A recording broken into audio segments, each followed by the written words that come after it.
installed Python on your computer. For example, an Anaconda distribution, and using an IDE such as PyCharm, Spider, VS Code. String variables. Every variable holds a value, which is the information assigned and associated with that variable.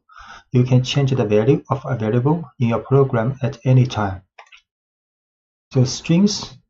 A string is simply a series of characters. Anything inside quotes is considered a string in Python, and you can use single or double quotes around your strings like this. So this is a string inside double quotes, and this is also a string inside single quotes, but there are also double quotes inside the single quotes. So this is a string message, and we can print this string hello Python world, and this is also a string. We can also print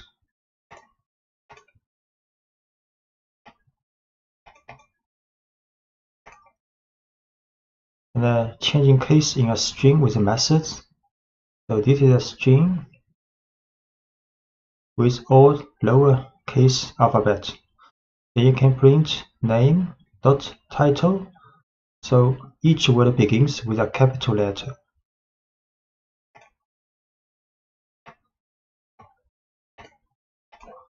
Name is a string. If we show all alphabets are lowercase, then we can print this string but with the title method after this string.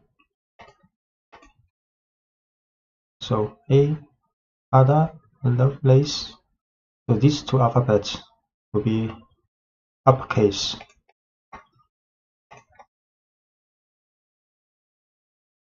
Can also print a name dot up. So all alphabets will be uppercase. Or name dot lower, then all alphabets will be lowercase. So we create string name again. We show name as title case. So we can print with uppercase. All alphabets are uppercase now. And now all alphabets are lowercase.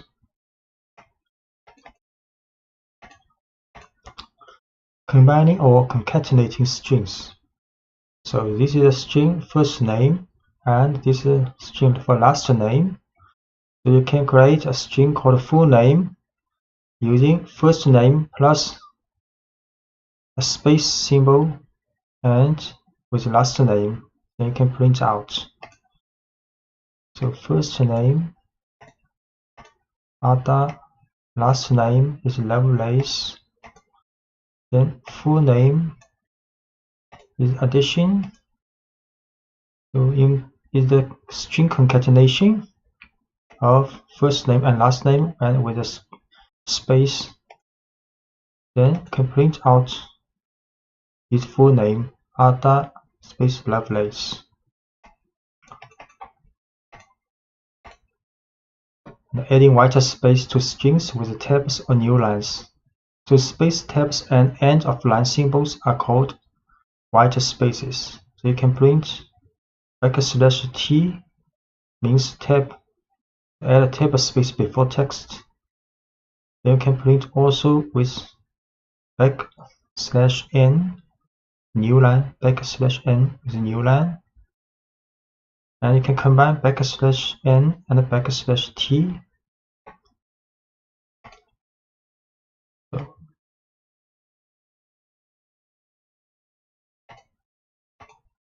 This is for the concatenation. Now we can print Python, then print \t Python. So there are tab space. Also print with a new line, the language Python, C, JavaScript. Can also print with newline and tab space. Newline and tab space.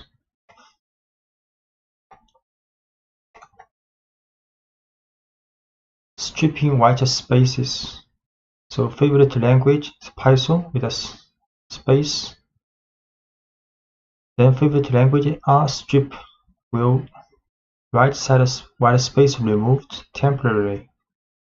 And favorite language L strip will remove white space at the left side. Favorite language dot strip will remove white space at both sides. So favorite language Python, the space, and can print out. You see a space here. And if we use R strip, then no space here now. But favorite language has not been changed, so R strip is temporarily remove this space.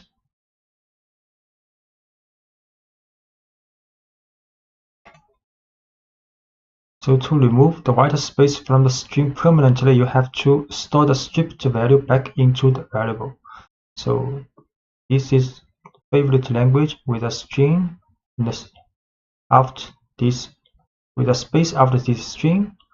You can use R strip but assign back to this string variable. So create again favorite language with a string the right side, then we R strip this space and assign back to this variable. Then we show this favorite language again. Now string has been removed permanently. You can add, subtract, multiply, and divide numbers in Python. And 3 double star double asterisk 2 means exponents. So 3 square. And 10% symbol 3 means modulo. So returns the remainder of division. 3 exponent 2 9 age 23.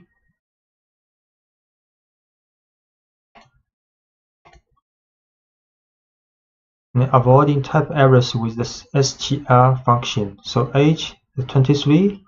Next, if we create a string variable called message equals happy plus age plus at birthday, then it will have error because Python not allowed you to add numeric variable with string directly, so you have to transform this numeric variable to the type of string before adding together. So now message happy plus strh and plus birthday. Then we can print a message happy 23rd birthday. A list is a collection of items in a particular order. In Python, square brackets indicate a list, and individual elements in the list are separated by commas. So we can create a list called bicycles with 4 different types as the elements of this list. So we create another list called number list with 5 numbers in the brackets. So this is a string type list, and this is a numeric list. Create a list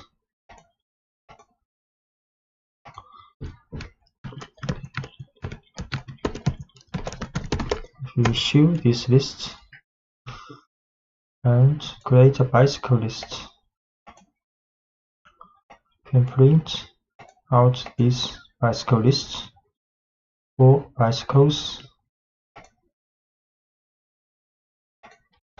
and accessing elements in a list. You can access any element in a list by telling Python the position or index of the item desired. For example, we can print the first bicycle in this list. And you can also use the string method on any element in a list. So we can get the title form of the first bicycle. You can print first bicycle in the list. Select. Can also print first bicycle's title form in the list. The T is capitalized.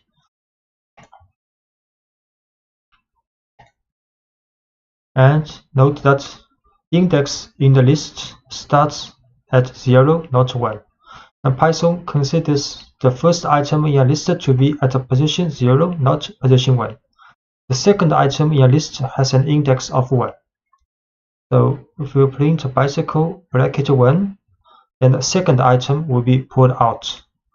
And if we write print bicycles 3 in the bracket, then the fourth item will be get out. So we can print the second bicycle and print the fourth bicycle. And we can also access items from the end side.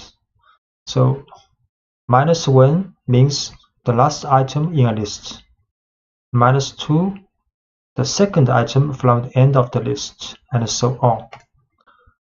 So we can print the last bicycle. We also print the second item from the end of the list.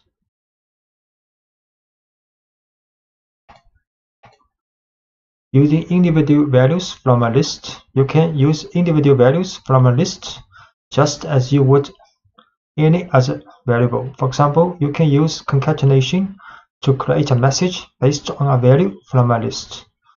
So for example, we can get out the first bicycle and using its title form, then this item concatenated with this string and this string.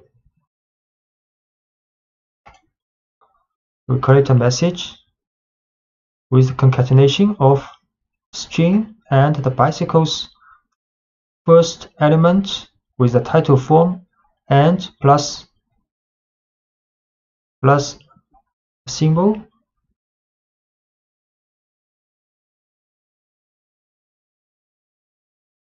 Then we print out this message.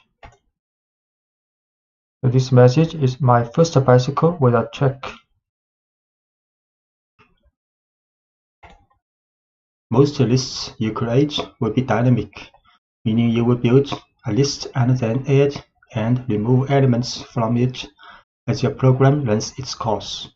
To change an element, use the name of the list followed by the index of the element you want to change, and then provide the new value you want that item to have. For example, this is original list with 4 car brands, and we can change the first element of this list to another value. So this is a list with 4 cars. Print. Then we can set the first value to Ducati, and we print again. Now the first value has been changed. And we can also add elements to a list. Python provides several ways to add new data to existing lists. We can append elements to the end of a list. So this is the original list for the motorcycle. And we can use append function. So motorcycle dot append Ducati. So the Ducati is added to the end of the list. Create this list with 3 motorcycles. 3 motorcycles now. Then we can append Ducati to the end of the list.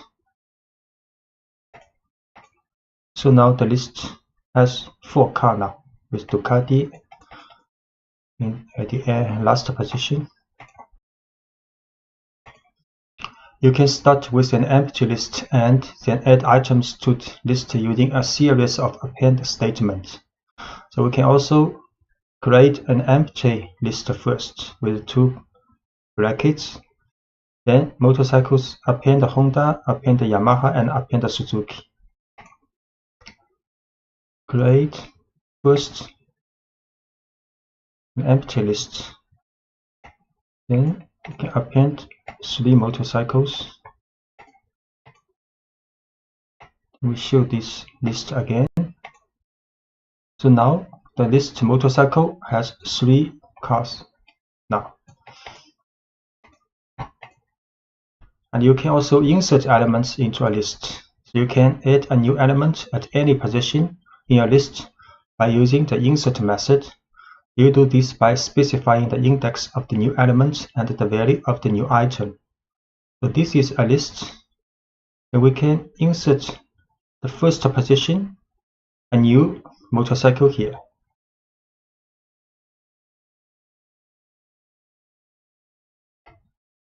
So this is a list with 3 motorcycles.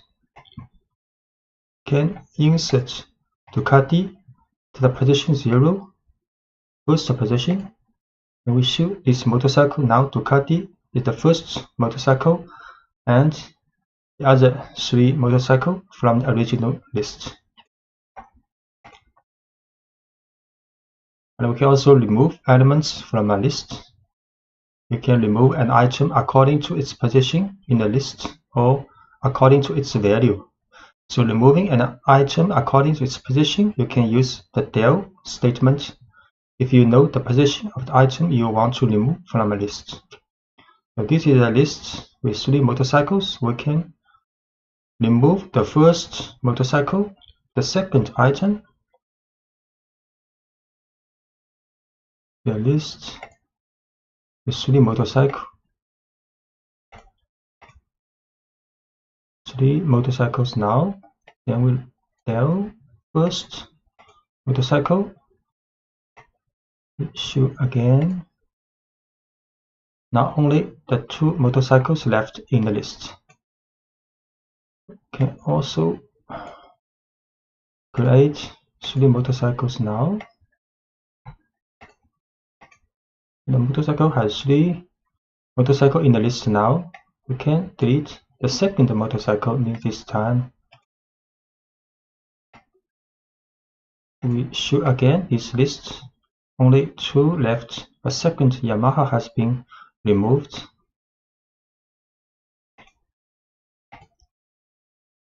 You can use pop method to remove an item. Sometimes you will want to use the value of an item after you have removed it from a list. So the pop method removes the last item in a list, but it lets you work with that item after removing it. So this is a list with 3 motorcycles.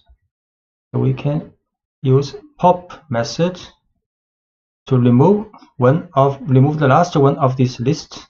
Then put this removed item in this object. So we can print this object later. So this is a list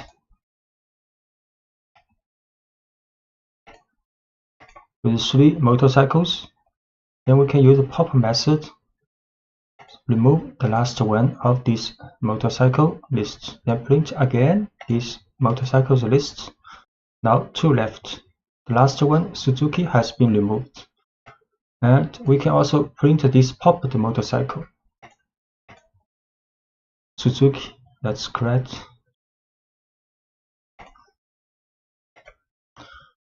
and popping items from any position in a list. You can actually use pop to remove an item in a list at any position by including the index of the item you want to remove in parentheses. So this is the list with 3 motorcycles. So we can pop 0, so the first item is removed from the original list and stored in variable called first owned.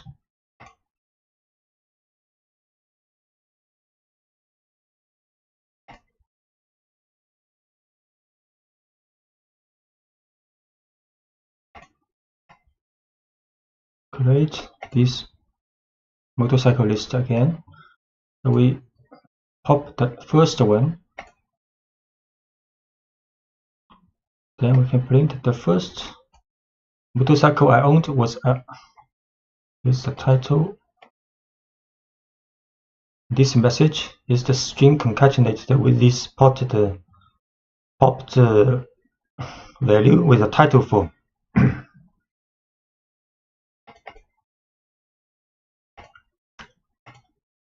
So when you want to remove from a list, if you know the value of the item you want to remove, you can use the remove method.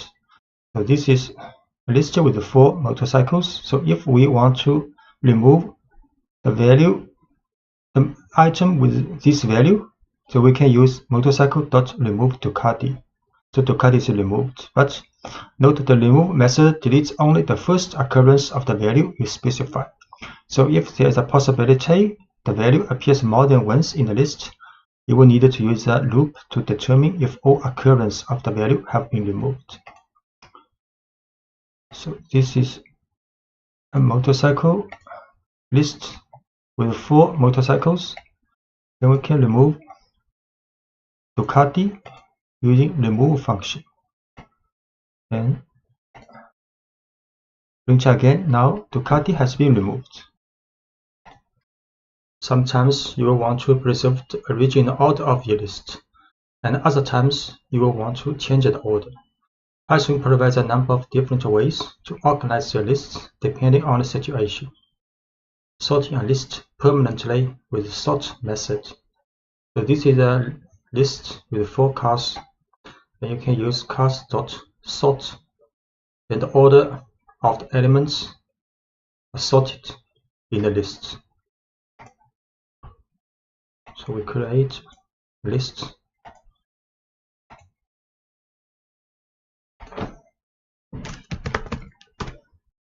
So the order of the elements in the cars, like now, you can use sort. We'll print again. So now the elements are sorted alphabetically in the list.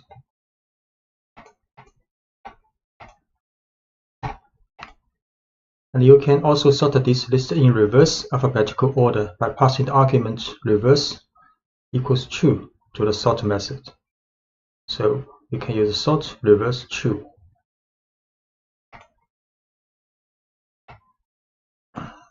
This is a car list with 4 motorcycles.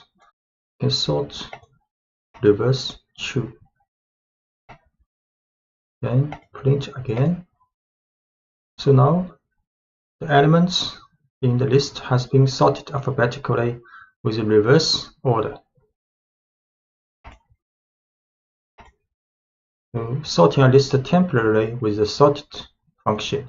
The sorted function lets you display your list in a particular order but doesn't affect the actual order of the list. So this is a list of 4 motorcycles. You can use sorted cars. So it will show the list in a sorted order. But if you print this car again, the order has not been sorted. It has the original order. We'll create again this list for the motorcycle. So this is the original order. Okay, again. So here is the original list. Print with the sorted function. So this is the sorted list alphabetically. Okay, again, print.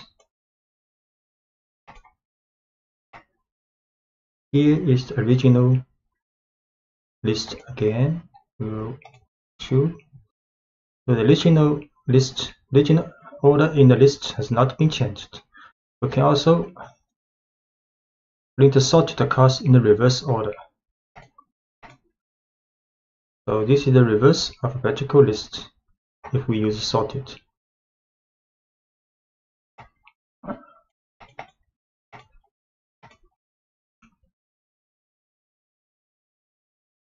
So print a list in reverse order. So just to reverse the original order of a list, this may not be the alphabetical order. So just to reverse the original order of the list, you can use a reverse method. So this is the original list. If we use cast reverse and print a cast, then the order of the elements are reversed. So the last one will be printed first. So the reverse method changes the order of a list permanently, but you can revert to the original order anytime by applying reverse to the same list a second time. So we print. This is the. Okay, we create again this motorcycle list. This is the original order, and we use cars dot reverse, then print again. Then order of elements are reversed in the list.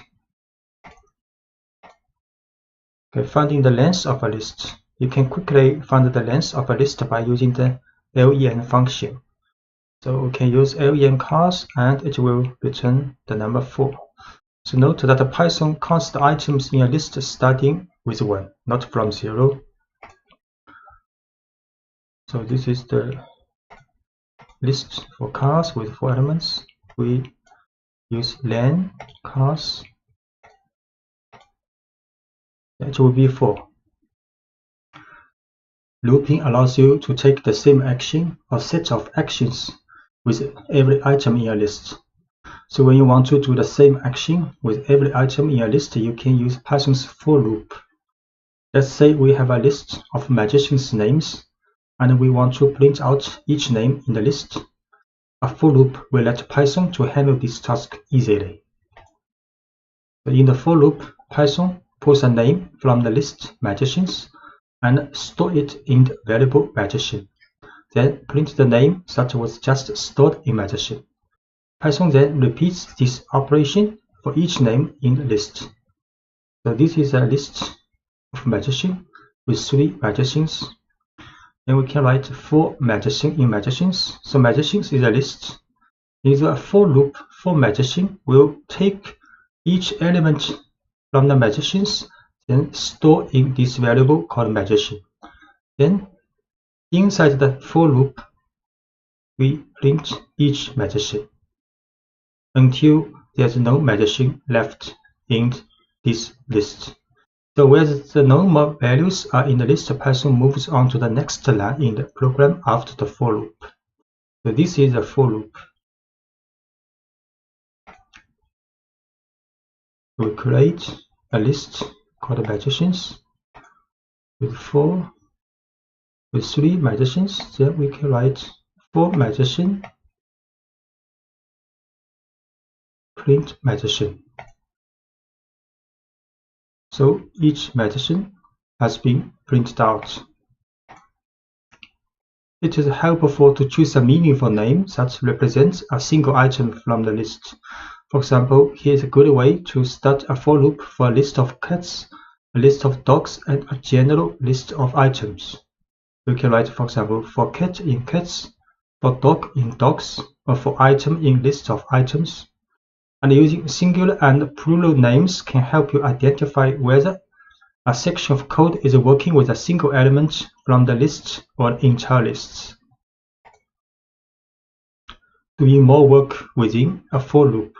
So every indented line following the line for magician in magicians is considered inside the loop, and each indented line is executed once for every value in the list. So for example, this is a magician list we can write for loop from the for magazine in magazines. Then these two lines indented considered inside the for loop. So we can write print magazines title form. That was a great trick. And print I can't wait to see your next trick.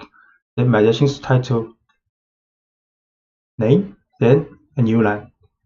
Then after this for loop finished, then we can print a single message. But this statement not considered inside the loop. So any lines of code after the loop that are not indented are executed for once without repetition. We create a magazines list again. Then a for loop with two print lines included in the for loop. Run this. So for each element, each magazine in list, we share two messages. So Alice, that was a great trick. I can't wait to see your next trick, Alice. And David, that was a great trick. I can't wait to see your next trick, David, and so on. Then after the for loop has been finished to run, then we can print one message.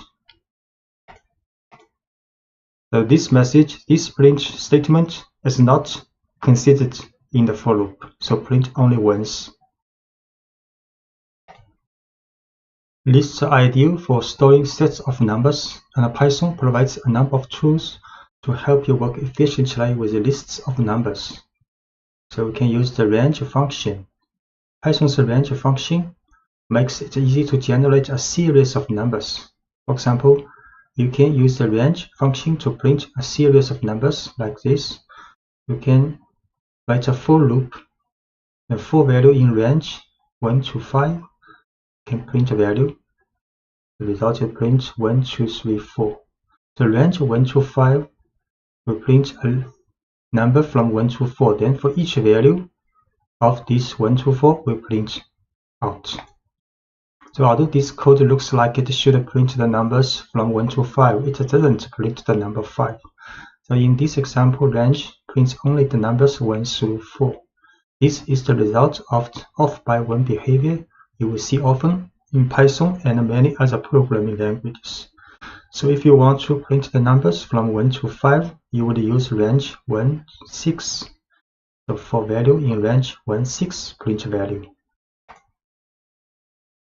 Can print out for value in range 1 to 5, print value.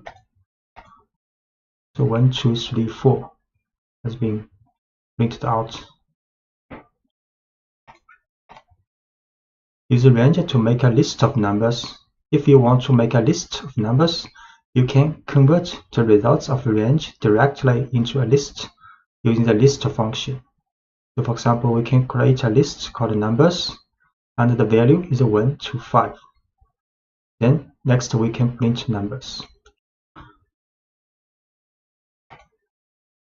We create a list called numbers. Then print these numbers. So it's a list 1 to 5.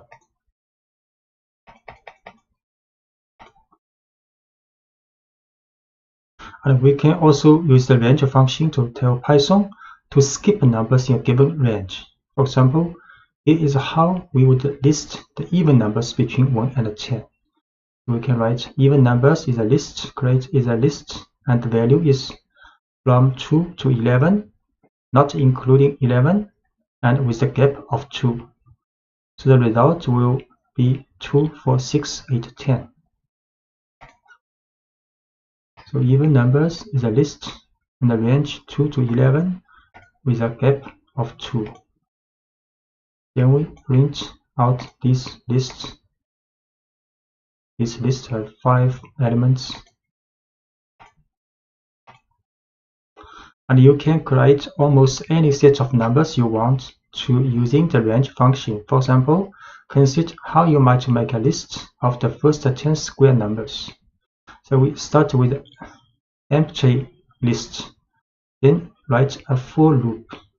So for each value in the range 1 to 11, not including 11, then we write calculate the square of this value, then assign to square variable. Then in the list of squares, we append this square, and so on. Then when the for loop is finished, we print out this squares list. So we start with an empty list called squares, then we tell Python to loop through each value from 1 to 10 using the range function, and inside the loop, the current value is raised to the second power and stored in the variable square. Then each new value of square is appended to the list squares. So start with the empty list called squares. The for loop for each value in the range 1 to 11, calculate the square of this value and append to the squares list. Then the loop finished, we can print out this list. So the value is 10 numbers, and each value is the square of the value in the range 1 to 11. And to write this code more concisely, you can omit the temporary variable square and append each new variable value directly to the list. So we can also start with a squares list, empty list, then write a for loop with only one statement. So for value in range 1 to 11, we can calculate this square of this value, then directly append to this squares list. Then the for loop finished, then print out this squares list. Start with empty list squares, then for loop for each value in the range 1 to 11, calculate the square of this value, then append to the squares list. Then print out this list. The result is the same with 10 numbers, and each of numbers is the square of each value in range 1 to 11. A list comprehension allows you to generate this same list in just one line of code. A list comprehension combines the for loop and the creation of new elements into one line, and automatically appends each new element. The following example builds the same list of square numbers you saw in previous lectures, but uses a list comprehension. So we can write squares is list, and inside the bracket we write value asterisk 2, then space, then it's like a for loop for value in range 1 to 11. Then we can print out this squares list. The list comprehension begins with a bracket and the descriptor name for the list, such as squares. Next, open a set of square brackets and define the expression for the values you want to store in the new list. In this example, the expression is value square of this value, which raises the value to the second power. Then write a for loop to generate the numbers you want to feed into the expression and close the square brackets. Notice that no colon is used at the end of the for statement in list comprehension. So we can create this list to use list comprehension. Then print out this list. Okay, so 10 numbers, and each number is squares of each number in the range of 1 to 11.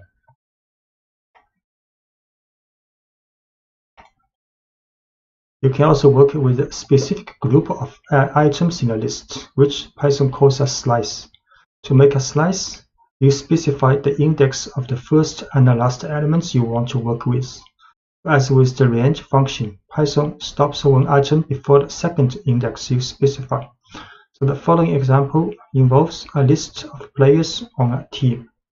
So this is a list with 5 players, and we can print players bracket 0 to 3, then it will return the first 3 elements. So the code prints a slice of this list, which includes just the first 3 players. So players is a list with 5 players, then can print the first 3 players. And you can generate any subset of a list. For example, if you want the second, third, and fourth items in a list, you would start the slice at index 1 and end at index 4. So 4 not included. Then it will return the second, third, and fourth element. So from the index from 1 to 3. So the second, third, and fourth elements will be returned. So we print the second, third, and fourth elements. And if you omit the first index in a slice, Python automatically starts your slice at the beginning of this list. So if you just write column 4, then it will return the first 4 elements. So we return the first 4 elements with column 4.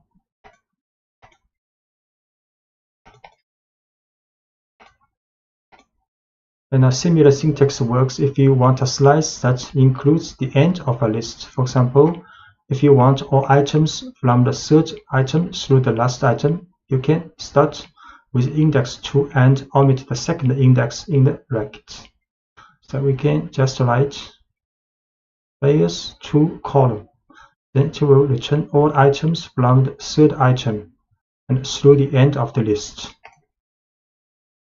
We print players to column to return from the second to the last items in the list. The negative index returns an element a certain distance from the end of a list.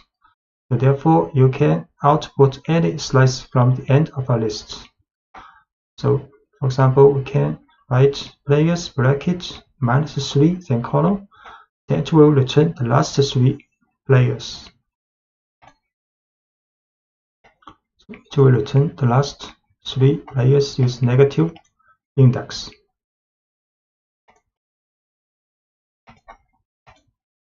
And the looping through a slice. You can also use a slice in a for loop if you want a loop through a subset of the elements in a list. In the next example, we loop through the first 3 players and print their names. For example, can write for player in players, the slice with column to 3, then from the first to the third element of this list. Then for each element of these 3 elements, we can print each element's title for. So players, 5 elements, print. So here are the first 3 players on my team. Then we can use a for loop for the slice of a list. So the first 3 elements played. And a copy a list. To copy a list, you can make a slice that includes the entire original list by omitting the first index and the second index. So we just use a bracket and a column inside the bracket to copy all the elements of the list. Now this tells Python to make a slice that starts at the first item and ends with the last item, and producing a copy of the entire list. For example, imagine we have a list of our favorite foods and want to make a separate list of foods that a friend likes. This friend likes everything in our list so far, so we can create the list by copying ours. So this is my foods list, and we can also create a friend's foods list with using the bracket or column. So the list of my friend's foods have the same items of my foods list. So my foods list pizza, Faro, carrot cake. Then we can create my friends foods list. Then we print out.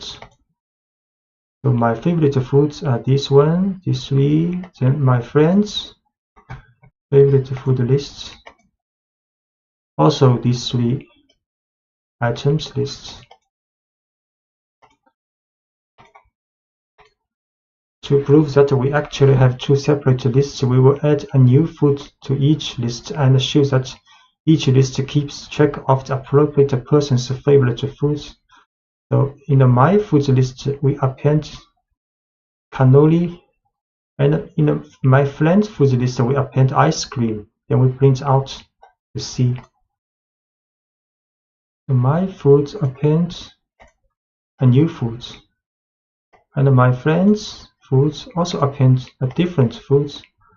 Then we print to see my favorite foods. So this one is appended to in the My Favorite Foods. And this one appended to the My Friend's Favorite Foods. So which means these two lists are independent, separate lists. If we had simply set my friend's foods equal to my foods, we will not produce two separate lists. So for example, this is my food list, and we just use equal. So my friend's foods list is equal to my foods list. Then we append two different items to each list, and in this form, if to connect to lists, then append item in one list will also do for the other. We will see. So for my foods list, create first with three items. Then we just use equal to assign the same value to my friend's foods list. Then we append two items to these two lists. Then we print out my foods list again. Now you can see these two items have been appended in the My Foods list. We also print My Friends Foods. Also, these two items have been added, which means if we use equal sign to assign My Foods to My Friends Foods, they are just reference to the same object. They are not copy, not independent objects. So if you append one item in one of the two objects, and this will also happen for the other one. Sometimes we want to create a list of items that cannot change. Tuples allow you to do just that. Python refers to values that cannot change as immutable, and an immutable list is called a tuple. A tuple looks just like a list, except you use parentheses instead of square brackets. And once you define a tuple, you can access individual elements by using each item's index, just as you would for a list. For example, if we have a rectangle that should always be a certain size, we can ensure that its size doesn't change by putting the dimensions into a tuple. So we define the tuple dimensions using parentheses instead of square brackets. Then print each element in the tuple individually, using the same syntax we have been using to access elements in a list. So this is a tuple with two elements. We use parentheses to create a tuple. Then if we want to get the elements, first elements, we just can use this tuple with a bracket 0. This form is same as the list, and this can get the second elements of this tuple. We create a tuple. Then we print out the first element and print out the second element of this tuple. And let's see what happens if you try to change one of the items in the tuple. So if we set the first element to 250 and Python will raise an error.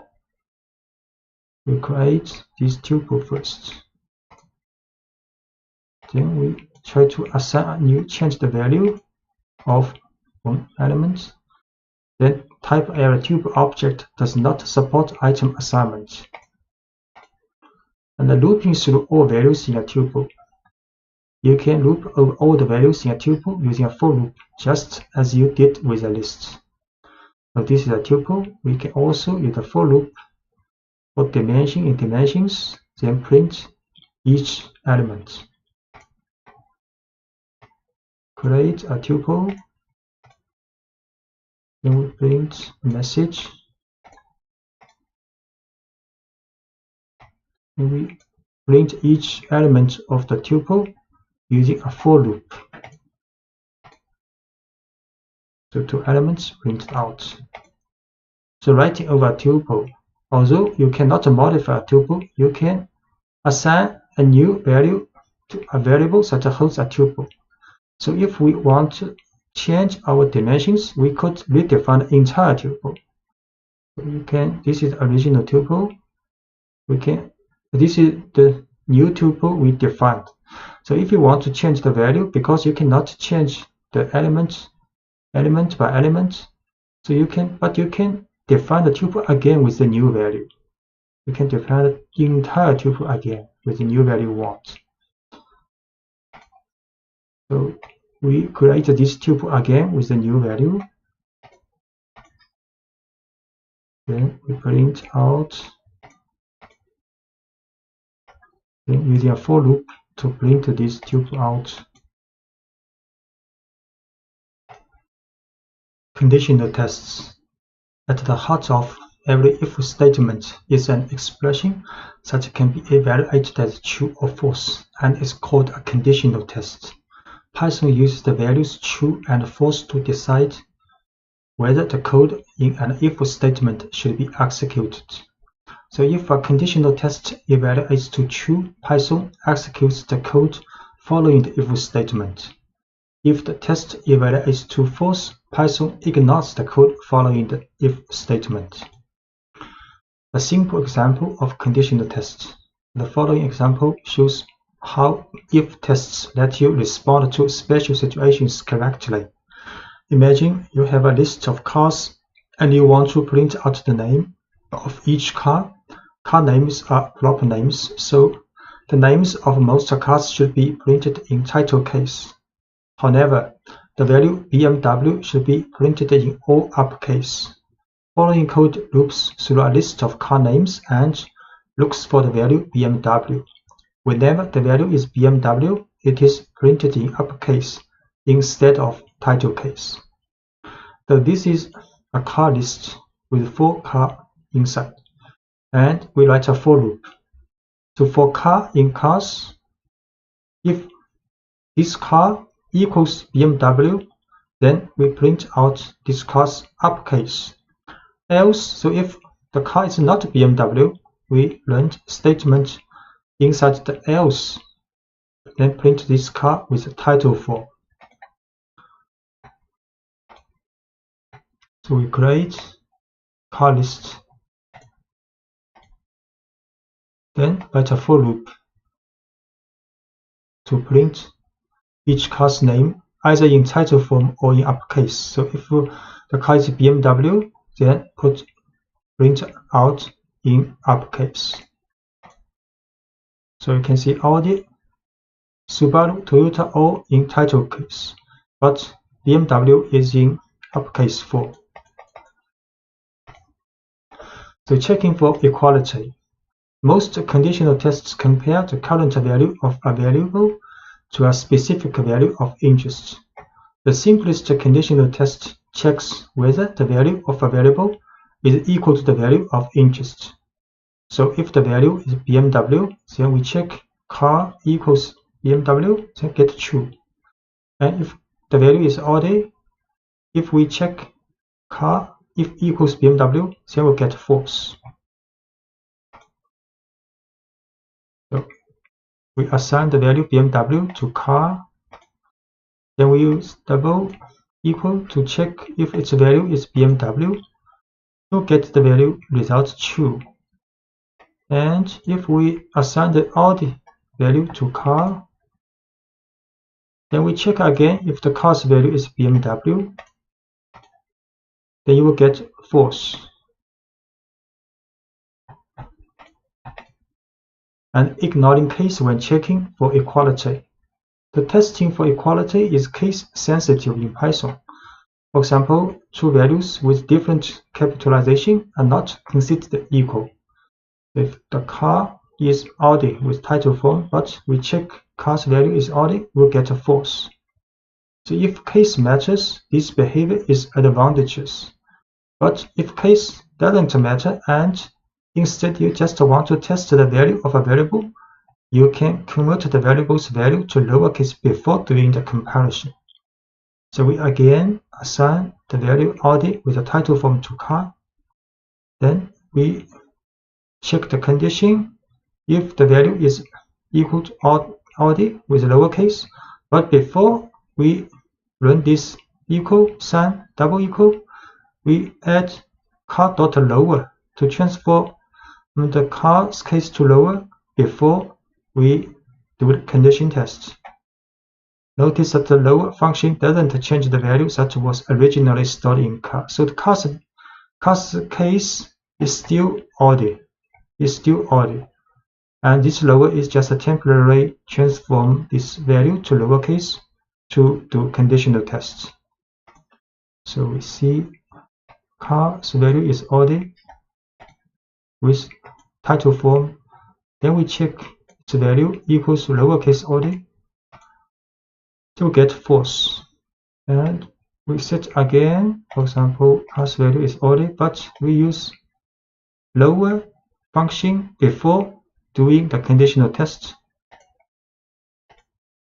to get a true now. The checking for inequality. So when you want to determine whether two values are not equal, you can combine an exclamation point and an equal sign. So this means not equal. So we will store a requested pizza topping in a variable and then print a message if the person did not order anchovies. So this is request a topping called mushroom, this value. So if request a topping not equal to anchovy, then we'll print holded anchovies.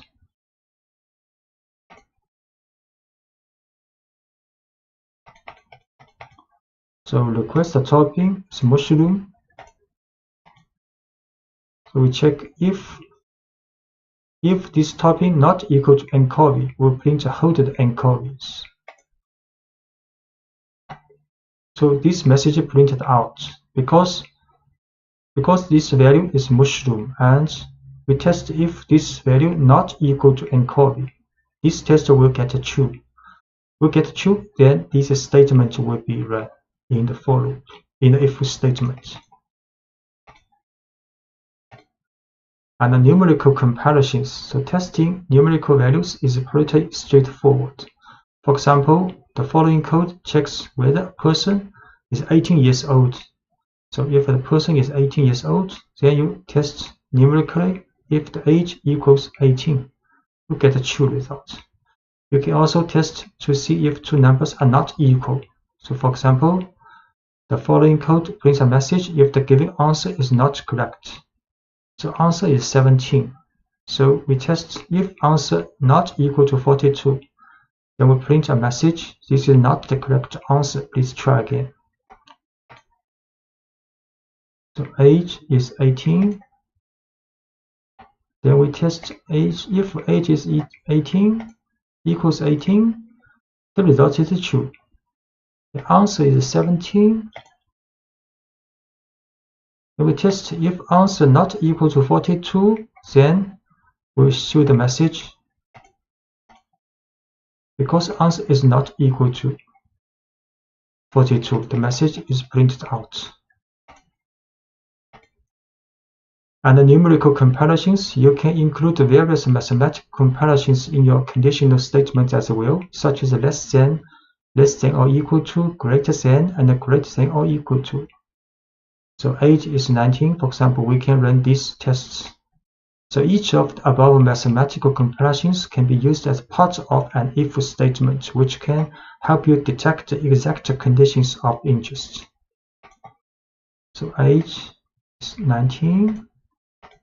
Then we can test if age less than 21. We can also run if age is less than or equal to 21, or if the age is larger than 21, we get false. If the age is larger than or equal to 21, we'll get the false. And you can use AND to check multiple conditions. To check whether two conditions are both true simultaneously, you can use the keyword AND to combine the two conditional tests. So if each test passes, the overall expression evaluates to true.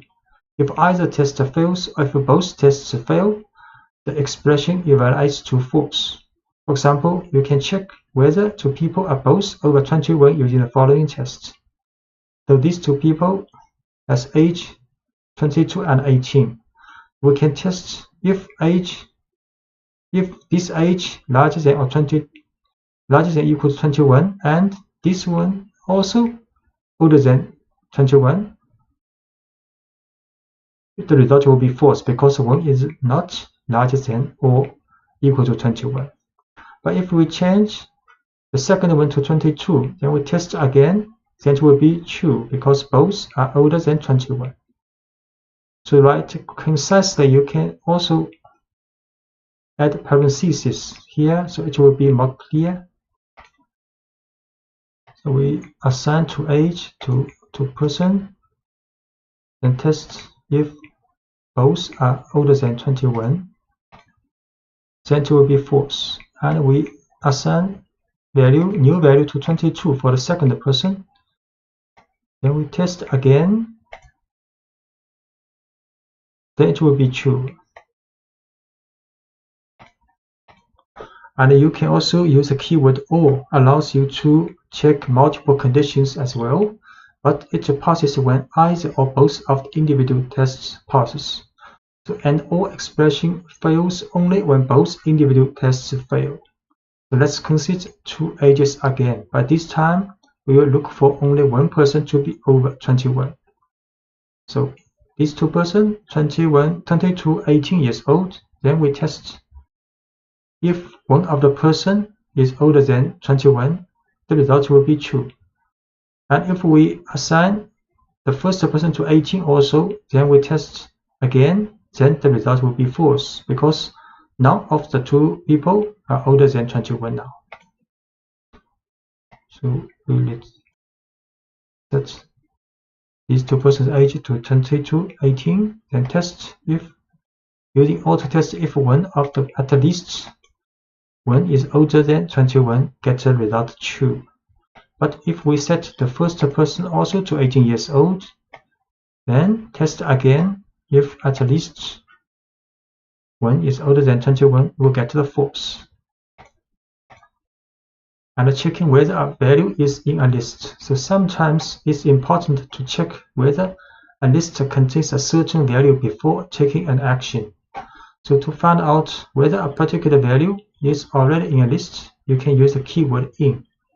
So let's consider some code you might write for a pizzeria.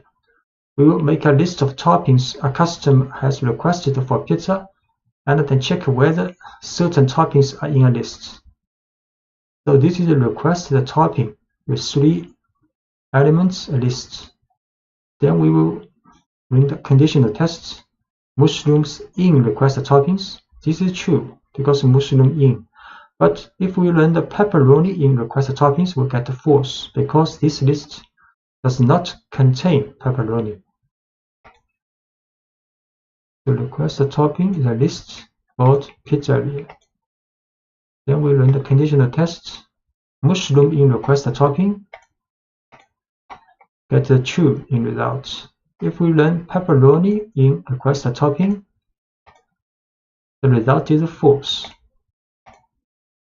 And you can also check whether a value is not in a list. So similarly, you might want to know if a value does not appear in a list. You can use the keyword not in this situation. For example, consider a list of users who are banned from commenting in a forum. You can check whether a user has been banned before allowing that person to submit a comment. So this is a list for the banned user with 3 people. So another user called Mary. So if user not in banned user will print user's title form, you can post a response if you wish. So because this Mary, user's value is Mary not in this list. So this conditional test will get the true. So this message will be printed out. So we create a list for the banned user and we create a value. Object user is Mary. Then we run this conditional test. If she's not in banned user, then it's true because Mary is not in the banned user. So the print out message, Mary, you can post a response if you wish. A simple if statement. The simplest kind of if statement has one test and one action. We can write if, for example, the conditional test do something. This is the typical form. So if the conditional test evaluates to true, Python executes the code following the if statement. If the test evaluates to false, Python ignores the code following the if statement. So let's say we have a variable representing a person's age, and we want to know if that person is old enough to vote. The following code tests whether the person can vote. So assign 19 to this age variable. So this if test if age is older than 18, then the message you are old enough to vote will be printed out. And indentation plays the same role in if statement as it did in a for loop. So all indented lines after an if statement will be executed if the test passes, and the entire block of indented lines will be ignored if the test does not pass. So you can assign age is 19. We can test this.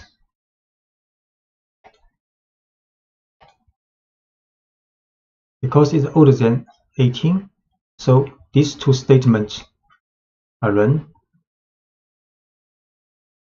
So you can have as many lines of code as you want in block following the if statement. So let's add another line of output if the person is old enough to vote, so asking if the individual has registered to vote yet.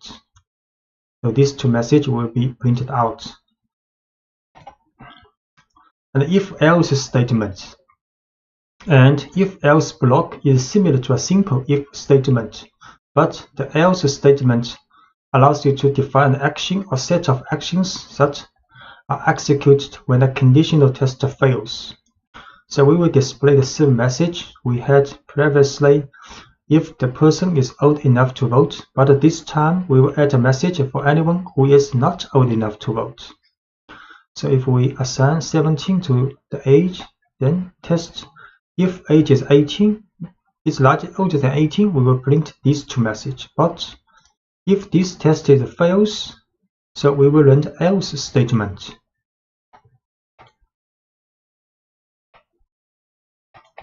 So age is 17.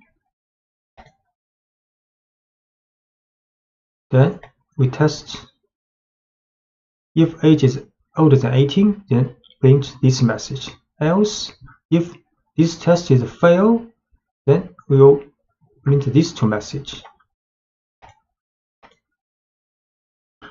So because age is 17, not older than 18, then these 2 messages are printed out.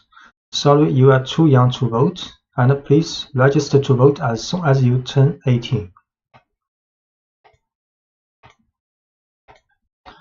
And the if and else chain. Often you will need to test more than 2 possible situations. And to evaluate this, you can use Python's if else syntax. Python executes only one block in an if-else chain. It runs each conditional test in order until one passes. So when a test passes, the code following that test is executed and Python skips the rest of the tests. The following code tests for the age group of a person and then prints an admission price message. So for example, age is 12. Then we run if age is younger than 4, then print this message. But this message, if this is fail, then Python will test this conditional test. If it is younger than 18 but older than 4. If this passes, gets a true result, then this message will be run. Then the if test, then the statement after the if test will be run.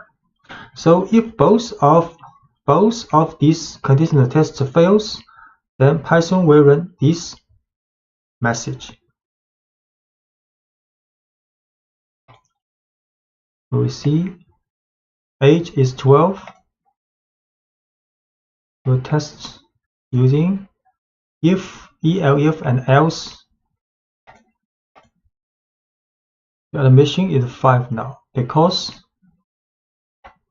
12 is not younger than 4. Then this gets false. Then Python will test the next. Next will be true because younger than 18. So the statement inside the elif will be run. Then Python will finish this if statement, if, elif, else statement.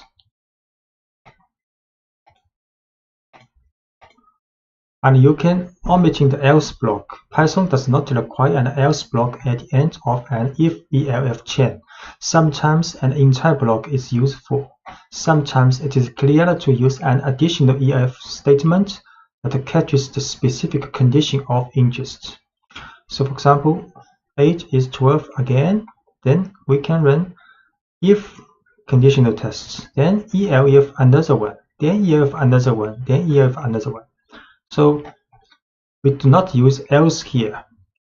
We just use very specific conditional test for each age group.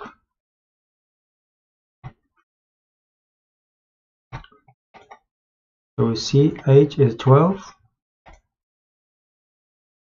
Then we use a multiple if, elif tests.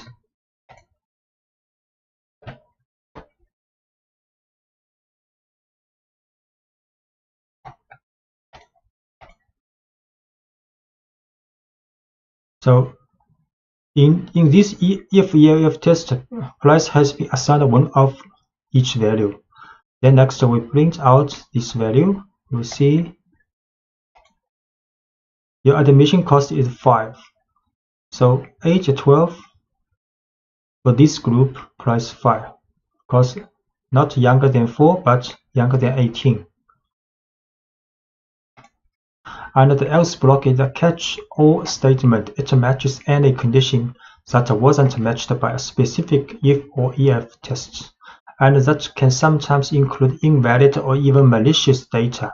So if you have a specific final condition you are testing for, consider using a final elif block and omit the else block.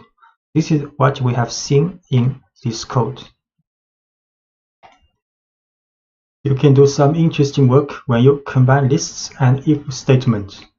You can watch for special values that need to be treated differently than other values in the list.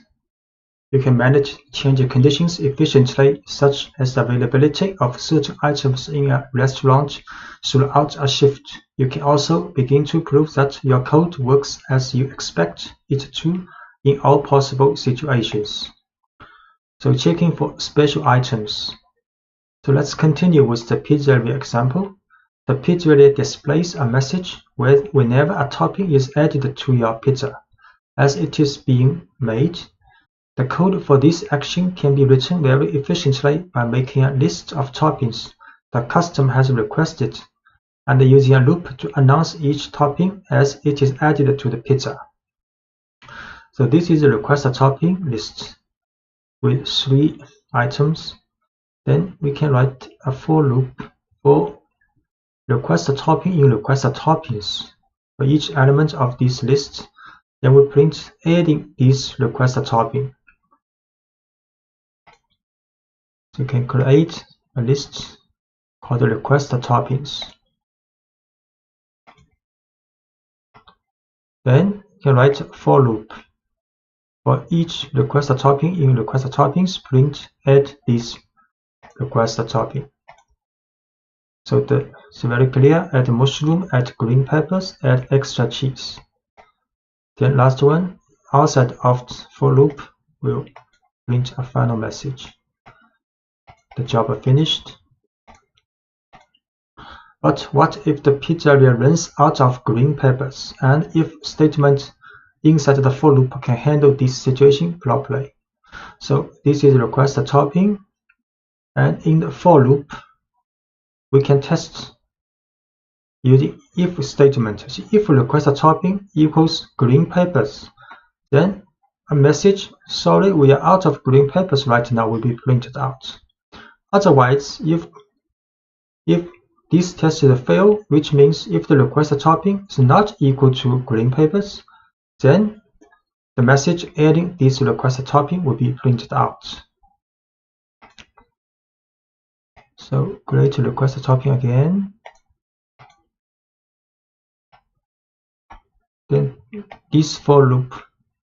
In the for loop, we use an if statement to test if it is a green pepper.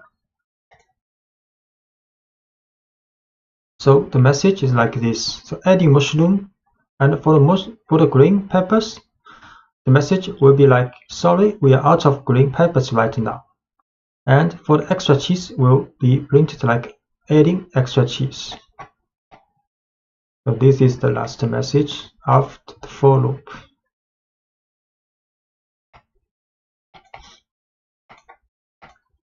And checking that a list is not empty. Sometimes it's useful to check whether a list is empty before running a for loop. So as an example, let's check whether the list of request topping is empty before building the pizza. If the list is empty, we will prompt the user and make sure they want a plain pizza. If the list is not empty, we will build the pizza just as we did in the previous examples. So we first create an empty list to request toppings. So next we will run if request toppings, which means if request topping has at least one element and not empty, then it will run the for loop. Else, if request topping is empty, we will run another message. So when the name of a list is used in an if statement, Python returns true if the list contains at least one item. An empty list will evaluate to true to these conditional tests. So here we create an empty list for request topping. Then we will run if-else statement. So if request topping is not empty, we will run this for loop.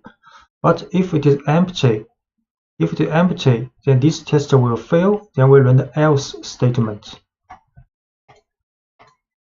So the else statement is run in this case now. Using multiple lists. What if a customer actually wants French fries on their pizza?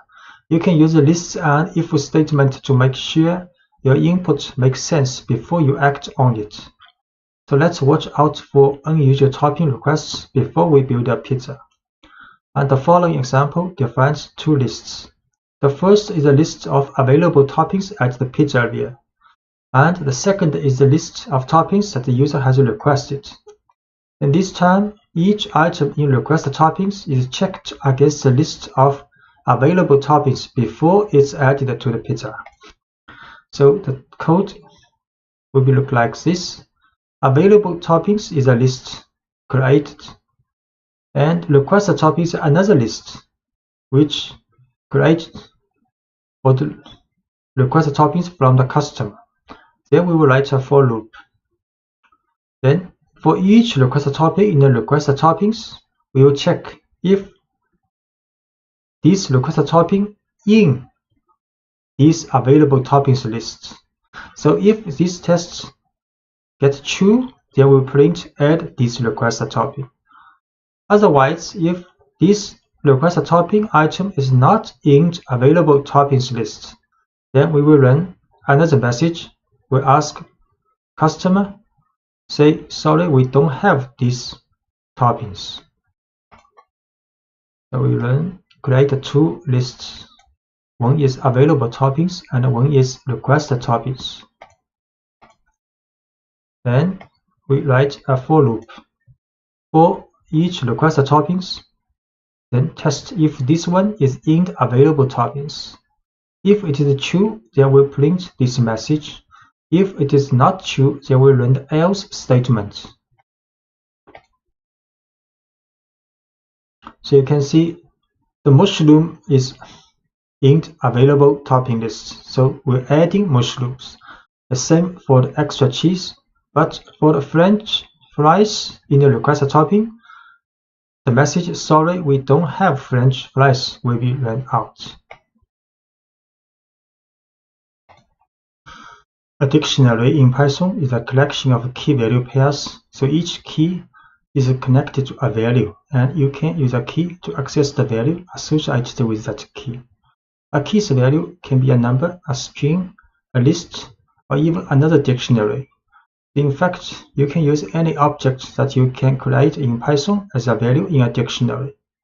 In Python, a dictionary is wrapped in braces, with a series of key-value pairs inside the braces. So this is a dictionary with two key-value pairs, and the key is color and points, and the value is green and 5. Accessing values in a dictionary. To get the value associated with a key, give the name of the dictionary and then place the key inside a set of square brackets as shown here. So we can access the value of key color. So this will print out the value of color. And similarly, this will print out the value of points in this dictionary. So this is the dictionary with two key-value pairs. So we can get the points value of this dictionary and assign to new points. Next, we can print out these new points with a message. So alien 0 is a dictionary with two key-value pairs. And we can print out the value of this dictionary's color. Its color is green.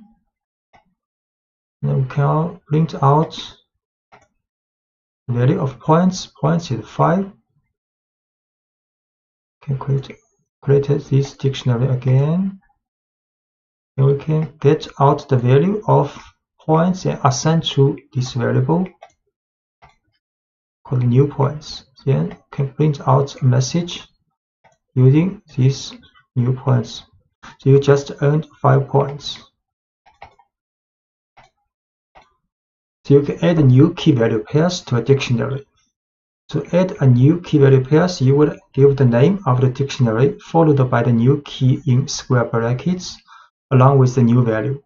So let's add 2 new pieces of information to the alien 0 dictionary. The alien's x and y coordinates. So this is original dictionary has 2 key-value pairs. Then we can add a new key-value pair called x position equals 0 and y position equals 25. So this is the dictionary with 2 key-value pairs. And print out this dictionary, 2 key-value pairs. Then we add another 2 key-value pairs. We print out again. Now the dictionary has 4 key-value pairs, color, points, x position, and y position, and their values. Notice that the order of the key value pairs does not match the order in which we added them. So Python doesn't care about the order in which you store each key value pairs in a dictionary. It cares only about the connection between each key and its value. And you can start with an empty dictionary. It's sometimes convenient or even necessary to start with an empty dictionary and then add each new item to it. To start filling an empty dictionary, you can define a dictionary with an empty set of braces and then add each key value pairs on its own line. So we can start with an empty dictionary with 2 braces. Then we add 1 key value pairs using alien0, brackets color equals green, and points equals 5. So add these 2 key value pairs into this dictionary. We start with an empty dictionary. Then we add these 2 key value pairs into a dictionary. Then print out again. Now the dictionary has 2 key value pairs. Can modify values in a dictionary. To modify a value in a dictionary, give the name of the dictionary with the key in square brackets and then the new value you want associated with that key. So for example, consider an alien that changes from green to yellow as the game process progresses. So we create a dictionary with only 1 key value pair, color is green. Then we can modify the value of this key color to yellow. So we create first key value pair green in this dictionary, and we print out the alien's color. The alien is green now. Then we modify the color to yellow in this dictionary. Then we can print out again. The alien is now yellow now. And you can set dictionary with, for example, for x position, y position, and a speed medium. Can print original position for this alien x position. So position is 0 now, original. Then we can move the alien to the right. So if alien 0 speed is slow, x increment is 1. And else if speed is medium, then increment to 2, and else increment to 3. So because x speed is medium now, so the increment is 2. And we can also we can run this test first. So x increment will be assigned with a true value now. Then we can modify the position x position with current position plus x increment. So run this to modify the value of x position. So print new x position. Now we'll see new position 2 because have increment with true value to the x position. And we can also remove key value pairs. So when you no longer need a piece of information that is stored in a dictionary, you can use the del statement to completely remove a key value pair. All del needs is the name of the dictionary and the key that you want to remove. For example, let's remove the key points from the alien0 dictionary along with its value. So this is a dictionary with 2 key value pairs. Then we can remove the points, the key value pairs with the points.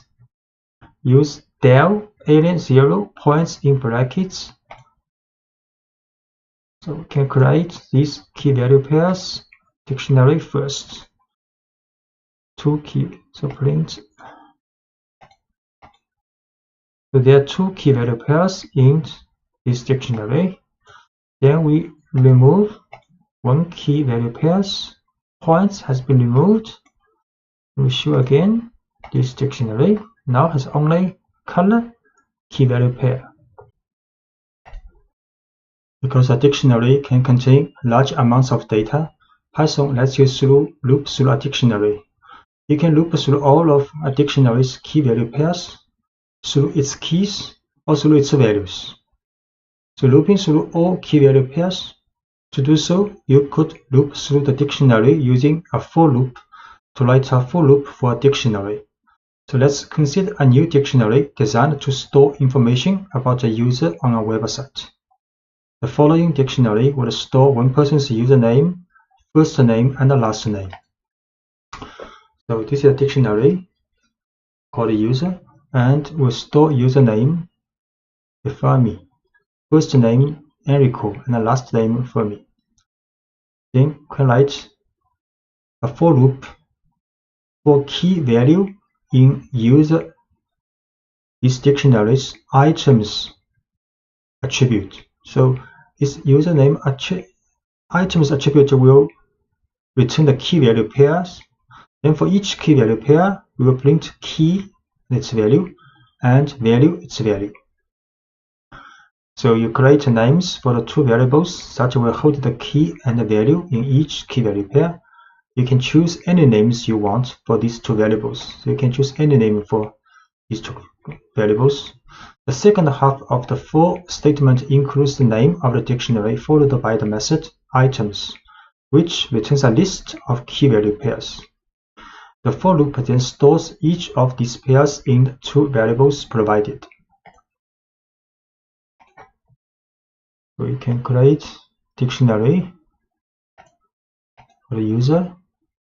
Then we can write a for loop, and in the user zeros items, then we print out this information. So all the key value pairs in this dictionary are printed out. The username value, first name value, last name value.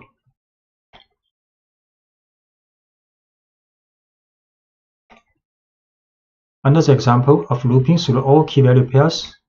So we look at a dictionary of a favorite programming language of a number of people. So favorite language is a dictionary. Then the key is people's name, and the value are favorite languages of those people. Then we can write for loop. We'll create two variables called name language for name language in these dictionaries items. You can print names, title form, concatenate with a message, and then concatenate with languages, title form. So favorite language is a dictionary. Then a for loop will print out information for each person's favorite language. So Yan's favorite language is Python, Sarah's favorite language is C, and so on. So looping through all the keys in a dictionary. You can use the keys method. It's useful when you don't need to work with all of the values in a dictionary. So let's loop through the favorite language dictionary and print the names of everyone who took the poll. So this is the same dictionary as before. Then we can write also for name, create one variable called name in this dictionary's keys attribute. So then can print out each name's title form. So this is a dictionary.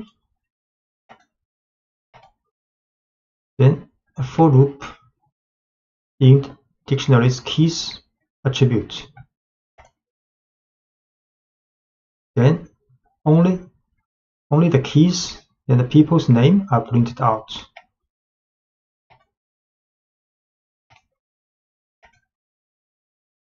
So looping through the keys is actually the default behavior when looping through a dictionary. So the following two codes would have exactly the same meaning. We can write for name in favorite languages. Do not add any methods after this dictionary. Or we can write for name in favorite languages dot keys. These two statements will get the same result. You can choose to use the keys method explicitly if it makes your code easier to read, or you can omit it if you wish. And you can access the value associated with each key you care about inside the loop by using the current keys. So let's print a message to a couple of friends about the languages they choose.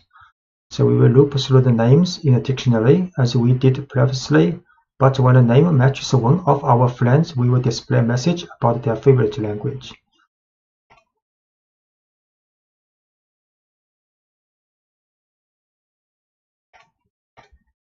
So this is the code. So we create same dictionary as before. Then we have friends, a list, 2 people of our friends.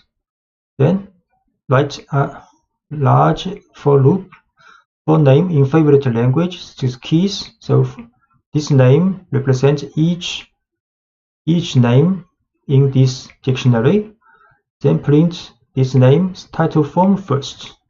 Next, we write an if conditional test. So if this name in friends is this list. So if one of these keys is in this list, then we will print another message, hi, the name is title form, and a message, I see your favorite language is your favorite language's value, which language is title form. So we show this. Create this dictionary first. Then we create another list called friends with 2 items. Next, write a for loop to print out each people in the favorite languages list first. Then, if this person matches in this list, then we'll print another message for this friend. So first, Yang print out, then Sarah print out. Because Sarah is in the friend list, then Sarah will have another message printed out. Then Edward print out. Then Phil, because Phil also in the friend list, then Phil will also have another message printed out.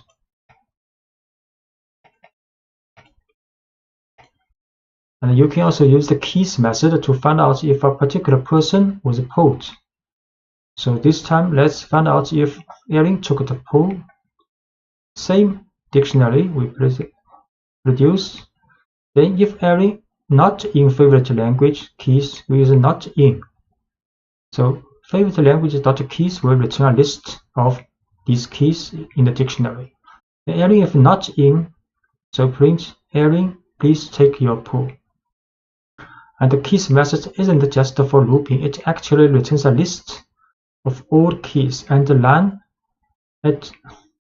line simply checks if Erin is in this list. Because she is not, a message is printed inviting her to take the pull.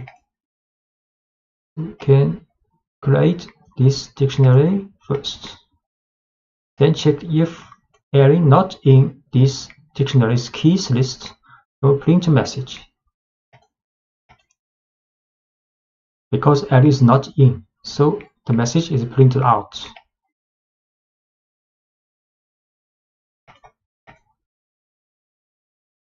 You can also loop through a dictionary's keys in order. So one way to return items in a certain order is to sort the keys as they are returned in the for loop. You can use the sorted function to get a copy of the keys in order. So create this list. Then we use naming sorted favorite languages keys and print out.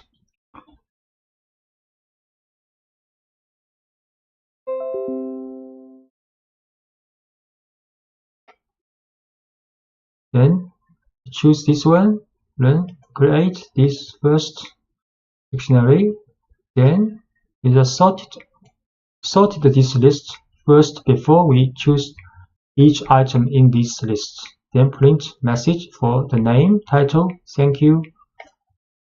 You can see. So now the names are sorted in alphabetical order.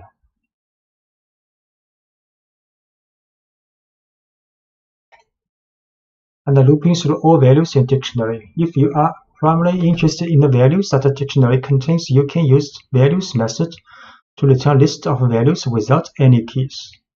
For example, say we can loop through loop and print out programming language pool without the name of the person who chose each language. So this is the same dictionary. Then we can print a message following language has been mentioned. Then write a for loop. In this time, we use the values method for this dictionary, and then for language, the values method will get all values parts in the dictionary. Then we print out these old languages title for. So create this list, the dictionary first, then print a message. Then we use a for loop to print out all languages in this list. Sometimes you want to store a set of dictionaries in a list, or a list of items as a value in a dictionary. This is called nesting. You can nest a set of dictionaries inside a list of items inside a dictionary, or even a dictionary inside another dictionary. So first, look at a list of dictionaries. In the last lecture, the Alien Zero dictionary contains a variety of information about one alien, but it has no room to store information about a second alien, so much less a screen full of aliens. How can you manage a fleet of aliens? One way is to make a list of aliens in which each alien is a dictionary of information about that alien. For example, the following code builds a list of 3 aliens. So we create 3 aliens with different information, for example, different colors. Then we can store these 3 aliens in a list called aliens. Then next, we can write a for loop for alien in aliens, print out each alien. Actually, each alien is a dictionary's information with key value pairs. A more realistic example will involve more than 3 aliens with code that automatically generates each alien. So in the following example, we also can use range to create a fleet of 30 aliens. So we can start with an empty list. Then next, use a for loop. For loop in the range from 0 to 30. For each alien number, we create each alien, new alien. Then append this new alien in the aliens list. Actually, each alien's information is the same. So next, we can show the first 5 aliens in this alien list. Print out. We should create 3 aliens first. Each one a dictionary. Then we can put these 3 aliens in a list. Then next, using a for loop for alien in aliens, print out each alien. So each alien is a list printed out. The next, we make an empty list first. Then we create 30 aliens and put them in this list. Then we can print out the first 5 aliens in this aliens list. Actually have the same values, key value pairs for these 5. And we can also print the length of aliens, how many aliens in this list. So the total number of aliens is 30. So these aliens all have the same characteristics, but Python considers each one a separate object, which allows us to modify each alien individually. So imagine that one aspect of a game has some aliens changing color and moving faster as the game progresses. For example, to change the first 3 aliens to yellow, median speed aliens was 10 points each. We can do this. We write a for loop for the first 3 alien in this list. Then the if test, if alien's color is green, then we change it to yellow and change the speed to medium and change the alien's point to 10. So we can set alien's color speed points to this value if alien's color is green in the first 3 aliens.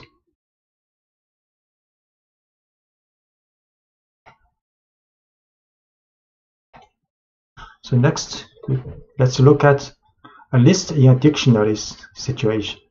So it is sometimes useful to put a list inside a dictionary. For example, consider how you might describe a pizza that someone is ordering.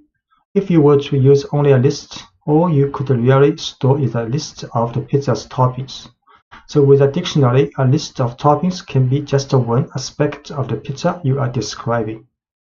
So in the following example, 2 kinds of information are stored for each pizza: a type of crust and a list of toppings. So the list of toppings is a value associated with the key toppings. To use the items in the list, we give the name of the dictionary and the key toppings as we would any value in the dictionary. Instead of returning a single value, we get a list of toppings. So we make a pizza dictionary. Then inside this dictionary has 2 keys called crust and toppings. So for the crust, there only one value is 6, but for the toppings is a list of values. Next, we can print out information. You order the pizza's crust. You put this type of pizza with the following toppings. Then inside the toppings, print each topping.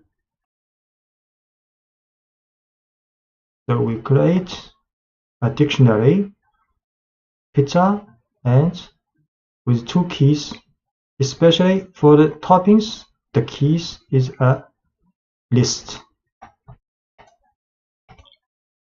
Then we can print out information. You ordered the pizza.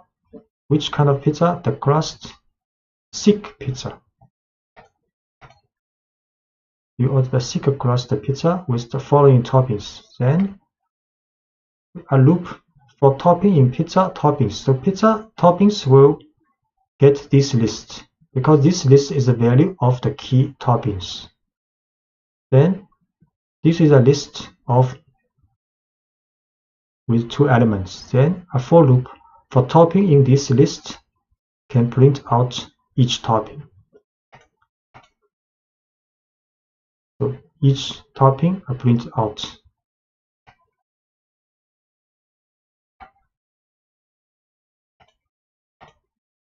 You can nest a list inside a dictionary anytime you want more than one value to be associated with a single key in a dictionary. So in the earlier example of favorite programming languages, if we were to store each person's response in a list, people could choose more than one favorite language. So when we loop through the dictionary, the value associated with each person would be a list of languages rather than a single language. So for the programming languages dictionary, in this time we use list to store the value for the languages each person like. For example, Phil, there are 2 programming languages, and Jan also 2 programming languages, but for Sarah only 1 programming language. Next, we can write a for loop for name language in favorite languages item. The item method will get a key value pairs. So key is the name, language is the value of this person.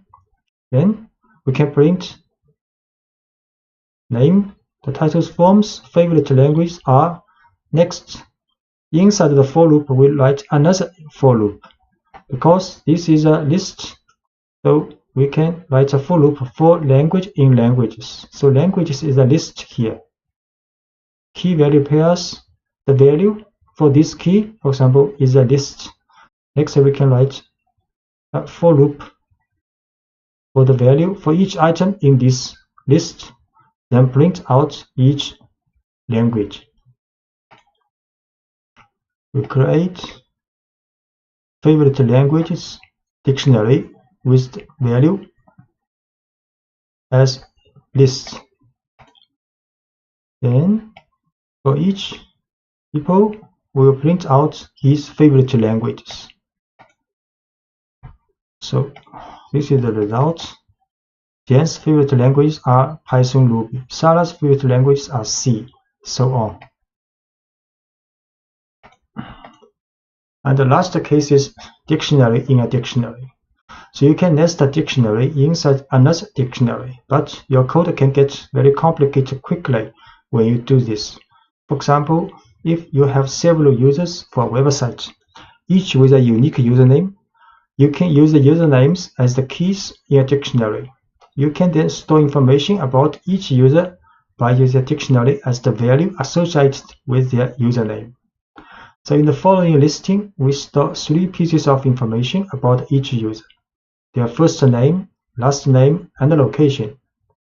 We will access this information by looping through the usernames and the dictionary of information associated with each username. We create a dictionary. So inside this dictionary, for the key Einstein is a person, then we store another dictionary as the value of Einstein, this key. And for Marie Curie, we store another dictionary as the value of this person. Next, inside, and for each dictionary of the value, there's 3 information for the first name, last name, and the location for this person. Next, we can write a for loop. For loop, first use the items method for the users. User is a dictionary, main dictionary. Then items will get the list of username and the user info pair. Then print a message. Then we create a variable called full name is user info. User info is a dictionary. User info's first name plus username info's last name concatenated with a space. Then location is user info's location's value. Next, we can print message with full name and location, title form. So create a dictionary with 2 scientists as the key and dictionary including first name, last name, and location as this person's value. Next, run a for loop which extracts the information of the key is the username and the user info is the dictionary from user's items method. Then print out information of username, then create a full name with the concatenation of the user info's first name and the last name, as well as the location information, then print out.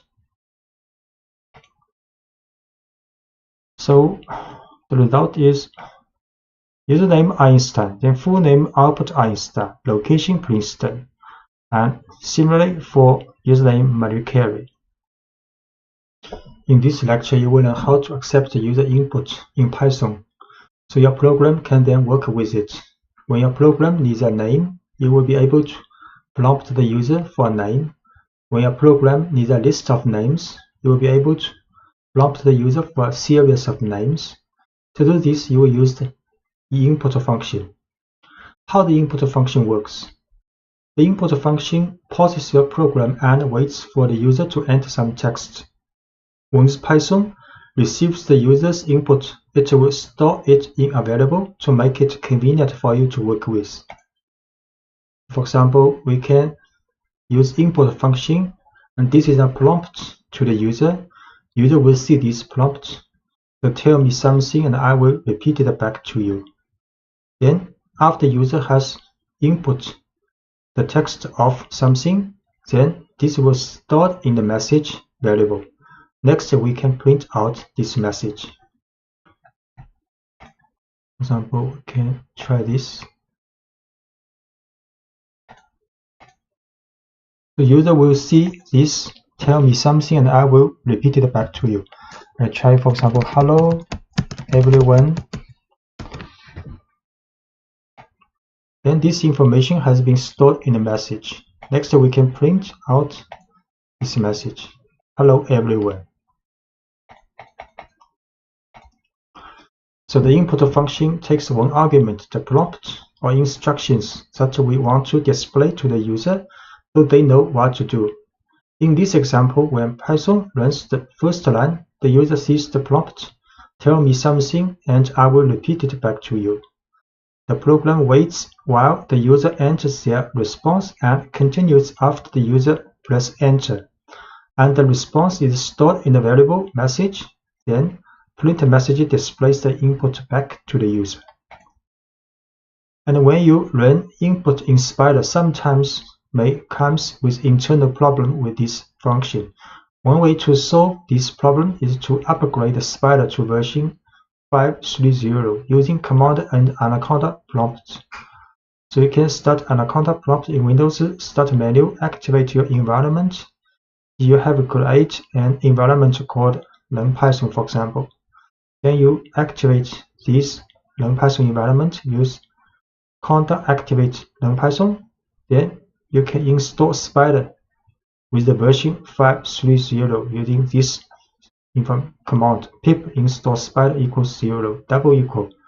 After it is successfully finished, then check if the version of Spider is 5.3.0. You can use conda list Spider will show this information.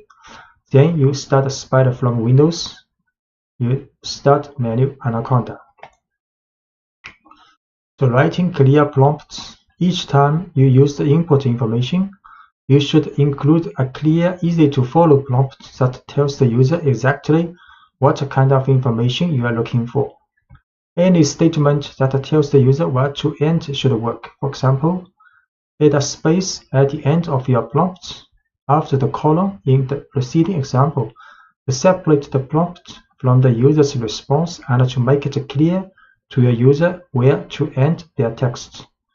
So for example, you can set the prompt to input as please enter your name, here with a space.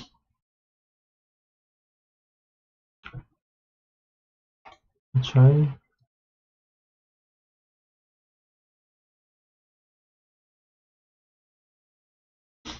And build a multi-line string for the prompt. Sometimes you will want to write a prompt that's longer than one line. For example, you can store your prompt in a variable and pass that variable to the input function.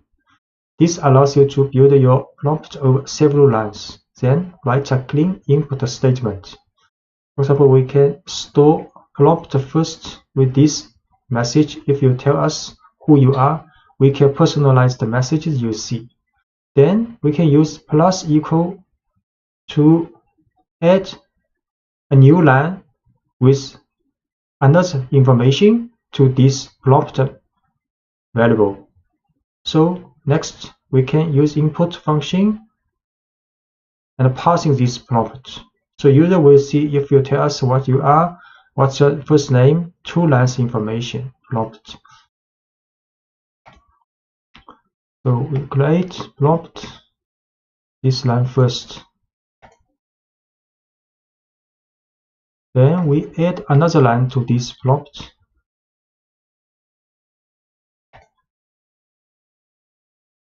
Then we use input and with this prompt to the user. So user will see 2 lines for the prompt. Try the name, Wilson. Then next we can print out this name. Hello Wilson.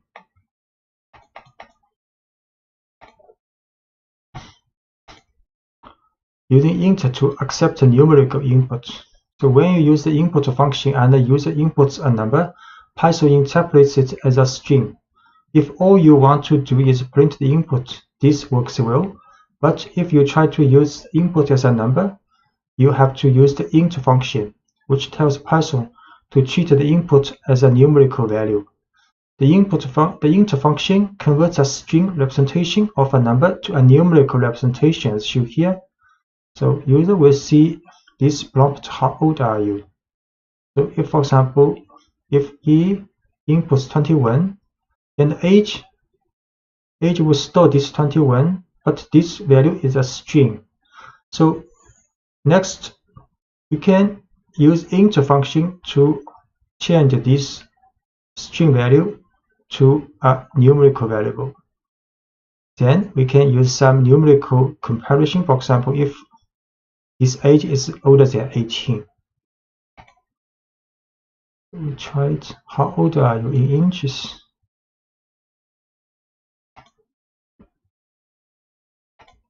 $25, for example.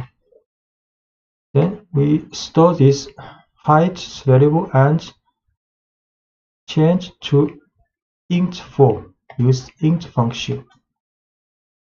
So now height can be used to do some numerical comparison. For example, if height is larger than 36, print this message. If not, then print else message. So you will be able to write when you are a little older.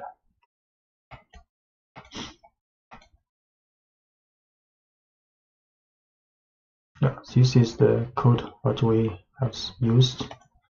The modulo operator. A useful tool for working with numerical information is the modulo operator, which divides one number by another number and then returns the remainder. So we use the percent symbol for the modulo operation. For example, 4 modulo 3 will get 1, and 5 modulo 3 will get 2 here. Get 2 here. The following program will tell the input value is even or odd using modulo operation. So user will input something according to this prompt, enter number, and I will tell you if it's even or odd. Then use int function to change this number to as a numerical variable.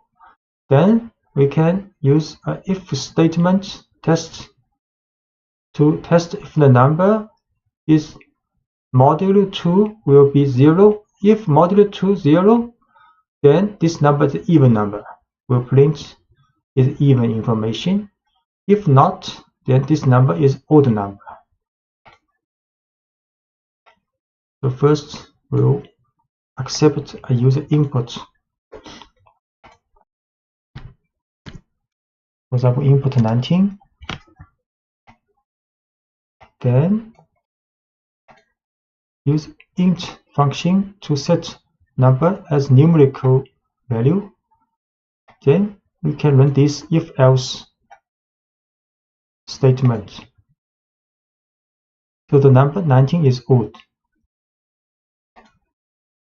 The for loop takes a collection of items and executes a block of code once for each item in the collection.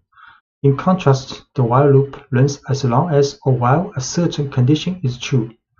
You can use a while loop to count up through a series of numbers. For example, the following while loop counts from 1 to 5.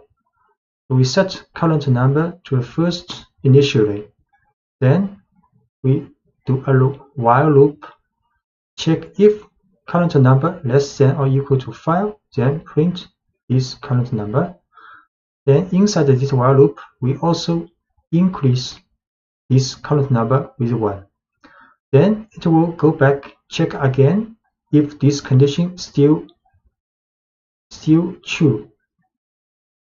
So and so on until run the current number if not less than or equal to 5, then the while loop stops. So in the first line, we start counting from 1 by setting the value of current number to 1, and the while loop is then set to keep running as long as the value of current number is less than or equal to 5. The code inside the loop brings the value of current number and then adds 1 to that value with current number equals 1. And this operator is shorthand for current number equals current number plus 1.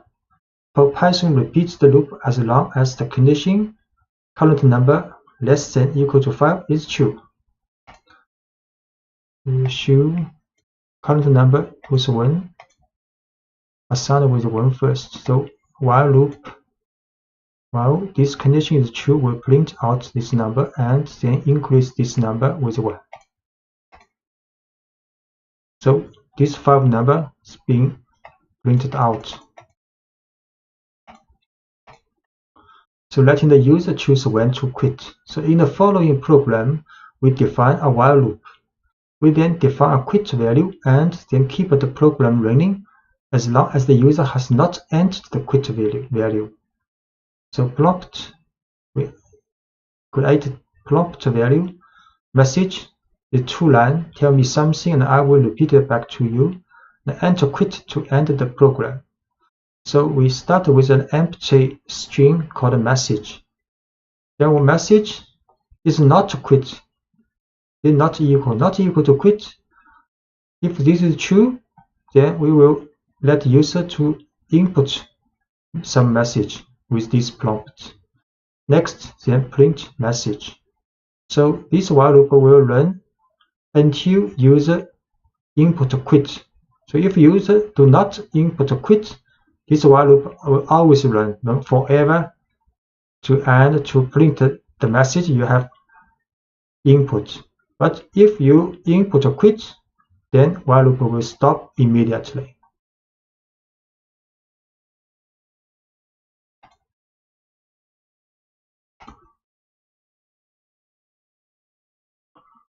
So we create this prompt variable, then create empty message, then run this while loop and let the user to input this message and print out this message. Try hello. So print out hello has been printed out. Okay. Everyone print out. So now we input a quit. So quit print out and while loop stopped.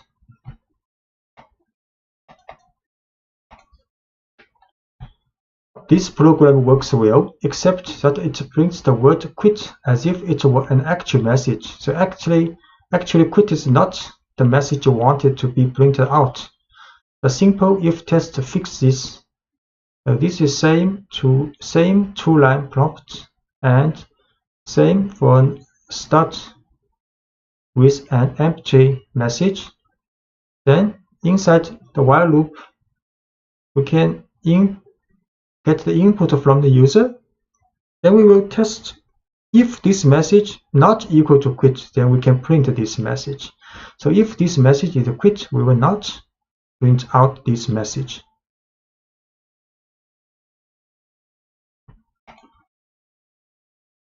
So we can try this.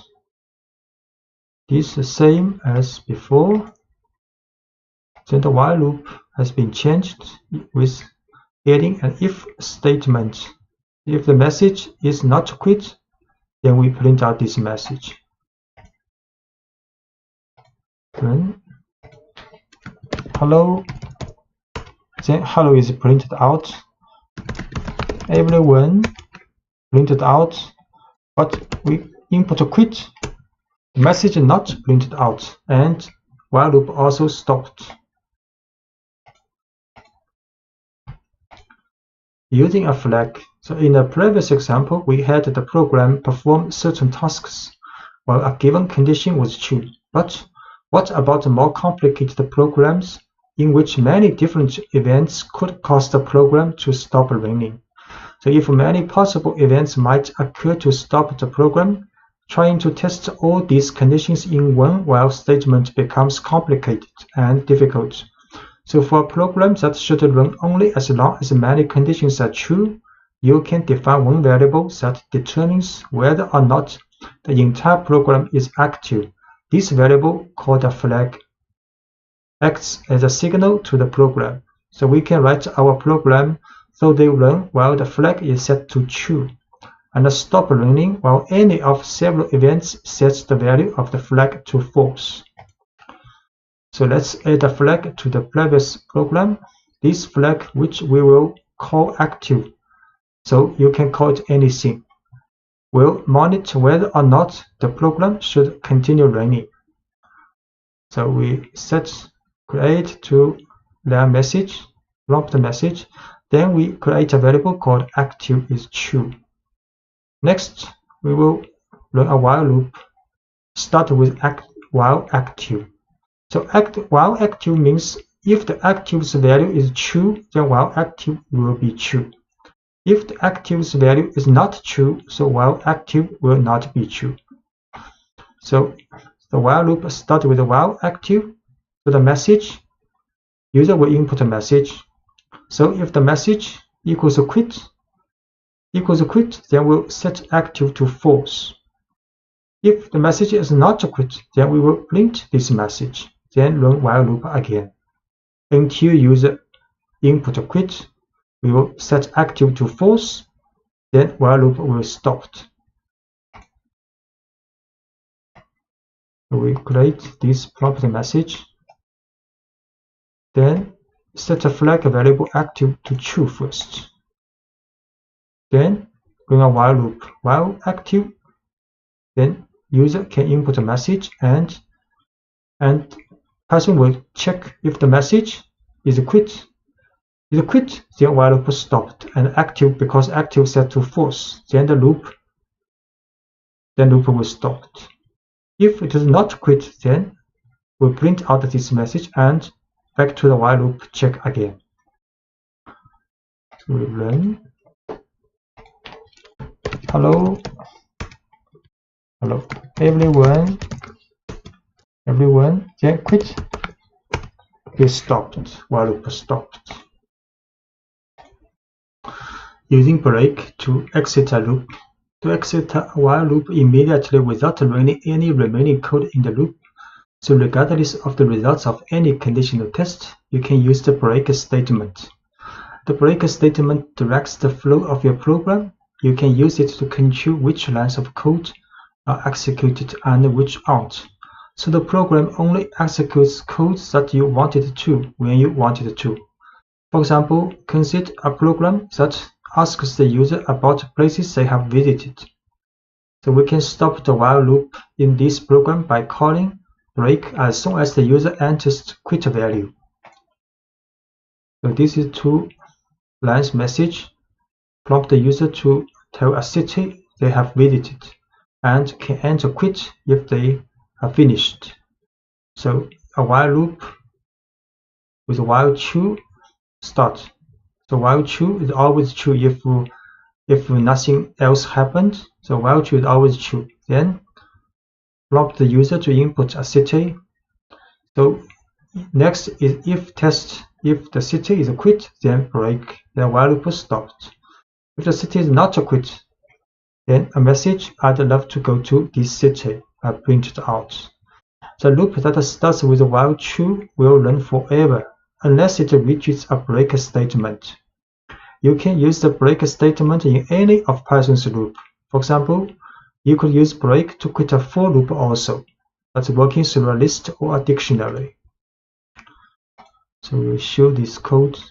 First, create this prompt message variable. Then we will run this while loop. So user will see this prompt, enter city to New York. Then the message I'd love to go to New York printed out. Next I will input London. Then I'd love to go to London. Then here now I have input quit.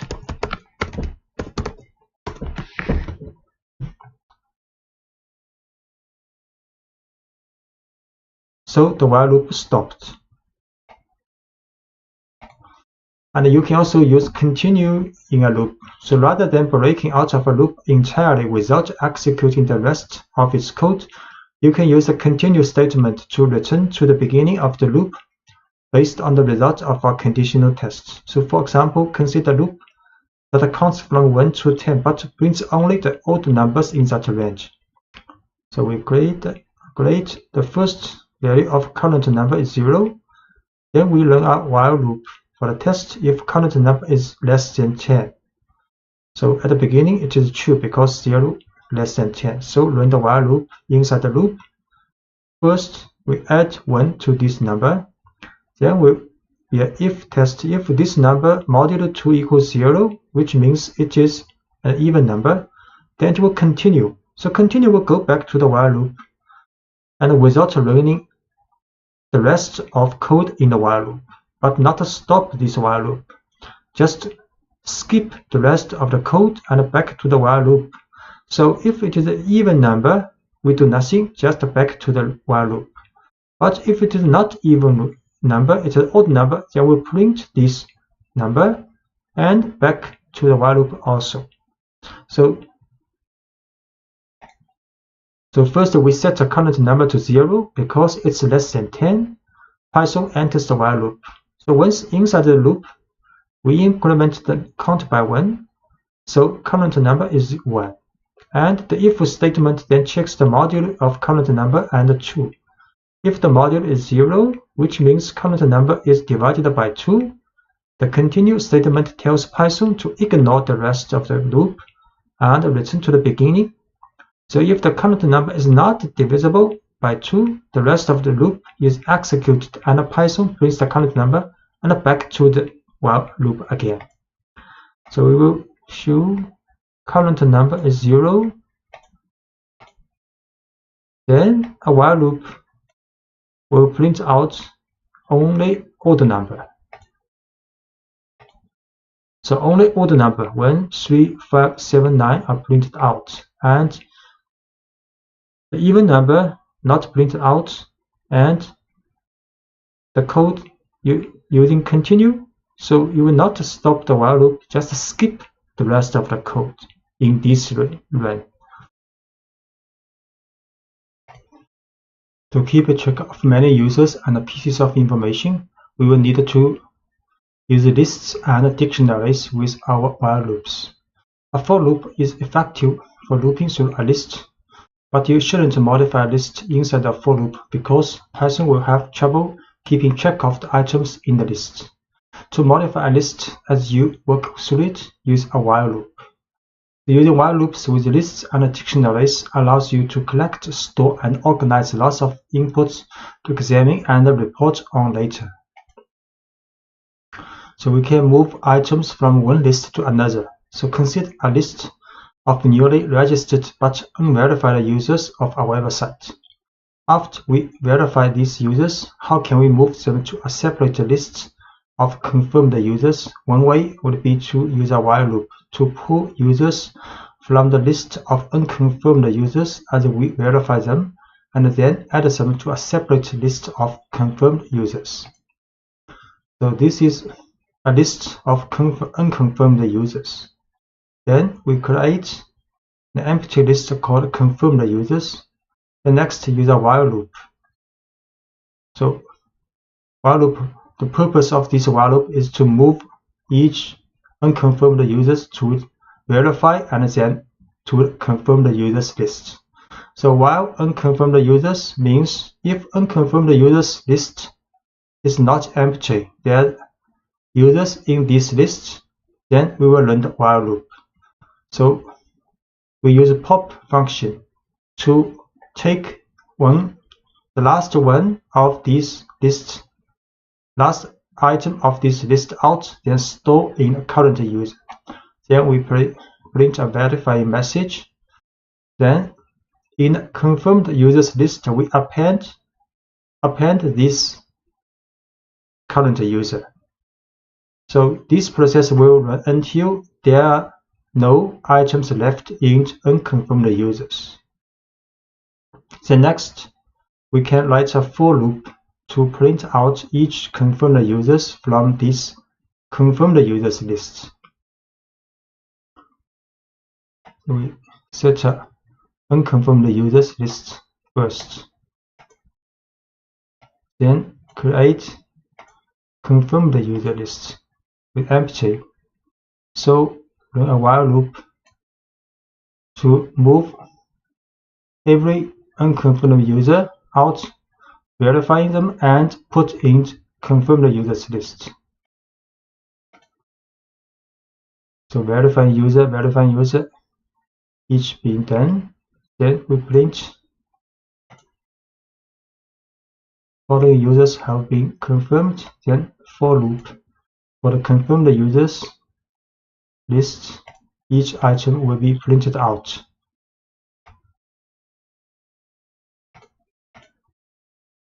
And you can remove all instances of specific values from a list. The remove function will remove the instance that appeared only once in the list. But what if you want to remove all instances of a value from a list?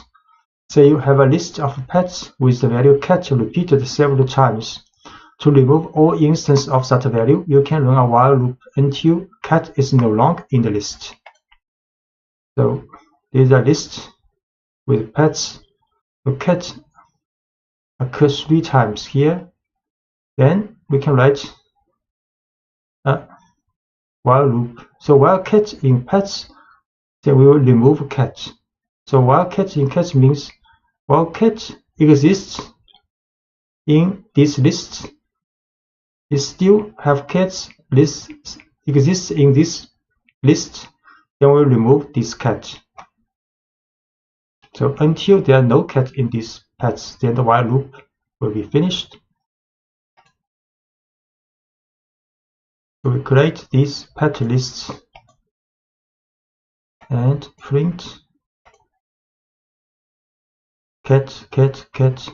Then a while loop will remove each one cat in the list, and we print pets again. There are no cats now in the list. So filling a dictionary with user input. So you can prompt for as much input as you need in each pass through a while loop. So let's make a pooling program in which each pass through the loop prompts for the participant's name and the response. We can store the data we gather in a dictionary. So first we create an empty dictionary, then set a pooling active flag to true. So while pooling active, then user will see prompt what is your name. Then the response is input and user input name to name variable. Similarly, user will input the mountains information for the response variable. Then for the dictionary, this dictionary created here, we add key value pairs for name, the person, and its response, the value of this mountain. Then repeat is another input for user to enter. The prompt is would you like to let another person respond? So if the user does not enter no, then process will be continue, and the user can do back to the while loop, and the user can input again the name and the information for the response with mountains, then add another key value pairs in dictionary. So this process will until user enter no in the repeat input. If the user enter repeat input with no, then pooling active flag will be false. So back to the while loop, pooling active will not be successful, then the while loop is stopped. So next, then we can print out information from this dictionary with the function items and get name response pairs, each name response pairs, and print it out in this message. So we set this empty dictionary first, then while loop,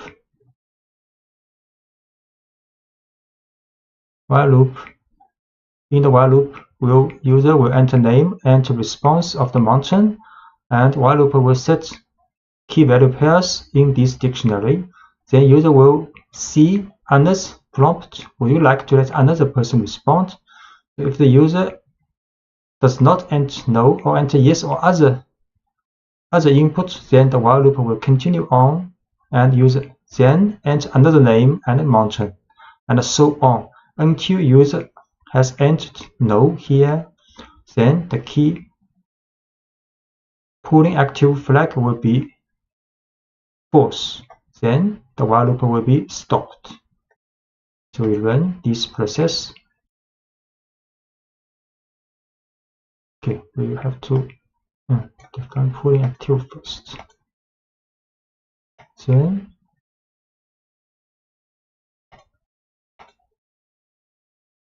what's your name? Wilson.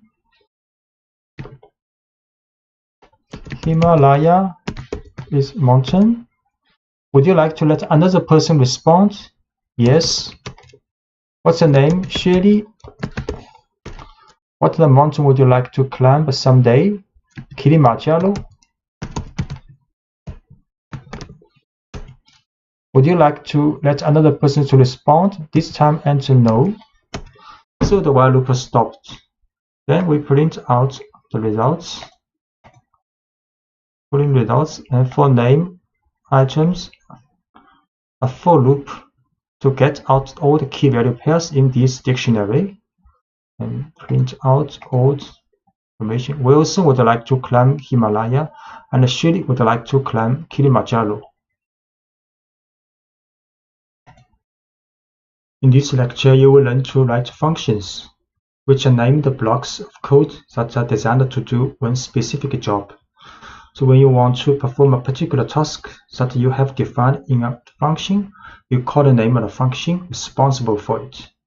If you need to perform that task multiple times throughout your program, you don't need to type all the code for the same task again and again. You just call a function dedicated to handling that task, and the call tells Python to run the code inside the function. So we define a simple function. Here's a simple function named greet user that prints a greet message. So use diff greet user. Then this is the description of this function. Use triple quotes. Then inside the function, print a message hello. Then we can call this function just write greet user. The keyword diff to inform Python that you are defining a function. Then next name of the function is greet user. Then parentheses are empty here, means no more information needed to run this function. And a comment called a docstring enclosed in triple quotes, which describes what the function does. The docstrings are enclosed in triple quotes. Greet users call the function. So we define a function called greet user, and inside the function print hello message. Then we call this function just print greet user and parentheses. The function greet user can not only tell the user hello, but also greet them by name. So for the function to do this, you enter username in the parentheses of the function's definition at the diff greet user. So by adding username here, you allow the function to accept any value of username you specify. So if we want to print message with different username, so we can put a parameter here in the definition of function in the parentheses. So inside the function, print message will take this information of username and print a message. So when we call this function, we have to add a name, for example, Jesse here. So the variable username in the definition of greet user is an example of a parameter, a piece of information the function needs to do its job. And the value Jesse in greet user Jesse is an example of an argument. An argument is a piece of information that is passed from a function call to a function. So when we call the function, we place the value we want the function to work with in parentheses. In this case, the argument Jesse was passed to the function greetUser, and the value was stored in a parameter username. Note that people sometimes speak of arguments and parameters interchangeably. So we create again this function greetUser with the username as a parameter. Then we can print out a message using this username. The function defined. Then we call this function and adding a Jesse here in the parentheses. So the message "Hello Jesse" is printed out. Because a function definition can have multiple parameters, a function call may need multiple arguments. You can pass arguments to your functions in a number of ways. You can use positional arguments, which need to be in the same order the parameters were written, keyword arguments, where each argument consists of a variable name and a value, and the lists and dictionaries of values. So, positional arguments. When you call a function, Python must match each argument in the function call with a parameter in the function definition. The simplest way to do this is based on the order of the arguments provided. So values matched up this way are called positional arguments. To see how this works, consider a function that displays information about pets. The function tells us what kind of animal each pet is and the pet's name. We define a function called describePet with two parameters needed to run this function. First is animal type, second is pet name. Then in the function definition, we print a new line, then a message "I have this type, animal's type." Then print another line, this animal type's name is this pet name's title form. So when you call this function, you have to write describePet, then the type first, then name second. Or you can run again, call the dog is the type, then Willie is the name. So we define this function first. Then we call this function.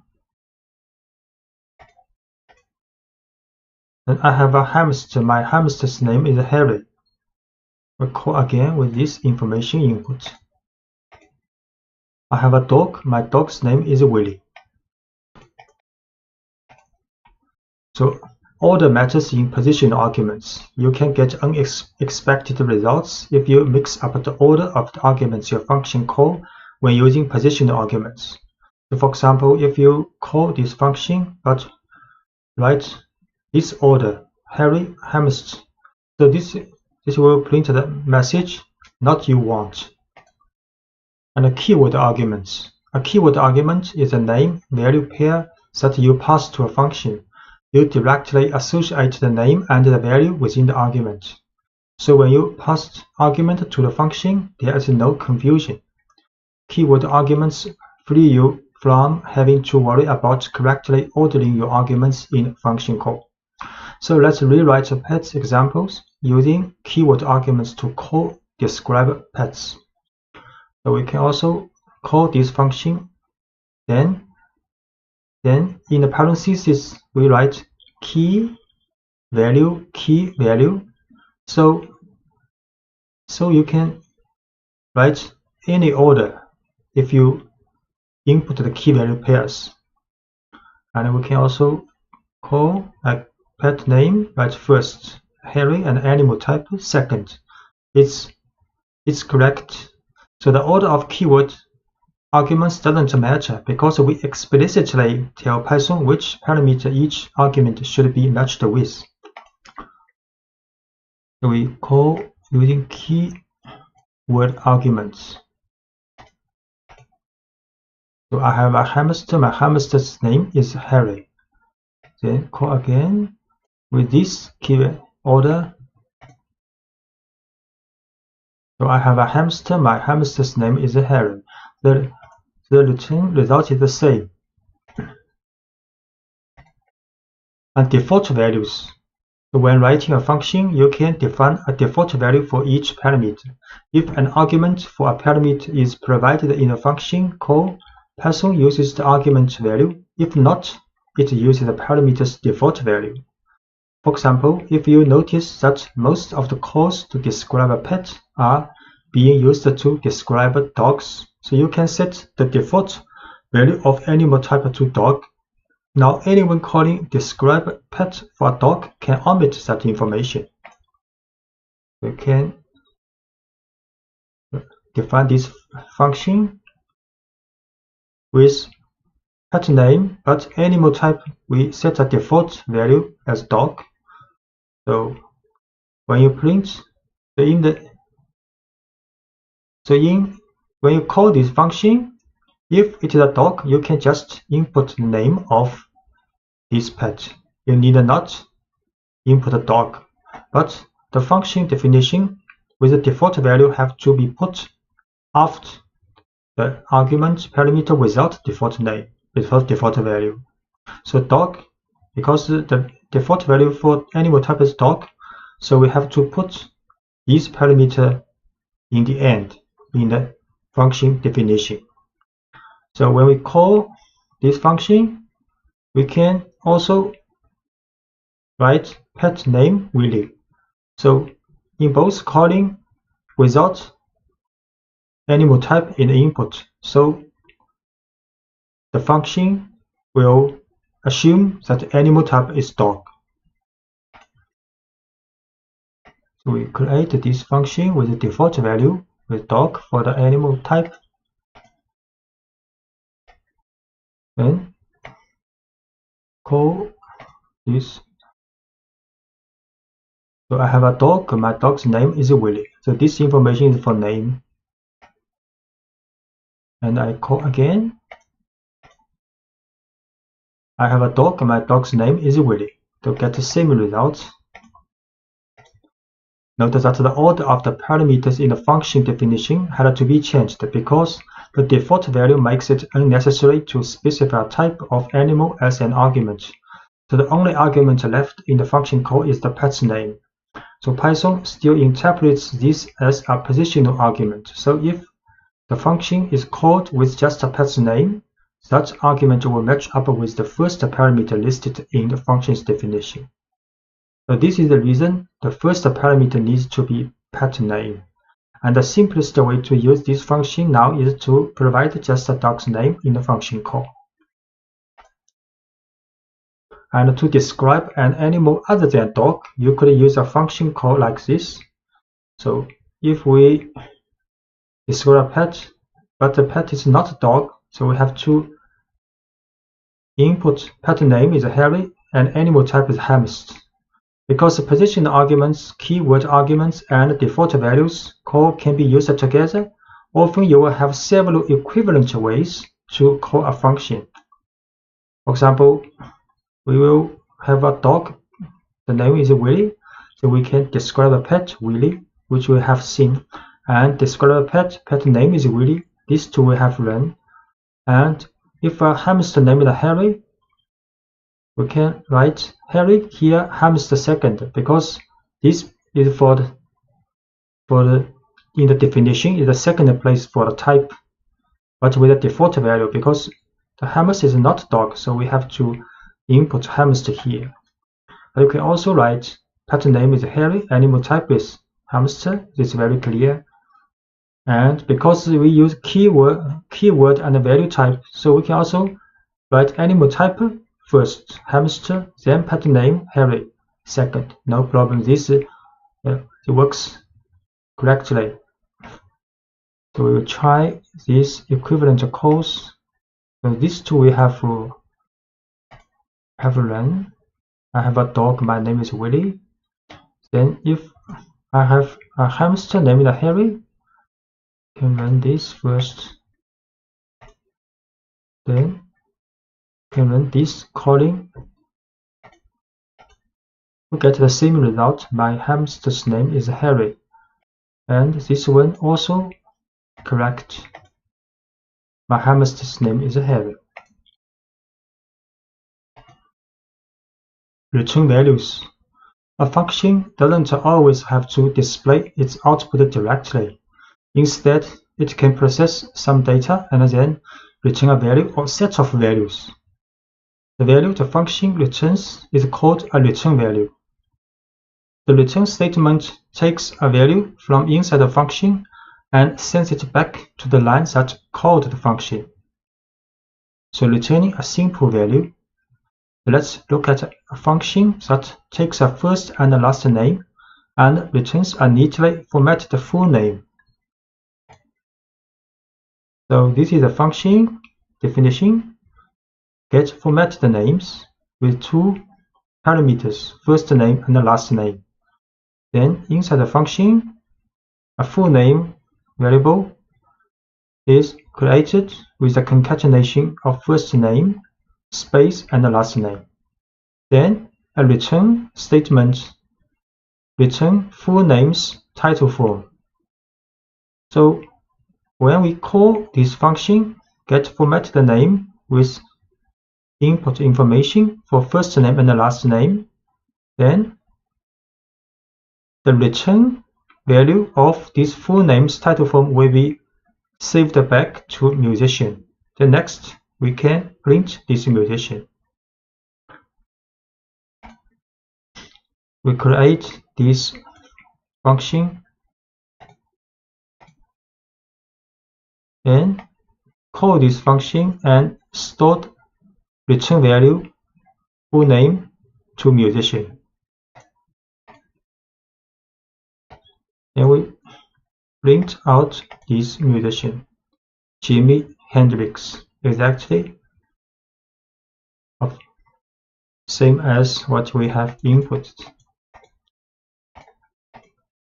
So making an argument optional. Sometimes it makes sense to make an argument optional so that people using the function can choose to provide extra information only if they want to. You can use default values to make an argument optional. For example, say we want to expand get formatted name to handle middle names as well. The first attempt to include middle names might look like this. So we need middle name in this function. So normally people may write like this: first name, middle name, last name in as the parameters. Then inside the function definition, a full name is concatenated from first name, space, middle name, space, and the last name. Then return this full name's title form.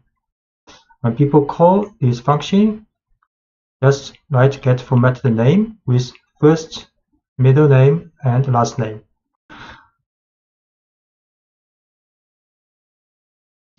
So we try this function definition and call this function with first name, middle name, and the last name. Is a positional argument. Passing position argument. So then after calling this function, the musician will get the value of this returned value full name. Then we print this musician. So first name John Hooker Lee printed out. This function works when given a first, middle, and a last name. The function takes in all three parts of a name and then builds a string out of them. But middle names aren't always needed, and this function as written would not work if you try to call it with only a first name and a last name. So this function does not work when people have not middle name to input. The better solution would be to make middle name optional. So we can give the middle name argument an empty default value and ignore the argument unless the user provides a value. So this is a better solution for definition of this function. So inside the parenthesis position, we write first name, last name, then middle name and last with a default value of empty string. Then inside the function, we use if-else test. So if middle name means if the middle name is not empty, which means if user inputs some middle name, then the full name is the concatenation of these three names together. Else means if user did not input the middle name, so full name is only first name concatenated with last name. Then in the end, function will return full name, the title form. So when we call this function, no matter whether the people has middle name or not middle name, this function works. So in this case, we call this function with only first name and last name. Then in this case, we can call function with first name, last name, and middle name. Just note middle name have to be put in the last place, because in the definition, first name, last name, and middle name. We create this function first with middle name as default, has a default empty string. Then we call this function with only first name and last name. Then we print so only first name, last name. And we call this function with first, last, and middle name input. Then print this musician. Now three name, first name, middle name, and last name. A function can return any kind of value you need it to, including more complicated data structures like lists and dictionaries. For example, the following function takes in parts of a name and returns a dictionary representing a person. We define a function called buildPerson. Information in parameters are first name, last name. So the person is a dictionary created in the function. And for this dictionary, there are two key value pairs. First is the first value is the first name from the parsing of this first name, and key last, the value is last name passed from these positions parameter. So then function return person, this dictionary, when you call this function. So next we call this function buildPerson, then with information for first name, last name passing. We create this function with a return a dictionary of a person. Then we call this function and with passing first name and the last name, and stored back to the musician. So the musician is a dictionary because this function returns a dictionary. So we print out this musician is a dictionary with first two key value pairs. Key first value is Jimmy, last is key, the value is Hendrix. And you can easily extend this function to accept optional values like a middle name, an age, an occupation, or any other information you want to store about a person. For example, the following change allows you to store a person's age as well. So we define a function called buildPerson, but this time we add another parameter called age with default value is empty string in addition to first name and the last name. So inside the function, we create a dictionary called person with two key value pairs, first and last first. Then we run a if test if age. So if age means if user inputs age when calling this function, then we create another key value pair for this person's dictionary. Then key is age and the value is the age user input. Then in the end we return this person dictionary. So when you call this function, you input Jamie, Henrik's first name, last name, then you add a key value pair like age equals 27. Then the musician will be a dictionary include information with a key value pair for first name, last name, and age. We define this function with age as a default empty string value in addition to first name and the last name, and return this person. If age is input with a value, then the person has key value pair for age also. And we call this function, and the return person's dictionary will be stored in the musician with input Jamie, Hendrix, and age 27. Then we print out this musician. So now musician is a dictionary with 3 key value pairs: first name, last name, and age. Using a function with a while loop, you can use functions with all the Python structures you have learned about so far. For example, let's use the getFormatTheName function with a while loop to greet users more formally. It is the first attempt at greeting people using their first and last names. So you can define a function with 2 parameters, first name, last name. Then inside the function, create variable called full name with the concatenation of first name, space, and the last name. Then return these full names title form. Then we write a while loop. So while true, it will be always true if nothing happens. So in the while loop, print message for the user to input a name, and if user input a Q, then it will be quit. Then the while loop will stop. Then next, create 2 variable called fName, get the information of the first name, the lName get information of last name user input. Then format the name, calling this getFormatTheName function, and store the return value of full name to format the name. Then print message including this formatted name. In the previous example, we use a simple version of getFormatTheName that doesn't involve middle name. And the while loop asks the user to enter their name, and we prompt for their first and last name separately. But there is one problem with this while loop. We haven't defined a quit condition, and the while loop will be run infinitely.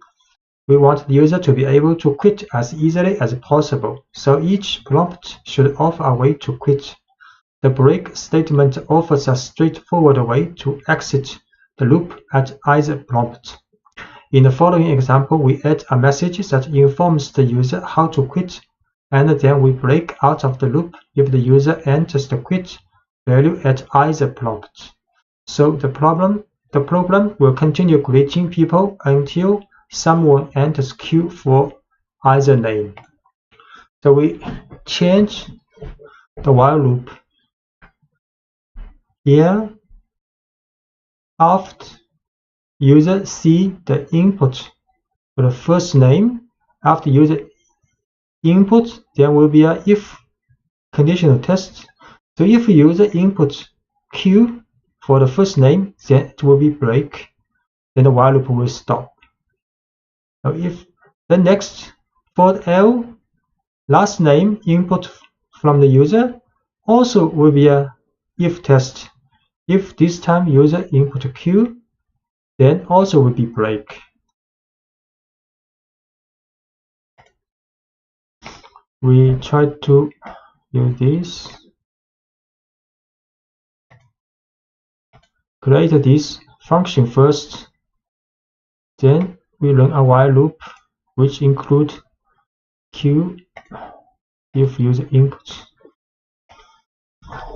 So first name Wilson, last name Shirley, Then hello Wilson Shelly. Then first name James, last name Wilson. Then print it out. Then we input Q, and the while loop stopped. Passing a list to a function. You will often find it useful to pass a list to a function, whether it is a list of names, numbers, or more complex objects, such as dictionaries. When you pass a list to a function, the function gets direct access to the contents of the list. Say we have a list of users and want to print a greeting to each. The following example sends a list of names to a function called greetUsers, which greets each person in the list individually. So we define a function called greetUser with parameter called names, and the names is a list. So inside the function, there's a for loop for name in names. So get each element of this names list, then set it to variable name.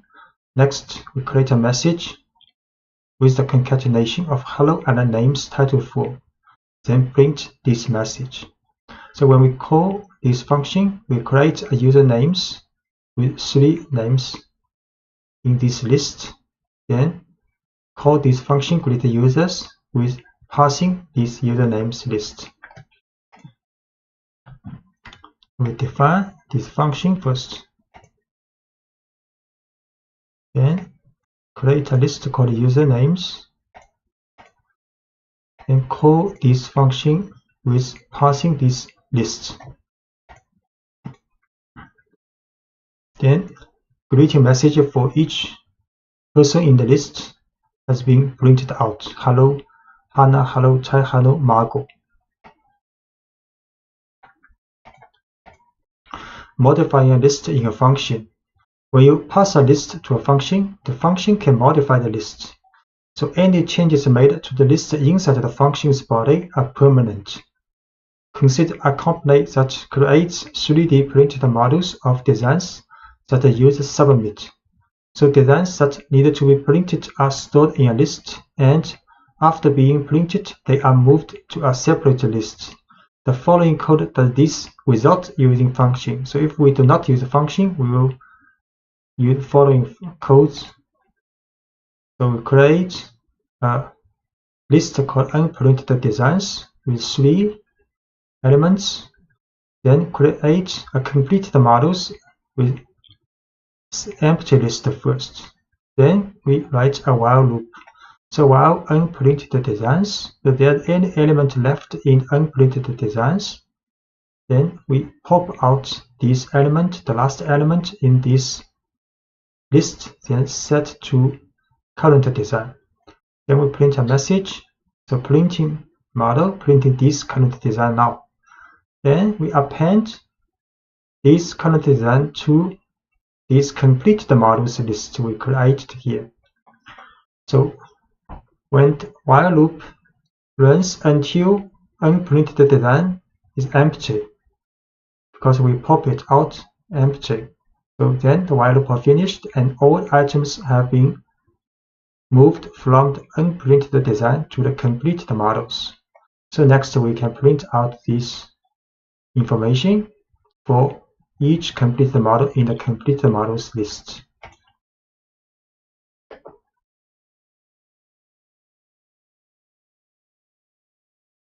So we create these 2 lists, then use a while loop to move all items from unprinted design to completed models.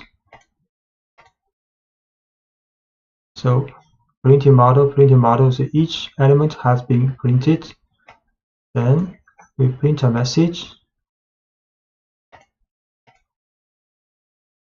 following having completed. Then a for loop in this completed models list, print each model. Each model has been completed. So we can recognize this code by writing 2 functions, each of which does one specific job. The first function will handle printing the designs, and the second will summarize the prints that have been made.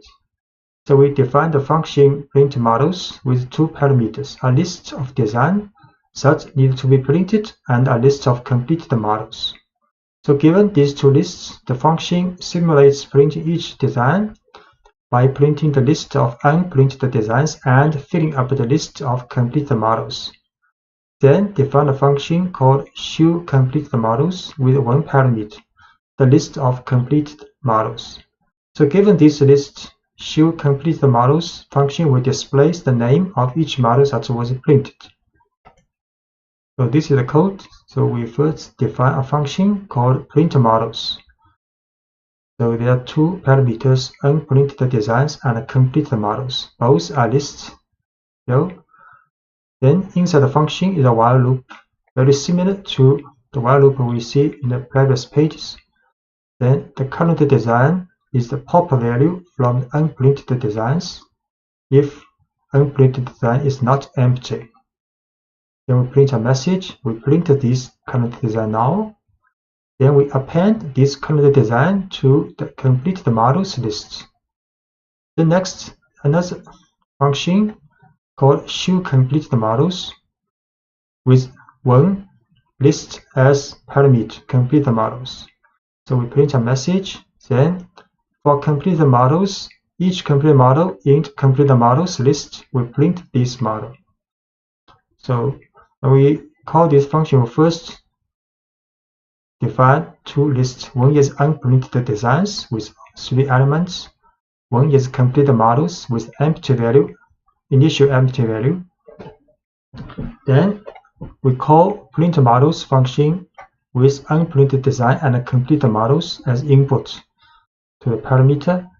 Then we call showCompleteModels with completed models as input. So we run first define these two functions called printModels and showCompleteModels.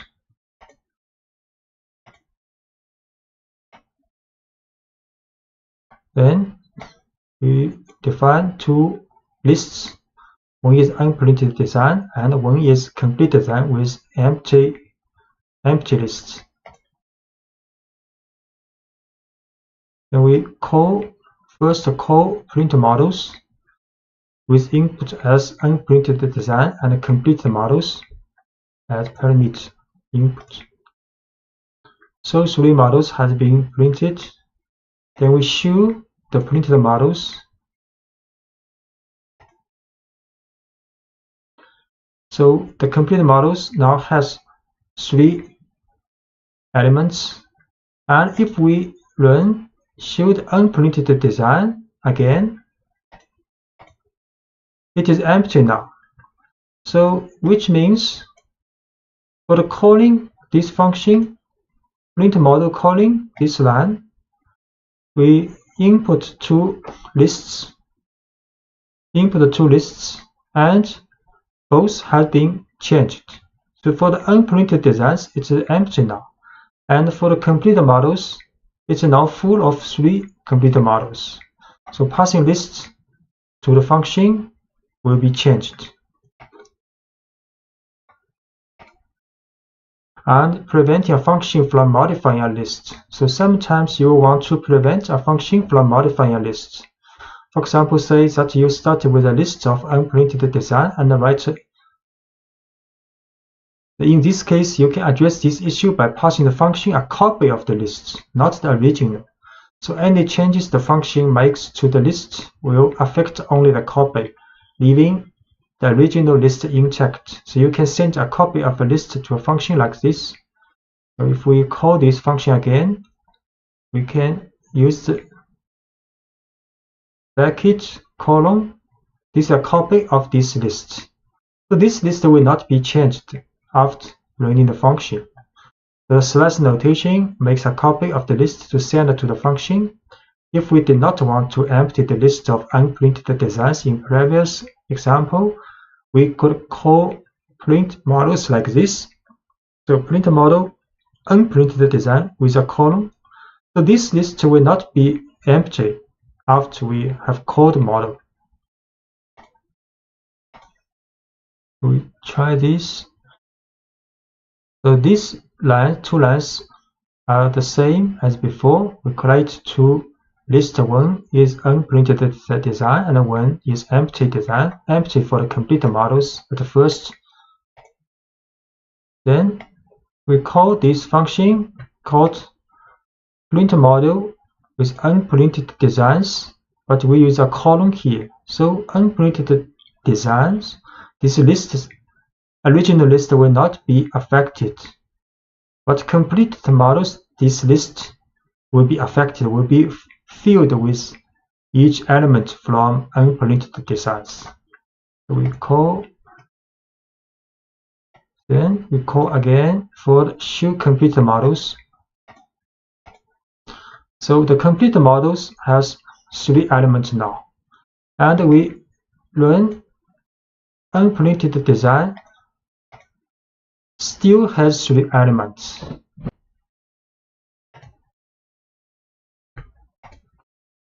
Passing an arbitrary number of arguments to function. Sometimes you want to know ahead of time how many arguments a function needs to accept. Fortunately, Python allows a function to collect an arbitrary number of arguments from the calling statement. For example, consider a function that builds a pizza. It needs to accept a number of toppings, but you can't know ahead of time how many toppings a person will want. The function in the following example has one parameter, asterisk toppings, but this parameter collects as many arguments as the calling line provides. So we define a function called makePizza with the parameter asterisk toppings. Then we print these toppings. And when we call this function makePizza, we can input one argument pepperoni, or we can input with 3 or many more arguments when we calling this function. So the asterisk in the parameter name toppings tells Python to make an empty tuple called toppings and pack whatever values it receives into this tuple. So in these 2 cases, pepperoni or mushrooms, green peppers, extra cheese will be stored in these star toppings, and this asterisk toppings will be a tuple, will be used in the function.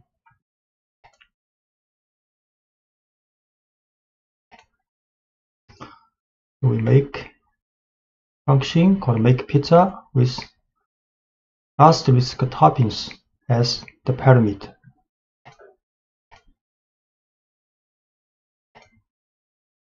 Then we call this function, this time with only one item, pepperoni, as the argument for this parameter. Then it will in output print this one with tuple with only one element. Then this time call this function but with 3 toppings as arguments input. Then Python will print out a tuple with 3 elements.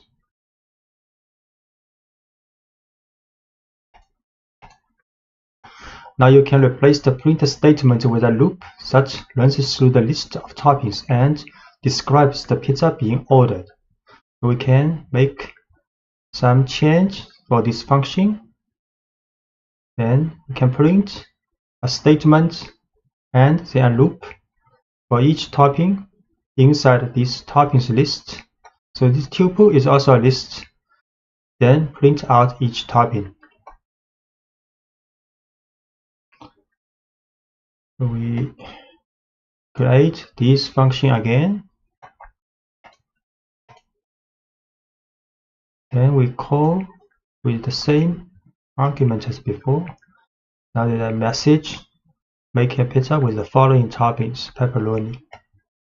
And call this function with 3 arguments passing. Then make a pizza with the following toppings with these 3 toppings. And mixing positional and arbitrary arguments.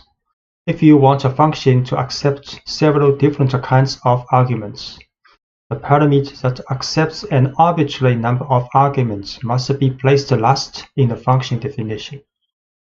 Python matches positional and keyword arguments first and then collects any remaining arguments in the final parameter.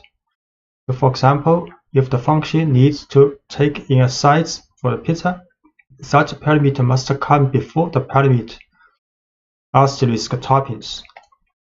So in the function definition, Python stores the first value it receives in the parameter size.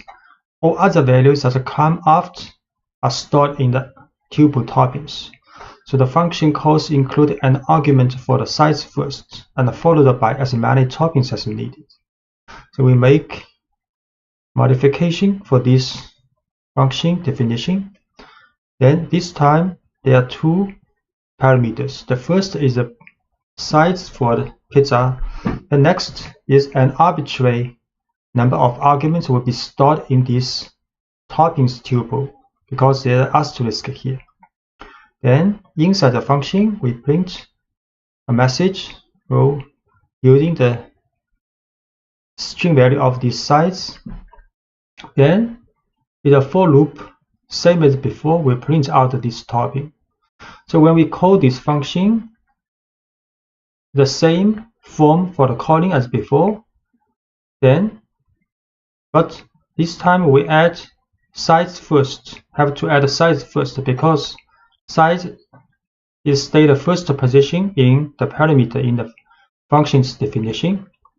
So size first, then next either is 1 items or 3 items will be stored as this toppings tuple. So we make a new function with size and this toppings tuple as parameter.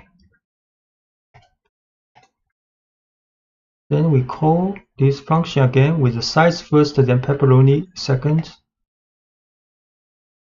Then a message, we make a 16-inch pizza with the following toppings, pepperoni. We call again this function with size 12 first, then 3 items second. Then we make a 12-inch pizza with the following toppings, mushroom, green peppers, extra cheese. And using arbitrary keyword arguments. Sometimes you will want to accept an arbitrary number of arguments, but you want to know ahead of time what kind of information will be passed to the function. In this case, you can write functions that accept as many key value pairs as the calling statement provides. One example involves building user profiles. You know you will get information about a user, but you're not sure what kind of information you will receive. The function build profile in the following example always takes in a first and a last name, but it accepts an arbitrary number of keyword arguments as well. So in this function's definition, this function called build profile, we have two parameter called first last. This is like a normal parameter. Then is a double asterisk user info. So this will be stored as a dictionary in the function's definition. So in the function, we define an empty dictionary first. Then we'll create the keys of this dictionary, and with the value coming from the passing of this parameter, same as for the last name. Then next we write a for loop for this dictionary's items. Methods will get a key value pair. For each key value pair in this dictionary's items, then we will create new key and value pairs and use this information from this user's info. So this user's info is a tuple or is a dictionary when we call this function, and the extra information after first and the last, these two values will be stored in this dictionary. So this for loop will use this dictionary and put these key value pairs in dictionary profile. Then in the end, function returns this profile, the dictionary, which include all the key value pairs from last name, first name, last name, and user infos. So when we call this function, we will add first, last name's value first. Then we will add several key value pairs as we want.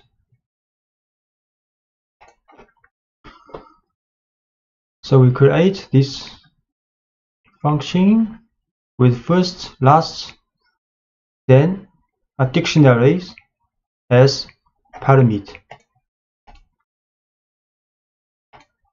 We call this function with Albert Einstein as first and last name, then location as Princeton, field is physics as two extra key value pairs. Then we print this user file. So the print result will be a dictionary with 4 key value pairs. So first name Albert, last name Einstein, a location Princeton, and a field physics. Once you have created a function or a dozen functions, you can go a step further by storing your functions in a separate file called a module, saved into same directory as your current source file, and then importing that module into your main program. An import statement tells Python to make the code in your module available in the currently running program file. So storing your functions in a separate file allows you to hide the details of your program's code and focus on its higher level logic. It also allows you to reuse functions in many different programs. So when you store your functions in separate files, you can share those files with other programs without having to share your entire program. There are several ways to import a module. So importing an entire module. To start importing functions, we first need to create a module. A module is a file ending in .py that contains the code you want to import into your program. So let's make a module file called pizza.py that contains the function make pizza. So this function is written in the file pizza.py in the working directory. So this function is same as the function we made in the previous lectures, with size and this tuple toppings as input parameter. Then print a message with the size of this pizza and print out each topping.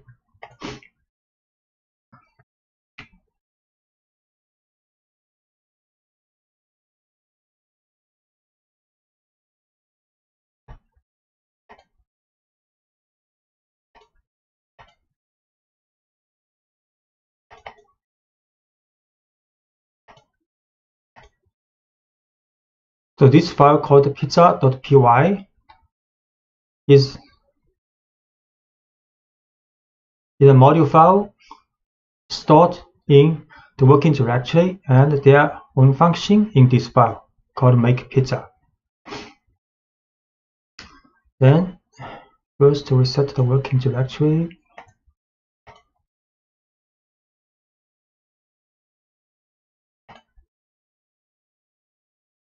Then we can import the module pizza. We just create it and then make 2 calls to make pizza using the form.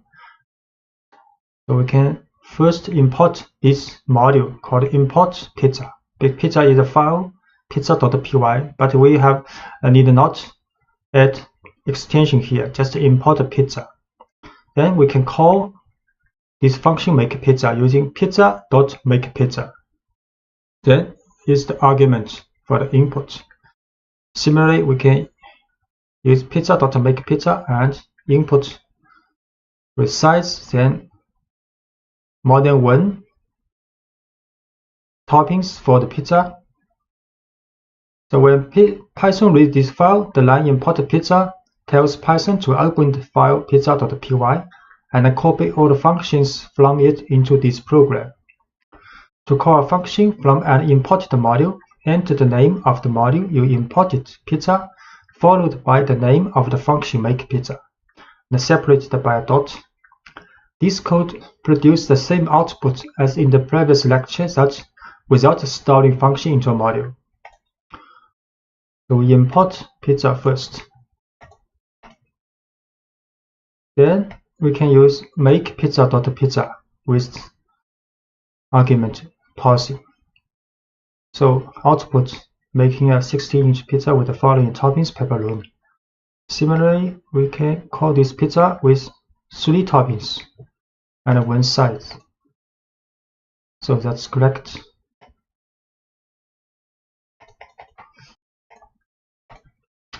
And you can also import specific functions from this module file. You can also import a specific function from a module.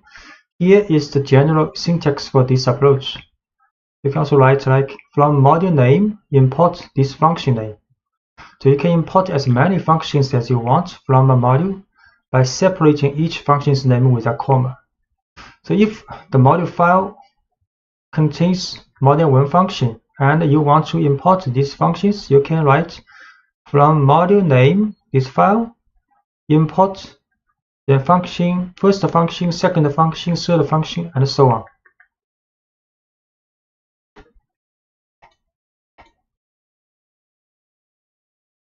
So the makePizza example would look like this if we want to import just the function we are going to use. So we can write from pizza import makePizza. Then when we call this function, we just use makePizza with the argument makePizza with this argument.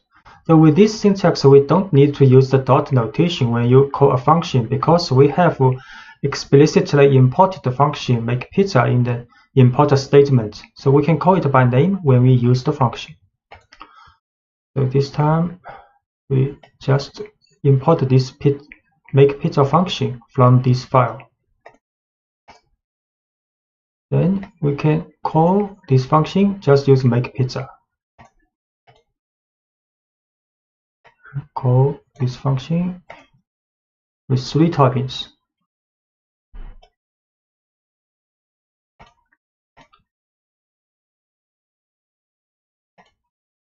And using s to give a function an alias. So if the name of a function you are importing might conflict with an existing name in your program, or if the function name is long, you can use a short unique alias, an alternate name similar to a nickname for the function. You will give the function this special nickname when you import the function. The general syntax for providing an alias is like, so from module name, import function name is an alias. So here we give the function makePizza an alias mp. So by importing makePizza as mp, so the s keyword renames a function using the alias you provide. So you can write from pizza import makePizza as mp. Then we can call this function using mp now with the parameter parsing. mp now with the parameter parsing. We can from pizza import makePizza as mp. Then we can use mp16 pepperoni to call this function. You can make a call with mp12 mushroom, green peppers, extra cheese. So the output of this calling is the same. We use s to give a module an alias. You can also provide an alias for a module name. The general syntax for this approach is import module name as an alias. So giving a module a short alias, like p for pizza, allows you to call the module's functions more quickly. So calling p.makePizza is more concise than calling pizza.makePizza. So we can import pizza as p. So we can call module with p.makePizza. p.makePizza. So we can import module as p. Then call module with p.makePizza 16 pepperoni. P.makePizza 12 and with 3 topping. So the result is the same in the printing. And you can also import all functions in a module. You can tell Python to import every function in a module by using the asterisk operator. So we can write from pizza import this asterisk, means all the function. Next, we can also use make pizza with the parsing. The asterisk in the import statement tells Python to copy every function from the module pizza into this program file. Because every function is imported, you can call each function by name without using the dot notation. However, it's best not to use this approach when you are working with large modules that you didn't write. If the module has a function name that matches an existing name in your project, you can get some unexpected results. Python may see several functions or variables with the same name, and instead of importing all the functions separately, it will overwrite the functions. So this is not a good approach. We write here just to let you know if in the later time you may see such approaches in other people's code. So we can try this, make from pizza import with the asterisk. Then we can call this function with just to make pizza. The result is the same. So the best approach is to import the function or functions you want, or import the entire module and use the dot notation. Class object-oriented programming is one of the most effective approaches to writing software. In object-oriented programming, you write classes that represent real-world things and situations, and you create objects based on these classes. When you write classes, you define the general behavior that a whole category of objects can have. And when you create individual objects from the class, each object is automatically equipped with the general behavior. You can then give each object whatever unique traits you desire. Making an object from a class is called instantiation, and you work with instances of a class. You can also specify the kind of information that can be stored in instances. So creating a dog class. So let's start by writing a simple class, dog, that represents a dog, not one dog in particular, but any dog. So they have all a name and age. We also know that most dogs sit and roll over. These two pieces of information, name and age, and those two behavior, sit and roll over, will go in our dog class because they are common to most dogs. After our class is written, we will use to make individual instances, each of which represents one specific dog. So this is a dog class. So class dog, then this is a description of this class. Then we define df initial method. So every class has an initial method with the parameter self and a name age. Then inside this method function, then we define self.name is a name, because we need a name when we create this class for instantiation, and self-age is the age, these two information. Then we define two functions or called methods of this class. So sit, inside the sit parentheses, we pass self. So this means all the dog will have this sit method, same as roll over. Then inside this two function method, then we print the name of this dog and is not setting a message. And similarly, for rollover, we print this dog is rollover. So by convention, capitalize the name referred to classes in Python. The parentheses in the class definition are empty because we are creating this class from scratch. So the initial method, a function that's part of a class, is a method, and everything you learned about the functions applies to methods as well. The initial method is a special method. The Python runs automatically whenever we create a new instance based on the dog class. Now, this method has 2 leading underscores and 2 trailing underscores. So there are 2 underscores here and 2 underscores. We define the initial method to have 3 parameters: self, name, and age.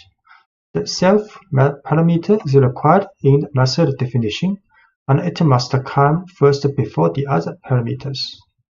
And it must be included in the definition because when Python calls the initial method later to create an instance of dog, the method call will automatically pass the self argument. And every method call associated with a class automatically passes itself, which is a reference to the instance itself. It gives the individual instance access to the attributes and the methods in the class. So when we make an instance of dog, Python will call the initial method from the dog class, and we will pass dog a name and an age as arguments. The self is passed automatically, so we don't need to pass it. Whenever we want to make an instance from the dog class, we will provide the values for only the last 2 parameters, name and age. And the 2 variables defined each have the prefix self. So any variable prefixed with self is available to every method in the class. And we will be able to access these variables to any instance created from the class. So self name equals name takes the value stored in the parameter name and stores it in the variable name, which is then attached to the instance being created.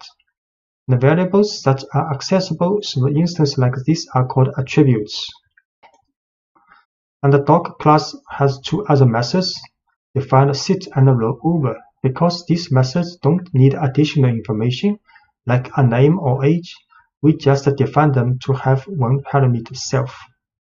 They all be able to sit and roll over. For now, sit and roll over don't do much. They simply print a message saying the dog is sitting or rolling over. So we create a class now.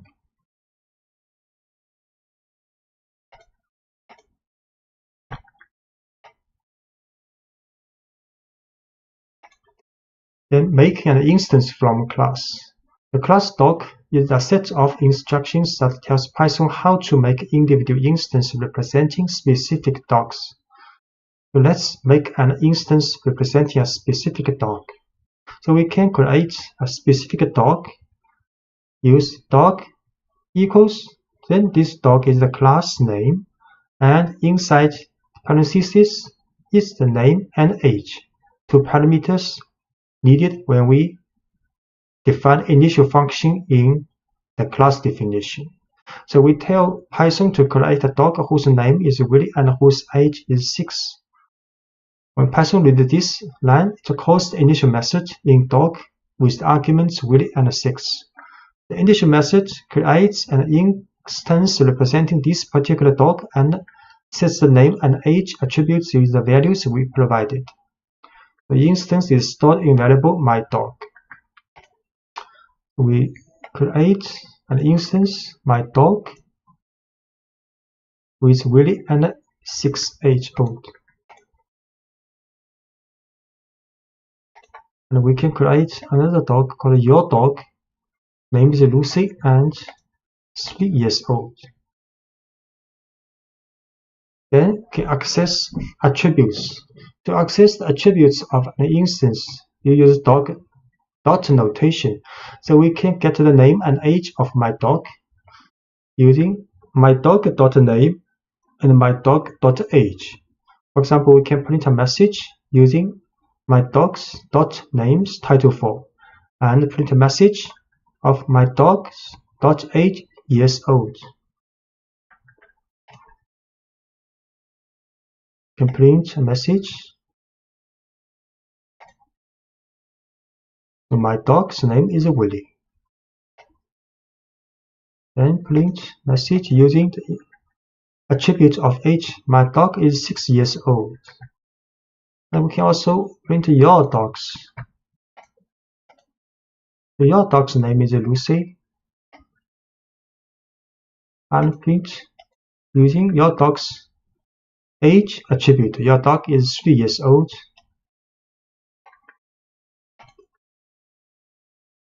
And we can also call methods. Method actually is the function. So we can also use dot notation to call my methods defined in dog. So let's make our dog sit and roll over. So my dog dot sit. My dog is an instance because this instance belongs to a class dog, and the dog class has sit method, sit function. So we can use dot notation. So my dog dot sit. So we call this function. Similarly, we can use my dog dot roll over. So roll over this function will be called. My dog sit. So Willie is now sitting. My dog dot roll over. So Willie is now rolling over. And your dog can also sit.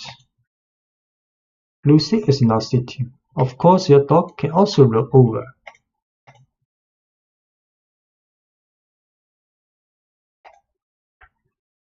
So let's write a new class representing a car. Our class will store information about the kind of car we are working with, and it will have a method that summarizes this information. So we defined initial method with the self parameter first. We also give 3 other parameters: make, model, and year. A method called getDescriptiveName that puts a car's year, make, and model into one string neatly describing the car. Then we make an instance from the car class and store it in the variable myNewCar. Then we call getDescriptiveName to show what kind of car we have. So this is a class for car, capitalized class for car. Then inside the class definition is an initial method with self first, then 3 parameters: make, model, year. With the information, when we calling this, when we make an instance of this car, we will put and input this information. Then for this initial method, we'll pass this 3 information to the attribute of this car called make, model, and year. Then a method called getDescriptiveName with the parameter self will create a variable called longName, which concatenates the information of year, make, and model together. Then we'll return these names title form. So next we can make an instance of this car class called myNewCar with 3 information for make, model, and year. And we can also call this method getDescriptiveName for myNewCar. So we see create this class.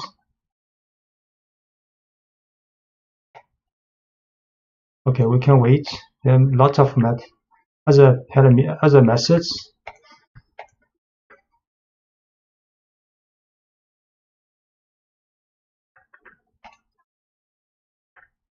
We can also set a default value for an attribute. So every attribute in a class needs an initial value, even if that value is 0 or an empty string. So in some cases, such as when setting a default value, if you do this for an attribute, you don't have to include a parameter for that attribute. So let's add an attribute called odometer reading that always starts with a value of 0. So inside the initial method, we can create another attribute called odometer reading. Odometer reading, but with the initial value 0. So in this function, initial function, we do not need other information for this attribute, which means when we call this class to make an instance, we do not need to add automated reading when we make an instance of this class. So you can see class definition, initial method with make module year coming from the instance information, but automated reading with an initial value 0. Then this is the function for get descriptive name.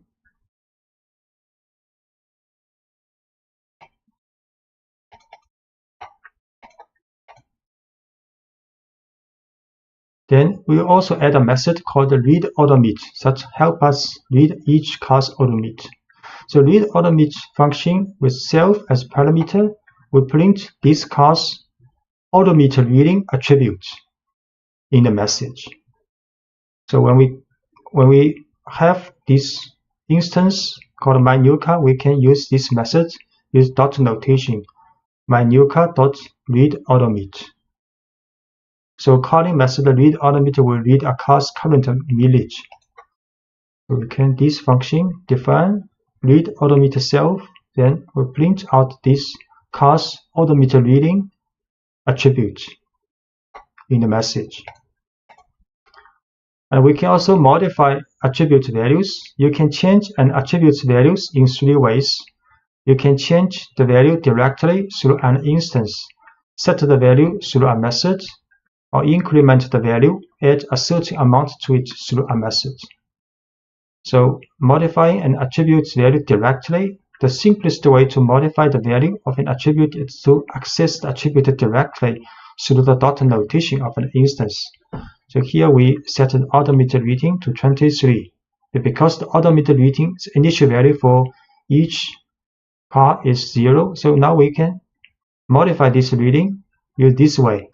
We can use myNewCar.automated reading is 23. So next we use myNewCar.readAutomator will get this new value. We will try this. We create this car class.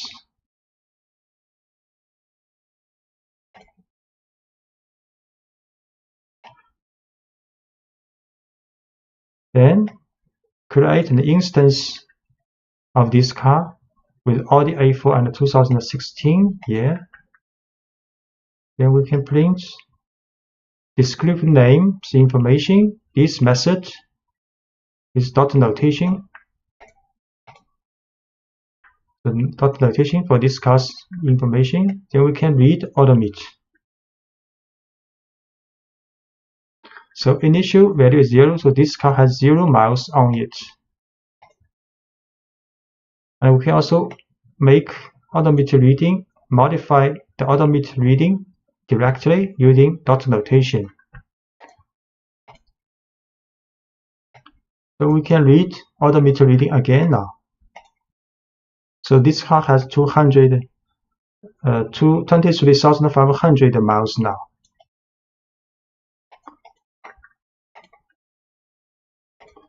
So you can also modify an attribute value through a method. So instead of accessing the attribute directly, you can pass the new value to a method that handles the updating internally. Here is an example showing a method called updateAutomate. So we can also write a method called updateAutomate with 2 parameters. First is self for this car, then the miles. So next, int function definition of updateAutomate. You can write self.automated reading. Self is this car, dot automated reading is this attribute, then equals the miles we passing for this function with the new value.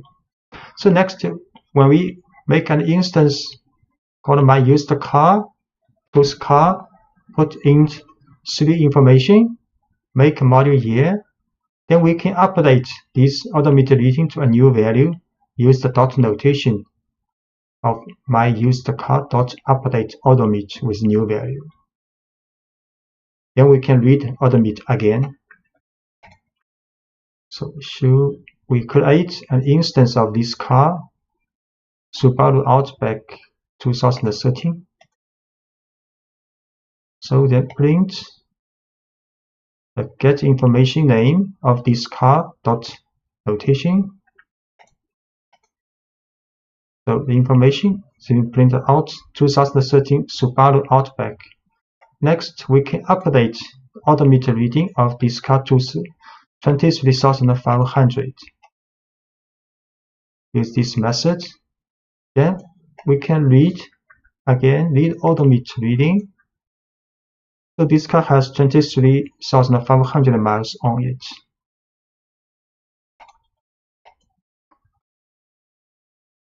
So we can extend the method update odometer to do additional work. Every time the odometer reading is modified, let's add a little logic to make sure no one tries to roll back the odometer reading. So we can define update odometer self miles with inside the function with if statement. So if miles larger than the current odometer reading, then we assign these new miles to the odometer reading. So if this conditional test is not true, which means the miles is less than the current odometer reading, we will not assign these new miles to the odometer reading. We will print a message: you cannot roll back an odometer.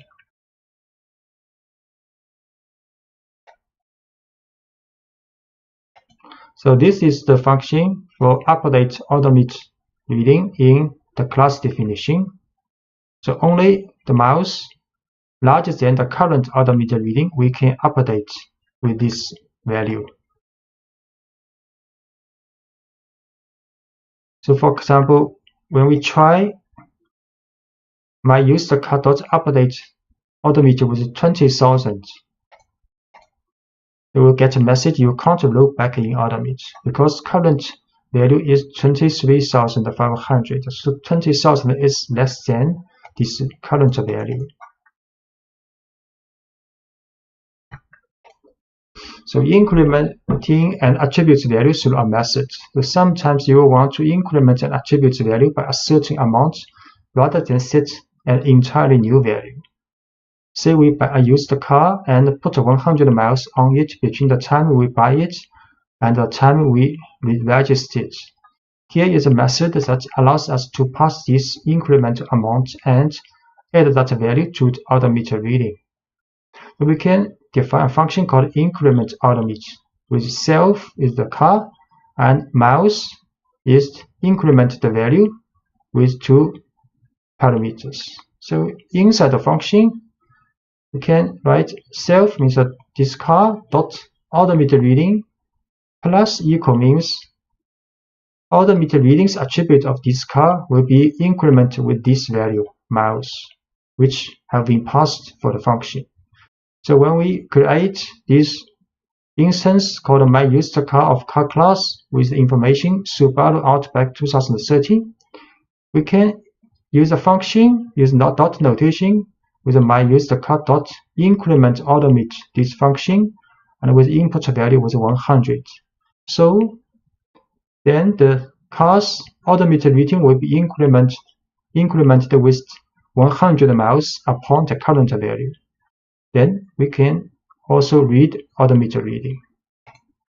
So we'll try create an instance first called my used car. Then we print out the information of this car. Then we read odometer of this car is 0 miles now. Then we can update this car's odometer reading. Then we read odometer reading again, 23,500 now. Then we increment odometer with 100. Then we read again this car. Now has 23,600 miles on it. Inheritance of classes.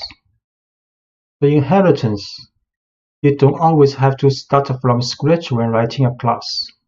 If the class you're writing is a specialized version of another class you wrote, you can use inheritance.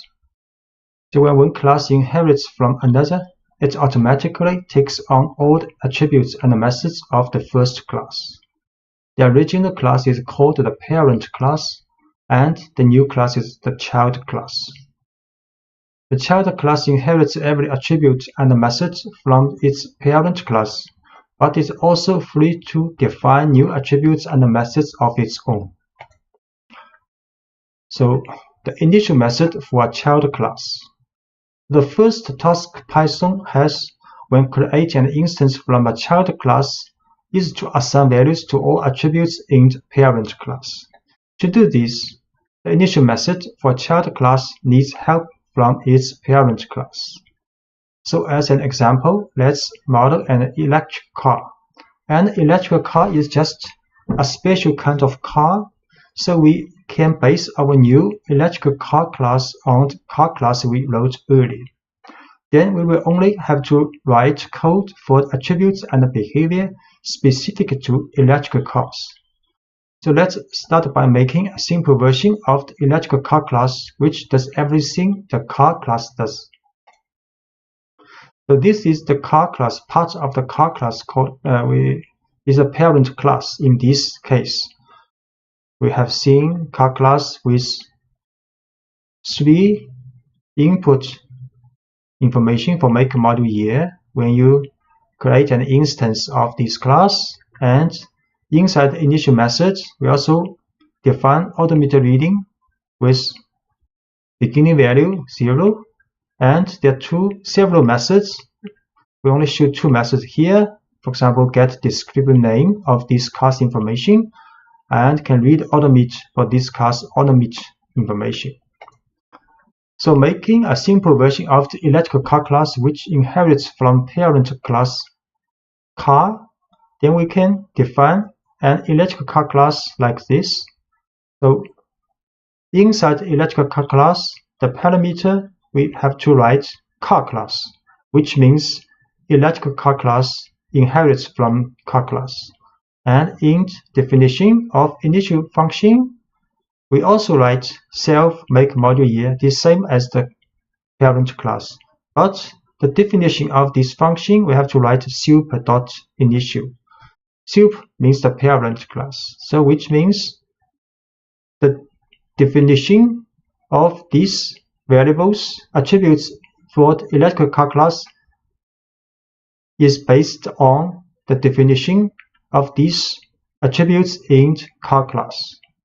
So when we call or make instance of electric class, we can just write electric car, then with the information Tesla Model S 2016, and we can also use the method, for example, get descriptive name, same as we using this function method for a normal car. So when you create a child class, the parent class must be part of the current class and must appear before the child class in the file. So we define the child class electric car, and the name of the parent class car must be included in parentheses in the definition of the child class. And the initial method for child class. The initial method takes in the information required to make a car instance, and the super function is a special function that helps Python make connections between the parent and the child class. This line tells Python to call the initial method from electric car class's parent class, which gives an electric car instance all the attributes of its parent class. And we make an instance of the electric car class with the same kind of information we had provided when making a regular car, and store it in my Tesla. The initial method defines an electric car, which in turn tells Python to call the initial method defined in the parent car class. So let's see. Because we have to create the car class before this line, so we can create an electric car class now. So electrical car, and in the parentheses is a car class. So this means electrical car class is inherited from car class. Okay, so initial method self module make year, and super have to write a super dot initial make module year.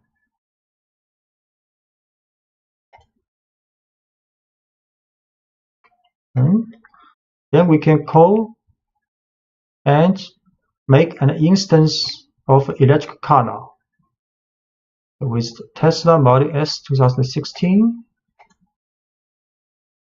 Then we can use this method which defined in the parent class. So get descriptive name. Although we do not need to create this function in electrical car class definition because we inherit from car class, and the car class has this method defined in car class definition. So we can use this. The information is 2016 Tesla Model S. Working with attributes and methods for the child class.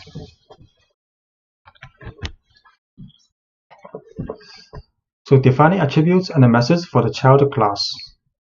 So once you have a child class that inherits from a parent class, you can add any new attributes and methods necessary to differentiate the child class from the parent class. So let's add an attribute that's specific to electrical car, a battery, for example, and a method to report on this attribute. And we will store the battery size and write a method that prints a description of the battery. This attribute will be associated with all instances created from the electrical car class, but won't be associated with any instance of car. We create the electrical car inherits from car class. Then inside its definition of initial function, in addition to make module year, which inherits from the soup of which means from a car class, then we define using self here the battery size attribute. So this attribute is only applied to electrical car class with a 70 initial value. Next, we define a function called describe battery with self, which means this function only applies to electrical car also. Then we print out this electrical car's batteries information in message. So next we can create an instance of electrical car with these three information. Then we can print and to call this function get descriptive name. Then next we can call this method called describe battery, which can get the battery's information of this electric car. We create this first. Create this electric car class. Then make an instance now. Then can print out car's information. Then we can also call the describe battery function of this car. So this car has a 70 kWh battery.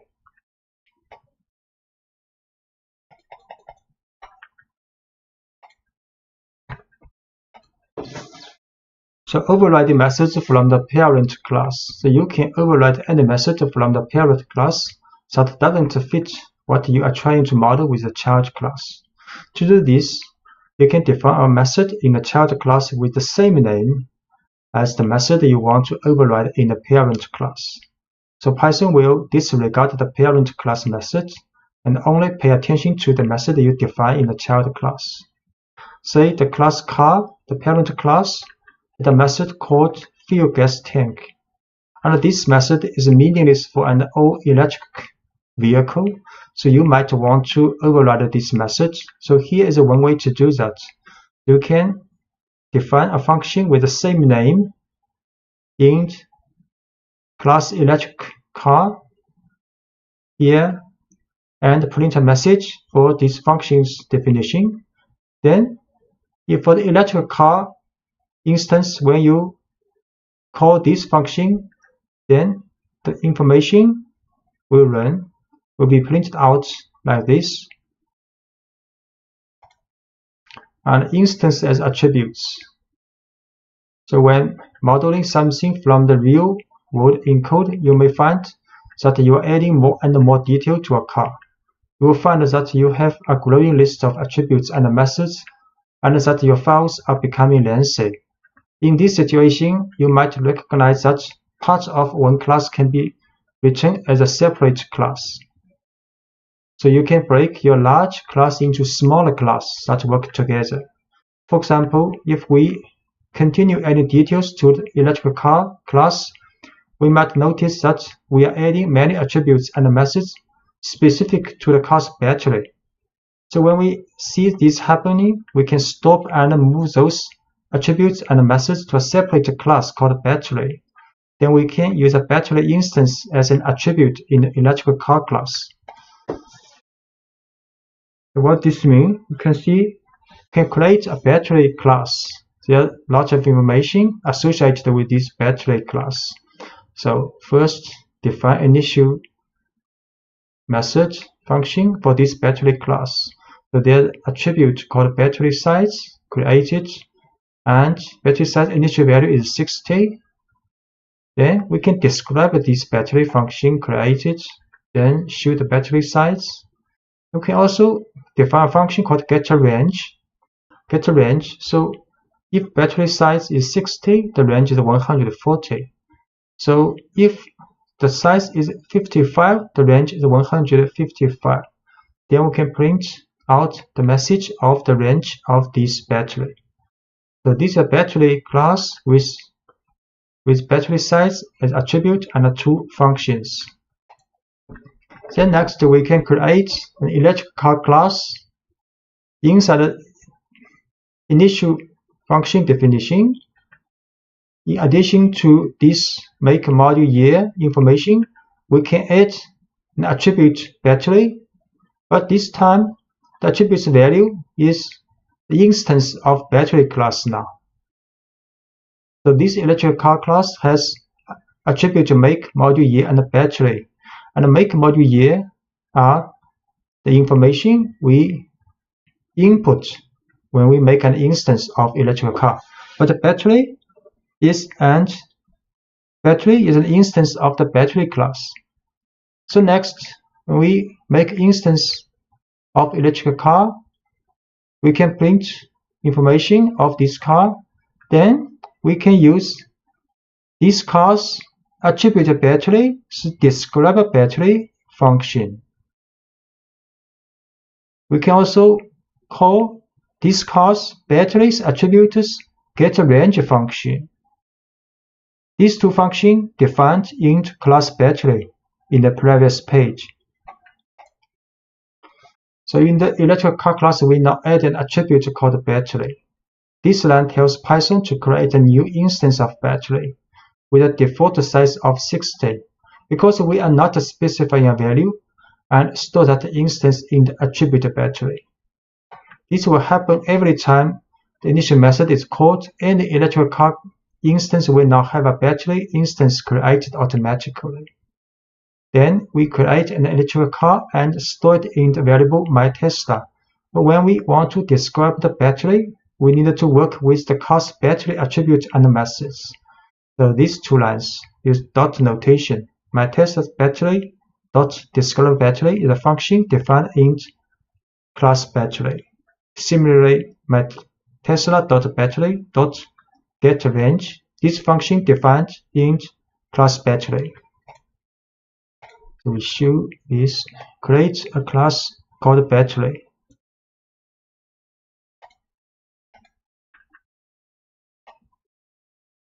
Then create a class, and attribute battery will be the instance of battery class.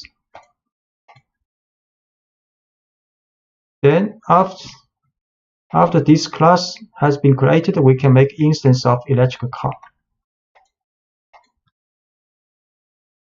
Then we should discuss name information. Then we describe battery, should discuss battery information. And we'll get a range information of this electric car. The car has approximately 140 miles on a full charge. Importing classes. As you add more functionality to your classes, your files can get long, even when you use inheritance properly. In keeping with the overall philosophy of Python, you will want to keep your files as uncluttered as possible.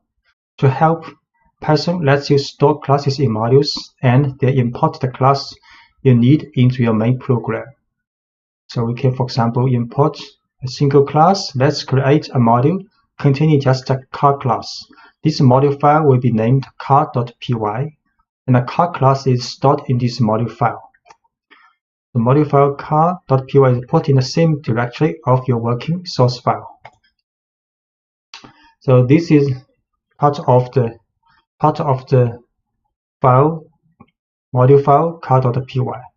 Inside this file, there is a class definition for car, which we have introduced in the previous lectures. In your working source file, you can import car from module. So this car is a class from module car.py. So from car, import a car. So this is the file name without the .py. The file name, module name, then import this class. So next we can make an instance of this car, and we can also print out this instance's descriptive information. We can also add automated reading for the function automated reading attribute to this car with 23, then use the function of this car to read automate.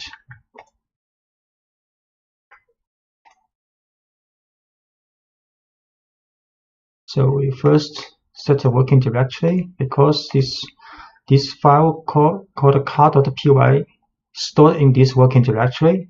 Next we import from this car module, import this car class. Then can create an instance of the car class. We can print out descriptive information of this car. Then we can set automated reading attribute of this car to 23. Then we can call this function read automate of this car. So this car has 23 miles on it. We can also store multiple classes in a module, so you can store as many classes as you need in a single module file, although each class in a module should be related somehow. The class battery and electric car both help represent cars, so let's add them to the module car.py. So in the file car.py, we add class battery also, which we have introduced in the previous lectures. And for the battery class, we also has getRange, for example, getRange function. And we also store electric car class in this file, car.py. So when you import multiple classes from a module, you can use from car import car class, then comma electric car class. So next, in our program, we can make instance from car, or we can make instance from electric car. And we can also print out attributes or information of this car and attribution of this electric car. So we see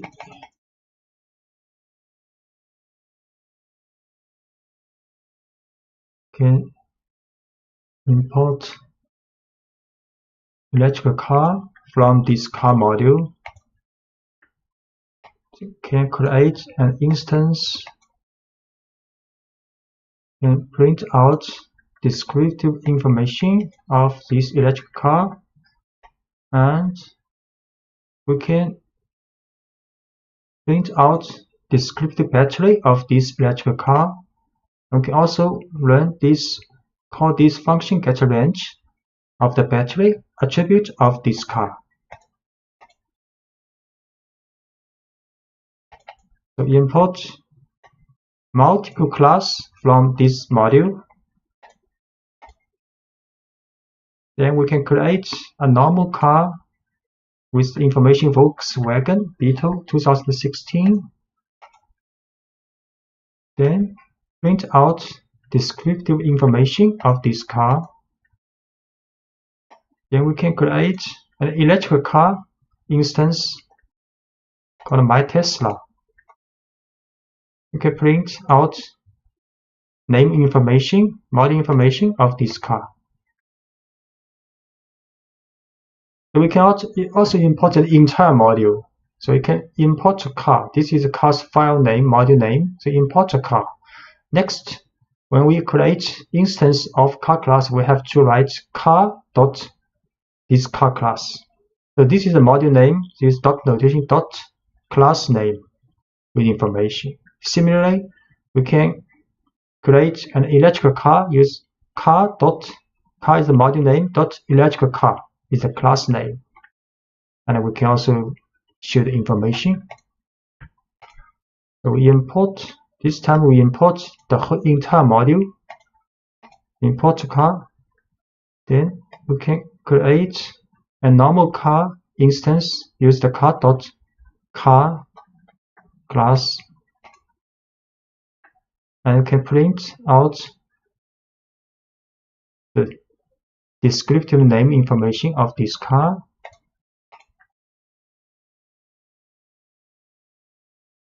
And we can also create an electrical car. Use the car dot notation electrical car, and print out information of this electrical car. Reading from a file. So when you want to work with the information in a text file, the first step is to read the file into memory. You can read the entire contents of a file, or you can work through the file one line at a time. So reading an entire file. So let's start with a file saved in the same working directory, such as contains pi to 30 decimal places with 10 decimal places per line. So this file is the pi digits like this, stored in this txt file. And the following code opens this file, reads it, and brings the contents of the file to the screen. So start with a then with open this file as a file object. Then inside this block, with block, we write contents is this object dot read function. Then we can print contents, and the result will be like this. So we first set working directory. Then we read this file. Use with open this file as file object. Then contents is this object to read. Then print this information. But we use rstrip here. We will talk about it later. So output like this.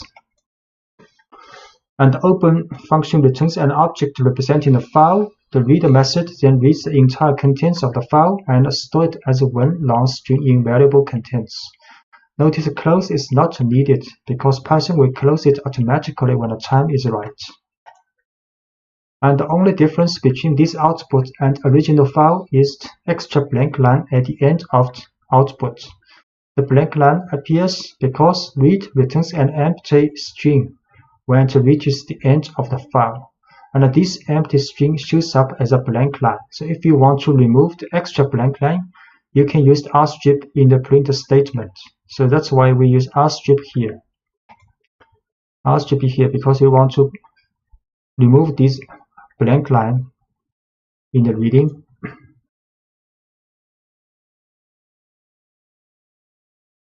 And file path. Sometimes, depending on how you organize your work, the file you want to work won't be in the same directory as your program file. To get Python to open files from a directory other than the one where your program file is stored, you need to provide a file path which tells Python to look in a specific location on your system. So we use a relative file path can tell Python to look for a given location relative to the directory where the currently running program file is stored. So on Linux and OS X system, you have to write, for example, with open test. Test is a directory relative to your current working file. Then the file stored in this directory as open as file object. On Windows system, you use a double backslash instead of a forward slash in the file path. You can use with open test to double backslash, then this file name as file object. So now the file is stored in the test location relative to this working file. So we can run this because we use a Windows system. So we open this file as file object and can then read this file and print out. It also works. And you can also use an absolute file path to tell Python exactly where the file is on your computer regardless of where the program that's being executed is stored. So on Linux and OS system, you can use like this for the absolute path. And on Windows, you can use, for example, the Python beginning course and a test with this file. So I try to use absolute path. So file path create first as absolute path a string. And we can open this file as file object, then read file and print. Also works. And read line by line. You can use a for loop on the file object to examine each line from a file one at a time. For example, this is the file name. You can open this file, then inside the with block, write a for loop. For line in file object, then print this line. Read line by line. File path first. Then with open this file, then read line by line. For line in object, print this line. So every line is printed out. And these blank lines appear because an invisible new line character is at the end of each line in the text file. The print statement adds its own new line each time we call it, so we end up with two new line characters at the end of each line, one from the file and one from the print statement. So we can use rstrip on each line in the print statement to eliminate these extra blank lines. So we can use rstrip here also to remove the extra blank line. Rstrip here this time. So now it's much better.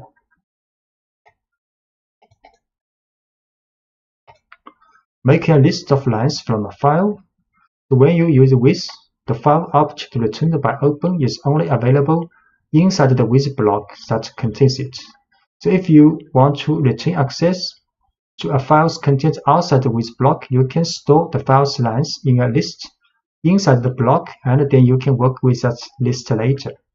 And the following example stores the lines of pi digit text in a list inside the with block, and then prints the lines outside the with block. So we can read this file with block, then use read lines and save these lines to a list called lines. Then outside of the with block, we can next print out each line with a for loop. So first, this is the file name. Then we use a with block to read the lines, then save to the lines. This line is a list. Then next, outside of the with block, we can use a for loop to read each lines and print out.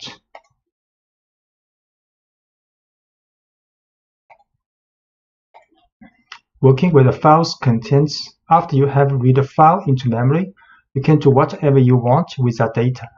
So let's briefly explore the digits of pi. First, we will attempt to build a single string containing all the digits in the file with no white space in it. So file name, then we open this file, then read the lines and store back to the lines list. Next, we can create an empty string called pi string. Then for inlines this list, we will use concatenate with odd lines with this string. Then print out a long string. Next, we can print out the length of this string.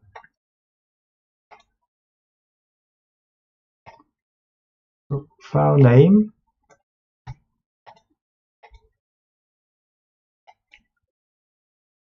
Sorry.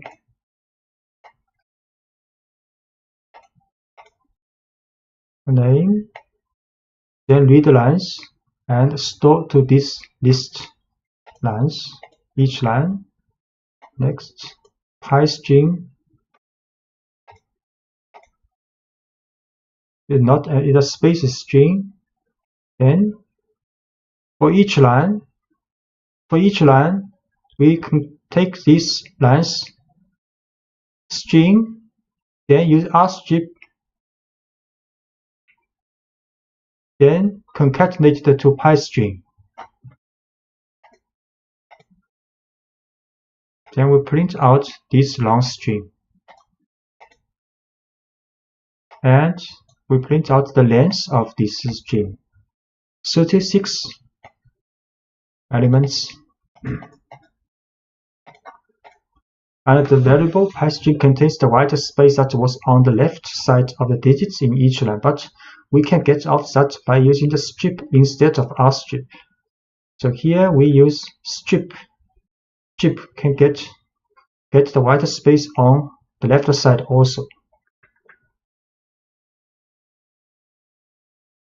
File name, read the lines, but use strip this time. Then print pi string. So it is a long string without white space. Then length of this string 32 now. And the larger files, 1 million digits, the code in previous example would work just as well on much larger files. If we start with a text file that contains pi to 1 million decimal place instead of just 30, we can create a single string containing all these digits. We'll print just the first 50 decimal place. The file this time the file name is pi million digits. We open this file and read the lines. Then we create a pi string, empty string, and for each line we will concatenate all the strings for each line. Then we will print out the first 52 decimal place of this string. And we will print the length of all the string.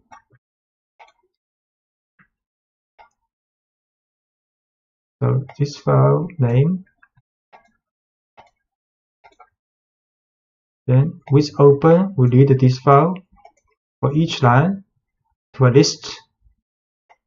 Then create an empty string. Then for each line, we get the string out and concatenate it together. But with the strip for to remove the white space, then we print out the first 50 decimal places for this long string. And we print the length of the whole string. 1 million 2 because 1 million decimal place. So next we can test, is your birthday contained in pi this string? So let's use the program we just wrote to find out if someone's birthday appears anywhere in the first million digits of pi. We can do this by expressing each birthday as a string of digits and seeing if that string appears anywhere in pi string. So we can use the input for user to input your birthday. Then we test if birthday in pi string will print out this message. If birthday not appear in the pi string, we'll print another message. So great, and read is the same as before. Then next we can let the user to enter birthday. For example, okay, birthday. Then is your birthday in string, and if not in string, we'll get a message. Your birthday appears in the first million digits of pi. So this birthday appears in the first million digits of pi. Write into a file. To write a text to a file, you need to call open with a second argument, telling Python that you want to write to the file. To see how this works, let's write a simple message and store it in a file instead of printing it to the screen. So first, we set a file name in the working directory. Then we open this file with W mode, write mode as file object. Then we can write file object.write this message inside this with block. So the argument W tells Python that we want to open the file in write mode. You can open a file in read mode with R, write mode with W, and append mode with A. One mode that allows you to read and write to the file with R+. If you omit the mode argument, Python opens the file in read-only mode by default. So we set the file name. Then we open this file with the write mode, then write a message.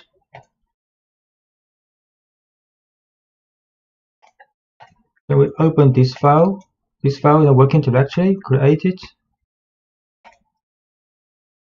Put the message in this file now.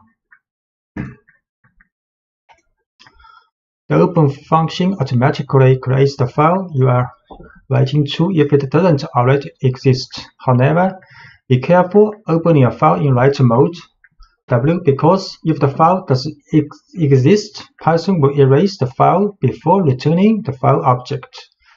Python can only write strings to a text file. If you want to store numerical data in a text file, you will have to convert the data to string format first using the str function. So we can also write multiple lines. The write function doesn't add any new lines to the text you write.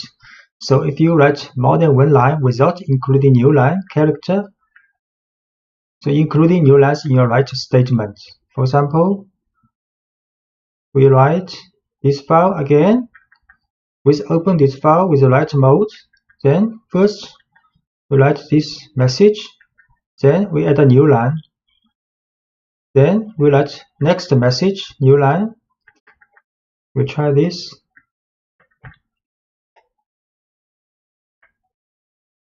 In this file, then write two lines message. Then we open this file. Now there are two lines message in this file now. And we can also append to a file. If you want to add content to a file instead of writing over existing content, you can open the file in append mode. Let's modify this file by adding some new reasons why we love programming to the existing file programming txt, so file name.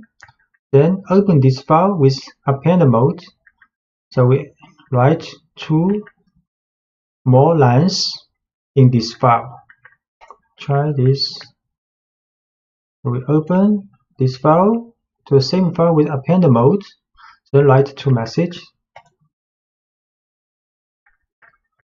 And we see this file again.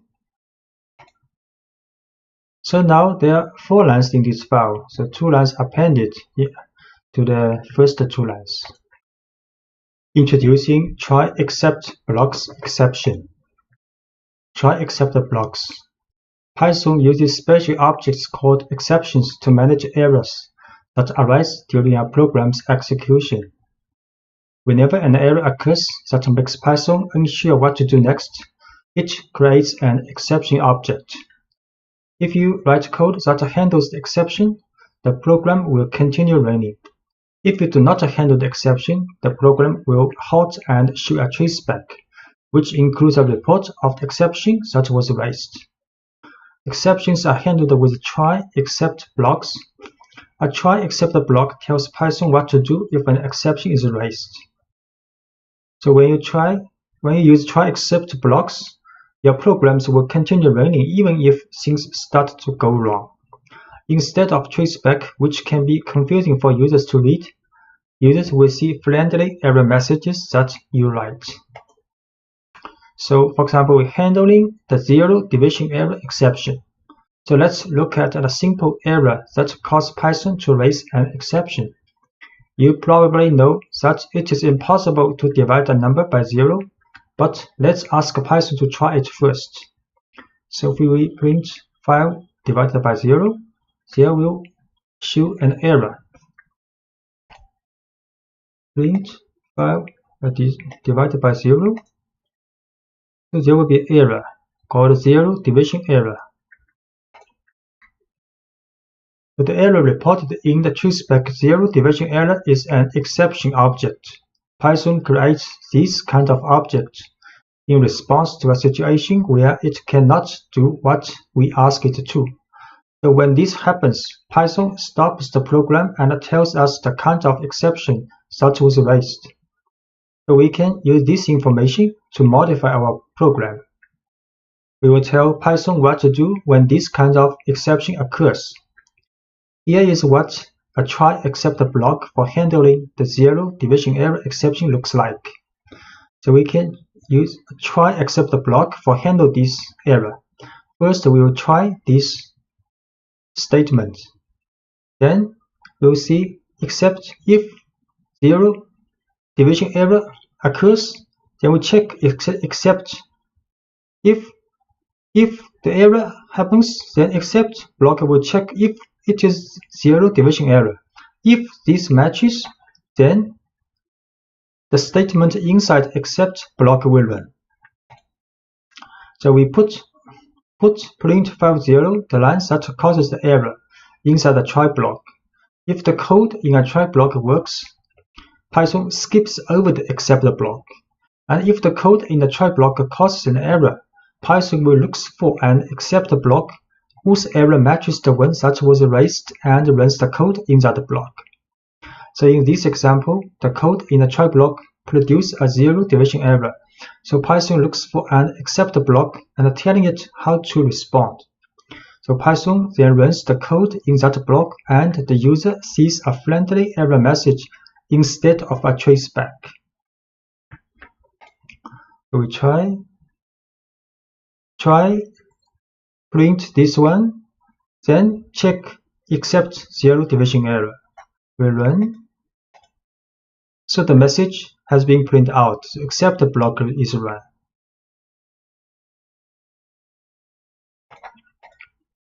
We can use try except else to prevent crashes. So in some cases, we can use try except else block, handling errors smoothly when the program has more work to do after the error occurs. This happens often in programs that prompt users for input. If the program responds to invalid input abruptly, it can prompt for more valid input instead of crashing. So let's create a simple calculate that does only division. We can make this program more error resistant by wrapping the lines that might produce errors in try except else block. So the error occurs on the lines that performs the division, so that's where we will put the try except block. And this example also includes an else block. So any code that depends on the try block executing successfully will go in the else block. We print a message, then print another message, then if while true, let the user to input first number. If user input first number equals to Q, then the while loop will break. Then second number is also an input by user. Next, we'll run a try except else block. So in the try is division between int value of int value first number divided by int value of second number. So if this statement runs successfully, then the else block will run. Print this answer. If it raise an error except block object, then Python will check except statement if this error is zero division error. So then we'll print if matches this error, then we'll divide. We'll print you cannot divide by 0. So we should first we print the two messages on the screen. Then we will run this while true, while loop. So let user to input first number and second number. If user in the first number enters Q, then the while block running will stop. And if user enters 0 in the second number, then the error will come and will print out this message. If both number cause the division runs successfully, then we print answer. First number 10, second number 5. Then the answer printed and while loop runs again. First number 100, second number 3, also runs successfully. Then first number 19, second number 0. Then you can't divide by 0. Message is printed out. Then the while loop is not stopped. You can also try next first number. For example, write Q, then stopped while loop. So handling the file not found error exception. So one common issue when working with files is handling missing files. The file you are looking for might be in a different location. The file name may be misspelled, or the file may not exist at all. You can handle all of these situations in a straightforward way with a try except block. So let's try to read a file that doesn't exist. The following program tries to read in the content of Alice in Wonderland, but file Alice1 text has not been saved in the same directory as the current working source file. So we try to read this file, but this file does not exist. We'll see how it happens. So file is alice1.txt. We open this file, then try to read this file. The file not found error happens. So Python cannot read a file from a missing file, so it raises an exception. No such file or directory. So to handle it, you can use a try block that will begin just before the line that contains open to look for and accept blocks that matches that error, and the result is a friendly error message instead of a traceback. We can change with the try except block, then open this file, then read. So if this block successful, the accept block will be skipped. And if try block raise an exception object with error, so the accept block will be checked if the error matches file not found error. If it matches, then the message and this block will be run.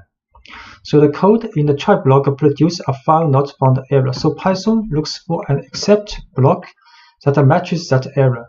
Python then runs the code in that block, and the result is a friendly error message instead of a traceback. So we try this file name. Then use try except block. So now the message is run. The file, this text does not exist. So we can also analyze text using try except else block. So for example, you can analyze text files containing entire books. The texts used in the following example come from Project Gutenberg, which maintains a collection of literary works that are available in the public domain. Now let's pull in the text of Alice in Wonderland and try to count the number of words in the text. We will use the string method split, which can build a list of words from a string, then count the items in the list to get a rough idea of the number of words in the text. So this is the file we want to work with, and we write try to read this file. If it's not successful, then except block will be implemented to check if the error is file not found error. And we'll run this message if it matches. If try block successful, then the else block will be run. We'll split the text first, then count the words, then print out the message how many words this book has. We try this. Alice, this book, then try except else block to read and count the words. So to run successfully, this text has about 29,000 words. And we can also create a function holding the whole try except else block. You can move the try except else block to a function called count words. So it will be easier to run the analysis for multiple books. And missing this file has no effect on the rest of the program execution.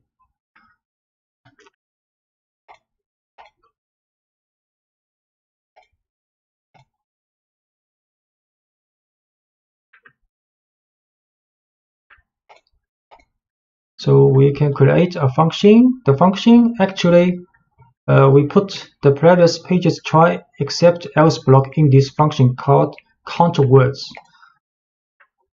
Then next we can try to read several books using a for loop and count words. In the working directory, we have these 4 books. So we run this function first. Count words, create this function. Then we create a list with 4 books inside. And we intentionally write a wrong name for this book, Cinderella. Actually, the book is called cinderella.txt, but we add 1 here to see how it is going with this file. So next is a for loop to call this function for each of these 4 books.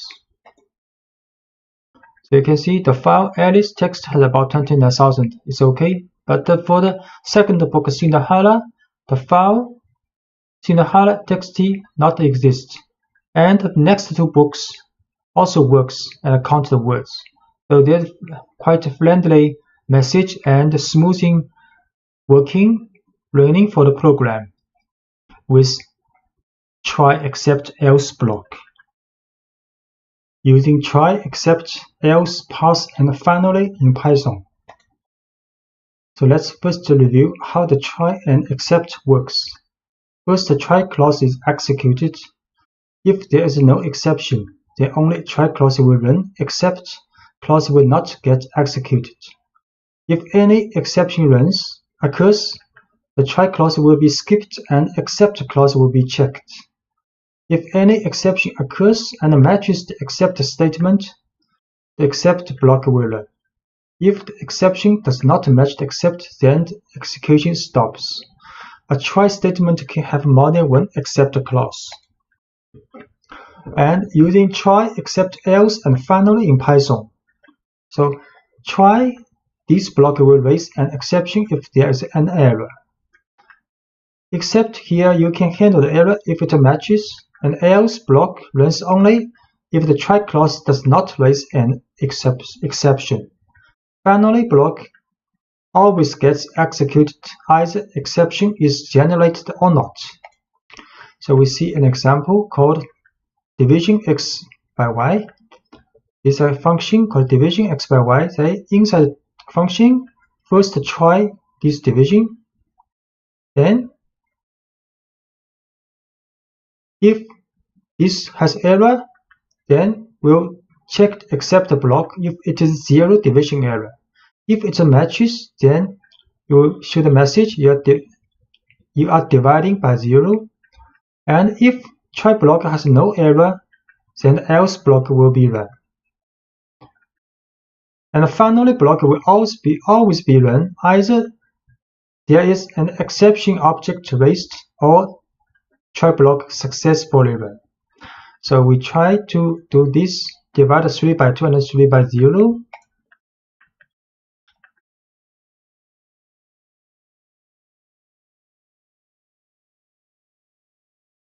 This is called floor division. See, create this function, then try to run this.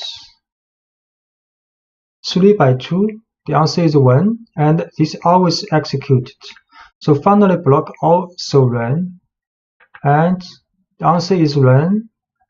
So answer is run, else block is run because there's no error in the try block. If we try to divide 3 by 0,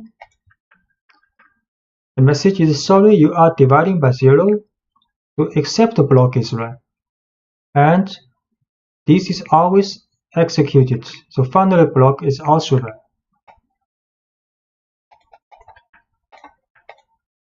And we can also let it fail silently. So sometimes you will want the program to fail silently when an exception occurs and continue on as if nothing happened. To make a program fail silently, you write a try block as usual, but you explicitly tell Python to do nothing in the except block using a pass statement.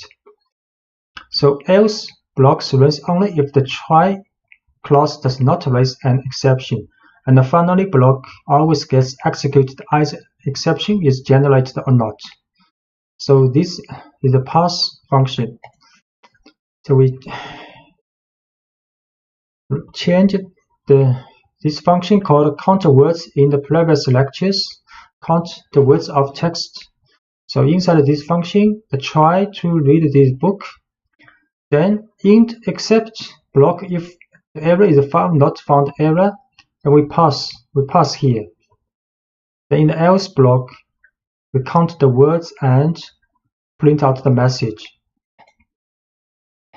So we should first create this count words function. Then we create a list of 4 books, but with this name intentionally add 1 here. So this book does not exist in the working directory. Then in a for loop to read each book and count words. So you can see the first book has about 29,000 words working correctly. The second book, because it's not found, so Python runs silently, does not show any information about this book. The next 2 books implementation work correctly. NumPy is a basic package for scientific computing with Python and especially for data analysis. In fact, this library is the basis of a large amount of mathematical and scientific Python packages, and among them the Pandas library, which is specialized for data analysis and fully developed using the concepts introduced by NumPy. And in fact, the building tools provided by the standard Python library could be too simple or inadequate for most of the calculations in data analysis. So having knowledge of the NumPy library is important to being able to use all scientific Python packages, and particularly to use and understand the Pandas library. NumPy is currently the most widely used package for the calculation of multi-dimensional arrays and large arrays. In addition, the package comes with a range of functions that allow you to perform operations on arrays in a highly efficient way and perform high-level mathematical calculations. So installation and import of NumPy. Generally, this model is present as a basic package in most Python distributions. However, if not, you can install it later. In Anaconda prompt, you can install NumPy by printing conda install NumPy. Once NumPy is installed on your distribution, to import the NumPy module within your Python sessions, for example, like Anaconda Spider, you can write the following: import NumPy as np.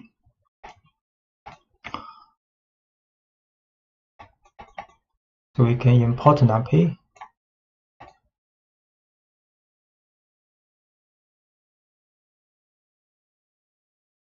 In the array, the heart of the NumPy. The NumPy library is based on one main object called n_the_array, which stands for n-dimensional array.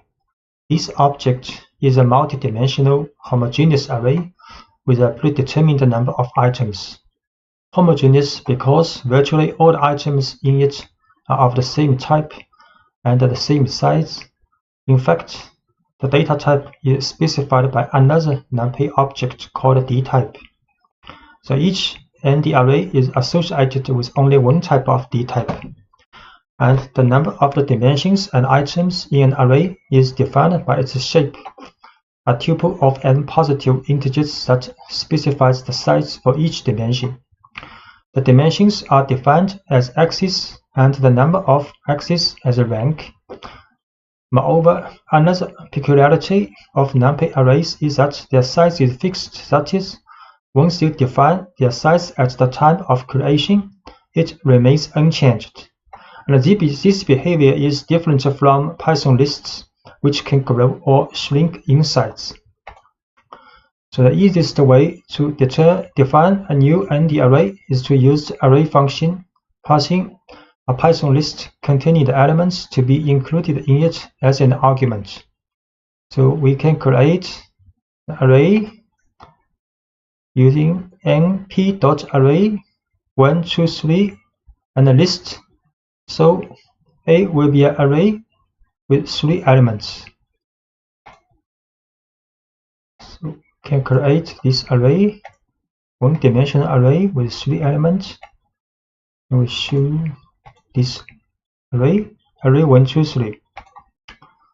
And you can easily check that a newly created object is an n_the_array by passing the new variable to the type function, type A. So we can show type A is a NumPy's n_the_array. And you can, in order to associate the type dtype to the newly created n_the_array, you have to use the dtype attribute. So we can use the dtype attribute to this array.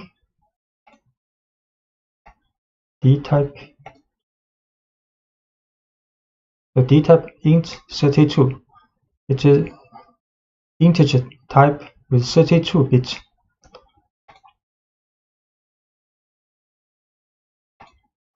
And the just created array has one axis, and then its rank is 1.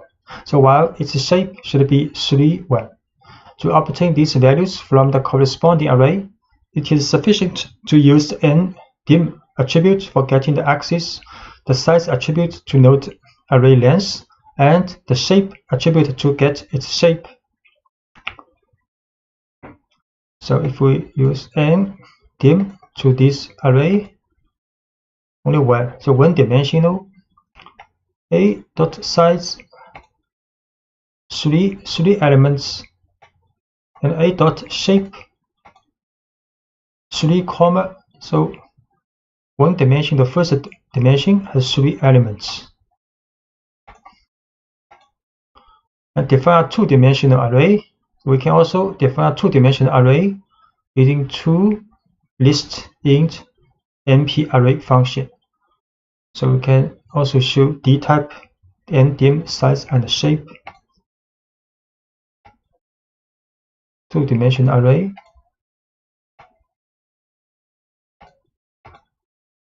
And dtype is float number 64 bits. The ndim dimension is 2 now. And the size is 4, because 2 dimension, each dimension has 2 numbers, so total elements is 4. B dot shape 2 by 2, the shape is 2 by 2. To create a new array, you can follow different paths. The most common path is to run through a list or sequence of lists as argument to the array function. So we create a 2-dimensional array with adding 2 lists int np.array function. And the array function, in addition to lists, can accept the tuples and a sequence of tuples. So we can also add 2 tuple in the np.array function, or we can add combined tuple and list in the function. First, create function with adding 2 lists, and we show this nd array 2-dimensional, and can create array using 2 tuples.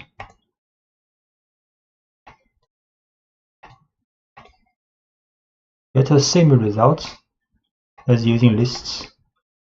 Can also create array using combined list and tuple.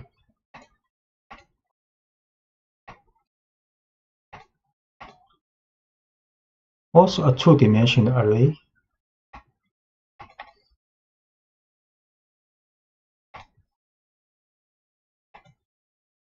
Dtype. So numpy arrays are designed to contain a wide variety of data types. We have seen simple integer and float numerical values.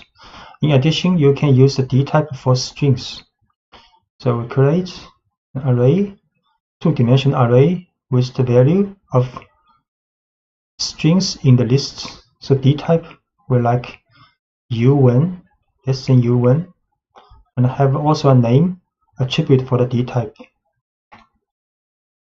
Create this tuple using the string layer of list. Then the dtype u1, and the dtype has a name attribute, string 32.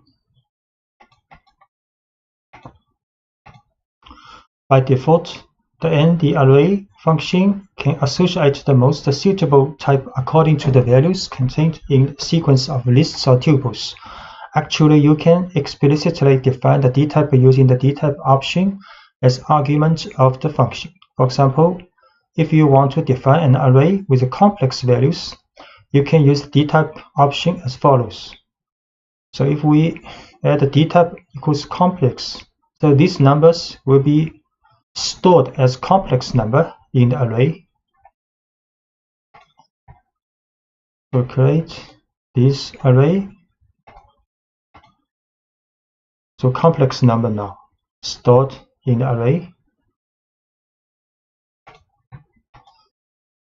The numpy library provides a set of functions that generate nd arrays with initial content created with different values depending on the function. The zeros function, for example, creates a full array of zeros with dimensions defined by the shape argument, while the ones function creates an array full of ones in a very similar way. So if we write np.033, a 2-dimensional array of 33, and all the values are 0, and similarly create a 3-dimensional array of the shape 2 by 3 by 4 with all the values are 1. And np.arrange 0 to 10 will create a sequence of values between 0 and 10. And arrange 4, 10. So we'll create a sequence of numbers starting from 4 to 10. So np zeros 3 by 3, the shape all values 0 and ones. All values are 1, 3-dimensional, and sequence number using arrange. So number 0 to 9 created in array, arrange 4 to 10. So the number 4 to 9 created in this array.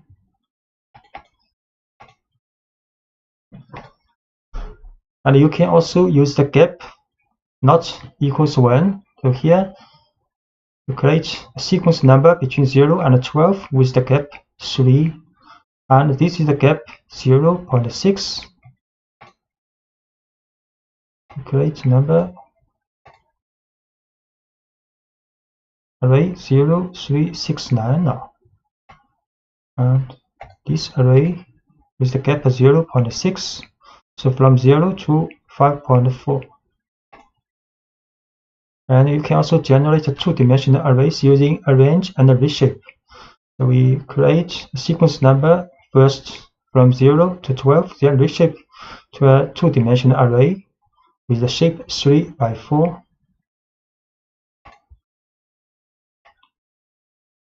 So the 2-dimensional array is a number from 0 to 11.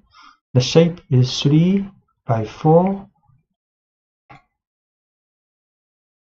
And line space generates a sequence of numbers based on the number of elements in a third argument. So np.linespace 0, 10, 5 means to create an array with 5 values equally distanced between 0 and 10. np linespace 0, 10 with 5. So this is the resulting array with 5 numbers equally distanced between 0 and 10.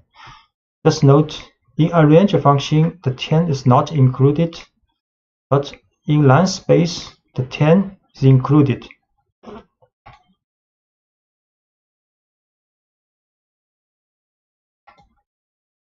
And np.random will generate random float numbers in the interval between 0 and 1. So we can write np.random 3 will generate 3 random numbers between 0 and 1, and np.random 3 by 3 will generate 2-dimensional array with random numbers between 0 and 1. np.random 3. So 3 random numbers in a 1-dimensional array. So this will create 2-dimensional array with a shape 3 by 3 with all the values and random numbers between 0 and 1. Arithmetic operators. The most obvious are adding and multiplying an array by a scalar, and these operations are element-wise. Such as, the operators are applied only between corresponding elements. So this is a numpy array with the number from 0 to 3. Then we can add a with 4 or multiply a with 2. Numpy array. So a 0 to 3. A plus 4 will return another numpy array with the elements 4, 5, 6, 7. A multiply 2. So each element will be multiplied with 2 in the new array. And can create another array B with also for elements, then A can plus B or A multiply B. So B is an array with elements 4, 5, 6, 7. So A plus B. So element-wise addition between A and B will return another array with 4 elements. A multiply B will get also another 4-element array with element. Each element is the multiplication between the corresponding elements in A and B. And moreover, these operators are also available for functions provided that the value returned is a numpy array. So for example, you can multiply the array by the sum or the square root of the elements of array B, and they are also element-wise. So assume A and B here have the same shape. We can A multiply numpy sum function of B, or A multiply the square root of B. A multiply the sum function of B, and the result is also a numpy array with 4 elements. A can multiply the square root of B. Also, the result is a 4-element numpy array. And for multidimensional case, arithmetic operators continue to operate element-wise. So this is a 2-dimensional numpy array with shape 3 by 3, and B is also a 3 by 3 shape 2-dimensional numpy array with elements all equals 1. Then A can multiply B element-wise. So we create A first.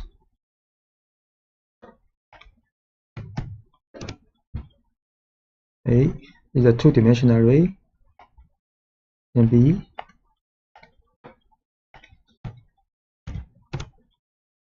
also 2-dimensional array. Then A multiply B element-wise a 2-dimensional array. And actually the value of each element in the resulting numpy array is same as in A, because B, all elements in B is 1. The matrix product in numpy array, the matrix product is indicated by the dot function. This operation is not element-wise, that is, the result at each position is the sum of the products of each element of the corresponding row of the first matrix with the corresponding element of the corresponding column of the second matrix. So numpy dot A and B is the matrix production A multiply B. You see, so this is the result of matrix multiplication A and B.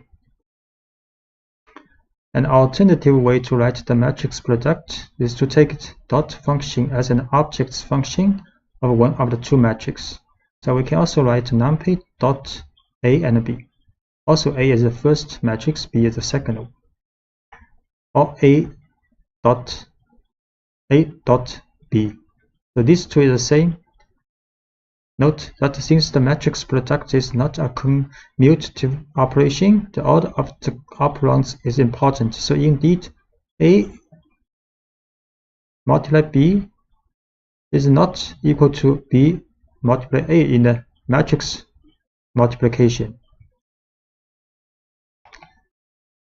So also show A dot B the same results as this one, but we showed numpy dot B and A is not the same.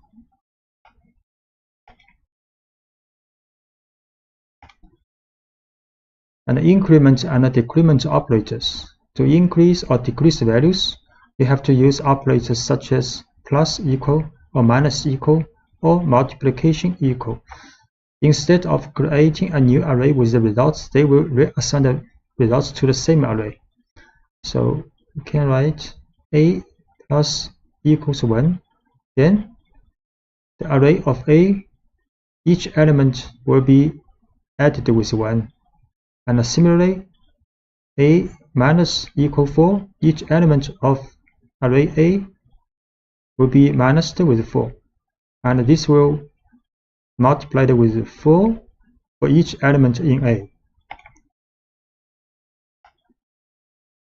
We create array called a 0, 1, 2, 3. Then a plus equal 1. We show again. Each element has been added with 1. A minus equal 1. We show again a.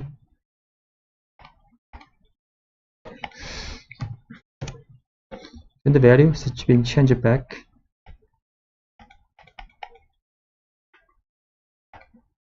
We can also create a 0, 1, 2, 3, a, for example, plus 4, change it to 4, 5, 6, 7, and multiplication to 8, 10, 12, 14 now. And universal functions. A universal function, generally called ufunc, is a function operation on an array in an element-by-element fashion. And this means that it acts individually on each single element of the input array to generate a corresponding result in a new output array. So in the end, we obtain an array of the same size as the input. There are many mathematical and trigonometric operations that meet this definition. For example, calculating the square root with the square root, the logarithm with the log, or the sum function with the sum. So a is an array, can calculate the square root of a, log a, and sum. Create a is an array, then square root of a for each element, then logarithm of a. Result is also a 4-element array, and sum function of a.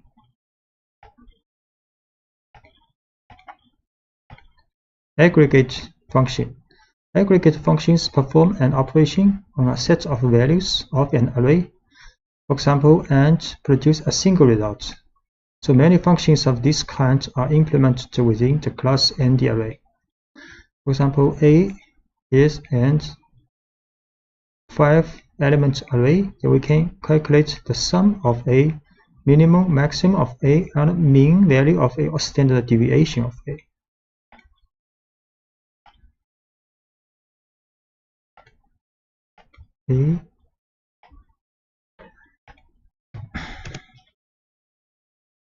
Then a dot sum, summation, the minimum value of a, maximum value of a, and the mean or average value of a, and the standard deviation of a. Indexing. Array indexing always use square brackets to index the elements of the array so that the elements can then be referred individually, or various uses such as extracting a value, selecting items, or even assigning a new value. So when you create a new array, an appropriate scale index is also automatically created. In order to access a single element of an array, you can refer to its index. So this is an array created with 6 numbers from 10 to 15. So we can write a bracket 4. Then the 5th element of this array will be selected. So create an array first.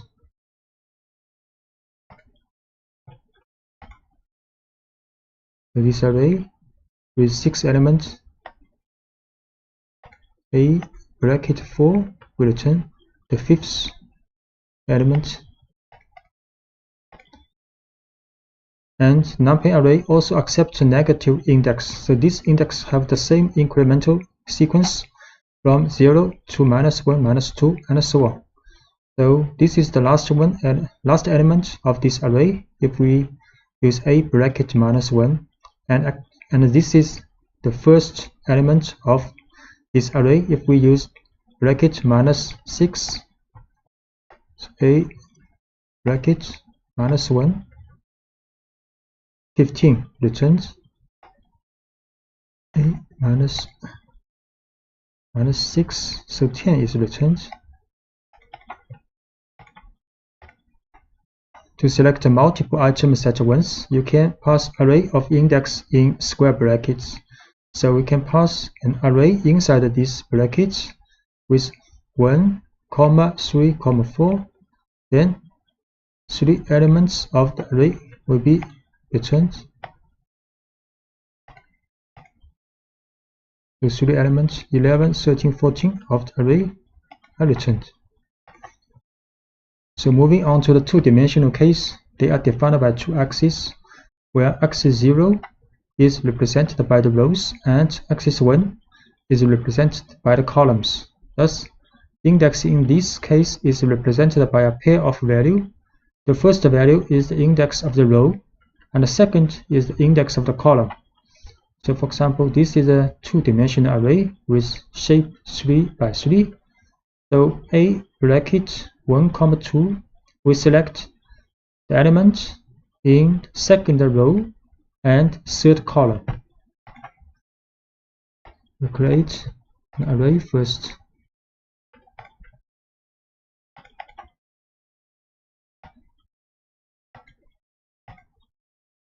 A, the two-dimensional array, then a bracket 1, 2, so the value element of 15 is returned.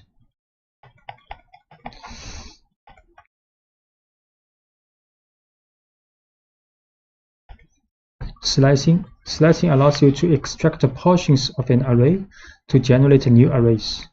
So when you use the Python lists to slice arrays, the resulting arrays are copies. So but in NumPy, the arrays are views of the same underlying buffer. So depending on the portion of the array that you want to extract or view, you must use the slice syntax, such as you will use a sequence of numbers separated by column within square brackets.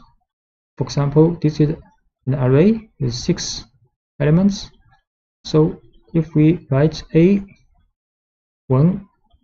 5 in the bracket, then it will return a slice of this array from second to the 5th element. Create an array with 6 elements. Then A1, 5 will return this part of the array.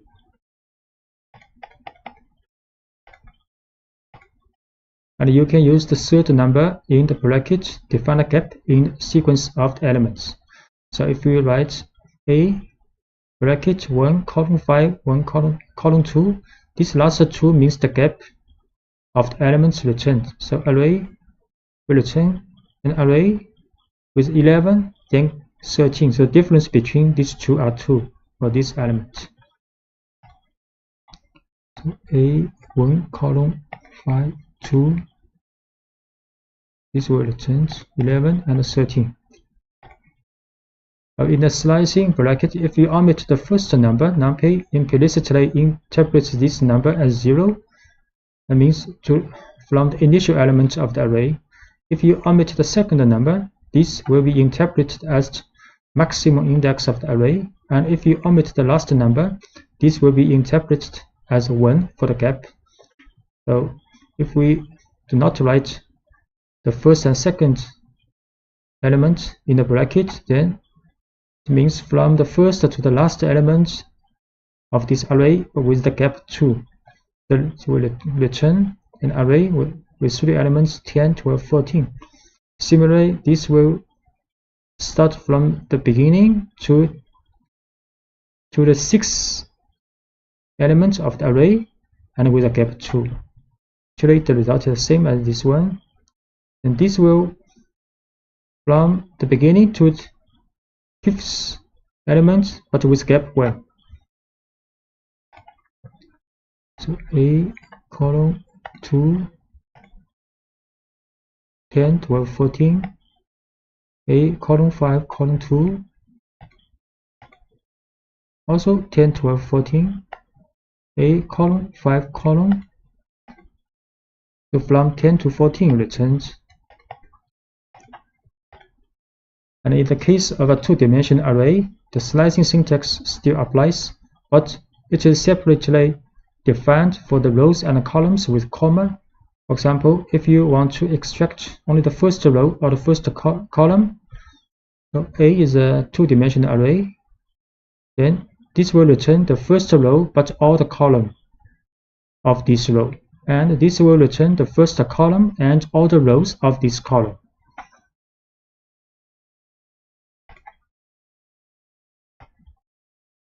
So A is a two-dimensional array. And A0, comma, column, return the first row of this array. And A column 0, return the first column of this array. And if you want to extract a smaller matrix, you need to explicitly define all intervals with index that define them. So, for example, A 0 to 2 and comma 0 to 2, it will return the first 2 row and the first 2 column of this array. So it's a smaller array. And if we want to write, if we write bracket 0 to the first and third row and the first 2 second column, this part of array will be returned. So we'll see this one, first 2 row, first 2 column, this part of array returned. This is the first and the third row and first 2 column will be returned.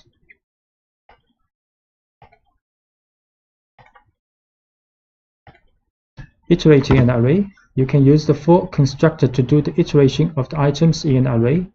So you can write a for I in A, print I. You can write for I in A, print I. But similar as numpy's for loop in the list, but similar as the for loop for the list. So if you apply the for loop to a matrix, it will always perform a scan according to the first axis is a row. So if we write a for row, A is a two-dimensional array, print a row, then each row of this matrix two-dimensional array will be print out. So we can write a for row in A, print row, and row by row, print out. And if you want to make an iteration element by element, you can use the following constructor using the for loop in A.flat. So A.flat will get all elements of this two-dimensional array and put in an one-dimensional array, then print this item out. You can write A.flat for elements. So element by element, each element printed out from this two-dimensional array. And if you want to launch an aggregate function that returns a value calculated for every single column or on every single row, there is an optimal way that leaves it to numpy to manage the iteration. You can use apply along axis function. So this function takes 3 arguments: the aggregate function, the axis on which to apply the iteration, and the array. So if the option axis equals 0, then iteration evaluates the elements column by column along the column, whereas if x is equals 1, then iteration equals evaluates the elements row by row. So for example, you can calculate the average values first by column and then by row. So if you write numpy dot apply along axis mean x0 array A, you see how it's going, and if we set x is 1, so we should matrix A first, 3 row, 3 column, then we apply a mean value for x is 0 for this matrix. Mean value 13, 14, 15. Actually, it's along the column. So along the column, by column, then we mean value x is equals 1. So along the row.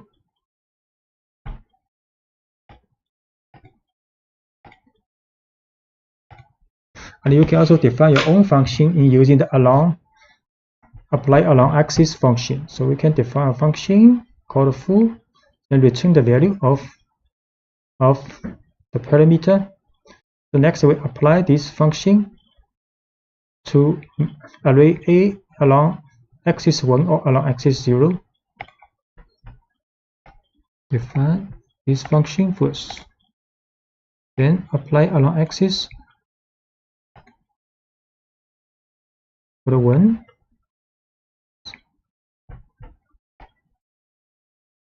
And apply this function with 0. Actually, the result will be the same because you divide elements by 2 along the row. It's same as you dividing elements by 2 along the column. And the conditions and the Boolean arrays. An alternative way to selectively extract the elements in an array is to use the conditions and the Boolean operators. Suppose you wanted to select all the values that are less than 0, 5 in a 4 by 4 matrix containing random numbers between 0 and 1. So A is a matrix, 2-dimensional array with a random number between 0 and 1. So we can get a Boolean array with same dimension. Then write A less than 0.5. Next, we can use this condition to select elements of this array. So create this array first, random number between 0 and 1, 4 by 4 dimension, 4 by 4 the shape, A less than 0.5, it's the same dimension, Boolean matrix. We can select condition. Now it is a 1 dimension with all the values meeting this condition in array A. Shape manipulation. During the creation of a 2-dimensional array, it is possible to convert a 1-dimensional array into a matrix using reshape function. Reshape function returns a new array and can therefore create new objects. So this is 1-dimensional array with 12 elements, and we can write A.reshape to 3 by 4 2-dimensional array. A is a 1-dimensional array, the random number, 12 random number, and we create another array using reshape to 3 by 4. We choose this array. Now the dimension is 3 by 4 2-dimensional array. And you can also use a tuple to modify the shape of an existing array. We can also write A.shape, assign a 2-dimensional array in a tuple. So we assign the shape to A, then we show A again. Now A is 2-dimensional array. And the inverse operation is also possible, such as you can convert a 2-dimensional array into a 1-dimensional array by using the level function. We use the level function to A and So A is now is one-dimensional again, and even acting directly on the shape attribute of the array itself, you can also write A shape to 12. You can also first create again A as two-dimensional array. Then we assign the shape to 12. So A is one-dimensional array now. And if you want to transpose a matrix which is inverting the columns with the rows, you can use numpy's transpose function. We can transpose A. So A's value has been transposed, and now the A's dimension is 4 by 3. So 4 rows, 3 columns now. The join arrays, you can merge multiple arrays to form a new one that contains all of the arrays. NumPy uses the concept of stacking, providing a number of functions in this regard. For example, you can perform vertical stacking with the vstack function, which combines the second array as new rows of the first array. By contrast, the edge stack function performs horizontal stacking, such as the second array is added to the columns of the first array. So A, B are two arrays, both have the shape 3 by 3, so we can vstack AB, then it will be a new array with shape 3 by 6 by 3, and edge stack AB will create a new array with the shape 3 by 6. So A, B, the two array, so A, B, both 3 by 3, then NP vstack AB. So the shape in the new array is 6 by 3. So array B has been added to the rows of the resulting array. And edge stack AB, you see the array A and array B is being stacked, and the dimension is 3 by 6 now. Two other functions performing stacking between multiple arrays, a column stack and a row stack. These functions operate differently than the two previous functions. So generally, these functions are used with a one-dimensional array, which are stacked as columns or rows in order to form a new two-dimensional array. So can create 3 array all by one dimension. Then we can use column stack ABC or row stack ABC, row C. So ABC, 3 one-dimensional array. Then we can column stack ABC. So they now become a two-dimensional array. The row, each row represents,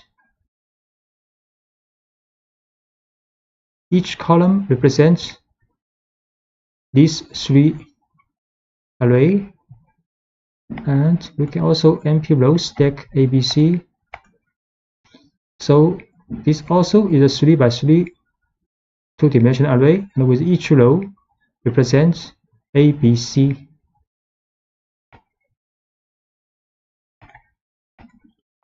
And splitting arrays, to divide an array horizontally or vertically into several parts, you can use NumPy's splitting function hsplit or vsplit. For example, if you want to split the array horizontally, meaning the width of the array is divided into 2 parts. So the 4 by 4 matrix A will be split into 2 4 by 2 matrix.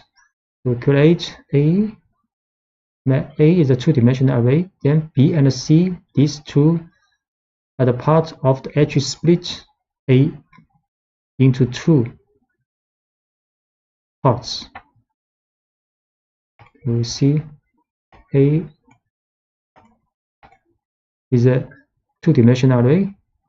The shape is 4 by 4. Then B and C is NP edge split A2 into 2 parts. Then we will show B is this part, and C is another part of the matrix A. And instead, if you want to split the array vertically, meaning the height of the array is divided into two parts, the 4x4 matrix A will be split into two 2x4 matrix. We can write np.v split A2. So this time we use v split.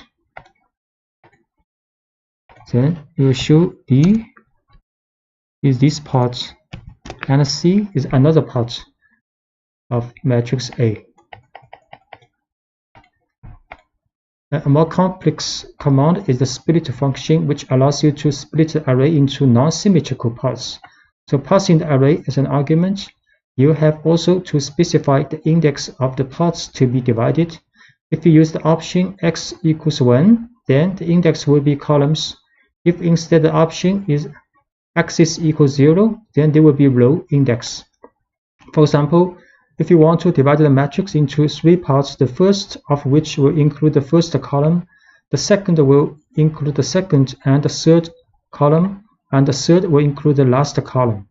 So this, we can do this. A1, A2, A3, 3 parts is numpy split A by column, and 1, 3 are bounded of this separation. So you can see.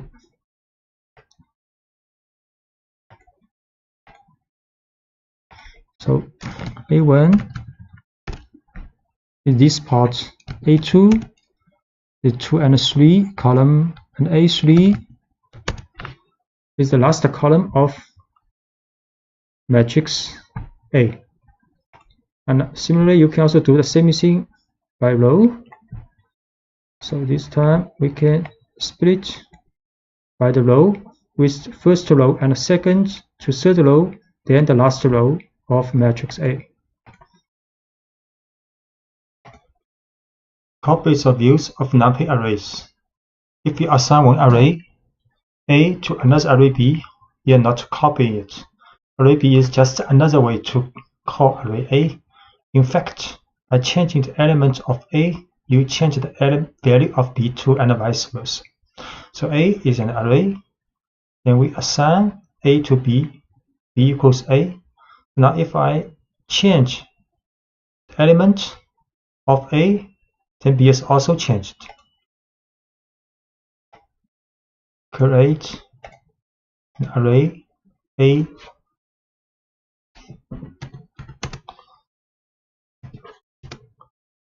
(1, 2, 3, 4). Then we run B equals A, we should be. B is also 1, 2, 3, 4. Now we assign the element, one of the elements in A to 0. Then A will be 1, 2, 0, 4. And B is also 1, 2, 0, 4. So when you slice an array, the object returned is also a view of the original array. So if we create a C, is a slicing of A, and now we also assign elements, change one of the elements in A to 0, then C is also changed. So C, then C is array 1, 2, and A is array 1, 2, 0, 4. Now we assign the first element of array A to 0. Now A is 0 to 0, 4. Then we'll choose C. C will be 0, 2, because C is the slicing of first and second array element of array A. If you want to generate a complete and a distinct array, use the copy function. So we can use the C is equals A.copy. So C is another distinct array. If we change some elements in A, C will not be changed.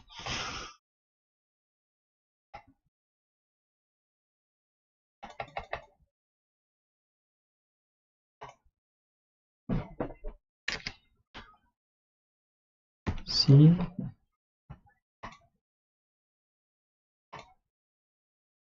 equals A dot Y.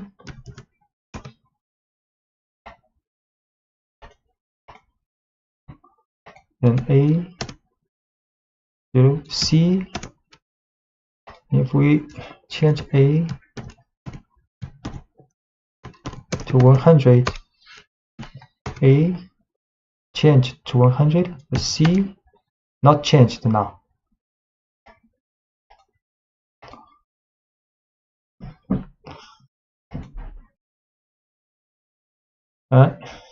Copies or views of Python lists. If you assign one Python list A to another list B, you are not copying it. List B is just another way to view list A. So by changing the element of A, you change the value of B to and vice versa. So A is a list, and we assign A to B. So B and A have the same element, and B is a view of A. So now if we append one element to B, and A change something in A, then both A and B will also be changed and appended. A is a list. A 1, 2, 3, 4. Then B equals A. B is also a list with the same element as A. Now B append with 5. Then B is 1, 2, 3, 4, 5. Then A also 1, 2, 3, 4, 5. We also change one element in A to 10. A is now 1, 10, 3, 4, 5. Then B also 1, 10, 3, 4, 5.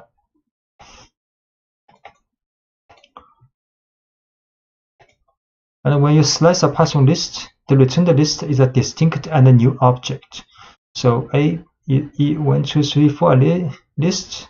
Then F is a slicing part of A. Then we change element of A to 10. F append 100, and A and F will be changed individually. So A is a list. F is a slicing of A. A is 1, 2, 3, 4, and F 1, 2, 3. Then we change one of the element in A to 10, and we append one element to F. So A 1, 10, 3, 4, and F 1, 2, 3, 100. So they are distinct objects. So when you use a copy to a Python list, the returned list is a distinct and a new object. So A is 1, 2, 3, 4 a list. C is the copy of A. Then we change element in A to 10, and C append 10, and A and C will be changed individually. A is a list. C is a copy of A. A is a list 1, 2, 3, 4, and C also 1, 2, 3, 4.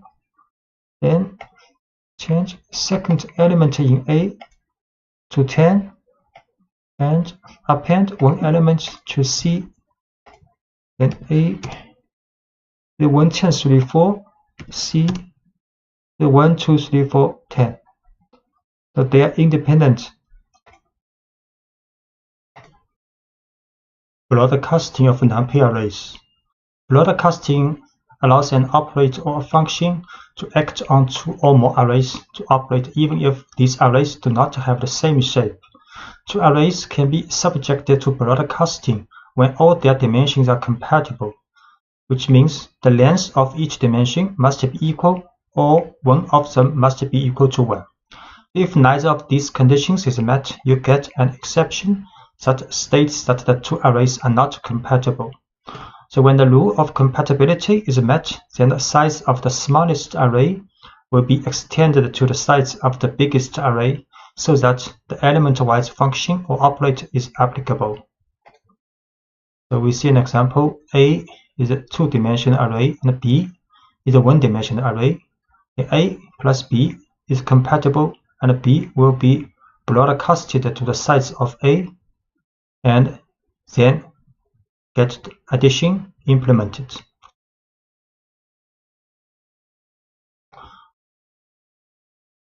And broadcasting with the U function, we can demean each column of an array by subtracting the column means.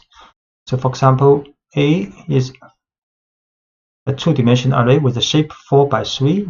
Then we can write the mean value of this array for each column.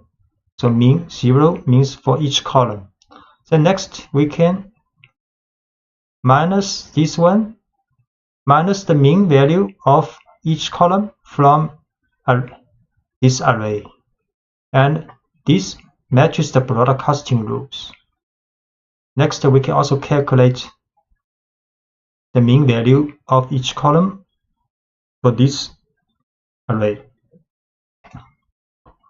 So first we show A is two-dimensional array and B is a one-dimensional array.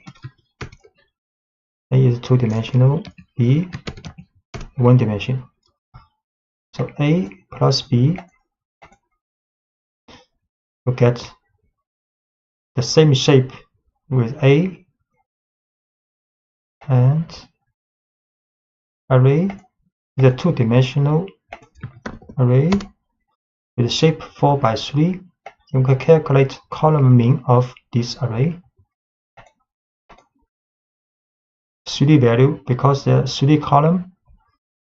Next, we can calculate the minus array minus the mean of its column.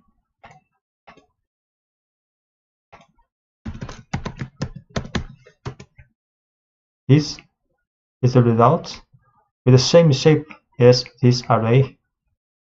So this minus is compatible with broadcasting automatically.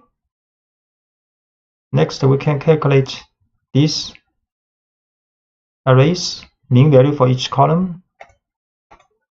It will be 0 for each column because it has been demeaned. This value is very close to 0.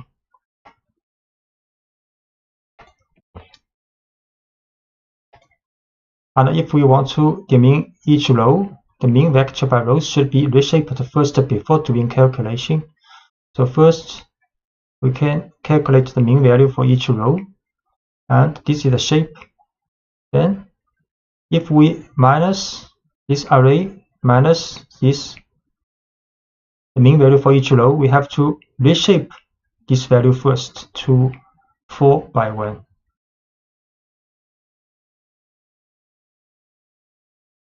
So we'll show again this array 4 by 3. Then the row mean for this array, we have to put 1 here.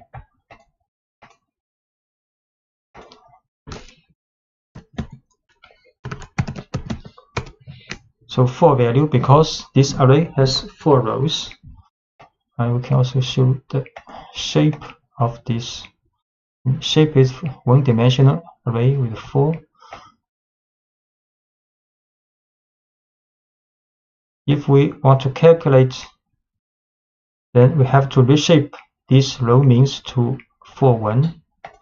Then it is possible with the broadcasting.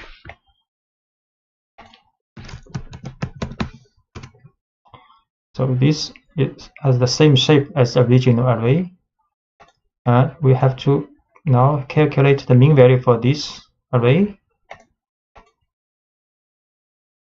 Have to row mean for this array is 0, very close to 0 because it has been demeaned by row.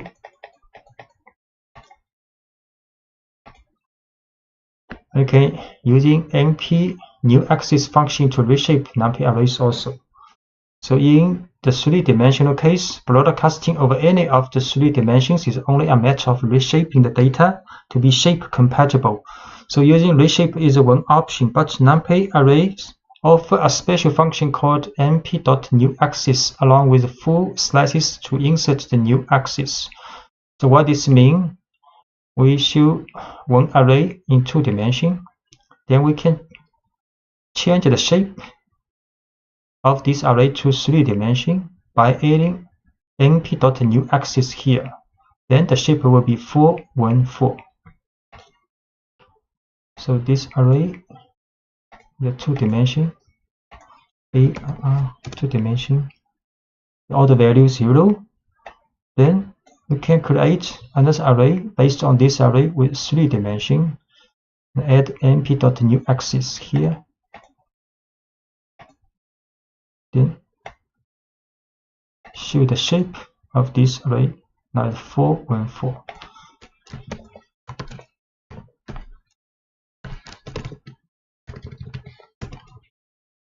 So it has 3 brackets, 3-dimensional array now.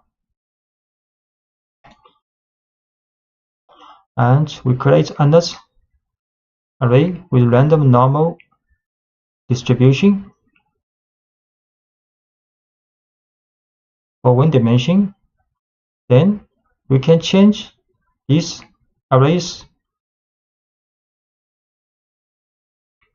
can create another array based on this array, but the dimension to 3, 1. We can also create another array based on this array, but dimension is 1, 2, 3. So this is an array with 1 dimension. But if we run this, it will be a 2-dimensional array with the shape 3, 1. If we will run this, add 1 np.newAxis here, so the shape will be 2 dimensions with 1, 3 now. So newAxis will add the shape to this position to 1.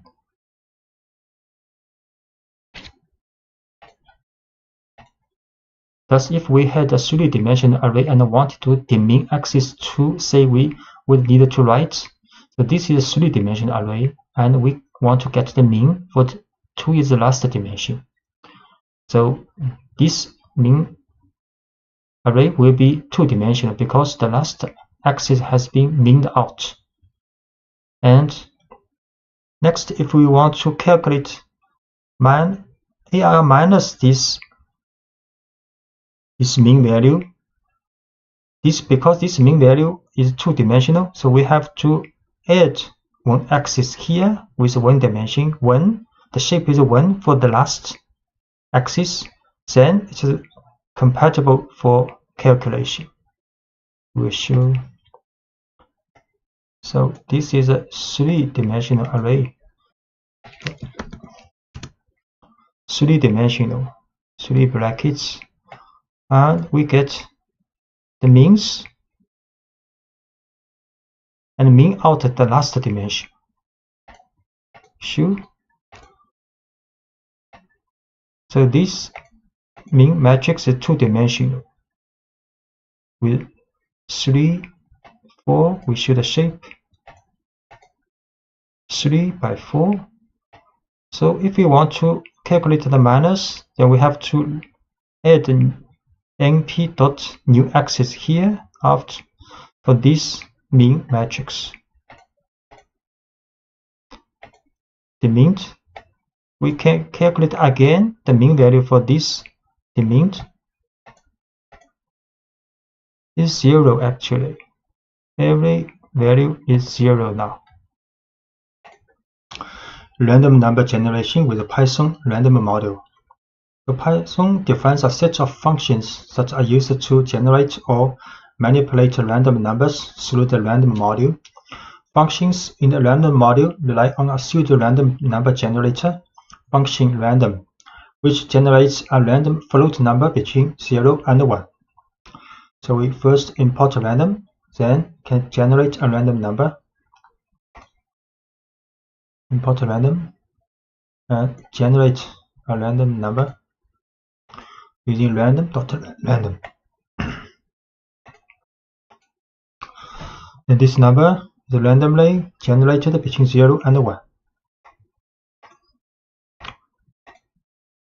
Generating a random item can using a choice. The choice is an inbuilt function in the Python random module that returns a random item from a list, tuple, or string.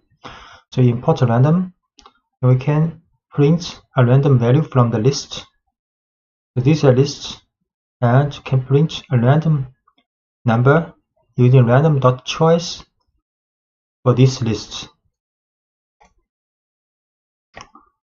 To random, then create a list. So list 1 has 1, 2, 3, 4, 5, 6. We use random.choice list 1. This time print the number 4. We can also print a random item from the string. So this is a string, can print random.choice string. String, then randomly choose one alphabet of this string to print out. S, this time is S. And generating random numbers from a specified range and step using random range. So using random range can generate in range from, for example, 20 to 50. The last parameter 3 is the size of a step to skip 3 numbers when selecting. So we can using random.random range 20, 50, 3, then print out.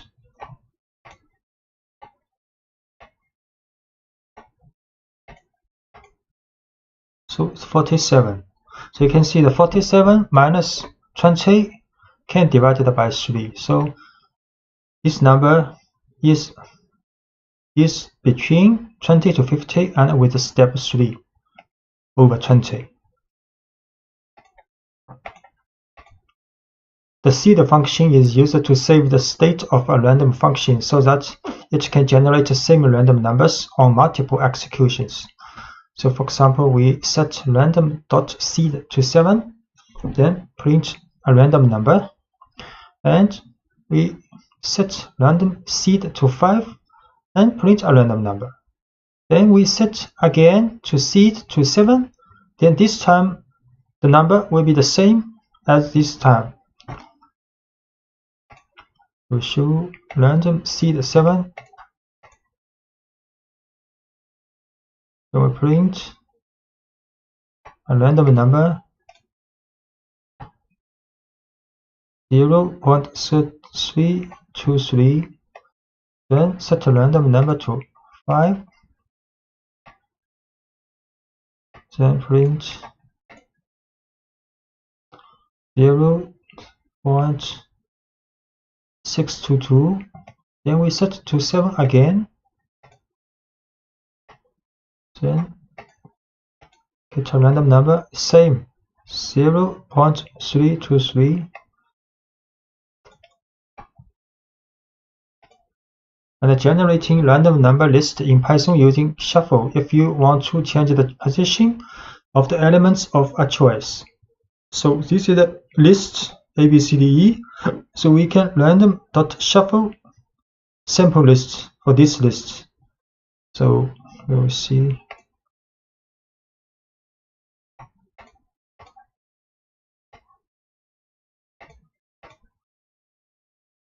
And print. This is the original list. And random shuffle sample list. We shuffle this list, then print again. So after the first shuffle, now the sequence of elements has been changed. Second shuffle also changed. Sequence.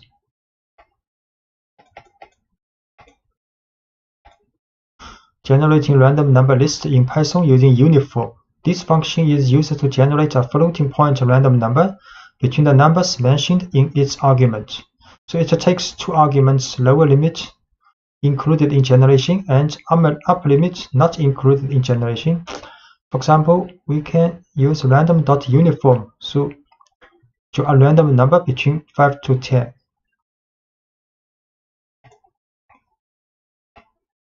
Uniform 5, 10, 9.54.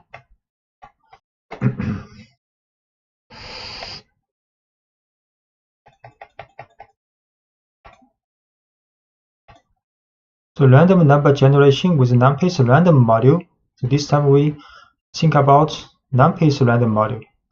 The numpy's random module supplements the built-in Python random with functions for efficiently generating whole arrays of sample values from many kinds of probability distribution. So this is a 4x4 array of samples from the standard normal distribution using normal. So we can run this using random.normal to draw a two-dimensional array with shape 4x4 and the value are standard normally distributed. So import numpy here. Then we can use numpy's random module random.normal to a two-dimensional array. Then show this array two-dimensional and the value a standard normally distributed.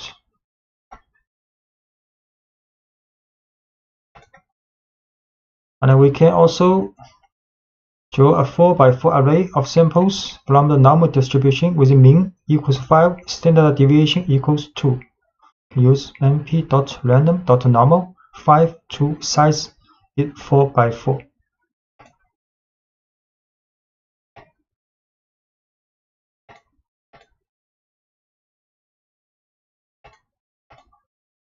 So this time, this matrix 2x2 two-dimensional numpy array with the shape 4x4 and the value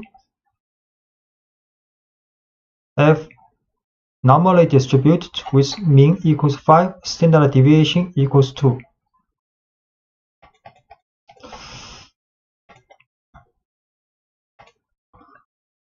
And set random seed in numpy. You can return the same random sample. For example, we can set numpy.random.seed to 1, 2, 3, 4, and sample for standard normal distribution with 16 number and shape with 4x4. Then, if we run again, get the same result.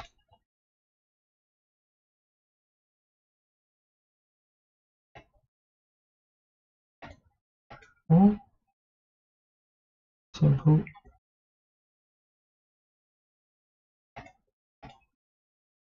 So this time, get this 4x4 in the array.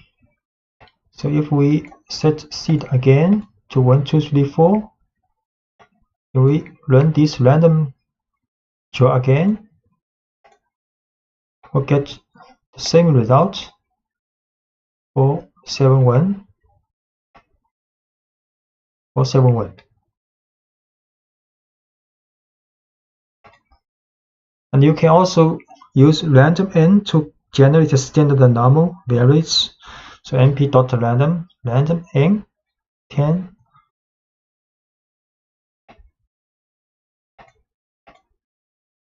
So these 10 numbers also standard normally distributed. You can shuffle an numpy array with np.random shuffle. So create an array.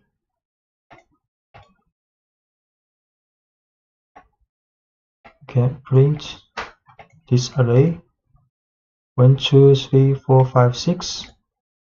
And you can shuffle this array.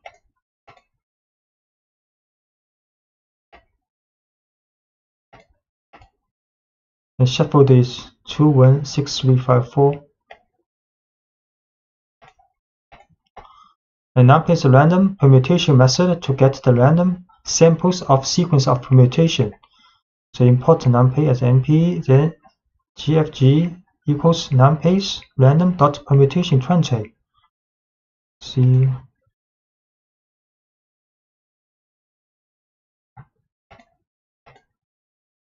we show actually is the 20 number from 0 to 19, then randomly arranged after shuffle. I can get the random sequence permutation of a two-dimensional array. So create a two-dimensional array with a shape 4x3. Then we shuffle this.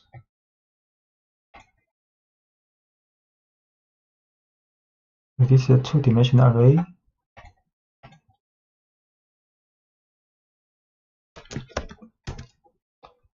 This is the original one. And next we shuffle this array. Then the rows, you can see the rows has been randomly reordered. But the elements within each row will not be changed.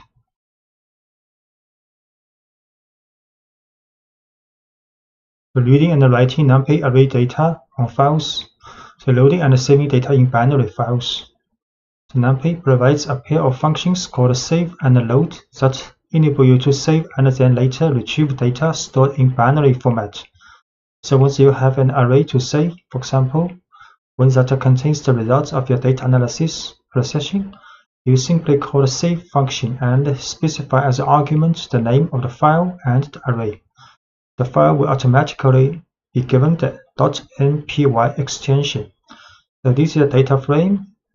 So this is a numpy array with shape 4x3, two-dimensional.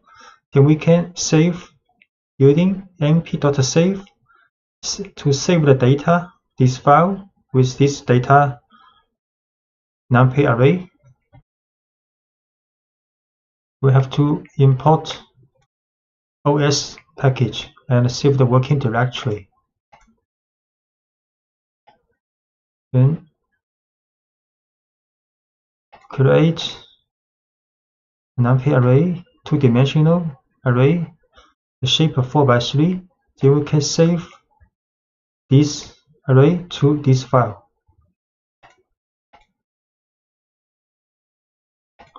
Save the data.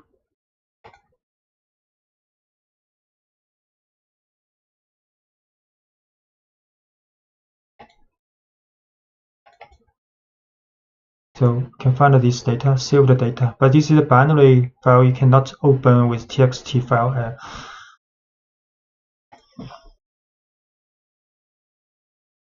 So when you need to recover the data stored in an npy file, you use the load function by specifying the file name as the argument. So this time adding the extension npy. So we can also load this file, but have to add npy after the file name.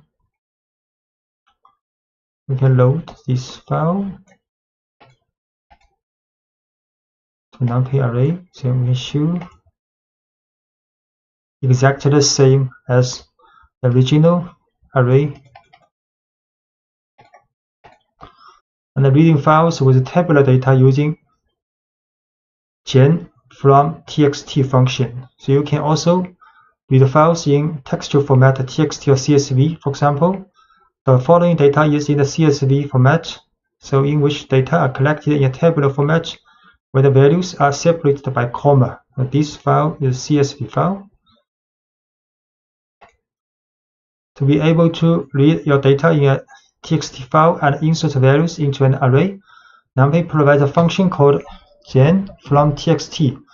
So normally this function takes 3 arguments: the name of the file containing the data, the character that separates the values from each other, in this case is a comma, and whether the data contain column headers. So because data has a column header, we set true. Delimit the comma and gen from text this file.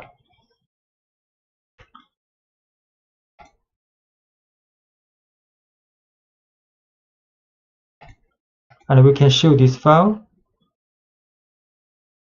is This file is a structured array in which the column headings have become the field names. So in the CSV file, the heading becomes the name of the field. So this is arrays value part, and this is dtype part for each column.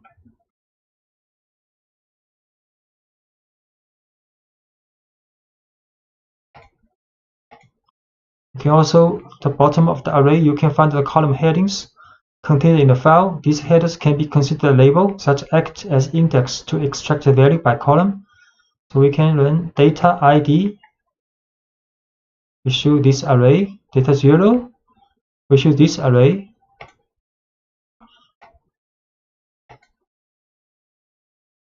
D data 0.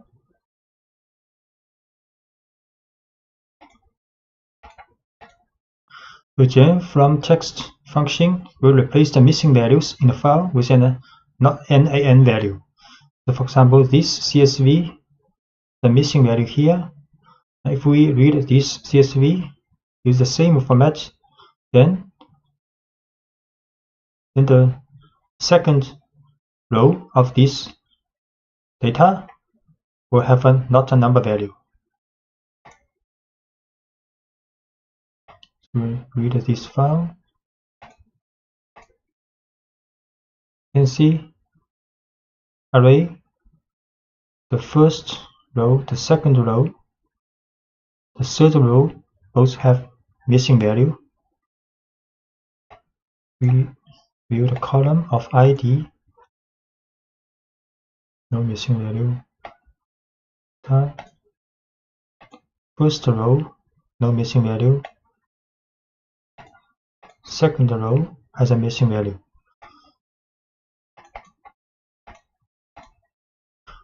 And the reading files with tabular data can also use numpy's load.txt file. For example, this is a txt file with 6 rows.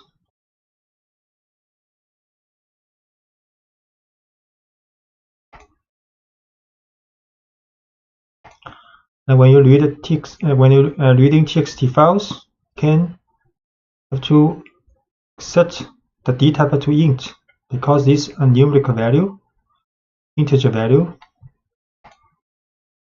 So we set this to int and read this file, and we print out exactly what we want, a two-dimensional array with shape 6 by 2.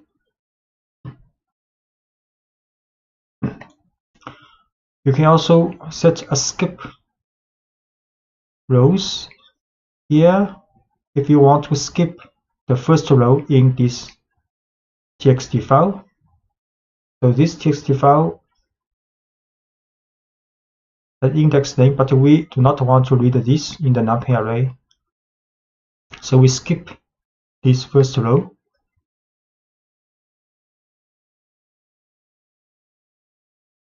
I have to set a row, skip rows here. So loader text will read from this row first. So this is the second row, which means the first row is skipped. And the dtype is a string. I have to add str here.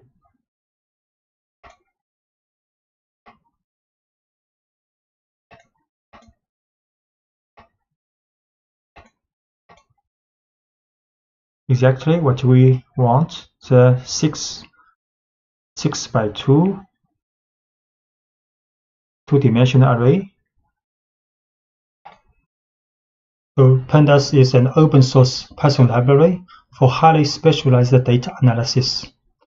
It is currently the reference point that all professionals using the Python language need to study for the statistical purpose of analysis and decision making.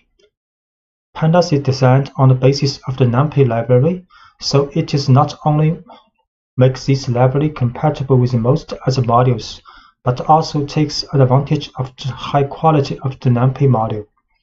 Pandas provides two new data structures called series and data frames, which are designed to work with relational data or labeled data. thus allowing you to manage data with features similar to those designed for SQL relational database and Excel spreadsheets. And Pandas provides also an extended set of functions and methods that allow you to perform operations efficiently. Installation of Pandas. And for those who choose to use the Anaconda distribution, managing the installation is very simple. So first you have to see if the Pandas module is installed, and if so, which version. To do this, type the following command from the Anaconda prompt window. We can print Conda list Pandas, for example. This is the prompt window in Anaconda and in this environment.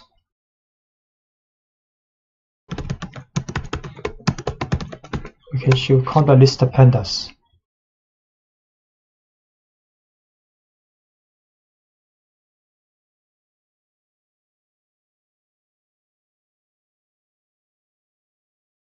So it has been shown that Pandas has been installed with the version in this environment. And if you do not have Pandas installed, you will need to install and the following command, conda install pandas. So if you want to install, just print conda install pandas. Okay.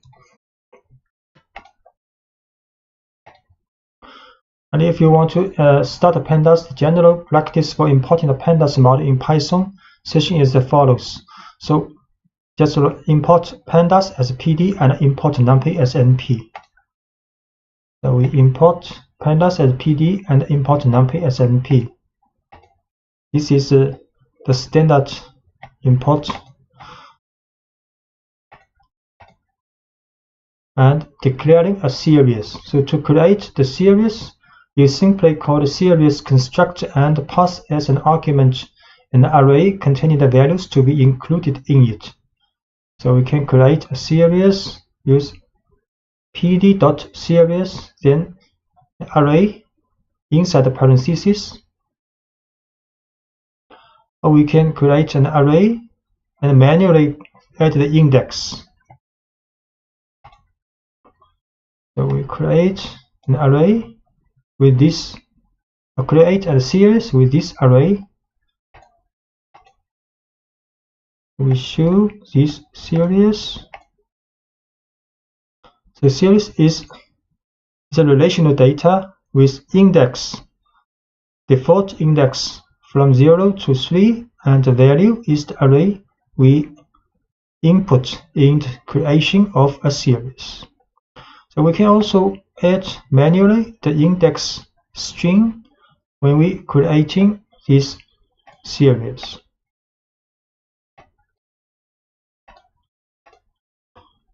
So this time the index has been changed from A to D. And we can also show the values of a series and index of a series. So we can write s.values. The values is an array with this value, and the index of this series A, B, C, D, the index. And for the data frame, the most common way to create a new data frame is precisely to pass a dict object to the data frame construct. And this dict object contains a key for each column that you want to define, with an array of values for each of them. So if we want to create a data frame, then we can create a dictionary first. Dictionary with the key, color, key object, and key price. 3 key and 3 arrays are the values for corresponding keys. Next, we can create a data frame using pd.dataframe, then put this dictionary here, then it will be a data frame with 3 columns. So show in this dictionary with 3 key value pairs.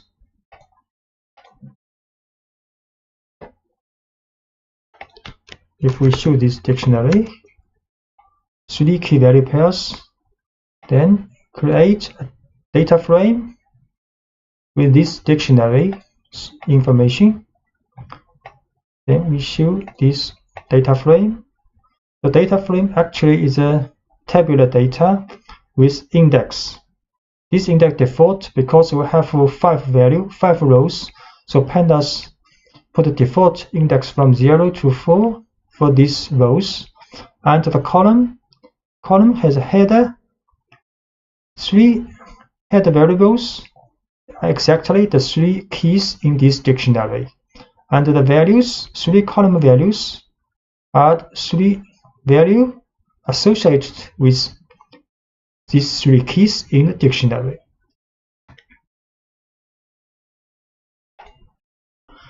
The series is the object of the Pandas library designed to represent one-dimensional data structures, similar to an array but with some additional features. It is composed of 2 arrays associated with each other. The main array, whose data is actually a numpy array, to which each element is associated with a label contained within the other array called the index. So this is a series. The main array is the value part, and each value associated with an index in an index array. So declaring a series, to create the series, you simply call series constructor and pass as an argument an array containing the values to be included in it. So we can just create a series using pd.series with an array in the parentheses, and the result will be a series. We create this series and show. So this series has value part and index part. So as you can see from the output of the series, on the left there are values in the index, which is a series of labels, and on the right are the corresponding values. If you do not specify any index during the definition of the series, so by default, Pandas will assign numerical values increasing from 0 as labels. Often, however, it is preferable to create a series using meaningful labels. In this case, it will be necessary during the constructor call to include the index option and assign an array of strings containing the labels. So we can create a series and manually input an index with 4 strings. Then the result of this string will be like this, and the index has string values the same as we have input here.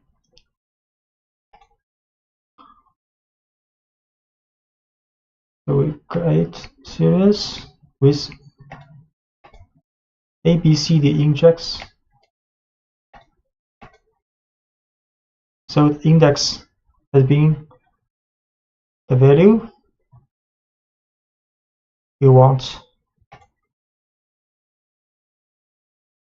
And if you want to individually see the 2 arrays that make up this series, you can call the 2 attributes of the series as follows: index and values.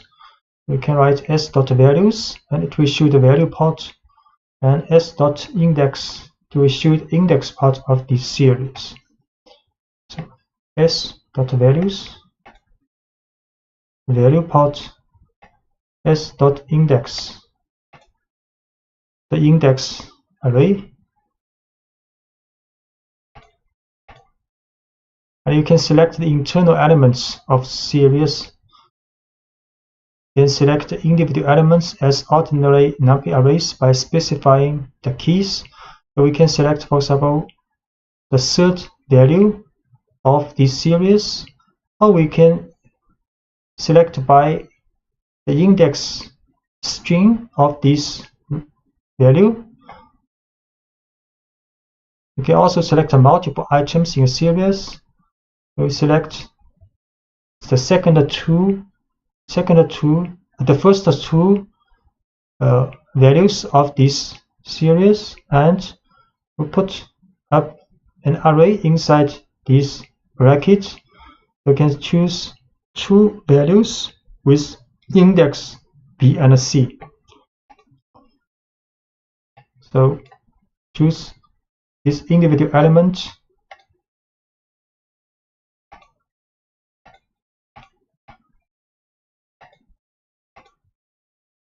The value is 7, and choose the index B. The value is 4 minus 4, and choose the first two values of this index, and choose two values with index B and C.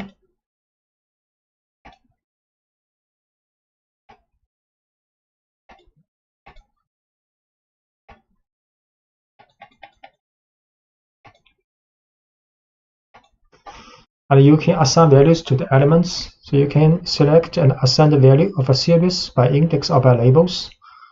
For example, we assign 0 to this series index 1's value. So the result will be like this. You can also assign 1 to this series index B's value. Then the result will be like this. Assign 0 to S1. We show this value has been assigned B to 1. Show again. Then this value has been assigned with 1. And both the series object itself and its index have a name attribute. So if we assign the name attribute of this series as count, and we can also assign the index.name alphabet. So the result will be like this. So the name is a count is for the value part of this array, and alphabet is the name for this index. Assign name,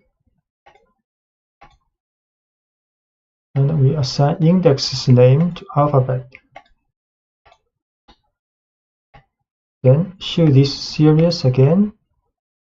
See, the main part has a name called count, and index part has a name called alphabet. And you can define a series from numpy arrays and other series. You can define a new series starting with numpy arrays or with an existing series. For example, this is a numpy array, and we can define a series using this numpy array. The result is the value part is an array. The value is same as this numpy array, and index is added by default by Pandas. We can assign first create this numpy array, then create this series using the value of this numpy array. In the series like this, value part, index part. And we can also define a series from other series. For example, S is a series. You can create another series called S4, and using this series.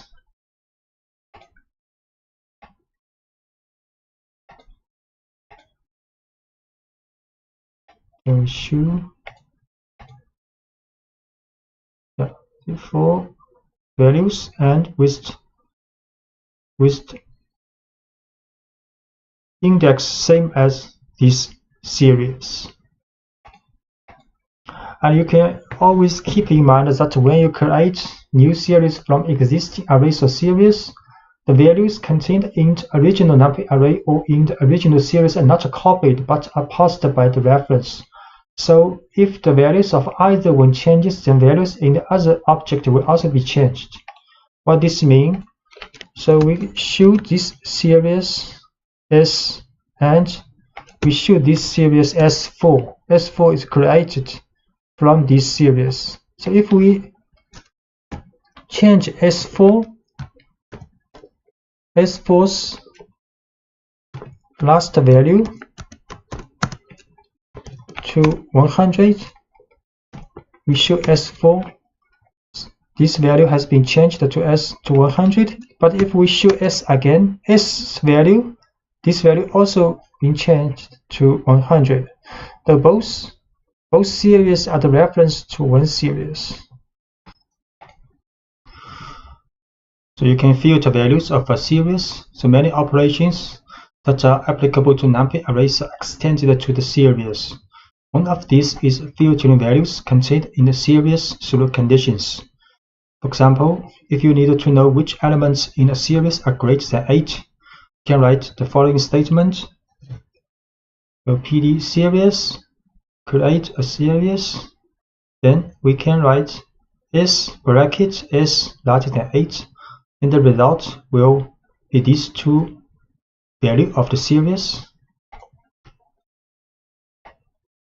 Create a series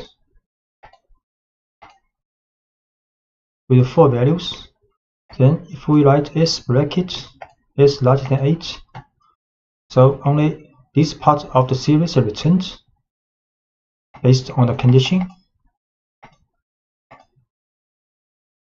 And some mathematical operations. So other operations such as operators, plus, minus, multiplication and division, and mathematical functions that are applicable to numpy arrays can also be used to series. So we divide the 2 for this series, divide 2, then each value is being divided, and we can use log function, numpy's log function for series. This one is not a number. Then we use exponential function, exponential, and evaluating values. You can check the values of series, including existence of any duplicates and whether a certain value is present in the series. So to know all the values contained in the series, excluding duplicates, you can use the unique function, and the return value is an array containing the unique values in the series. So create a series with duplicate index and values, then can create an array with duplicate values of this series. Use the unique function. So create a series, duplicate value 1, 2, 2, 2. So we use unique function and the value, unique value of this series. And we can also use the value counts to return the unique values and calculate the occurrence of them within a series. So value counts will return each unique value and occurrence of this value. So value counts, unique value and occurrence.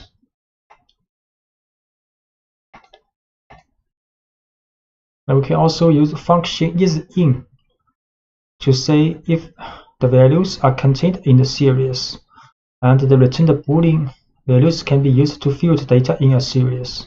So if we write series.isIn03, then it will return a Boolean value series. So if true means this value in the series is in these two values, is matched these two values. So next we can use the bracket to filter out the values only meeting this condition. So it will return these two values, only two true here. So isIn 03, these two are true, others are false. Then we can get the values of these true, use a bracket condition. So these two value, this part of the series are returned, and not a number value. The specific value, not a number, NaN, is used in Pandas data structure to indicate the presence of an empty field or something that's not definable numerically. So Pandas allows you to explicitly define not numbers and add them to a data structure such as series. So we can define a series, and for this value use numpy's NaN. So this is a series with numpy value for this position. Then the is null and not null function are very useful to identify the index without a value, and the returned Boolean values can be used to field values of a series. So if we write is null after this series, then it will return a Boolean value for this series. If it is true, then this value is not a number. Next, we can field out the not a number value from this series, use a bracket and s2.isNull inside. Create a series with a not a number value. Then we can use isNull. This value is true, is null value. Then we can field out this value, get this value. This is not a number. And similarly, we can use not null. So not null, these three are true, and this is false because this is null. And we can also use not null in the bracket to get the values not a value. So S2 not null. So 3 true, 1 false, and field out the not null value. This is not null value.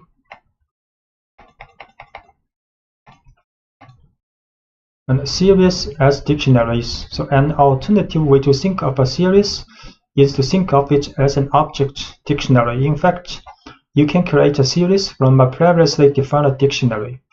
So this is a dictionary with key value pairs, and we can create a series from this dictionary.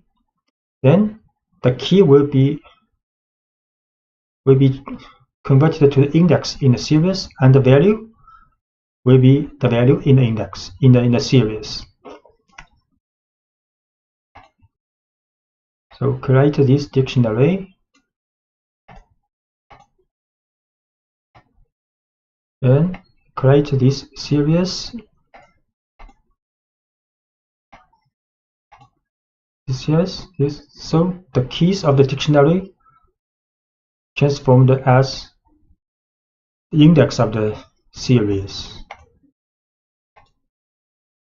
And you can also define the array index separately. In this case, controlling correspondence between the keys of the dictionary and the labels arrays of index will run.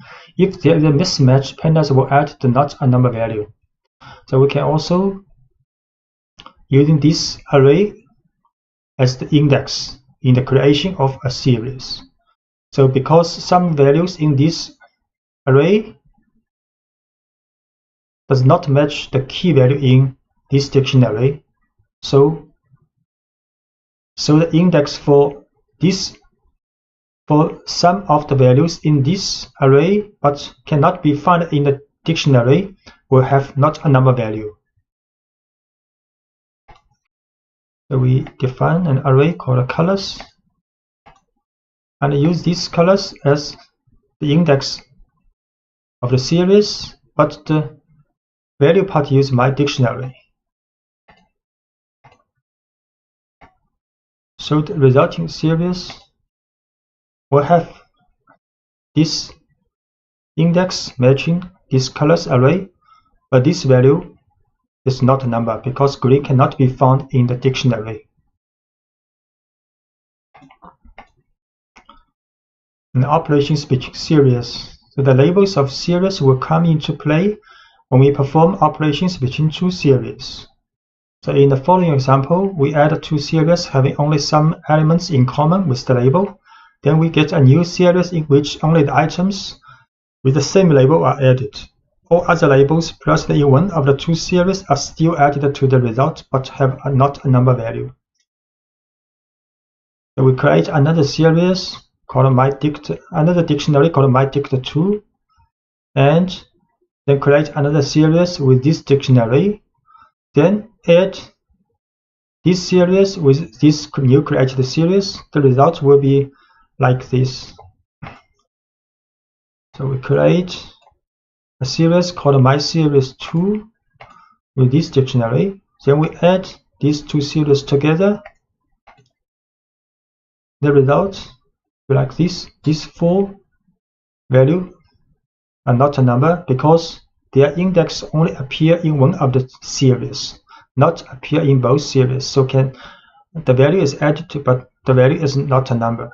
Only these two index value added, because these two index red and yellow appear in both series.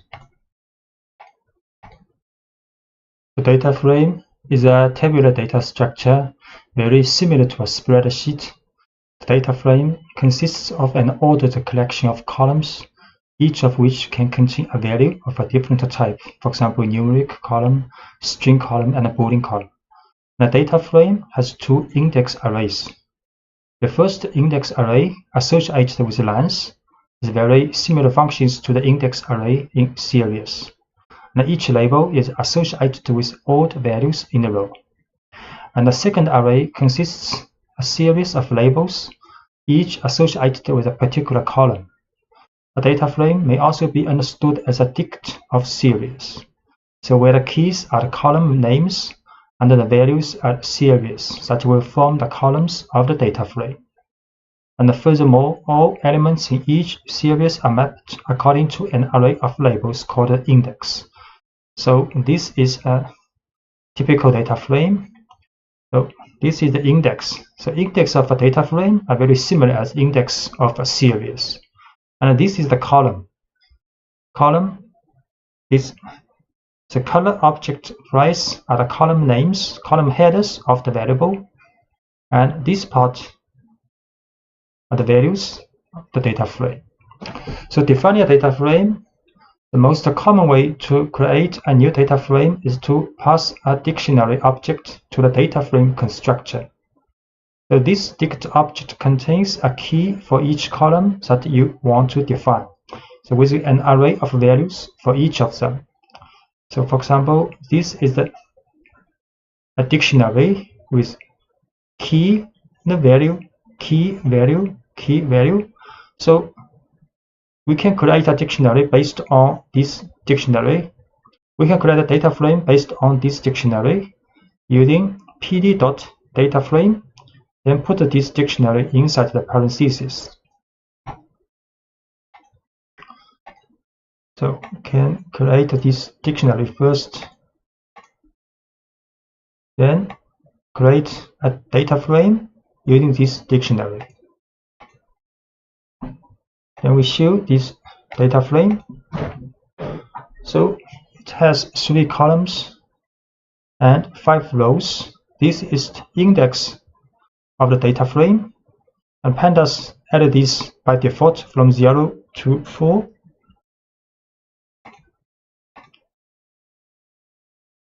So if the dict object from which you want to create a data frame contains more data that you are interested in, you can make a selection. So in the construct of the data frame, you can specify a sequence of columns using the columns option. And the columns will be created in the order of the sequence regardless of how they are contained in the dict object. So we can, for example, create a data frame but with only 2 columns from this dictionary. So create this data frame. We show so only 2 columns in this data frame called frame 2. So if the labels are not explicitly specified in the index array, Pandas will automatically assign a numeric sequence starting from 0. Instead, if you want to assign labels to the index of a data frame, you have to use index option and assign it an array containing the labels. So we can manually add this index when we create this data frame.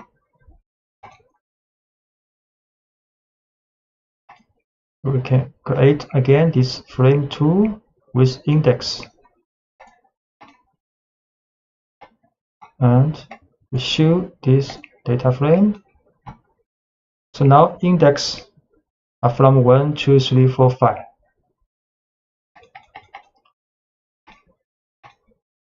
And an alternative way to define data frame. So instead of using a dict object, you can define 3 arguments in a construct in the following order: a data matrix, an array containing the labels assigned to the index option, and an array containing the names of the columns assigned to the columns option. So we can also create a data frame using pd.dataframe, but inside the parentheses can put a numpy matrix with the shape 4 by 4. Next, we also add an index array, also add a columns array. We'll create this data frame called data frame 3. Then show this one. So it's a perfect data frame with index and columns headers.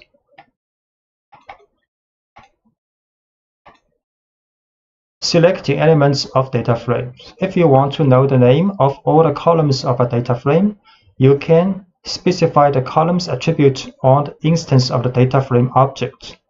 So for example, we can show the columns of the data frame, and also can show the index of the data frame. We can also show the values of the data frame, use frame.values. So show columns, data frame, columns, this column variable name, and index from 0 to 5. Then the values, value part, 3 column, 5 row.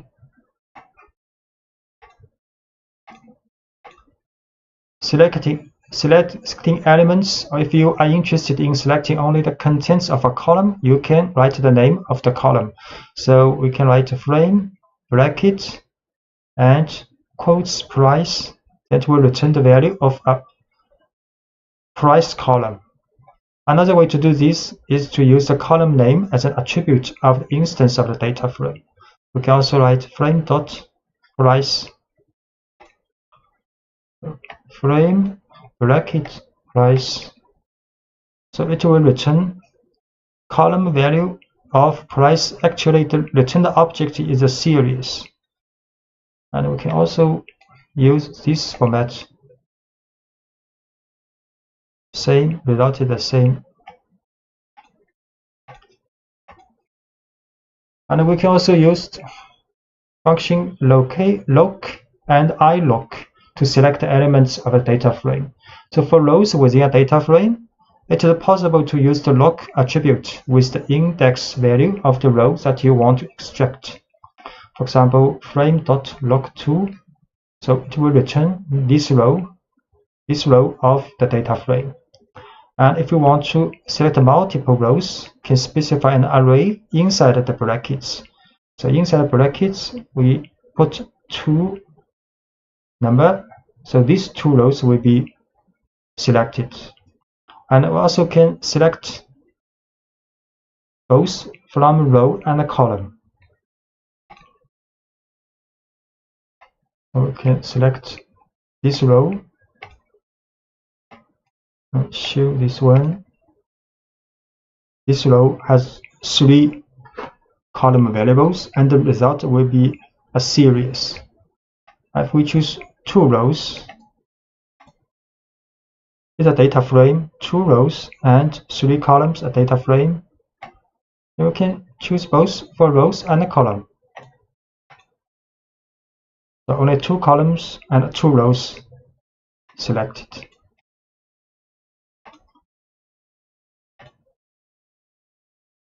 We can also use iloc. So if the selector rows only using integer value, so we can use iloc. So iloc does not support the string column names, only for the numeric value. So for example, here iloc2 will get the same result as log2. This also will get the same result as the log24, and this will get the same result as before for the color price for the log selection. Now, if you needed to extract a portion of the data frame, selecting the lines that you want to extract, you can use the reference numbers of the index. The return value is an object data frame. So we can also write column from 0 to 1. Then this case only one line returned, and this case will return 2 lines.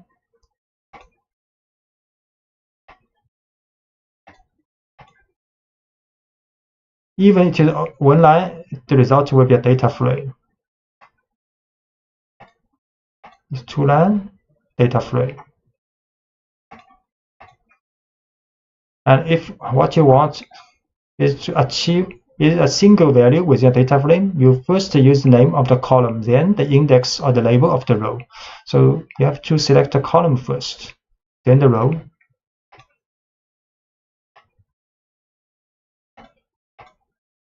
So the result is a single value.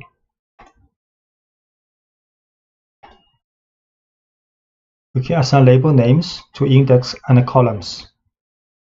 So you can assign label names to the array of index and the name of the columns. For example, this is a data frame with 3 columns and with 5 values, 5 rows. Then we can assign an index name called id using frame.index.name, and can also assign a name called item to the columns using frame.columns.name. So we create data frame first.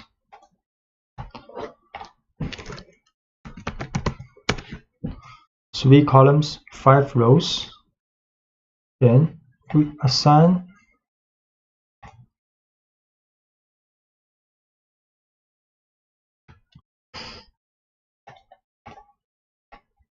id to the index name and assign item to the columns name. We show this data frame again. So now you can see id appears here, and item stay here. Item is the name of this column. id is the name of this index.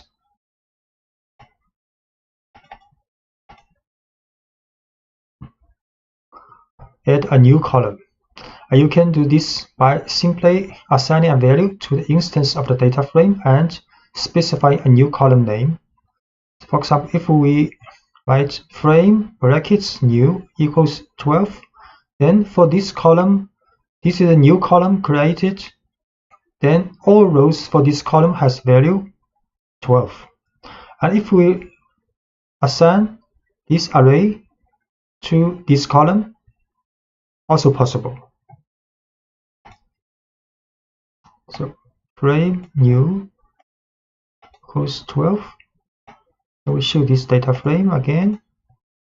You see this new column, all the rows have same value 12. And if we assign a new column with this array, value now is the array assigned.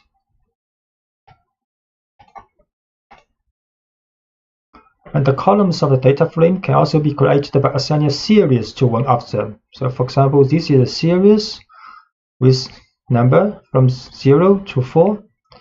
Then we can create a new column to this data frame, and the value is the series value. So this is a series, value 0 to 4, and we can assign this series to the column new of the data frame. Show again. So now data frames, this column's value is 0 to 4. And to change a single value, you simply select the item and give it the new value. For example, if we want to change the value of the column price, and this is the third value, third row of column price to 3.3, we can just write the frame bracket price, then bracket 2 equals 3.3.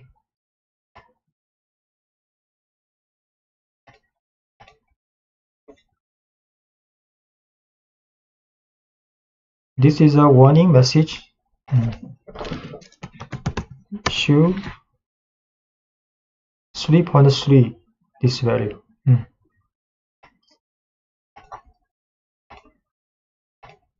And the membership of a value, you have already seen in the previous lectures that the isIn function can be applied to the series to determine the membership of a set of values. And this feature is also applicable to data frame object. So we can write data frame dot isIn, and inside the parentheses is an array for these two values.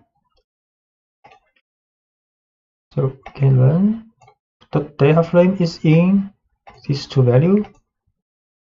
So you can see some appear as true. So if the value equals either this one or this one, it will be true. Otherwise, it will be false. And you get a data frame containing Boolean values, where true indicates values that meet the membership. If you pass the value returned as a condition, then you will get a new data frame containing only the values that satisfy the condition. So we can use this condition inside the bracket. So the data frame will only return the values of these three values. The other will be not a number.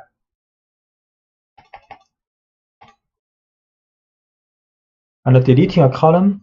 So if you want to delete an entire column and all its contents, use the delete method, del command.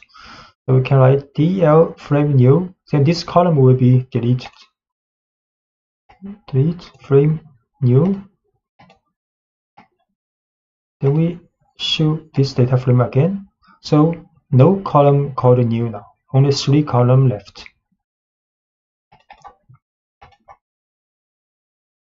And the filtering, you can apply the filtering through the application of certain conditions. For example, say you want to get all values smaller than 1.2. The elements not matching the condition will be replaced with not a number. For example, this is a data frame. Then we can add a condition with bracket after this data frame. And the condition is if data frame less than 1.2. We can create a data frame first. So this data frame has 3 price columns, 5 rows. We can run. So only these values less than 1.2, other values will be not a number. The data frame from nested dictionary. So a very common data structure used in Python is a nested dictionary, as shown here, called nest dict. And this is the external key, a key, red, white, blue. Then the value for the key is also a dictionary with key value pairs inside. So we can create a data frame using the information of this nest dictionary. So this data structure, when it is passed directly as an argument to the data frame constructor, will be interpreted by Pandas to treat external keys as column names and internal keys as labels for index. So red, white, blue are external key of this data object or library dictionary. Then this value will be converted as column names in the resulting data frame. And internal keys like 2012, 2013 will be the index of the data frame. So we create this nested dictionary first, then create this data frame using this nested dictionary. Show this data frame. You see now the red, white, blue are the columns, and the 2012, 13, 11 are the index.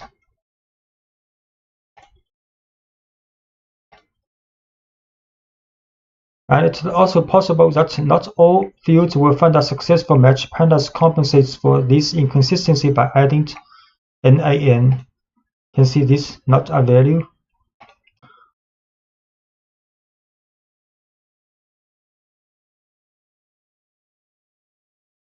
And the transposition of a data frame. You can get the transposition of the data frame by adding the T attribute to its application. You create a data frame, then transpose. We create a data frame called frame 3 with color. Color is index and columns are object, ball, pen, pencil, paper. Then if we transpose this data frame, then the color will be the column and objects are indexed now. The index objects in Pandas series and data frame are responsible for the labels on the axis and other metadata as the name of the axis. So we create a series with this value and with this index array. So if we write serial.index, it will show the index. Create this series first. Then can show the index of this series. And unlike all the other elements in the Pandas data structures, the index objects are immutable, so once declared, they cannot be changed. This ensures the secure sharing between the various data structures. Methods on index. So there are some specific methods for index available to get some information about index from a data structure. For example, ID minimum and ID maximum are two functions that return respectively the index with the lowest value and the index with the highest value. So this maximum is blue, a minimum is blue, then maximum is white. Arranged alphabetically.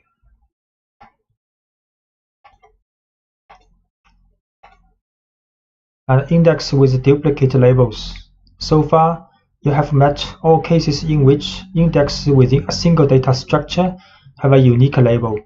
Although many functions require this condition to run, this condition is not mandatory on the data structures of Pandas. For example, see a series with some duplicate label.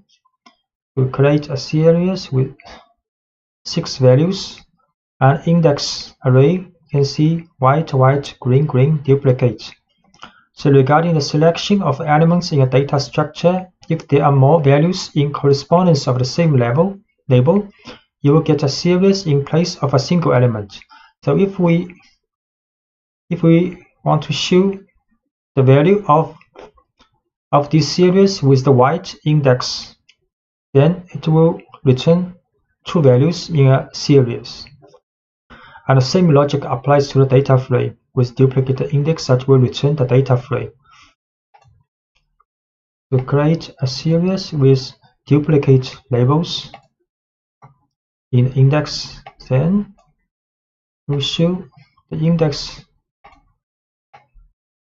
to the values of index with white, to return two rows, and the result is a series.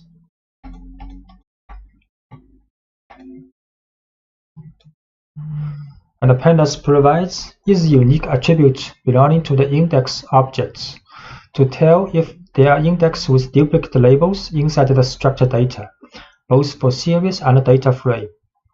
So if you write series.index is unique or frame.index is unique,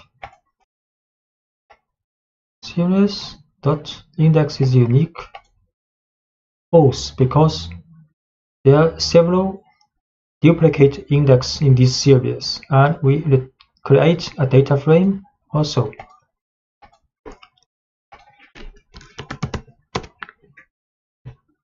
Data frame has 3 columns, 5 rows, index from 0 to 4, and we show this data frame's index is unique. Yes, true, because index no duplicate values. Reindex.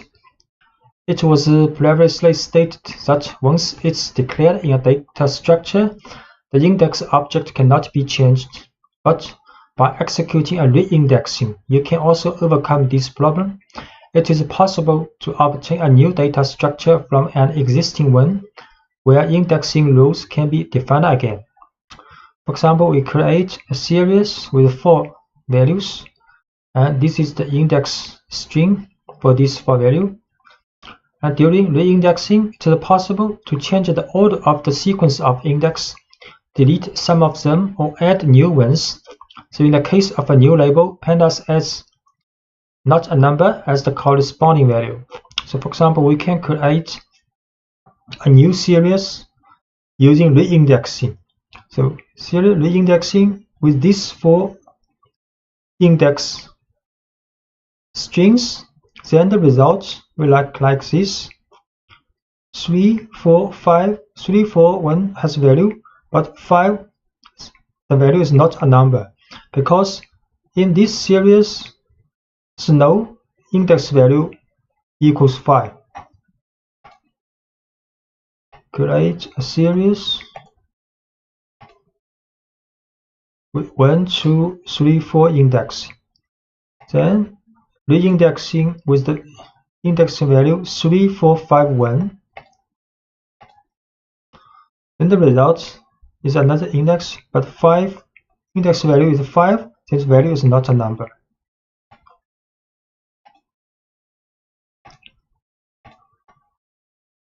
And you can also use reindexing with interpolation. So we create a series with 4 values, and this is the index. Then can write reindexing range 6. Range 6 is from 0 to 5. The method ffill forward filling. Then the result will look like this. From 0 to 5 indexing. Then the value comes from series 3, but if not available value, for example, index 2, 4, not appear in this series, then these 2 values will be filled forward filling from other values. And similarly, if we set method bfill backward fill, then if the index cannot be found in this series, the value will be filled backward. We'll create a series first with 4 values with these 4 index. Then we reindex this series, and with expected index from 0 to 5 in the new series, and using forward fill method. And this is the resulting series. And if we use backward filling, then if the value cannot be found in this series, will be backward filling from other values.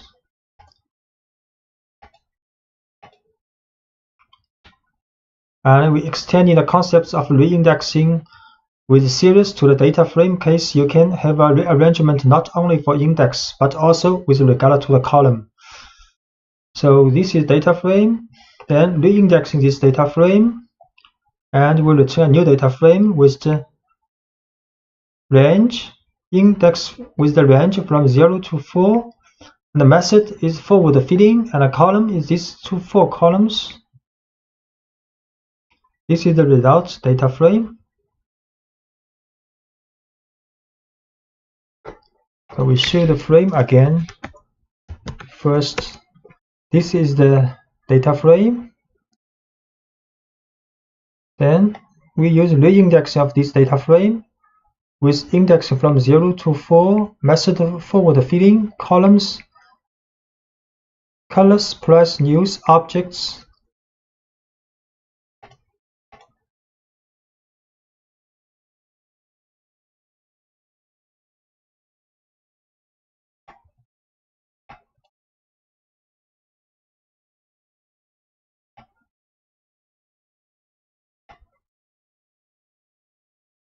Then this is the resulting data frame. And if we use backward filling,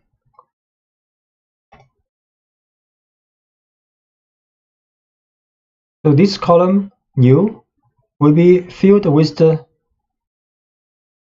neighboring column's value, backward filling, and in this case it will be forward filling by the neighboring column's value.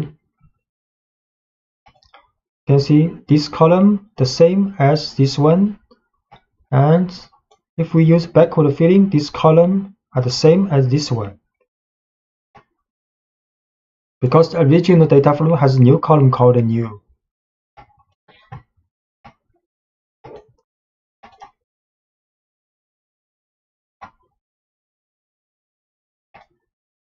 And a job for series, this method will return a new object and without the items that you want to delete. We create a series first with this index, and the value is 0 2 3. Then next we can job yellow index. Then the result will be a series with 3 rows, 3 items. We can also job this blue and white both. Create a series, 4 values with this index. Then we job yellow, then return another series without the yellow index. We can also draw 2 values, then only return this red and yellow.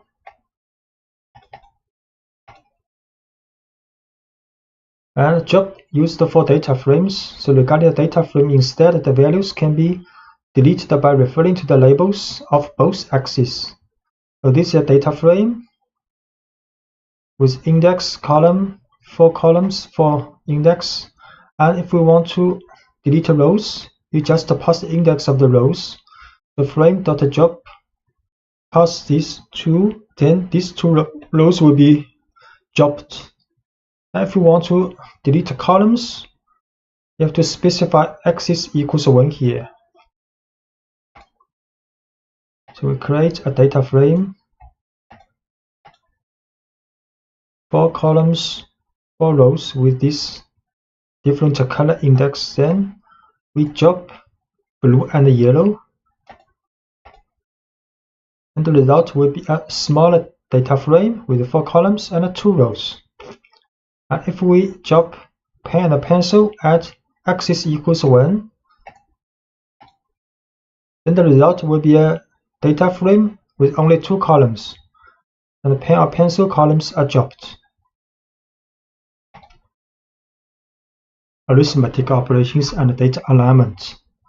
The Pandas can align indexes coming from 2 different data structures when you are performing an arithmetic operation. For example, 2 series are defined, but the labels of them are not perfectly matching each other. If summing these 2 series, so when the labels are present in both operators, their values will be added, while in the opposite case, they will also be shown in the result in the new series, but with the value not a number. So we create two series, but with not exactly the same labels in the index. So if we add these series together, some labels which do not appear in both series will have a value not a number. So create these two series. So S1, 2, 3, 4 values, 4 labels. S2, 5 values, 5 labels. Then we sum this series. Result will look like this: 1, 2, 3, 4, 5, 7, 5, 6, 6 labels, 6 value, but 3 of these values are not a number, NaN value. In the case of the data frame, although it may appear more complex, but the alignment follows the same principle as in series, but is carried out both for the rows and for the columns. So we create two data frames, then sum these two together. The result will like this: many, not a number value. We create two data frames. Let's show data frame 1 and data frame 2. 4 columns, 4 rows in the data frame 1. 3 columns, 3 rows, the data frame 2. Columns not the same. Pen has pen, ball, ball, but pencil, paper, mug only appear in one data frame. Then we sum these two.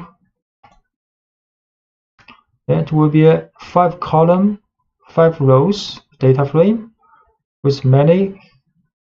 For these 3 column is not a number value, and these 2 rows, green, red, also not a number value.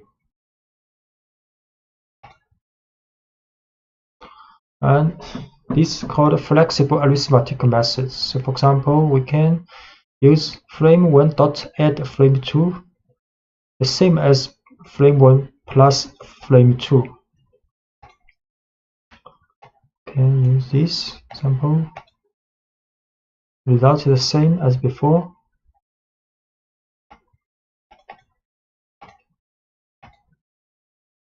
And operations between data frame and a series. For example, we define these two structures and the index of series match the names of the columns of the data frame.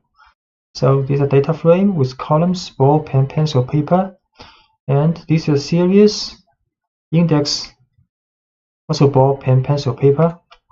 So if we use minus the series from this data frame, the result will be like this. To create data frame first, 4 columns, 4 rows, then create this series, index same as the data frame's column, then minus, result like this. As you can see, the elements of the series are subtracted from the values of the data frame corresponding to the same index on the column. The value is subtracted for all values of the column regardless of their index. So the whole column has been minused with this series value for the ball, and pen column, all the rows value has been minused with series value of pen.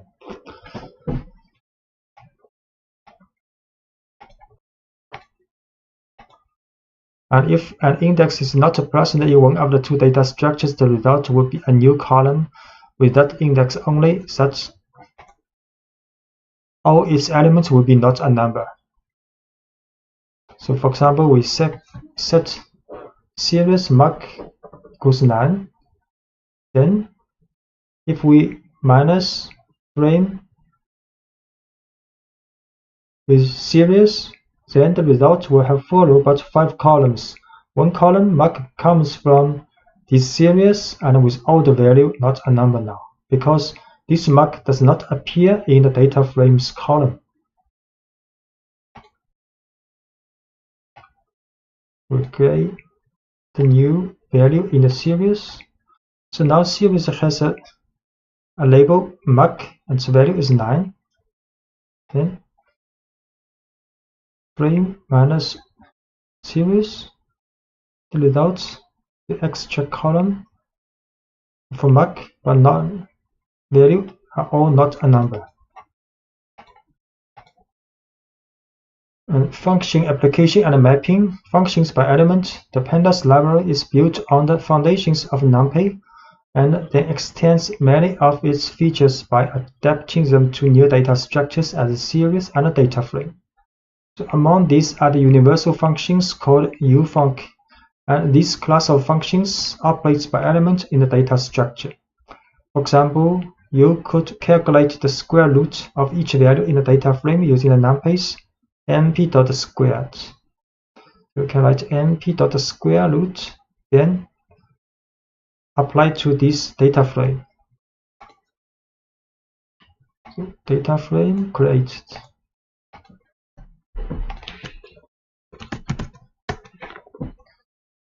Four columns or a numerical value, then square root this data frame. We return another data frame, same column and the same row, and the value are square root of the corresponding data frame's value.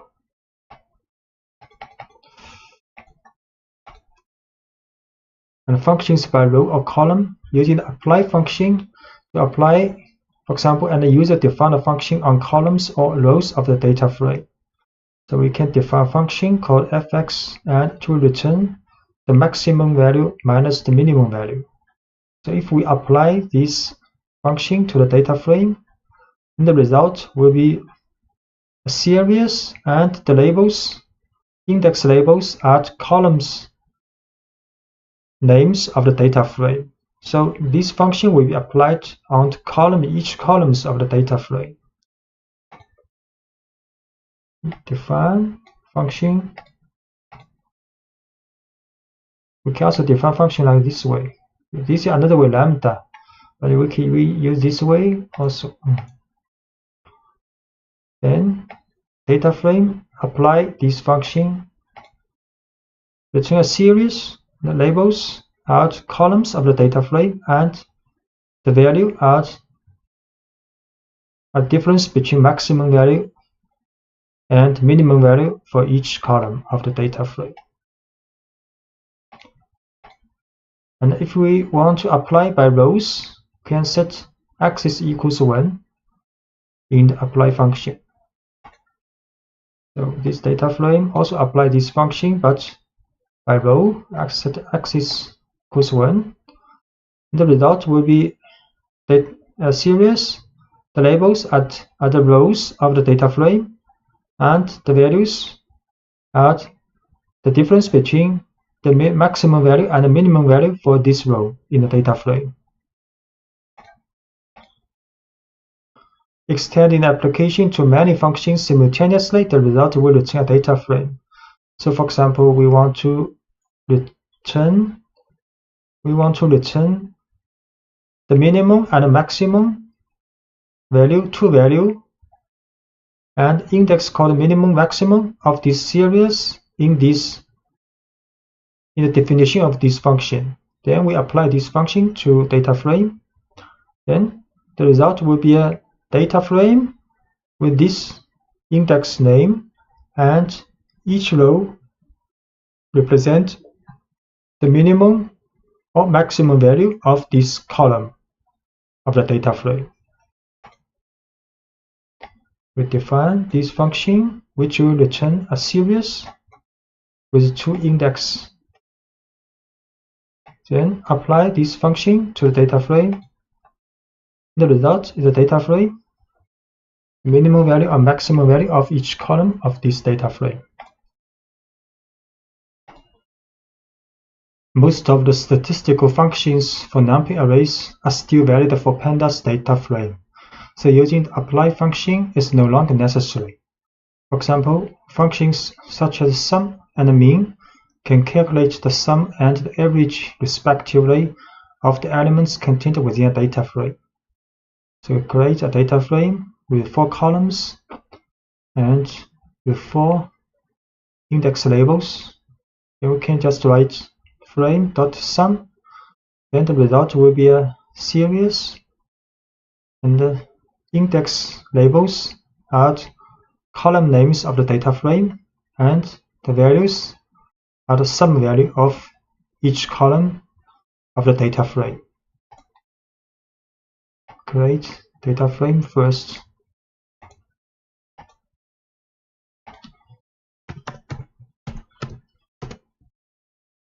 For columns, for rows, then frame.sum return a series, the sum value of each column of data frame. And if we want to get the sum of each row of data frame, we have to add axis equals 1 here. And we can also calculate the mean value of each column of the data frame. Sum of the row. So the result is a series with the index labels are color, and index of the data frame value are sum value for each row, and can get the mean value of the data frames each column. Also is a series. We can calculate accumulation of each column and a row, for example. So this is the accumulation value for each column. Use frame.cum, and if you want to calculate the accumulation value for each row, then have to add axis equals 1 here. So the accumulation value for each column of the data frame. So each row by row calculated, accumulated. Then the accumulation of each column, each row, we have to add axis equals 1 here. Then for each row, accumulate the value. Accumulate the value.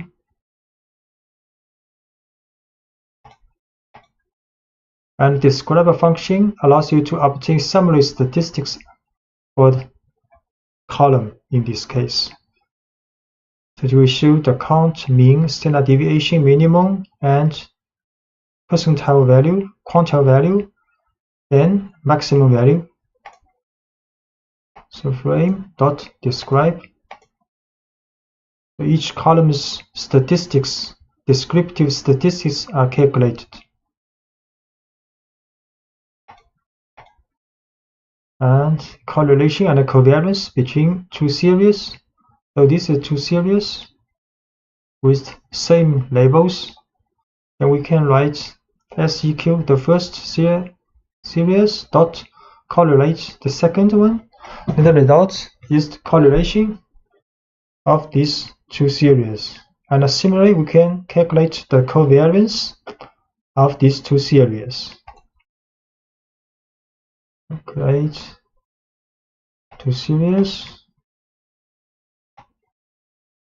then the correlation of these 2, the covariance of these 2. And the covariance and the correlation can also be applied to a single data frame. In this case, they return their corresponding metrics in the form of 2 new data frame objects. So, for example, this is a data frame with columns, ball, pen, pencil, paper, and the index red, blue, yellow, white. So if we just write this data frame .cor, then the correlation between each pair of columns will be returned in a matrix, in a data frame, in the result data frame.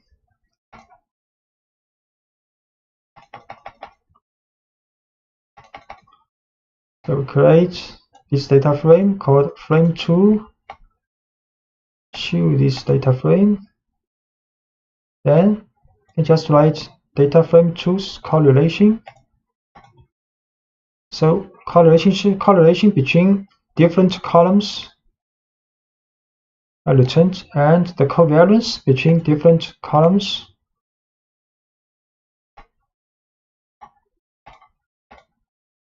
covariance. And using the COR-with method, you can calculate the pairwise correlations between the columns or rows of a data frame with a series or another data frame. So we create a series with index with 5 labels, and if we write data frame dot COR with series, then the result will be like this. So for the ball column, the correlation between this column with this series, and for the pen, the column of the pen of the data frame will be calculated with a correlation with this series, and so on. We create this series, then use frame.to.correlate with this series. Then each column of this data frame will be calculated with a correlation with this series.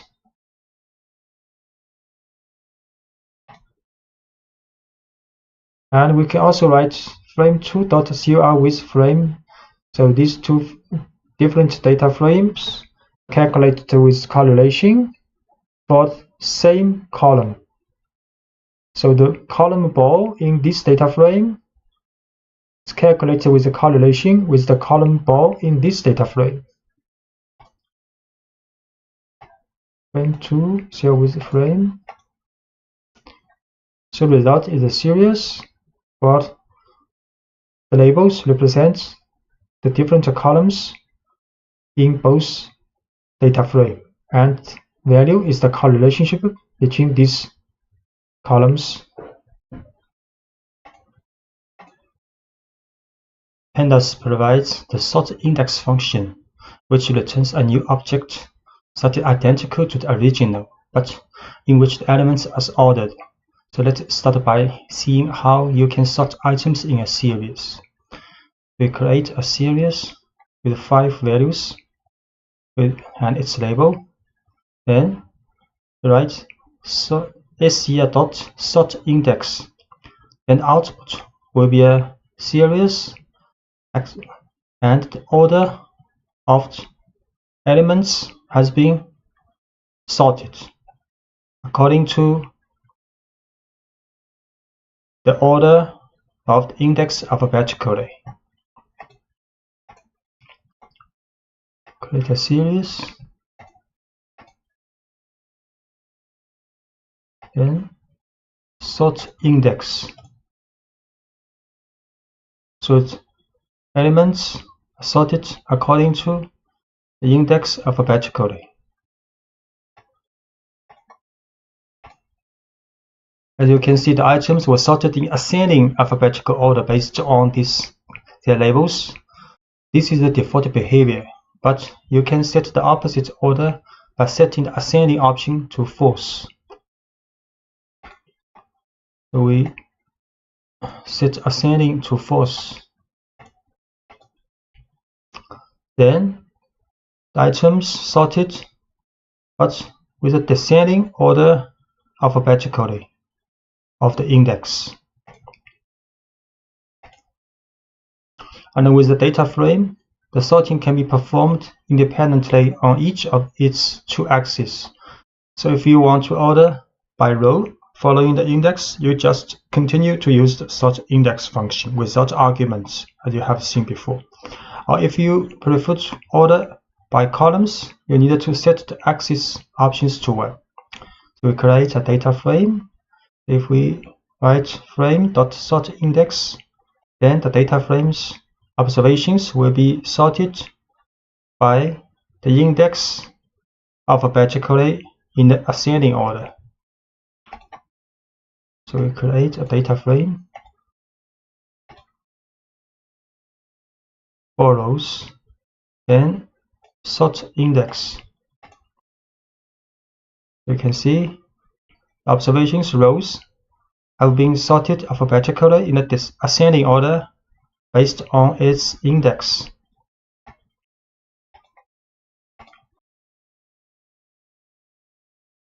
And if we write axis equals 1, then the data frame will be sorted by column according to the column names alphabetically. So frame.sortIndex axis equals 1. So the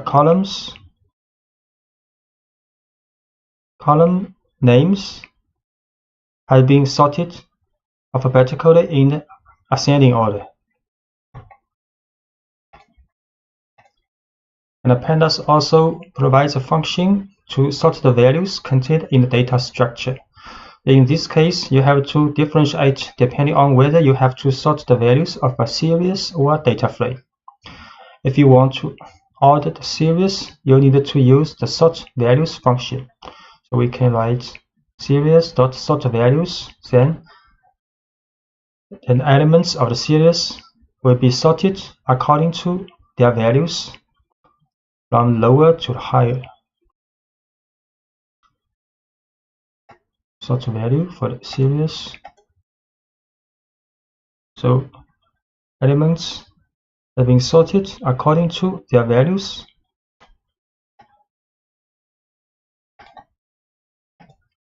And if you need to order the values in a data frame, you will use the sort values function seen previously, but with the by option. Then you have to specify the name of the column on which to sort. So for the data frame, we can sort values by this column pen.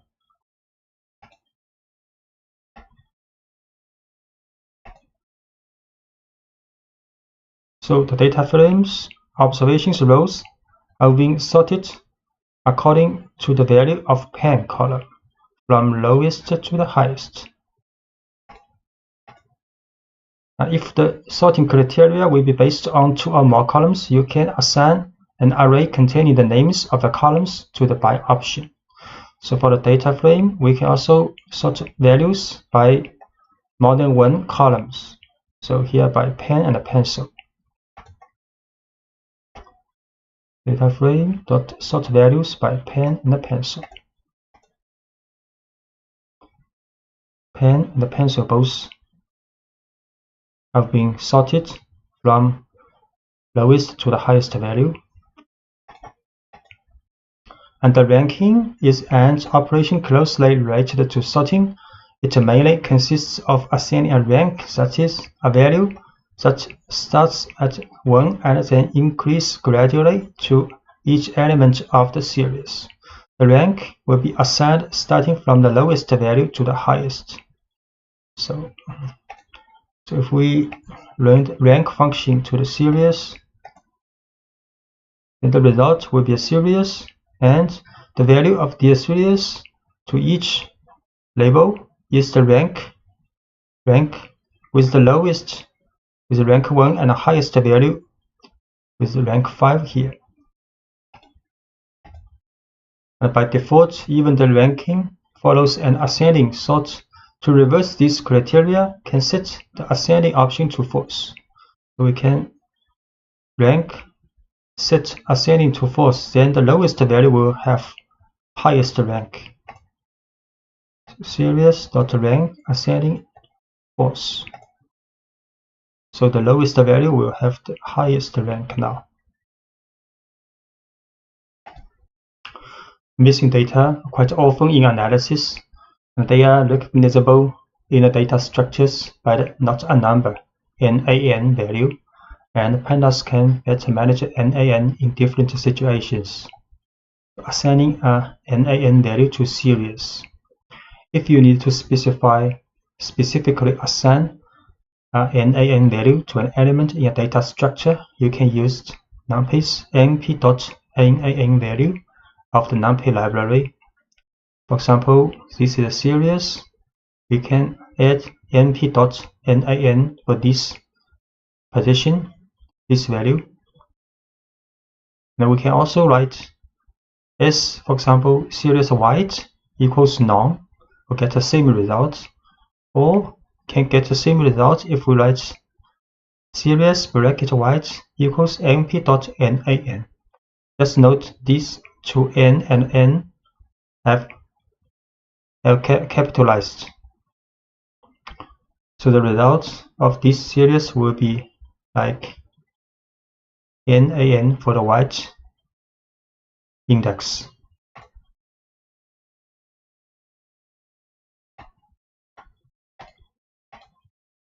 We create this series nan here. We can also write like this, assign non-value to white, or we assign np.nan to white,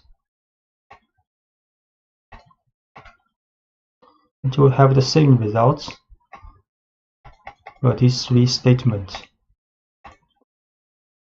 And assigning an nan value to a data frame.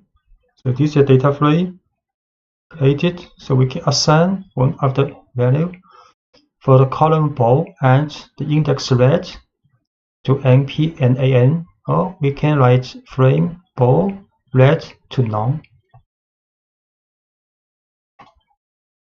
Create a data frame first. Then we can assign ball red. So now this element's value is nan. We can also do like this. Assign a non-value to this position. Get the same result.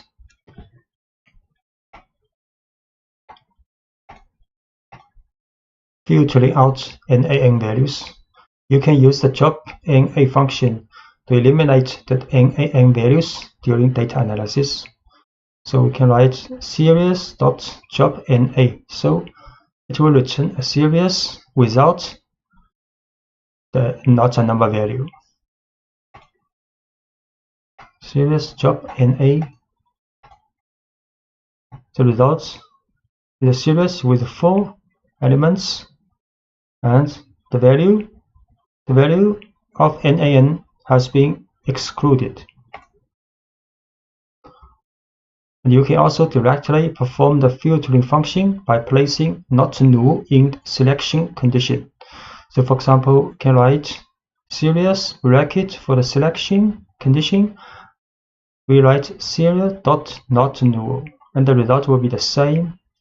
The not a number value has been excluded in the resulting series. Series bracket series.not null. Get the same result.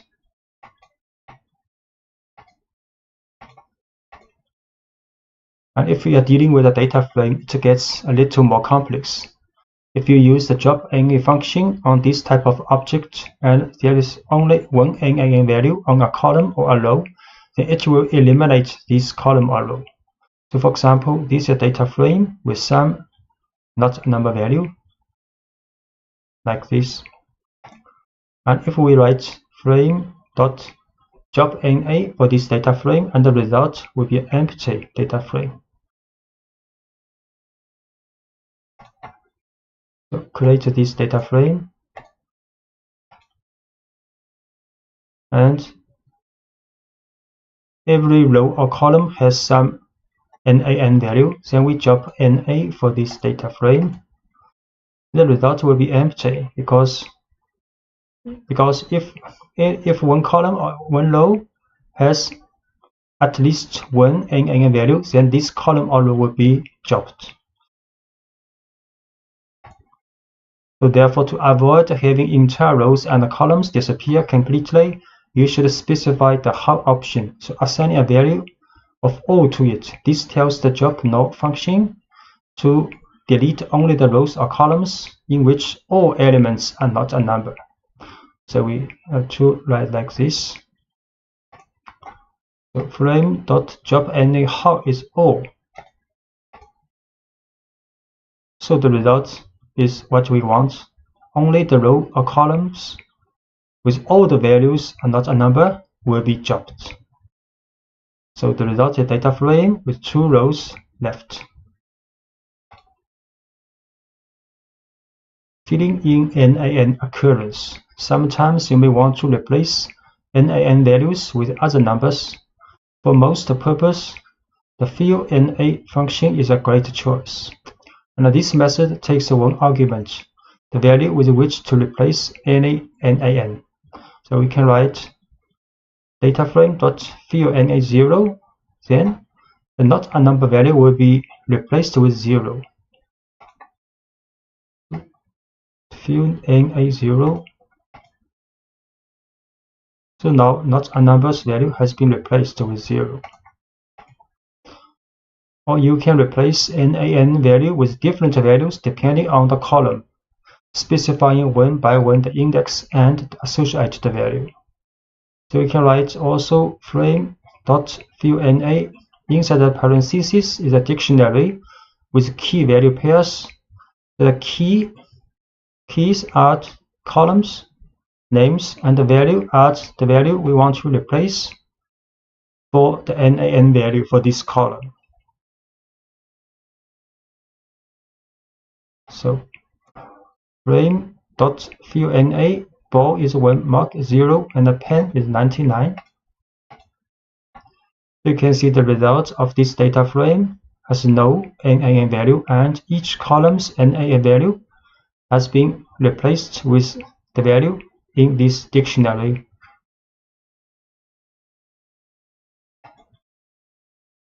Hierarchical indexing. Pandas allows you to have multiple levels of index on a single axis. It gives you a way to work with data in multiple dimensions while continuing to work in a 2-dimensional structure. So let's start with a simple example. Creating a series containing 2 arrays of index, such as creating a structure with 2 levels. So we create a series, these values, 8 values. Then the index will have 2 dimensions. So this series will look like this. This is the first dimension of series of index. First index, second index. Create series. Here's the first index, second index. And if we show the index, it will look like this. Color first, upside down second. Each pair of 2 index. So show the index.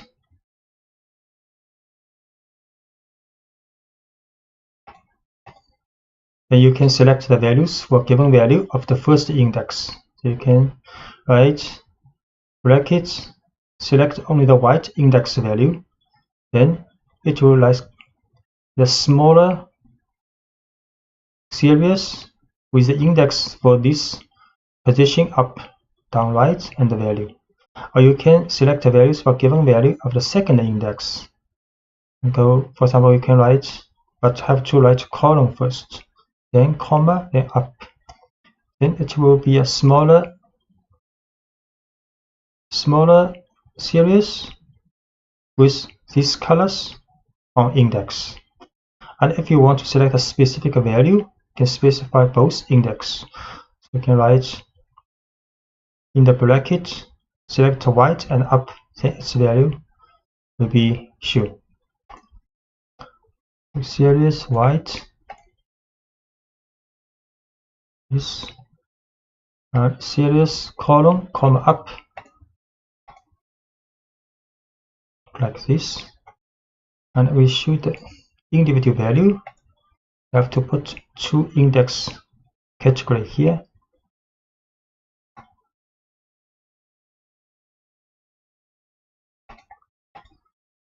And hierarchical indexing plays a critical role in reshaping data and group-based operations, such as a pivot table. For example, the data could be rearranged and used in a data frame with a special function called unstack.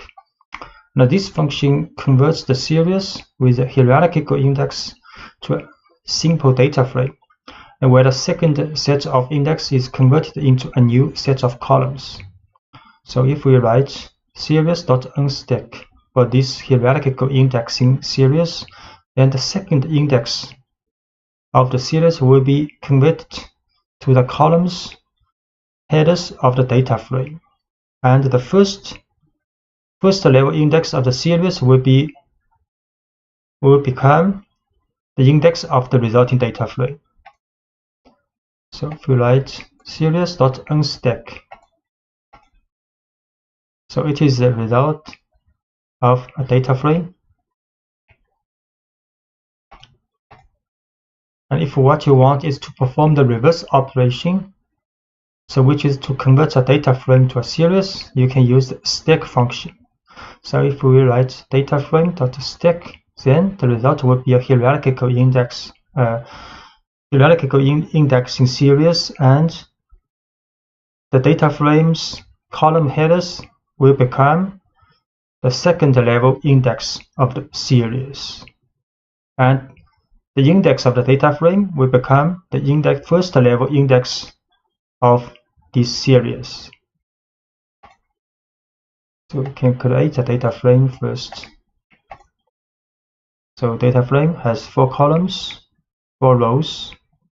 Then we can write data frame.stack. So the result is a series, and data frame's columns become the second level index of the series. And with data frame, it is possible to define a hierarchical index also, both for the rows and for the columns.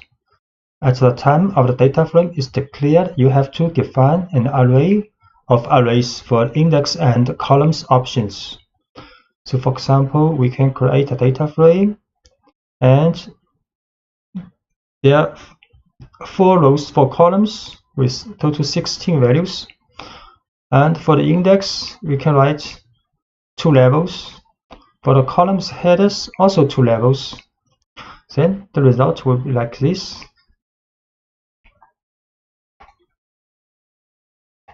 To define this data frame with 2 index and 2 column index.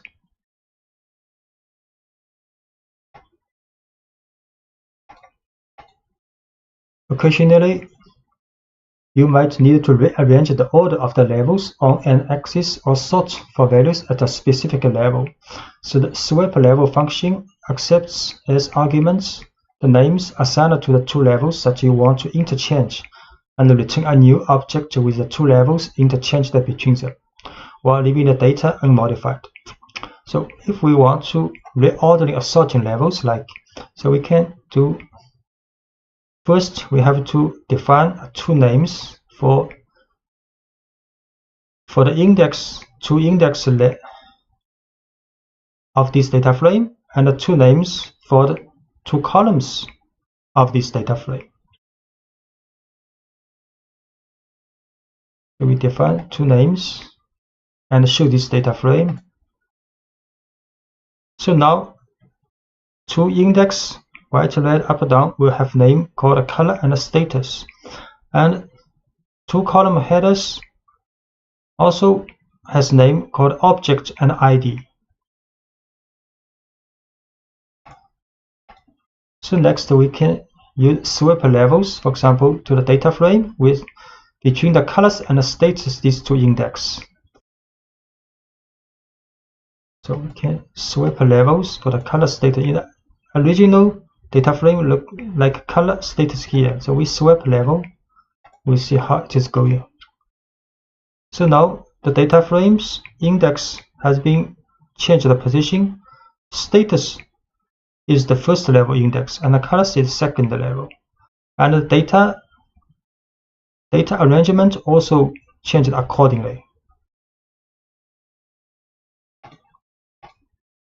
Instead, the sort index function orders the data considering only those of a certain level by specifying it as a parameter. So we can also use sort index level is colors, so the data frame will be sorted according to labels of colors.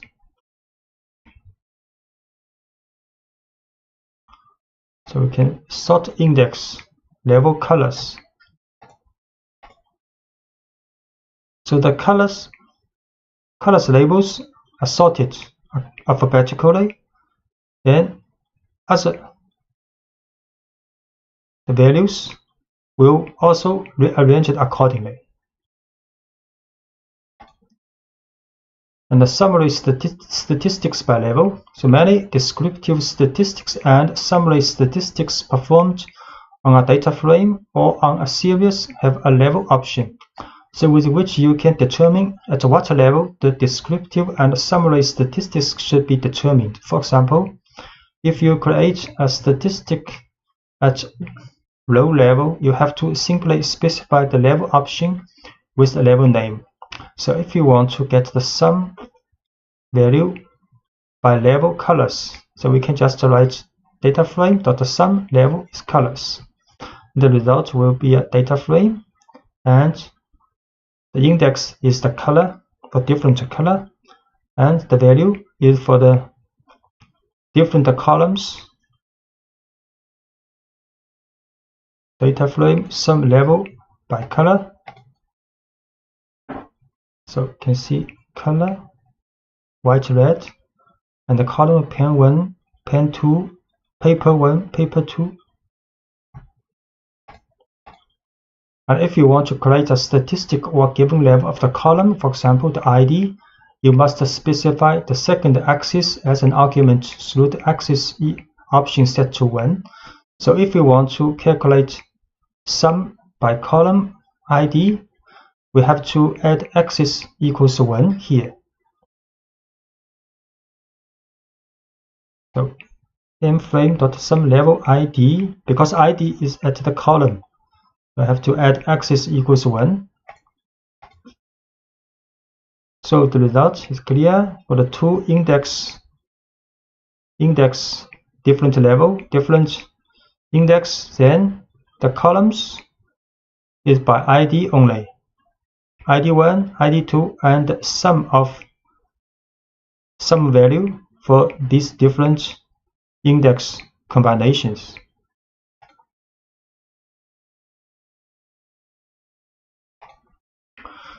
So the most common operation of a person approaching data analysis is to use the data contained in a CSV, comma separate the values, format or text separated by space or tabs, so generate with the txt extension file. Pandas provides a set of functions like read a CSV, read a table specific for these types of files. So let's start by creating a small CSV file in a working directory called section 1201 CSV with 5 rows, the data, and the first row is the column variable.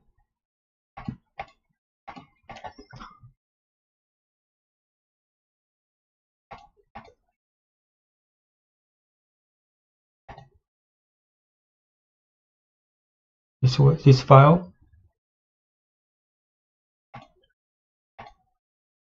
Since this file is a comma delimited, you can use the read CSV function to read its content and convert it to a data frame object. So we can use pd.readCSV, this file, and we return a data frame like this with 5 rows, 5 columns. Can import pandas and numpy and set the working directory. Then can read this file, you read CSV, and we show the result. It's a data frame with 5 columns.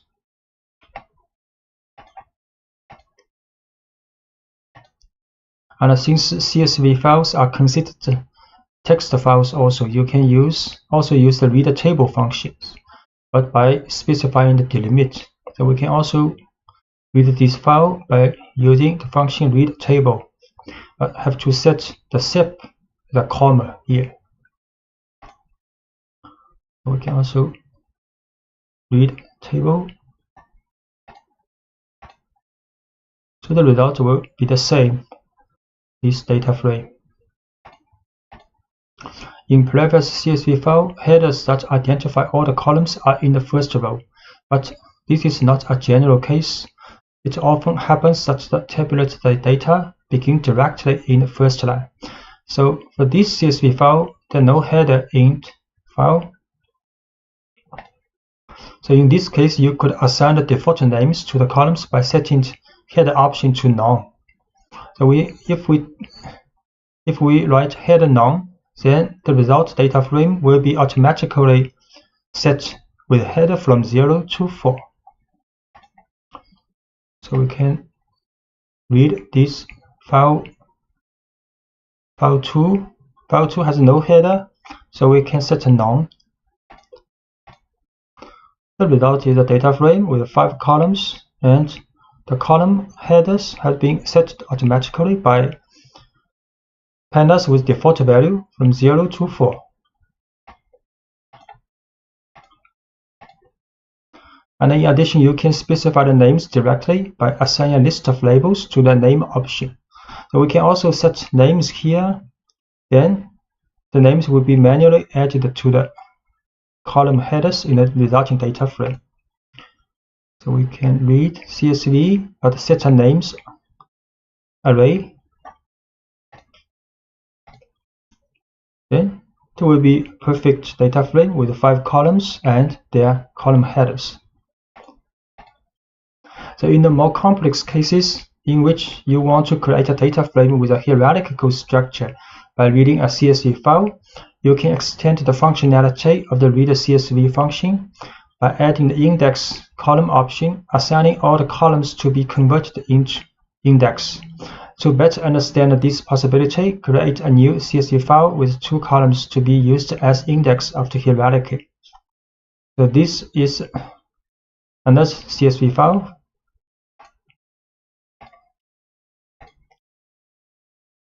Have 5 columns called color status item 1, item 2, and item 3, with 7 rows representing the observation. So when we read this file, we can set the index column for these 2 columns. Then Pandas will create a data frame, but these 2 columns in the file will be set as index in the resulting data frame. So this 3 column item, item 2, item 3 representing the data value. So can read the CSV, then index column color status. So this data frame has hierarchical index.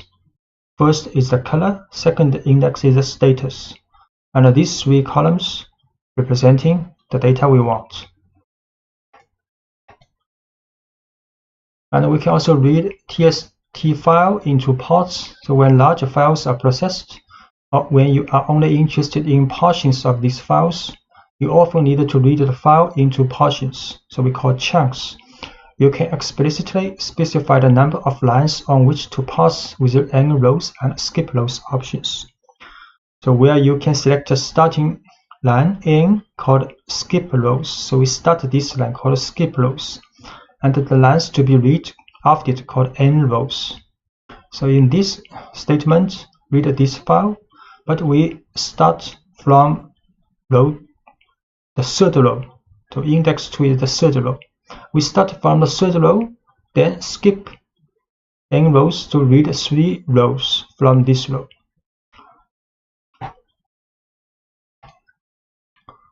So we read this file, start from the 3rd row, and from this row we have to read 3 rows. So the result will be a 3-row data frame without the head is set by default,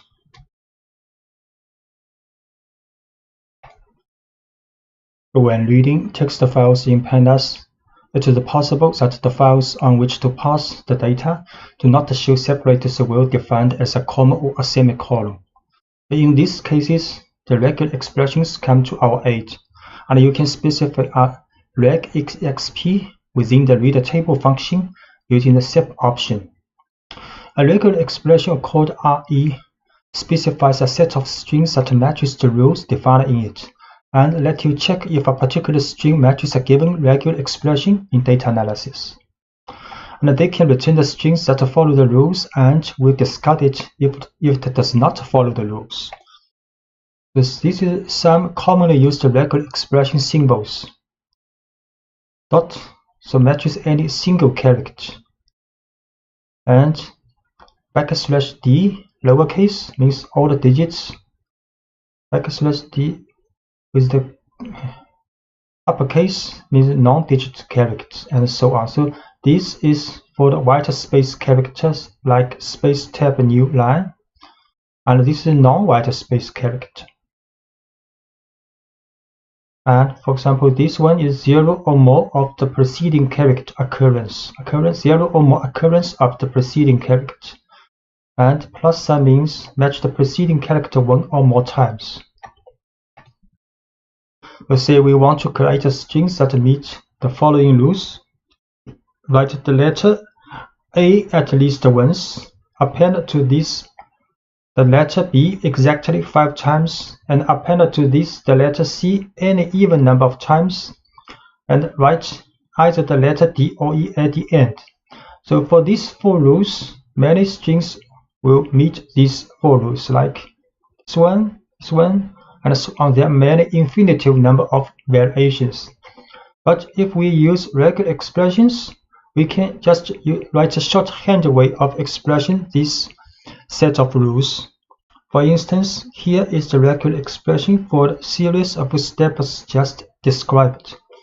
We can write A, first write A, then next A with a star means appear 0 or more times of A.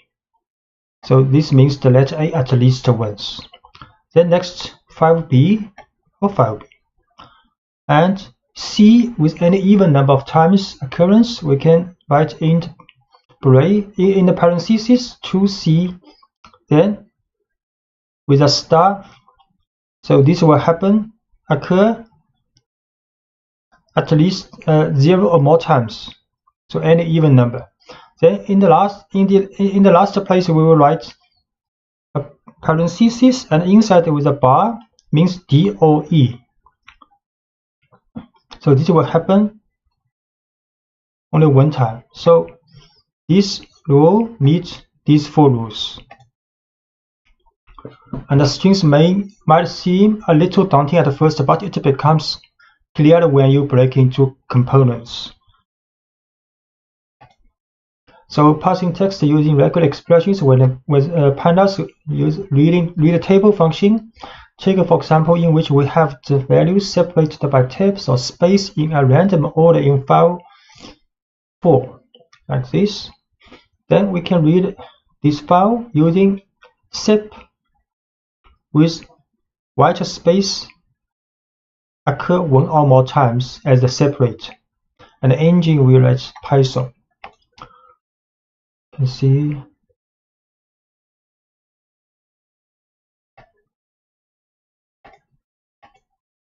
then read the table, this file sep is the white space occur 1 or more time, engine Python.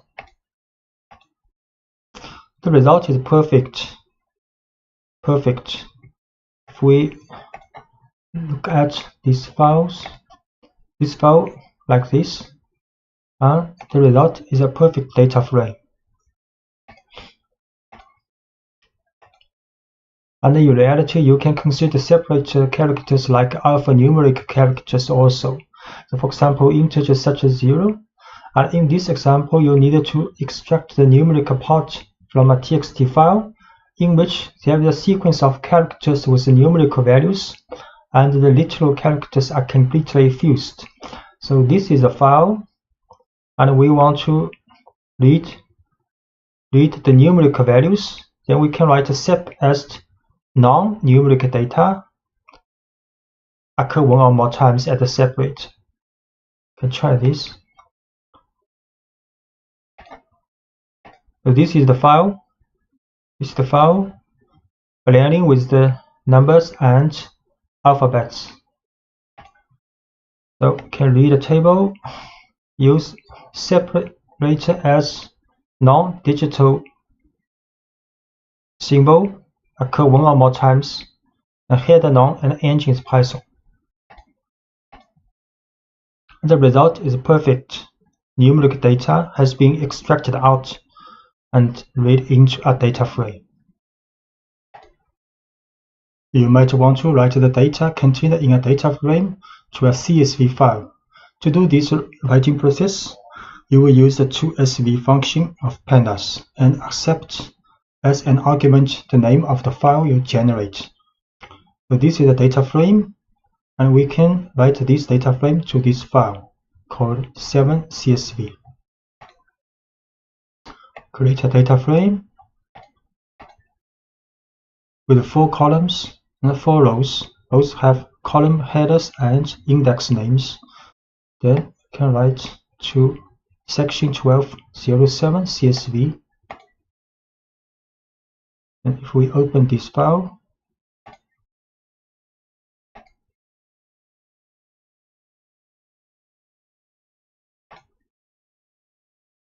you see the column header and the rows index and values row by row. But the first place will be a comma. So if you use Excel to open this file, you have to remove this manually, this comma manually.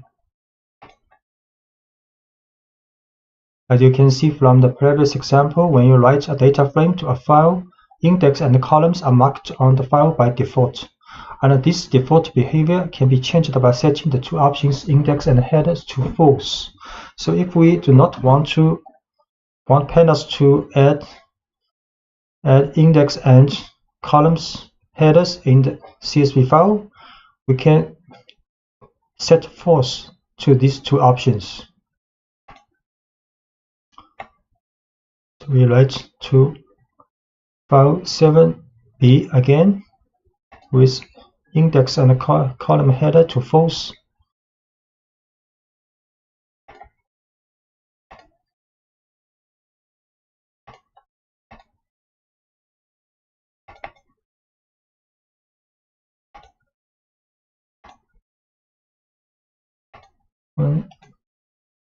So now only the value part are written into the CSV file. No headers, no index. And one point to remember while writing files is that not a number of values present in a data structure show as empty field in the CSV file. So if we create a data frame with many, not a number, and next we write to this file. So create data frame.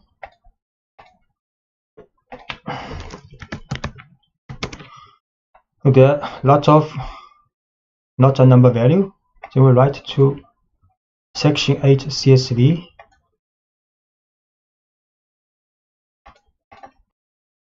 Open this file.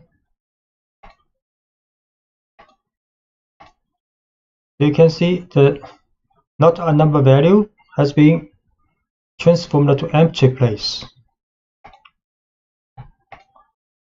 And you can replace this empty field with a value to your liking using numpy's REP option in the toSV function.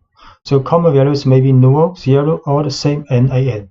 So we can write this file, but we set the NA rep option to NaN. So write again to this file with the option for NA rep to NaN.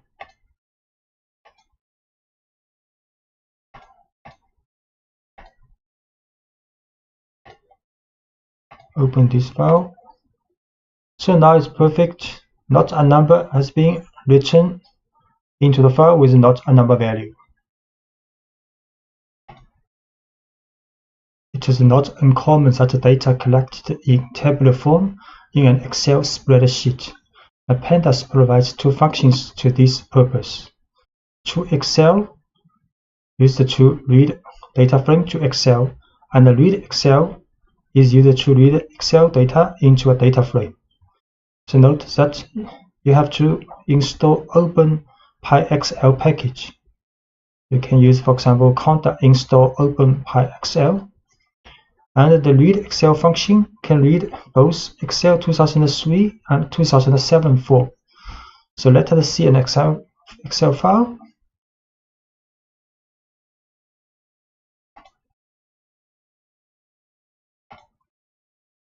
Excel file with the first column ABC and then a tabular form with column header with the color, and this is data place. So to read the data contained in this Excel file and convert it into a data frame, you only have to use the readExcel function. So we can use readExcel, this data file, Excel file, and index column is 0.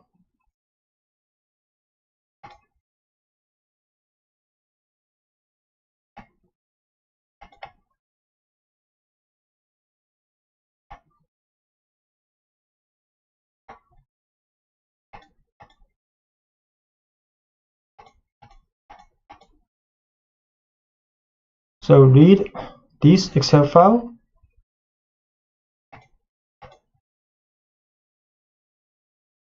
So the result is perfect data frame with index and column header and the value part.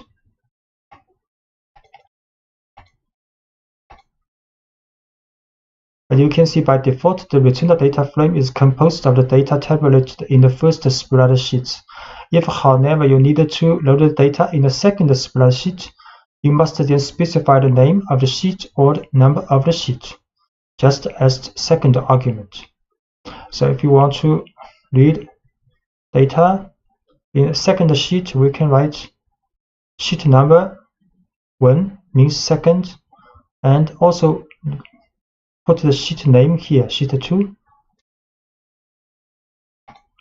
For example, this file also has a sheet 2 data. So we can read Excel sheet 2. It will be a perfect data frame as we want. Okay. We can also set the sheet number 1 means second is the same result. And to convert a data frame into a spreadsheet on Excel, you have to write the following. For example, we can convert this data frame into an Excel file's first sheet. So we create a data frame with 4 columns, 4 rows. Then we write to this Excel file called data02.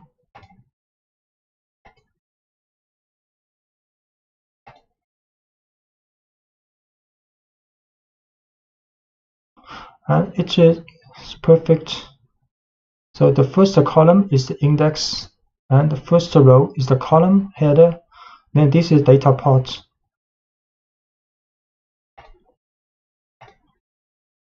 The merge operation, which corresponds to the join operation for those who are familiar with SQL, consists of a combination of data through the connection of rows using one or more keys.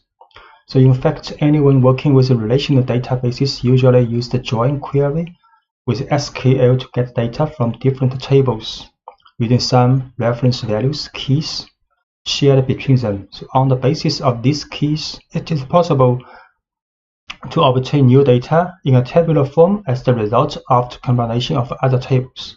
So this operation with the library Pandas is called merging, and the merge is the function to perform this kind of operation. So we define 2 data frames and carry out the merging by applying the merging function to these 2 data sets. So frame 1 and frame 2. The next we call the merging to frame 1 and frame 2. So this is data frame 1. Sorry.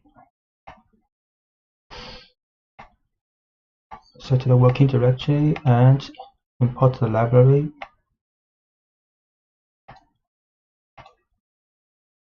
This is frame 1 with ID price column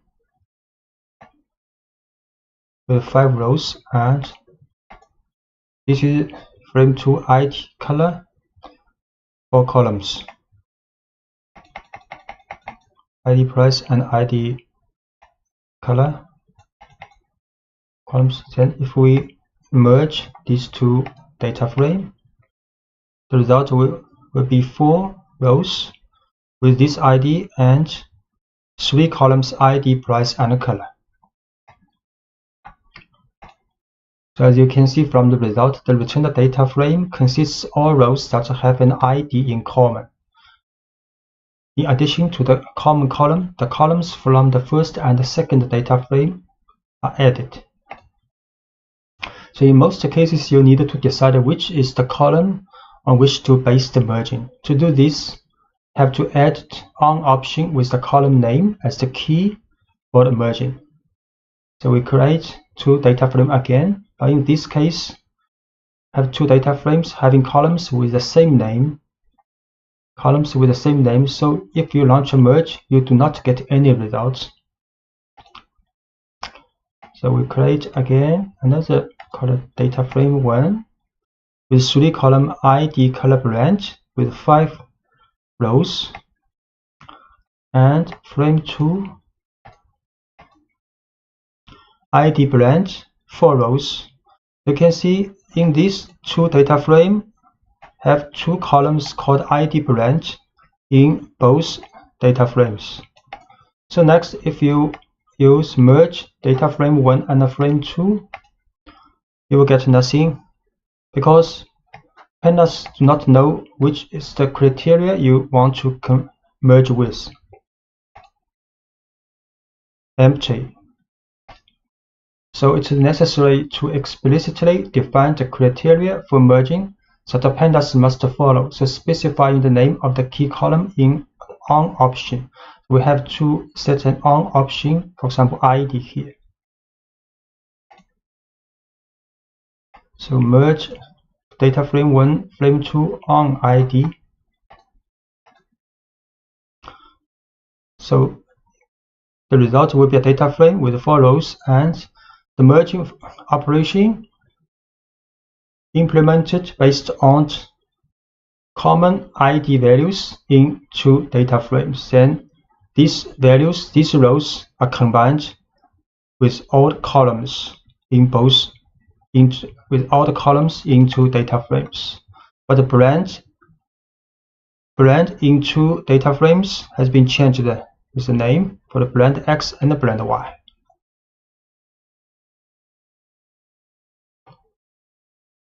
Similarly, we can unbrand. So there are 5 rows in the resulting data frame, and there are 2 ID, 1 ID from X, 1 ID from Y.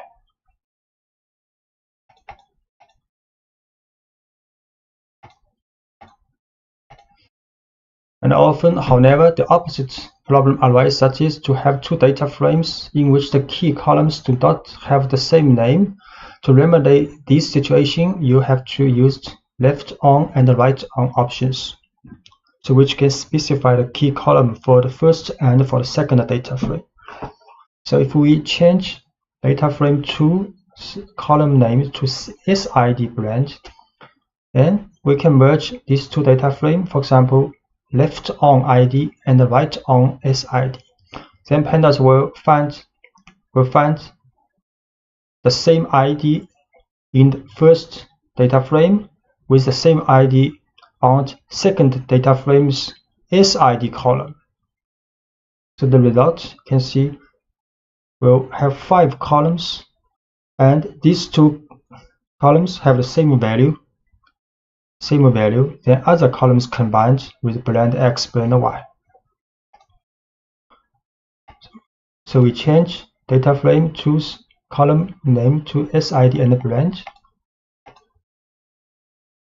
Then merge left on ID, right on SID. Without 4 columns, ID and SID have same value, other columns combined. By default, the merge function performs an inner join. The keys in the result are the result of an intersection. So the keys will appear in both data frames, then join these rows. Other possible options are the left join, the right join, and outer join. The outer join produces the union of all keys, combining the effect of a left join with a right join. So to select a type of join, you have to use the how option. For example, we can select how is outer. So then this will be a union of the rows of ID column in 2 data frames. So it could happen NaN value in some columns.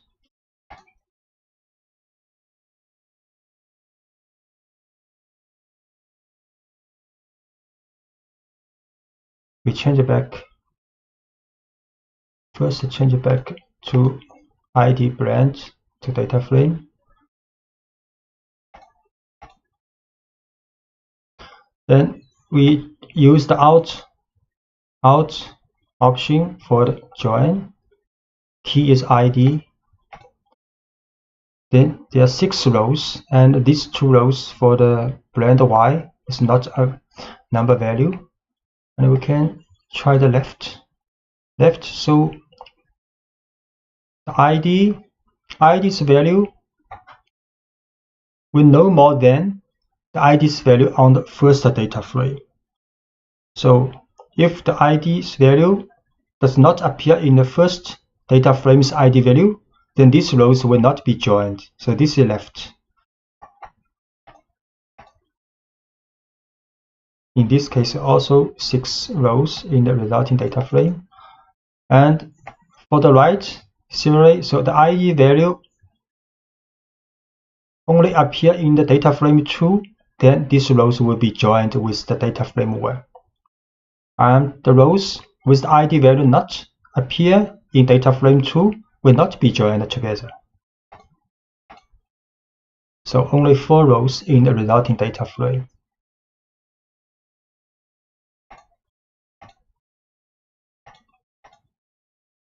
And to merge multiple keys, you simply add a list to the on option. So we can add 2 keys in join criteria in on. So PD merge frame 1, frame 2 on ID blend use outer. You can see how it's going. The lot, there are 9 rows in resulting data frame. So these 2 IDs, these 2 columns, the value appear in 2 data frames, either in frame 1 or frame 2, or appear in both, will be joined together for these rows. So the result will be 9 rows. And you can also merge on an index. So in some cases, instead of considering the columns of a data frame as keys, so index could be used as keys for merging. Then in order to decide which index to consider, you set the left index or right index options to choose. So we can write, for example, merge these 2 data frames, right index true and the left index also true. You can see. Merge with the index.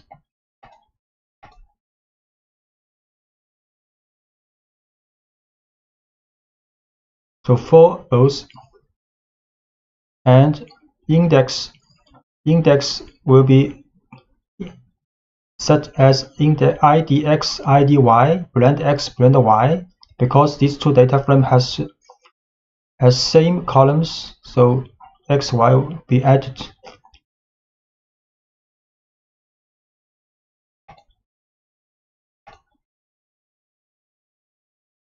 And we can also use Alt option in the index join.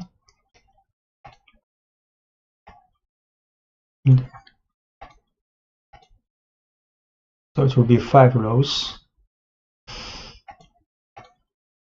And the data frame objects also have a join function, which is much more convenient when you want to do the merging by index.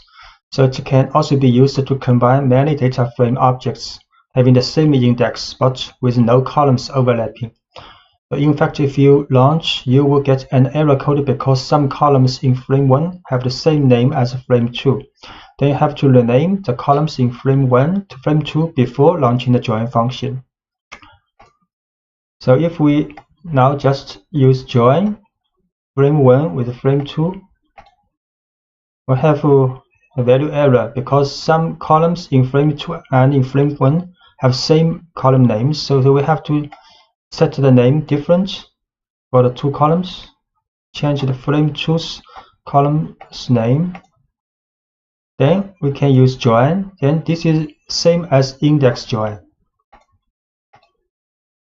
The result with 5 rows. Then ID blend and ID to blend 2. This from data frame 2. Concatenation refers to the joining together two or more datasets into a large one. And numpy provides a concatenate function to do this kind of operation with arrays. So we create two arrays. Both have 9 values and with the shape 3 by 3.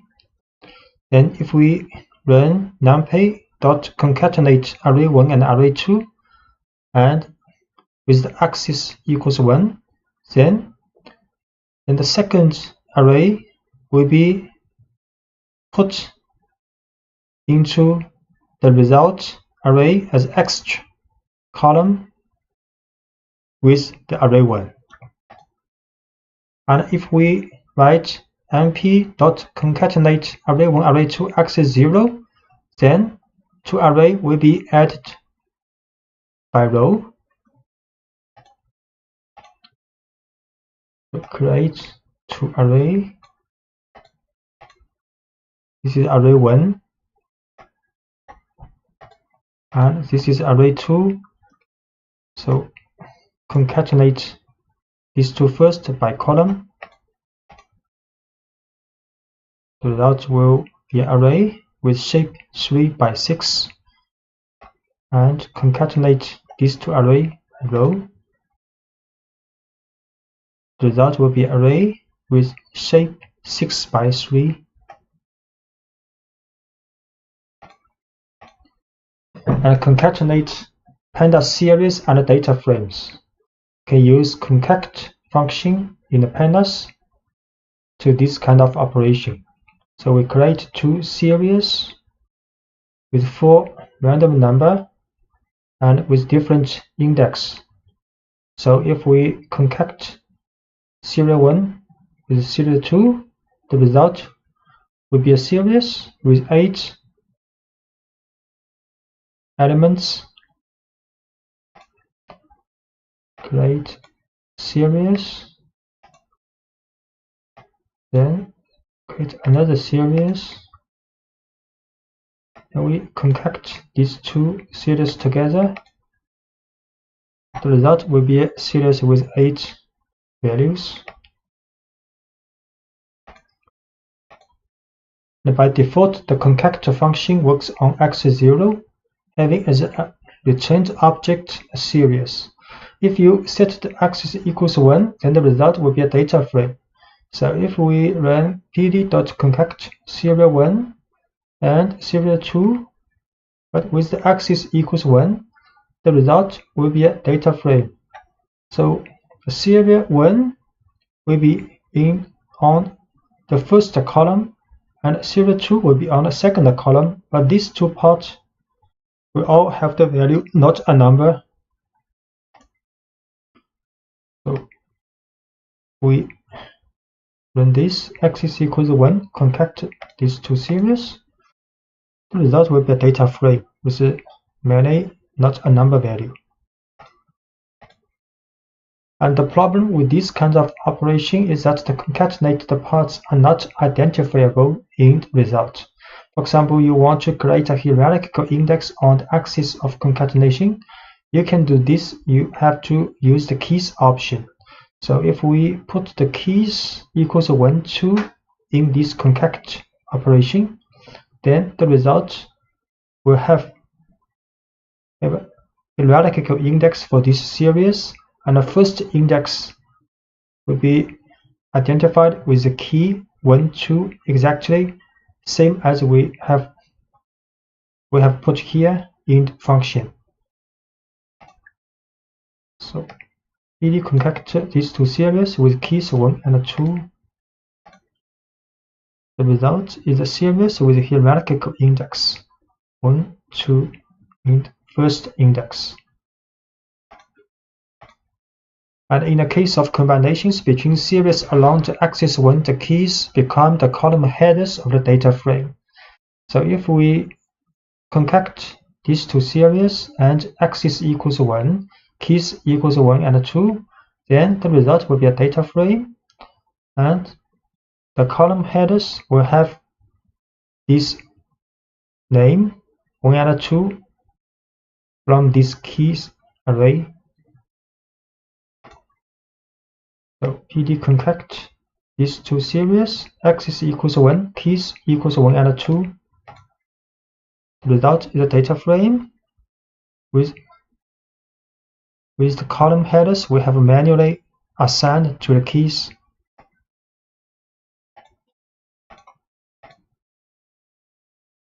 And for the data frame case, these two data frame with 3 columns, both have 3 columns with same column header and different index. Then if we concat these two data frame together, the result will be a data frame with 6 rows and 3 column heads. So create these two data frame.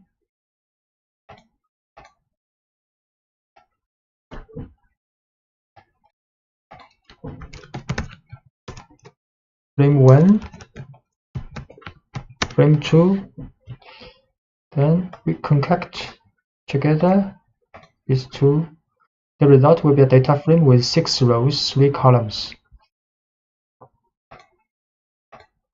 And if we add axis equals 1 here for the concat for these two data frame, the result will be a data frame with 6 columns, A, B, C, A, B, C, and these two parts will have odd, not a number value. So we concat these two data frame with axis equals 1.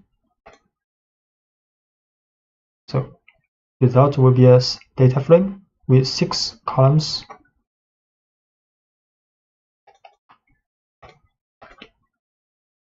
And combining datasets, there is another situation in which there is a combination of data that cannot be obtained either with merging or with concatenation. So combine first can perform this kind of operation along with data alignment. For example, these two series we create first as random number, 5 random number with index 1, 2, 3, 4, 5. Second series as a 4 random number with index 2, 4, 5, 6.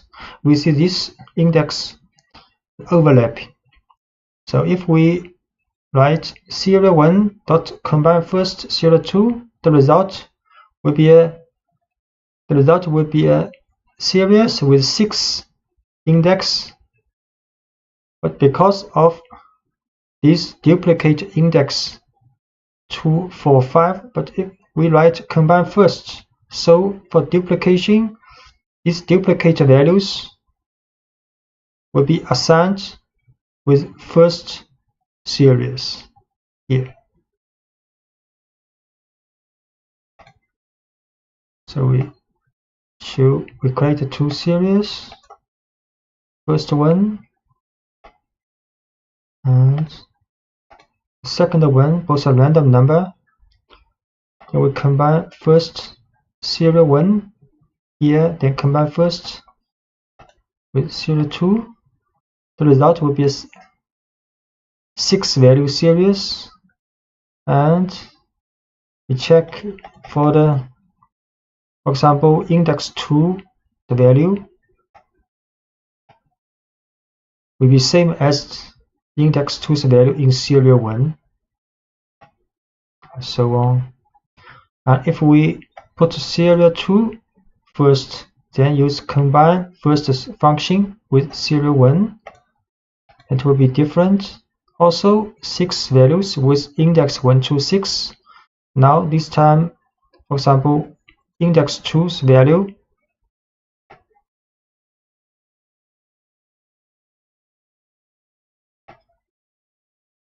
is same as index 2's value in serial 2, because here serial 2 was written first. And if you want a partial overlap, you can specify only the portion of the series you want to overlap. So we can also write serial 1, the first 3 value, combine first with the serial 2's first 3 value. Result will be like this.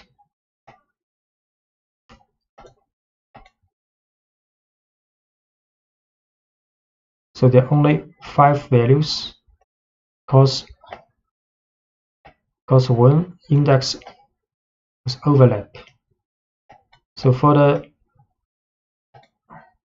first 3 value for the serial 1 has 3 index 1 to 3, and for the serial 2 first 3 values has index 2 for 5, so index 2 is overlapped. But index 2's value in the resulting series will be the same as the index value of 2 in the first series. You can see.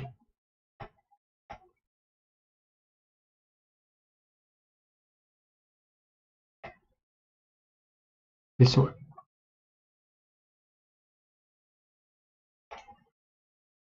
Sometimes you would like to rearrange the data by column values on rows or vice versa. This type of operation is called pivoting. You have already seen that a data frame can support hierarchical indexing, and this feature can be exploited to rearrange the data in a data frame. In the context of pivoting, you have 2 basic operations.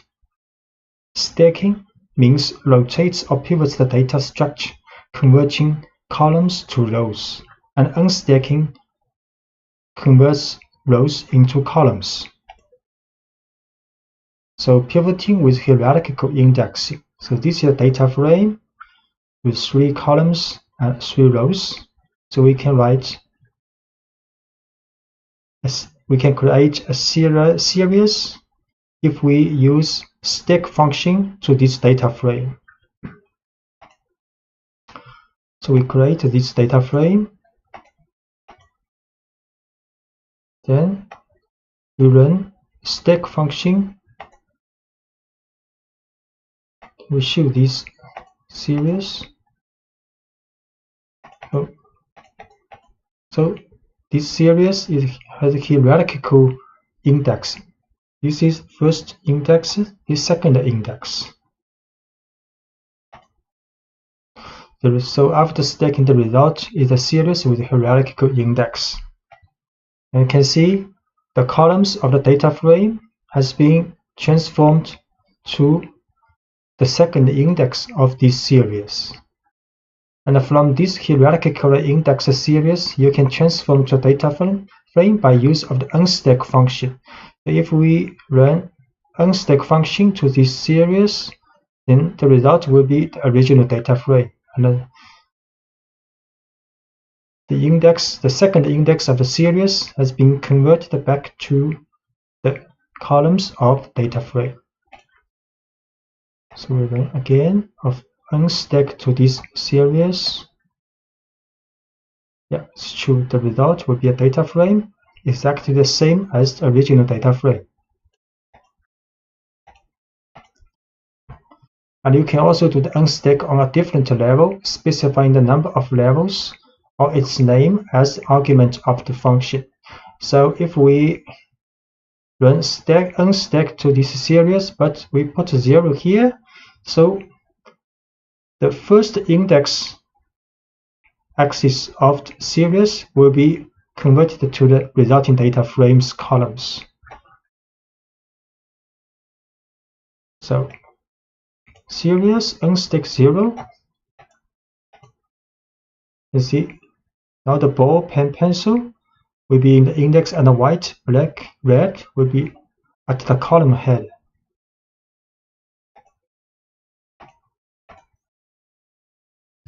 Pivoting from long to wide format. The most common way to store datasets is produced by punctual registration of data that will fill a line of the text file, for example, CSV, or a table of a database.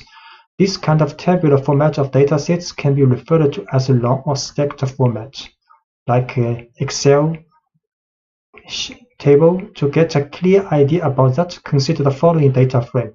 So we create a data frame. You can see this data frame has 3 columns and 9 rows. Each line represents a data observation with 3 variables. So instead of the long format, there is another way to arrange the data in a table that is called a wide format, in which the row index and column headers are the values of some columns in the long form. So in the wide form, the row index and column headers are the values of some columns in the long format. So Pandas gives you a function pivot that allows you to make a transformation of a data frame from the long type to the wide type. And it accepts as arguments the column or columns which will assume the role of key. So starting from the previous example, you choose to create a data frame in wide format by choosing the color column as the key, an item as a second key, and the value of which will form the new columns of the data frame. So we will show if we run the pivot function to this long data frame, and we put color first, then item second, and the result will be a data frame in wide format, and color be the index and item be the columns. So this is create a long format data frame first. So this is a long form with 3 columns. Each row represents one observation for 3 variables. Then we create a wide format data frame using pivot function and assign the color first, then item second. So color is the column, item also a column in the long format, but we put these 2 column names here in the pivot function. Next, we show this wide format data frame. You can see color transformed to index and item converted to the header of the column. So this is a wide format data frame. If you want to remove rows or columns of a data frame, in order to remove a column, you simply use the del command applied to the data frame with the column name specified. For example, this is a data frame created with 3 columns and 3 rows. So we can write del frame ball. So if we show this frame again, data frame again, there are only 2 columns left. Create this data frame. Then write del frame 1 ball. And show the data frame again. Only 2 columns left.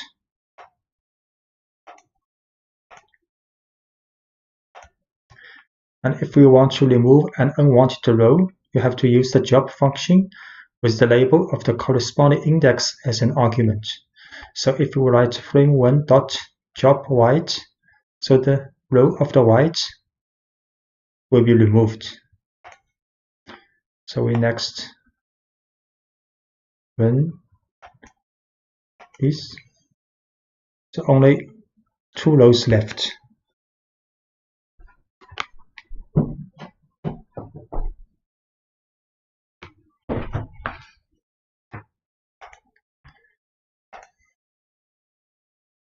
And we want to remove duplicate rows. So first create a simple data frame with some duplicate rows. For example, this data frame has 5 rows, but we see row 1, row 2 are duplicate, and row 3, row 4 are the same. So the duplicate function applied to a data frame can detect the rows that appear to be duplicated, and it will return a series of booleans where each element corresponds to a row with true if the row is duplicated. But notice that only the other occurrence, not the first, will be identified as duplicated row, and with false if there are no duplicates in the previous elements. So if we write data frame dot duplicated, so it will show this one is duplicated, this one also duplicated. So we create a data frame first. 5 rows, 2 columns. So if we run,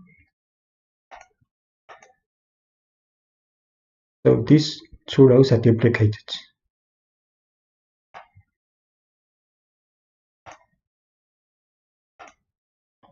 So next, if you want to know which are duplicate rows, just type the following data frame, then inside the bracket, data frame dot duplicated. So it will show these rows which are identified as duplicate rows. So data frame dot duplicated. These 2 rows will be returned. And the Pandas provides the job duplicates function, which returns the data frame without duplicate rows. So data frame dot job duplicates to return a data frame in which the duplicate rows have been excluded. Data frame job duplicates, so only 3 rows are left.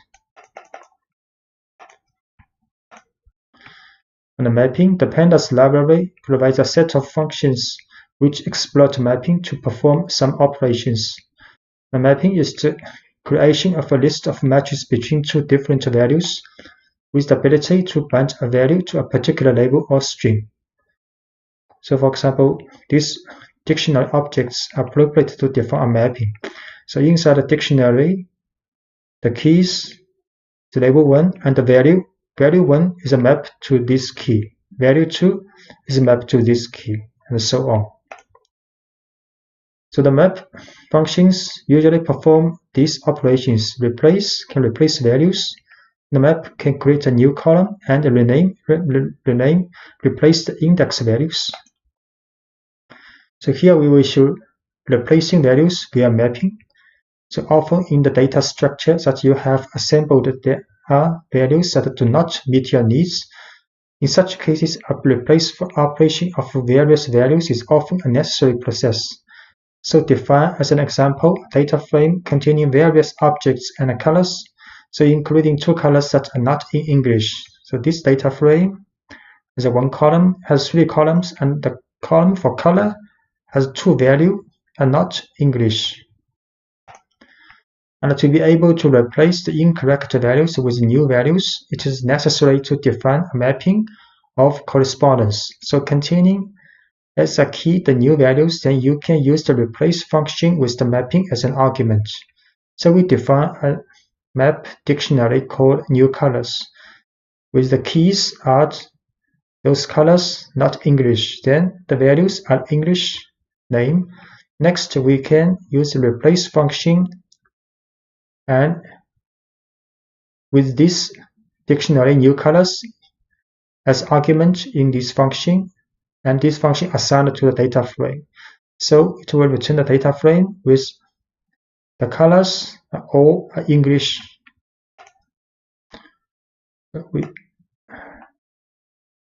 define data frame, then define a map dictionary, then we run replace function to this dictionary with the new color mapping. Then the color has been changed. And a common case, for example, is the replacement of not a number value with another value, for example, 0. So this is a series with not a number, and we can replace this not a number to 0, use replace, and inside the replace, we write numpy.nan, then comma to 0, and the result will be 0 here.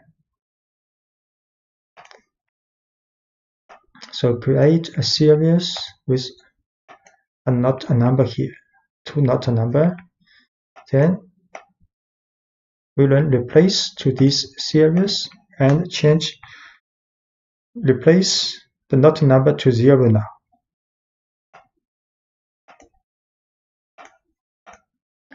And we can also add values via mapping. You can also perform mapping to add values in a column depending on the values contained in another.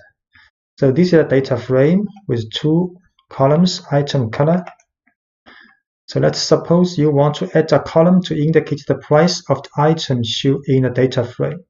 So before you do this, it is assumed that you have a price list available somewhere in which the price for each type of item is described. Then define a dictionary object that contains a list of prices for each type of item. This is a list for the price. Each item has a price. Each item has a price. Then you can apply the mapping of the price on the column item to add a column to the data frame. So we can create a new column of the data frame, and this value of the price, new column, based on the mapping from data frame's item column and with the price dictionary. So the resulting data frame will be like this. A new column called price is created. The value is added with respect to the dictionary we created earlier. So we define a dictionary, define data frame with 2 columns, then create a dictionary for the mapping from the item to the price. Then next we can create a new column for this data frame with the map.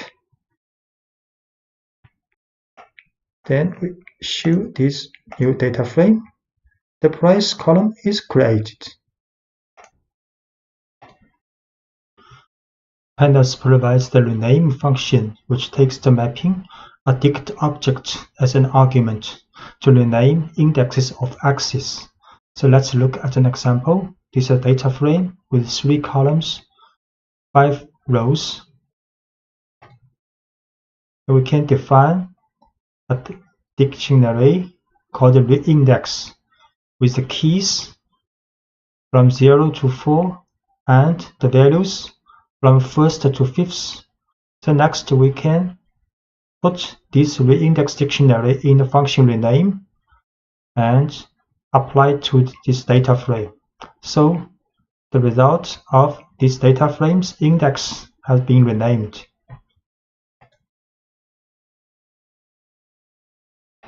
And then create this data frame, and the index is a dictionary. Then apply this rename function to this data frame with the reindex as argument. So the data frame's index has been renamed. As you can see, by default, the index are renamed. If you want to rename columns, you must use the columns option. This time, you assign various mapping explicitly to the toIndex and the columns option.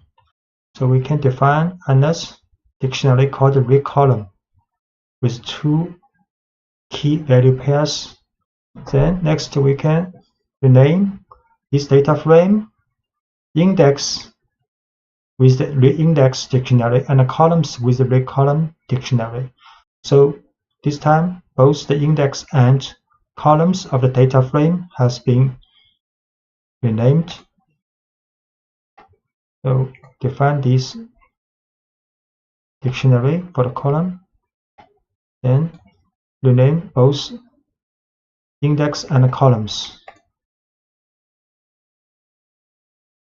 You see, for the columns, 2 columns have been renamed. And for the simplest case in which you have a single value to be replaced, you can avoid having to write and assign many variables.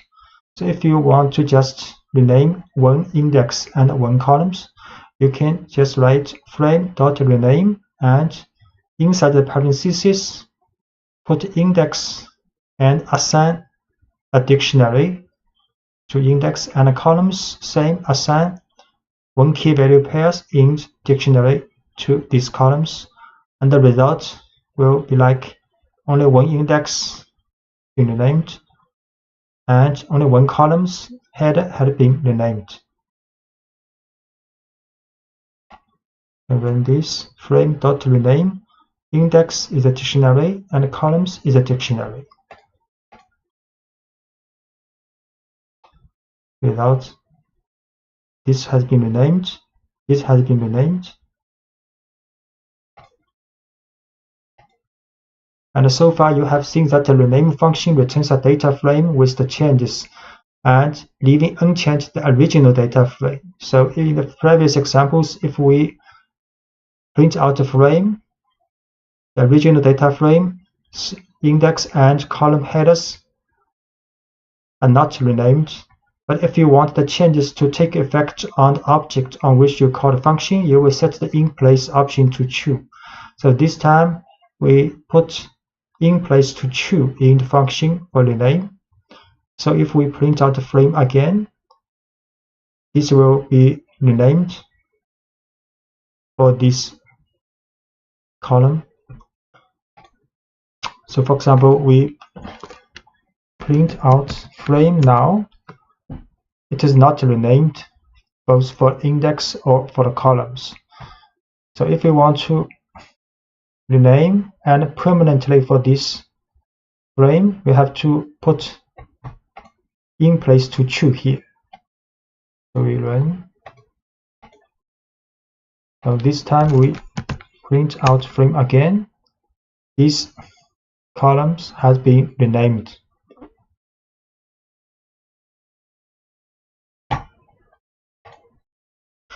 During data analysis, it often needs to detect the presence of abnormal values in a data structure.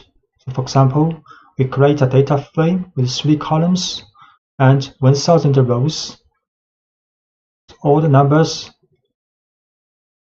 are standard deviation with 1 and mean with 0, normally distributed.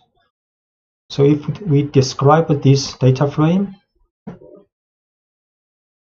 then it will show each column statistics, mean value, standard deviation, minimum, quantile, and maximum. So for example, you might consider outliers, those that have a value greater than 3 times the standard deviation.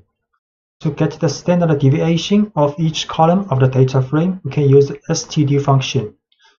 So if we write data frame.std, it will show a series with 3 values for 3 columns standard deviation. So we create this data frame and describe 3 columns, each column's descriptive statistics, and if you run std function for this data frame to get 3 standard deviation for these 3 columns.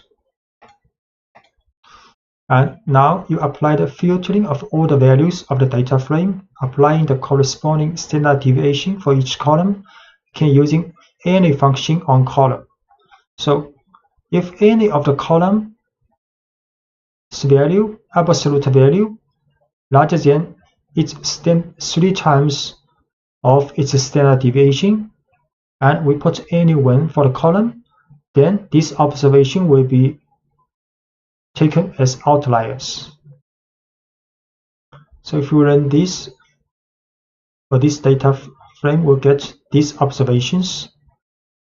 You can see for this one, for the column 1, larger than 3. And for this observation, column 2, larger than 3. We run.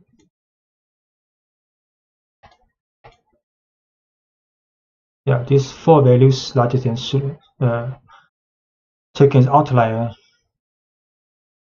It's different because it's random data, so every time we run different. If you want to get a new data frame excluding all outlier observations, we have to first attract the index number of outlier and assign to an numpy array.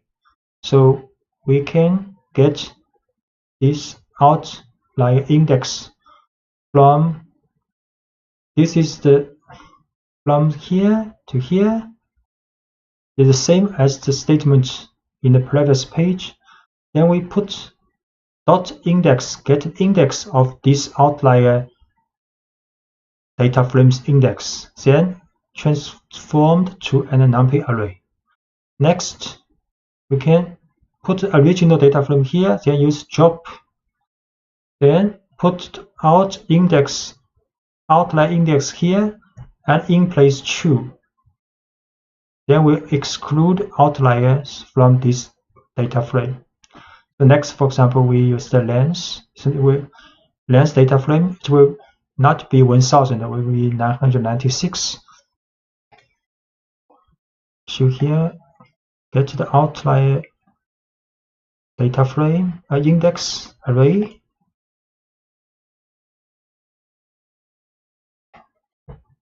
We show this array 1, 2, 3, 4. 4 observations, the index number, and drop these observations from the data frame with in place true.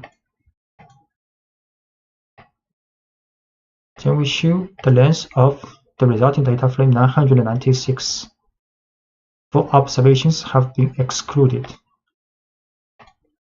And if you want to, for example, detect and filter outliers based on only one specific column, so it can be implemented simply by the following operations. So this is the original data frame we create again. Next, for example, we only define the criteria that for column 2, if the value of the column 2 larger than 3 times of column 2's standard deviation, then this observation will be identified as outlier. So this statement will get outlier observations, and this statement will excluding outliers only for the less than 3 times of the standard deviation. So we create data frame again, then we put 2.8 here because for only one column the criteria may be loose, so sometimes you cannot get the outlier. So we just want to, for the purpose of show this example here, we put the little smaller than 3 times. We put a 2.8 here. So run this, we'll get empty. So we have to run again, and we try again if it has outlier. Okay, now has 2 outliers. two outliers. For this observation, you can see column 2, both observations, column 2 has larger than 3 times larger than 3. And if we use a criterion less than 2.8 for the column 2s, then we will exclude observations for the outlier. You see only 998 rows now, because 2 observations has been identified as outlier and excluded.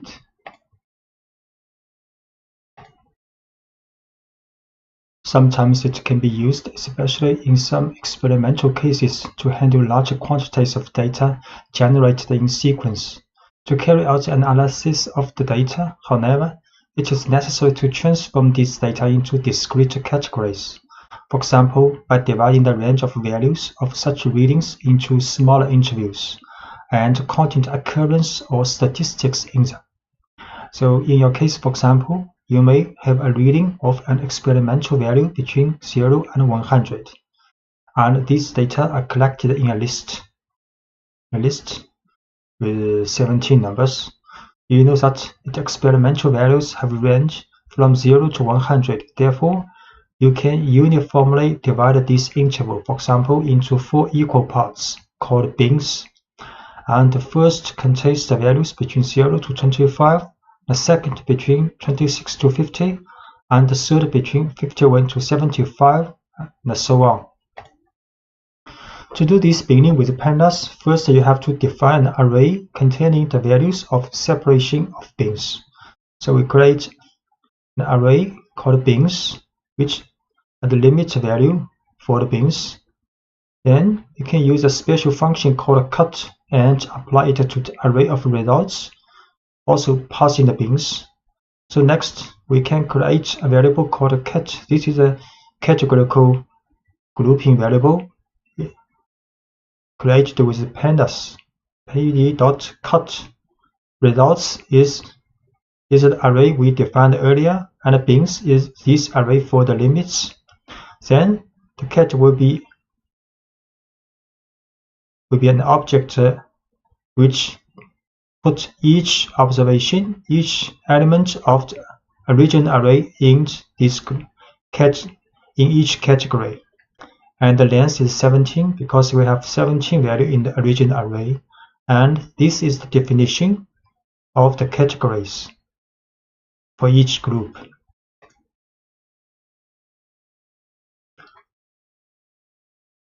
So this is the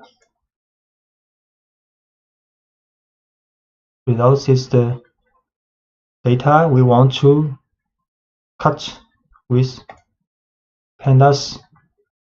Then bin is the limit of each category.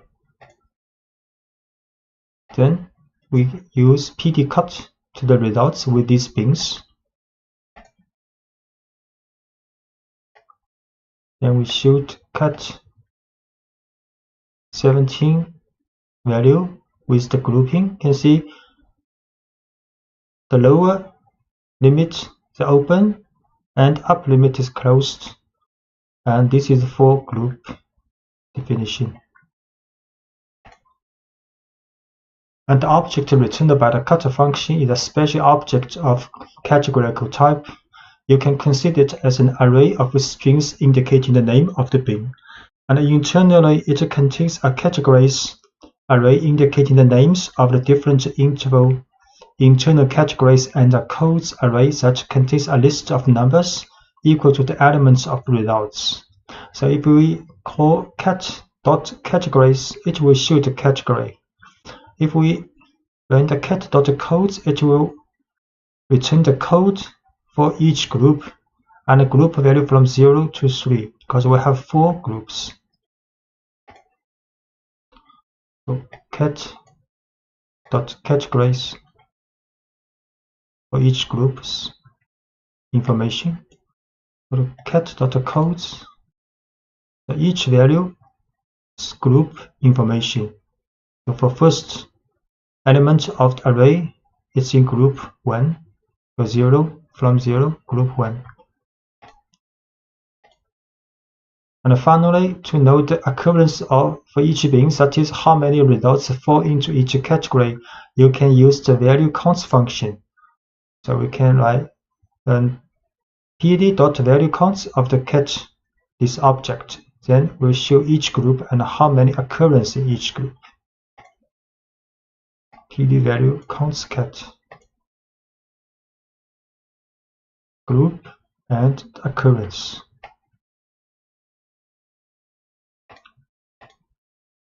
And you can give names to various bins by calling them first in an array of strings and then assigning to the labels options inside the cut function. So we can define an array called bin names and with 4 strings like unlikely, less likely, and high likely. Then when we cut the results into bins, we put assignment argument labels, and with this array bin names here, then the result will be the value same as this array for the bin names.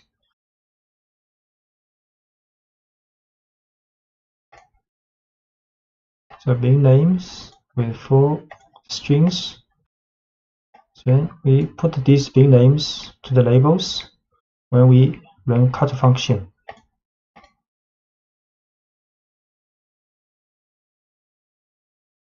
So the labels has been assigned to each value and for each group. And if the cut function is passed as an argument to an integer, instead of explicating the bin edges, this will divide the range of values of the array in equal intervals as specified by the number.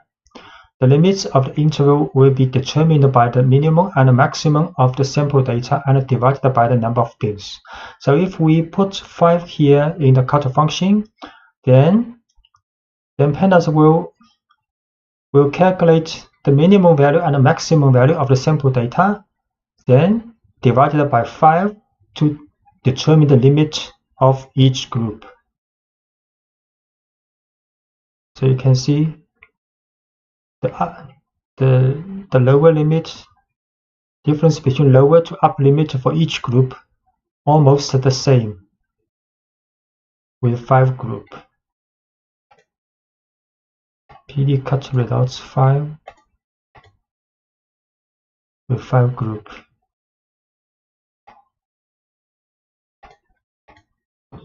And the Pandas provides another function for binning called qcut. This function divides the sample directly into quantiles. So qcut will ensure that the number of occurrences for each bin is equal, but the edges of each bin may vary. So if we use pd.qcut results 5, it will also be 5 groups, but the criteria is the occurrence in each group are the same, but the difference between lower limit to upper limit may vary between group, from group to groups. So you can see this group, the lower limit to upper limit difference smaller than this group, and the difference between lower limit to upper limit for this group is even smaller.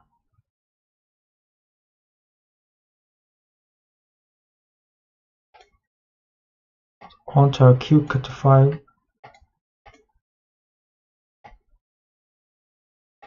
to show quantiles. And if we run the value counts for the quantiles, it will be the same for each group, because 17 elements cannot be divided by 5 groups. So if we have, for example, 20 elements, then it will be 4 occurrences for each group.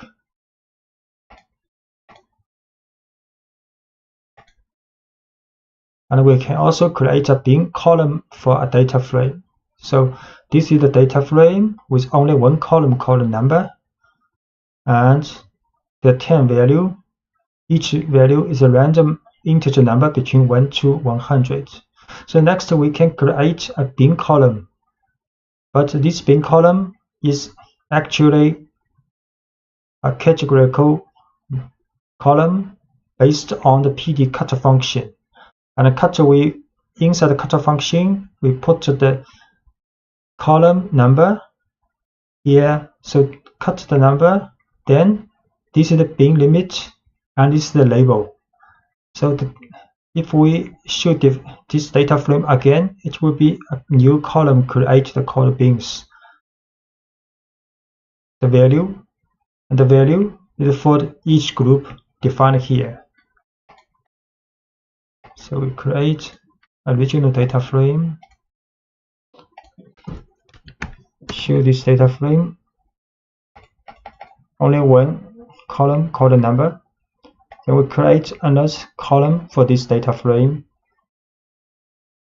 and the value is the group from the cut function. Then we print this data frame again. Now there are two columns, but that could be happen with not a number value in some cases. Permutation, random sampling with Pandas. The operations of permutation, random ordering of a series or the row of a data frame are easy to do using the numpy random permutation function. For this example, create a data frame containing integers in ascending order. So this is a data frame with 25 numbers from 0 to 24 and arranged in 5 columns, 5 rows. So now create an array of 5 integers from 0 to 4 arranged in random order with the permutation function. So this will be the new order in which to set the values of a row of the data frame. So next we create new order equals numpy's random dot permutation function with 5 elements. So create a data frame first. Then we create an array with numpy's random permutation, 5 random number. Then now apply it to the data frame on all lines using the take function.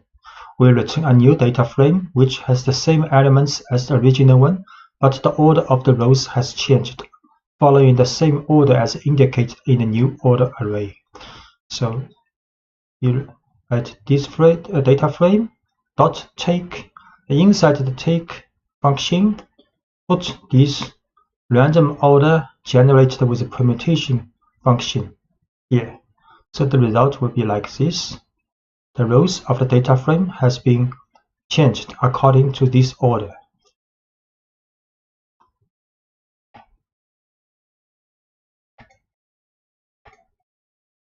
So this is the reordered data frame, and the index order is same as this new order.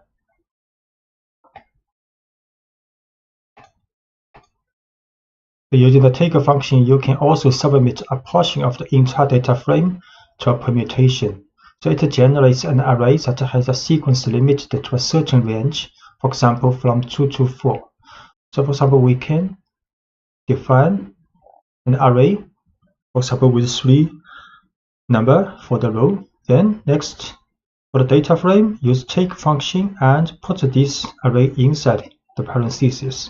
Then the result will be data frame, and this is actually the part of the original data frame. In order is 3 number, then data frame dot take. So we return a data frame with 3 rows to the part of the original data frame. The random sampling. Sometimes when you have a huge data frame, you may need to sample it randomly, and the quickest way to do this is by using the numpy's random init and function and take function. So we can write sample.np random integer, then 0 to the length of the data frame. So size is 3. So this will return 3 integer number between 0 and the length of the data frame. Then put this sample in the take function. We return data frame with the rows randomly ordered, selected from the original data frame. And sample random integer. We show this sample 202. Next, we put this sample in a take function to the data frame. We show part of the original data frame, but you can see the duplication of index 2 observation. There are 2 with E2 from the original data frame. The categorization of a set of data carried out for grouping is often a critical stage in the process of data analysis. It is a process of transformation, since after the division into different groups, and you apply a function that converts or transforms the data in some way depending on the group they belong to. So very often, the two phases of grouping and application of a function are performed in a single step. Also, for this part of the data analysis, Pandas provides a tool that's very flexible and high performance, called group by. So generally, it refers to its internal mechanism as a process called split, apply, combine. Splitting means dividing the groups of data sets, and applying means the application of a function on each group. And combining means the combination of all the results obtained by different groups together. So this fig shows the mechanism of split, apply, combine. So for example, this is a data frame with 2 columns, key called key and a value. The key represents color, the white, red, black, for example. So if we want to calculate the mean value for each color group, so first have to split the data according to the color, like this. Then apply the mean function to each group. And the combine stage will combine the mean value for each group together to a new object. In this case, it is a series. So to better understand this mechanism, so let's switch to a practical example. First, define a data frame containing numeric and string values. So this is a data frame defined with 4 columns: color, object, price 1 and price 2, with 5 observations. Then suppose you want to calculate the average of price 1 column using group labels listed in the color column. So there are several ways to do this. You can, for example, access the price 1 column and call the group by function with the color column. So for example, we can create an object called group, and the right side, first we'll select the frame, data frame, brackets for the column price 1. Then we use dot group by. Inside the parentheses, we will choose the frame color column. So this means the price 1 column will be grouped by the frame color value. So if we print out this group, it will show a series group by object. So we will show this statement in Anaconda. Spider. First we'll load the library, then create this data frame, 4 columns, then create a group object of price 1 and grouped by color. If we run this, so this group object is a series group by object.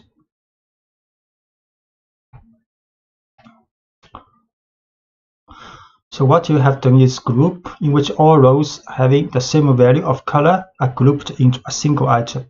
So to analyze in detail how the data frame was divided into groups of rows, you call the attribute groups group by object. So next we can we can shoot groups information for this group object. We just run this group.groups. Then to show each group and the index of the observation inside each group.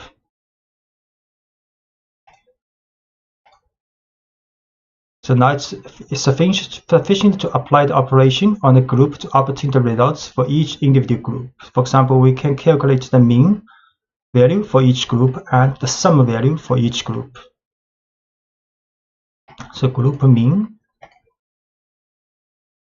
So mean value for each color group for the price 1. Group sum. So the price 1, the summation value for each color group.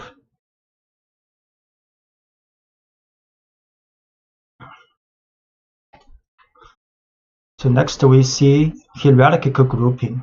The grouping can be extended to multiple columns. That means making a grouping of multiple keys hierarchical. For example, we can choose the price 1 and group by, this time, not only by color, we can by color and by object. So if we next show the groups, it will show the observations inside each group. The group criteria is the color and object. So hierarchical grouping.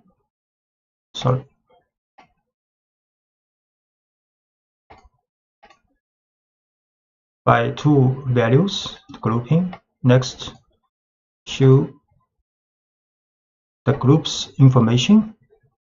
So each group has 1 value. Then can run the summation. So for the green pen, for example, the summation of price 1 is 2.75. For the pencil, 1.30, so on.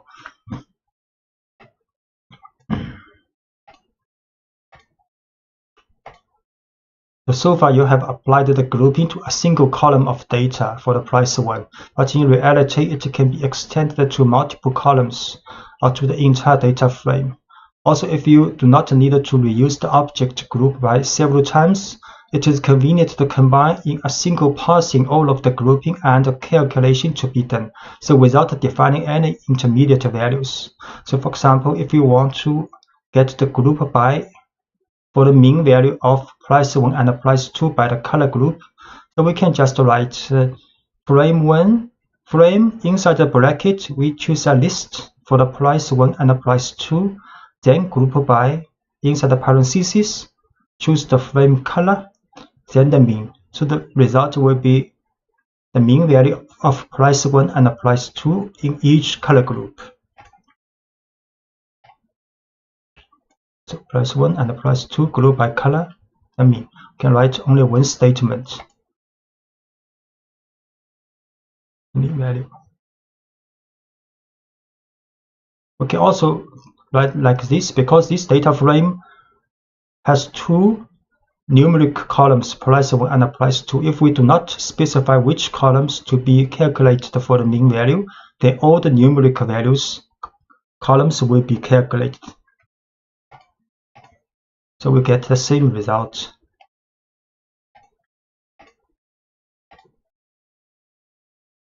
Like this.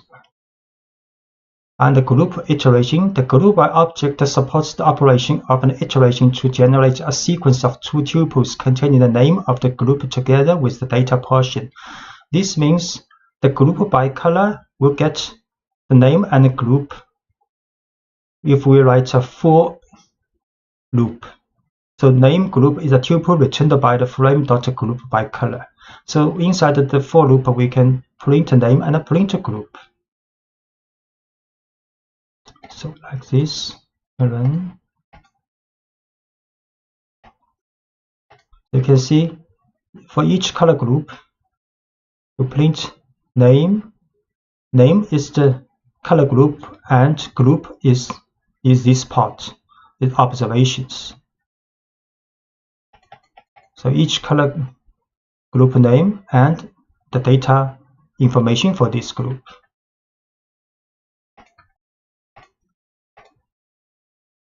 chain of transformations. So from these examples, you have seen that for each grouping, when subject to some function calculation or other operations in general, regardless of how it was obtained and the selection criteria, the result will be a data structure series. So if we select a single column data or a data frame, which then retains the index system and the name of the columns. So if we choose only price 1, group by color, calculate the mean value. If we type this, the result will be a series. And if we do not choose any specified columns, then all numerical columns will be calculated with the mean value and inside each group. So the result will be a data frame. So we calculate only one value like we have done before. Then if we choose the type of result 1, it is a series. And if we do not specify any columns, the result will be a data frame, because both price 1 and price 2 are calculated inside each group.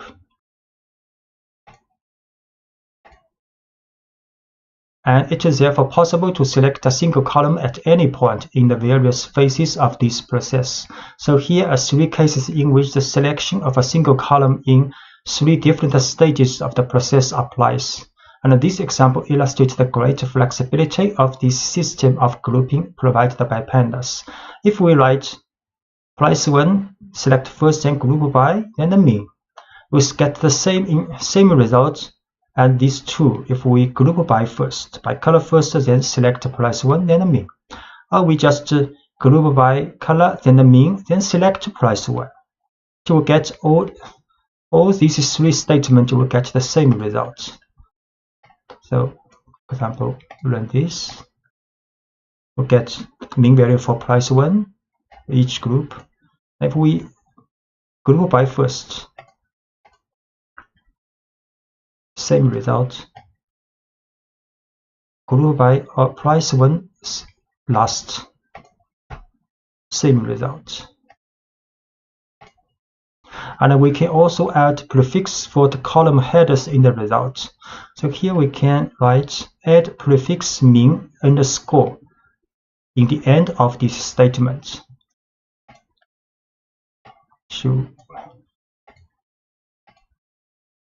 Then if we show the mean, the data frame the head of the column has been changed with the value specified. So to apply function for the group, you can specify the name of the column and then by applying the method to make the calculation. For example, you can use the calculation of quantiles with the quantiles function. So we group first with the color, then we can choose the group object price 1 column, then apply a quantile function with 0.6.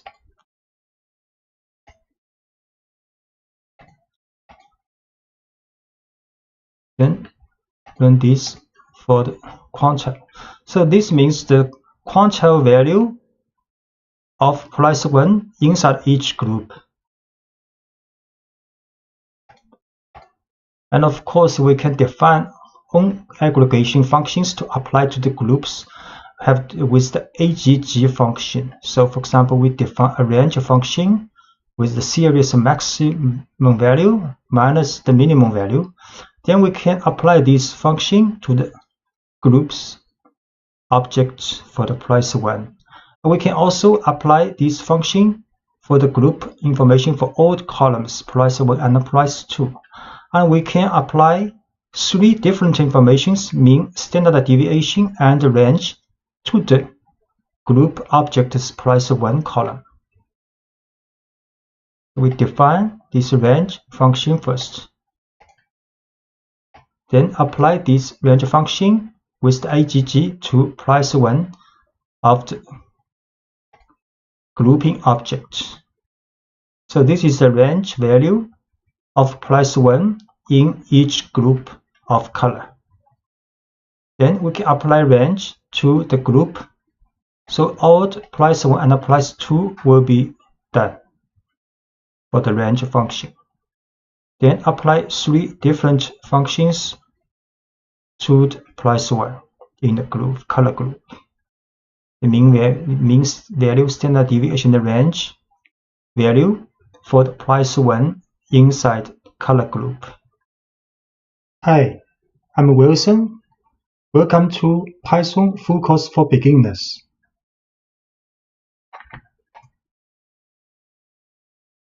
In this course, we will present most of the fundamentals for learning Python at beginning level, and this is the contents of this video. You can find detailed lectures in each section from the description of this video, where you can find also links to download Python source files. We assume that you have installed Python on your computer. For example, an Anaconda distribution, and using an IDE such as PyCharm, Spider, VS Code. String variables. Every variable holds a value, which is the information assigned and associated with that variable. You can change the value of a variable in your program at any time. So strings. A string is simply a series of characters. Anything inside quotes is considered a string in Python, and you can use single or double quotes around your strings like this. So this is a string inside double quotes, and this is also a string inside single quotes, but there are also double quotes inside the single quotes. So this is a string message, and we can print this string hello Python world, and this is also a string. We can also print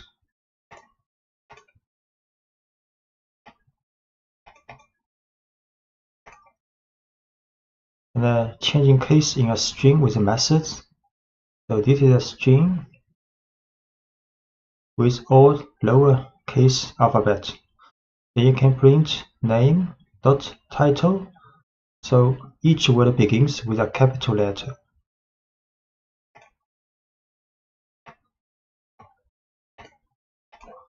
Name is a string. If we show all alphabets are lowercase, then we can print this string but with the title method after this string. So other Lovelace. So these two alphabets will be uppercase.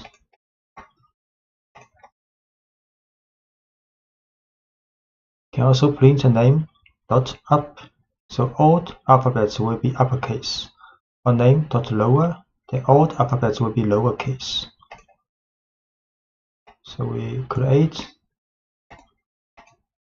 string name again. We show name as title case. So we can print with uppercase. All alphabets are uppercase now. And now all alphabets are lowercase.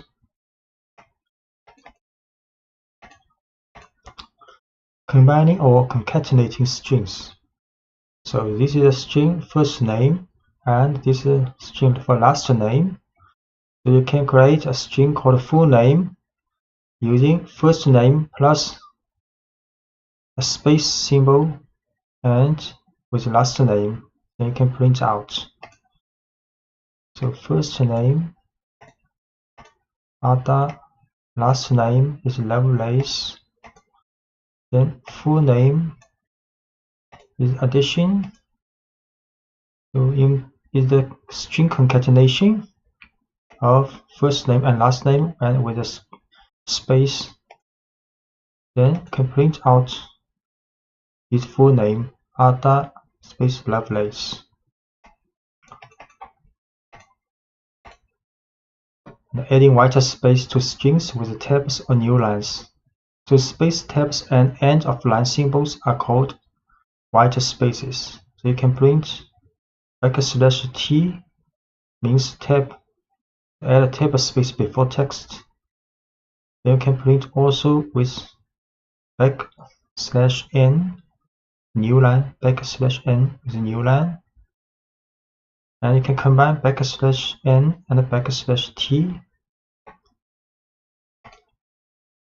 So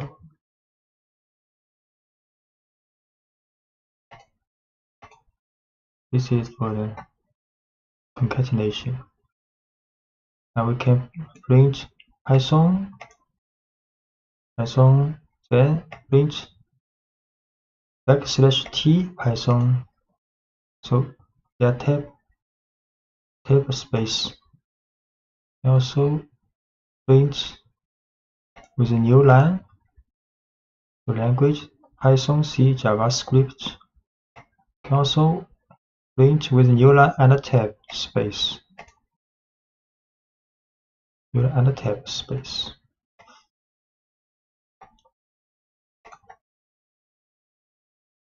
Stripping white spaces. So favorite language is Python with a space. Then favorite language R strip will right side white space removed temporarily. And favorite language L strip will remove white space at the left side. Favorite language dot strip will remove white space at both sides. So favorite language Python, the space, and can print out. You see a space here. And if we use R strip, then no space here now. But favorite language has not been changed, so R strip is temporarily remove this space.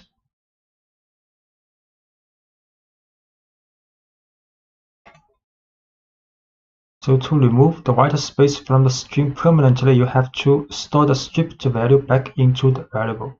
So this is favorite language with a string after this, with a space after this string.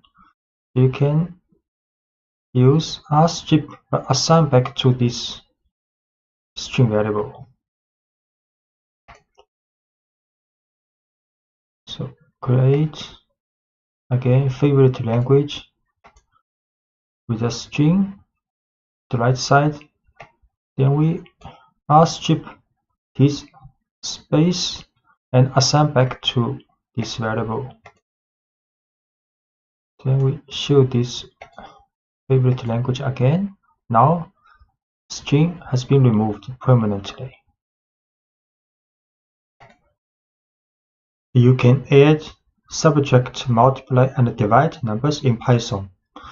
And 3 $2 means exponents. So 3 square. And 10% symbol 3 means modulo. So returns the remainder of division. 3 exponent 2 9 age 23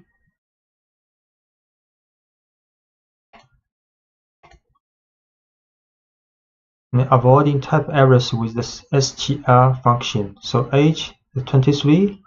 Next, if we create a string variable called message equals happy plus age plus at birthday, then it will have error because Python not allowed you to add numeric variable with string directly, so you have to transform this numeric variable to the type of string before adding together. So now message happy plus strh and plus birthday. Then we can print a message happy 23rd birthday. A list is a collection of items in a particular order. In Python, square brackets indicate a list, and individual elements in the list are separated by commas. So we can create a list called bicycles with 4 different types as the elements of this list.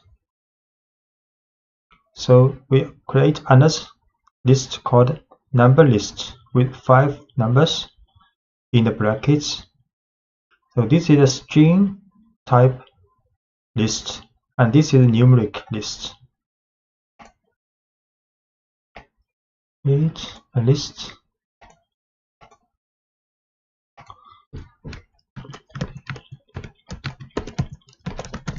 If you issue this list and create a bicycle list, you can print out this bicycle list for bicycles, and accessing elements in a list. You can access any element in a list by telling Python the position or index of the item desired. For example, we can print the first bicycle in this list. And you can also use the string method on any element in a list. So we can get the title form of the first bicycle. You can print first bicycle in the list. Select. Can also print first bicycle's title form in the list. The T is capitalized.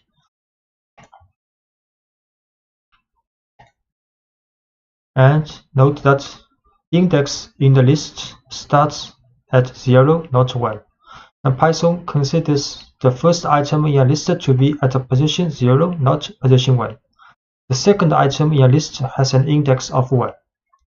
So if we print bicycle bracket 1, then the second item will be pulled out. And if we write print bicycles 3 in the bracket, then the fourth item will be get out. So we can print the second bicycle and print the fourth bicycle. And we can also access items from the end side. So -1 means the last item in a list.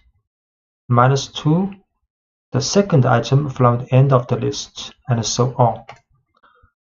So we can print the last bicycle.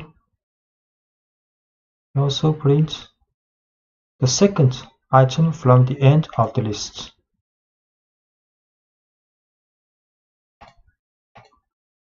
Using individual values from a list, you can use individual values from a list just as you would any other variable. For example, you can use concatenation to create a message based on a value from a list.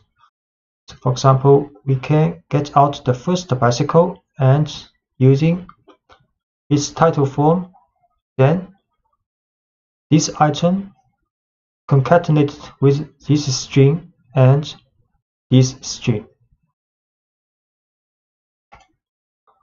We create a message with concatenation of string and the bicycle's first element with the title form and plus symbol.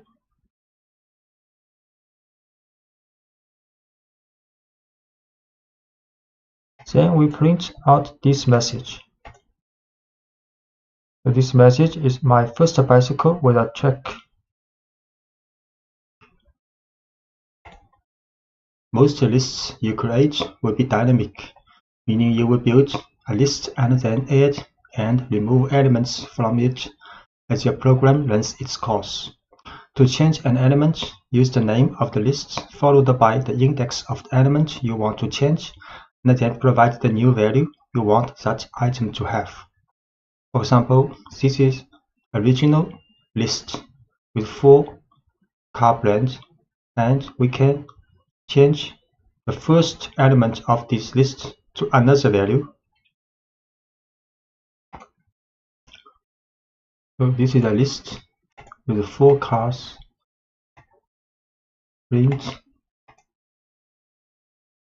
Then we can set the first value to Ducati, and we print again. Now the first value has been changed. And we can also add elements to a list. Python provides several ways to add new data to existing lists. We can append elements to the end of a list. So this is the original list for the motorcycle. And we can use append function. So motorcycle.append Ducati. So the Ducati is added to the end of the list. Create this list with 3 motorcycles. 3 motorcycles now. Then we can append Ducati to the end of the list. So now the list has 4 cars now, with Ducati at the last position. You can start with an empty list and then add items to the list using a series of append statements. So we can also create an empty list first with 2 brackets. Then motorcycles append Honda, append Yamaha, and append Suzuki. Create first an empty list. Then we can append 3 motorcycles. We show this list again.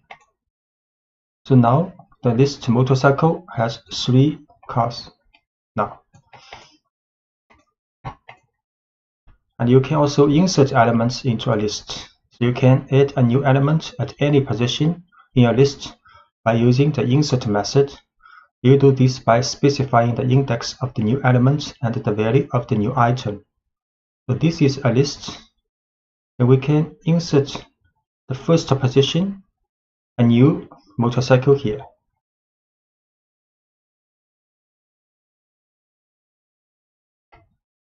So this is a list with 3 motorcycles. Can insert Ducati to the position 0, first position, and we show this motorcycle. Now Ducati is the first motorcycle and the other 3 motorcycles from the original list. And we can also remove elements from a list. You can remove an item according to its position in the list or according to its value.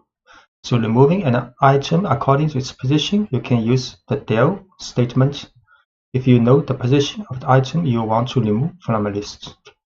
So this is a list with 3 motorcycles. We can remove the first motorcycle, the second item, the list with 3 motorcycles. 3 motorcycles now. Then we'll del first motorcycle. Show again. Now only the 2 motorcycles left in the list. Can also create 3 motorcycles now. The motorcycle has 3 motorcycles in the list now. We can delete the second motorcycle this time. We show again this list. Only 2 left. A second Yamaha has been removed.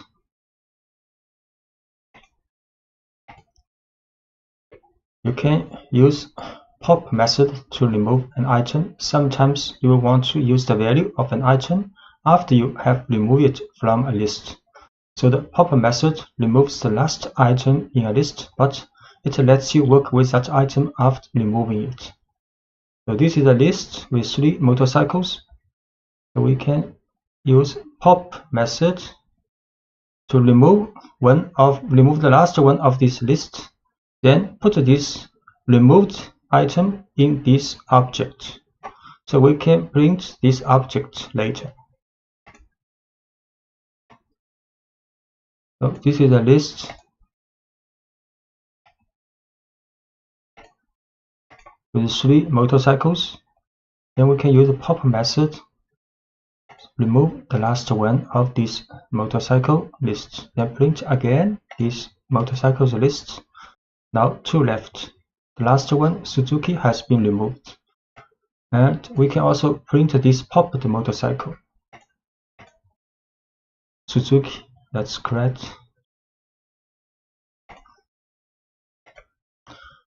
And popping items from any position in a list. You can actually use pop to remove an item in a list at any position by including the index of the item you want to remove in parentheses. So this is the list with 3 motorcycles. So we can pop 0. So the first item is removed from the original list and stored in variable called first owned.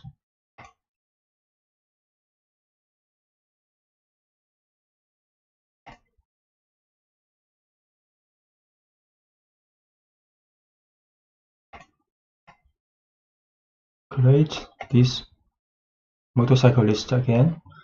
So we pop the first one.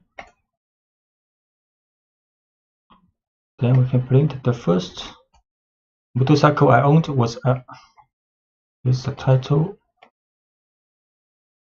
This message is the string concatenated with this popped value with a title form.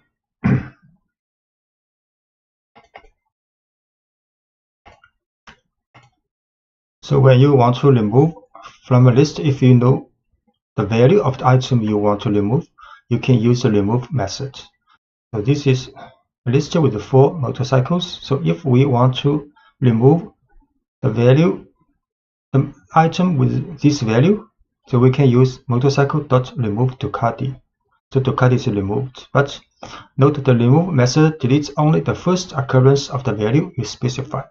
So if there is a possibility the value appears more than once in the list, you will need to use a loop to determine if all occurrences of the value have been removed.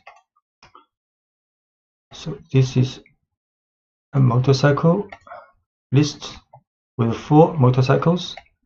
Then we can remove Ducati using remove function. Then print again. Now Ducati has been removed. Sometimes you will want to preserve the original order of your list, and other times you will want to change the order. Python provides a number of different ways to organize your lists depending on the situation. Sorting a list permanently with the sort method. So this is a list with 4 cars, and you can use cars.sort.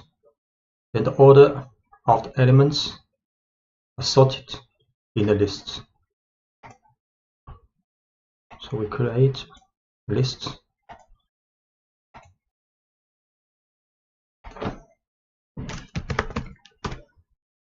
So the order of the elements in the cars, like now, you can use sort.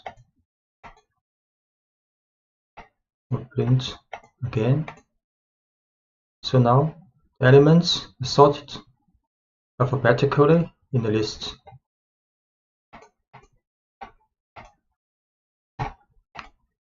And you can also sort this list in reverse alphabetical order by passing the argument reverse equals true to the sort method. So you can use sort reverse true.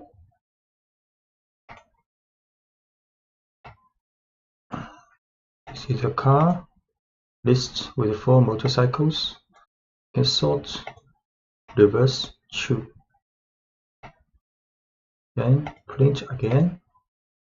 So now the elements in the list has been sorted alphabetically with a reverse order.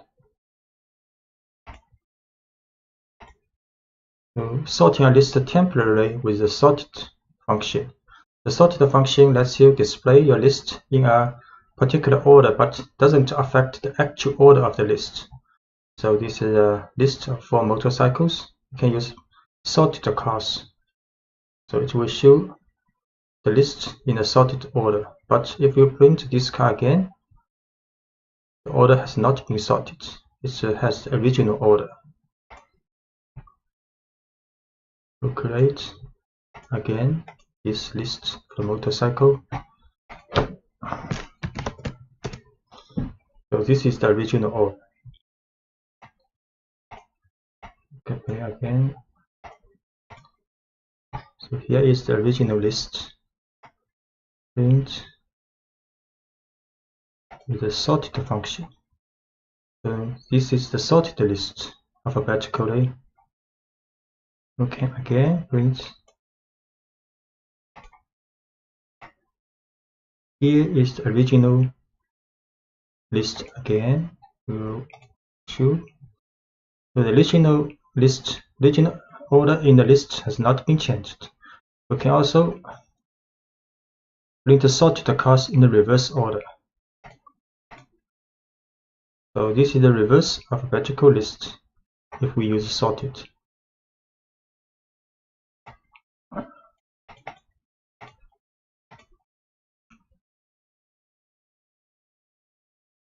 So print a list in reverse order. So just to reverse the original order of a list, this may not be the alphabetical order. So just to reverse the original order of the list, you can use a reverse method. So this is the original list. If we use cast reverse and print a cast, then the order of the elements are reversed. So the last one will be printed first.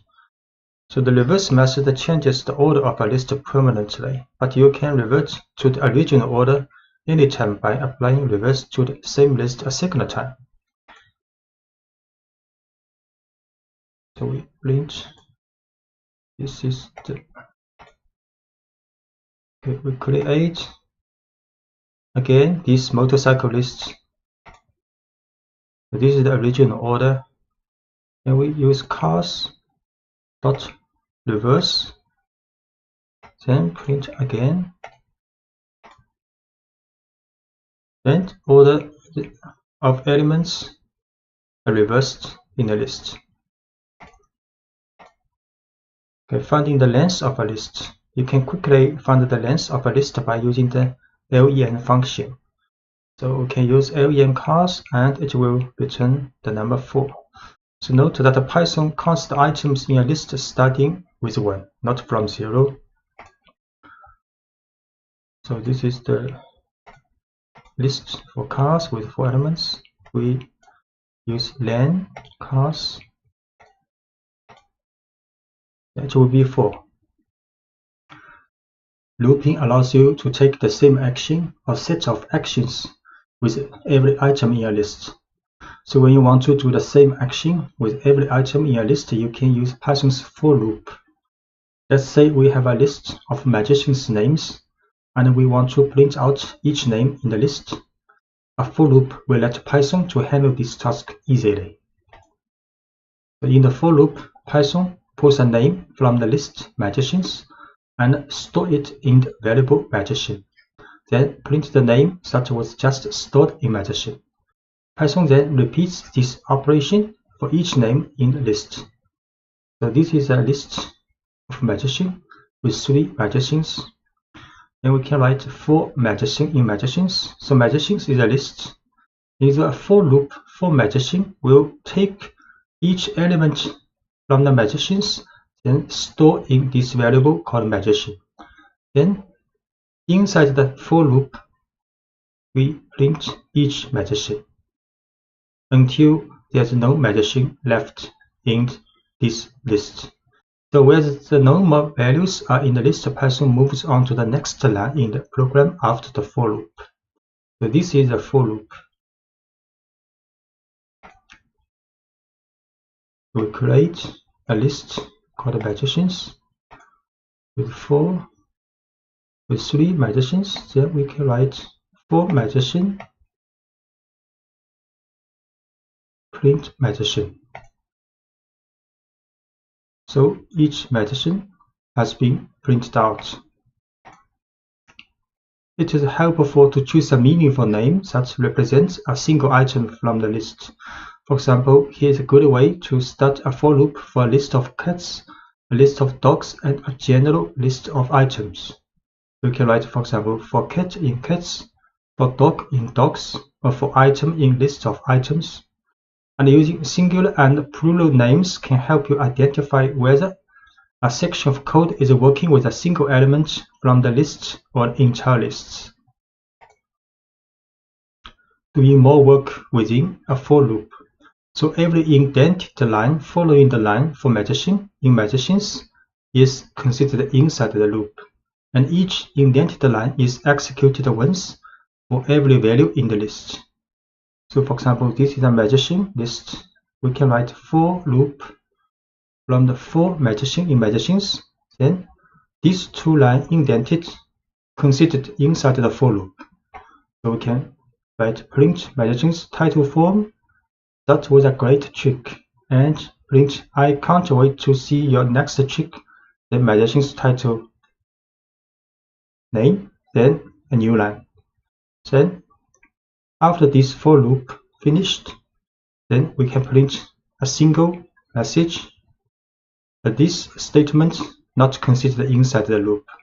So any lines of code after the loop that are not indented are executed for once without repetition. We create a magazines list again. Then a for loop with two print lines included in the for loop. Run this. So for each element, each magazine in list, we share two messages. So Alice, that was a great trick. I can't wait to see your next trick, Alice. And David, that was a great trick. I can't wait to see your next trick, David, and so on. Then after the for loop has been finished to run, then we can print one message. So this message, this print statement is not considered in the for loop, so print only once. Lists are ideal for storing sets of numbers, and Python provides a number of tools to help you work efficiently with lists of numbers. So we can use the range function. Python's range function makes it easy to generate a series of numbers. For example, you can use the range function to print a series of numbers like this. You can write a for loop, and for value in range 1 to 5, can print a value. The result will print 1, 2, 3, 4. The range 1 to 5 will print a number from 1 to 4. Then for each value of this 1 to 4 will print out. So although this code looks like it should print the numbers from 1 to 5, it doesn't print the number 5. So in this example, range prints only the numbers 1 through 4. This is the result of off by 1 behavior you will see often in Python and many other programming languages. So if you want to print the numbers from 1 to 5, you would use range 1, 6. So for value in range 1, 6, print value. Can print out for value in range 1 to 5, print value. So 1, 2, 3, 4 has been printed out. Use a range to make a list of numbers. If you want to make a list of numbers, you can convert the results of a range directly into a list using the list function. So for example, we can create a list called numbers, and the value is 1 to 5. Then next we can print numbers. We create a list called numbers.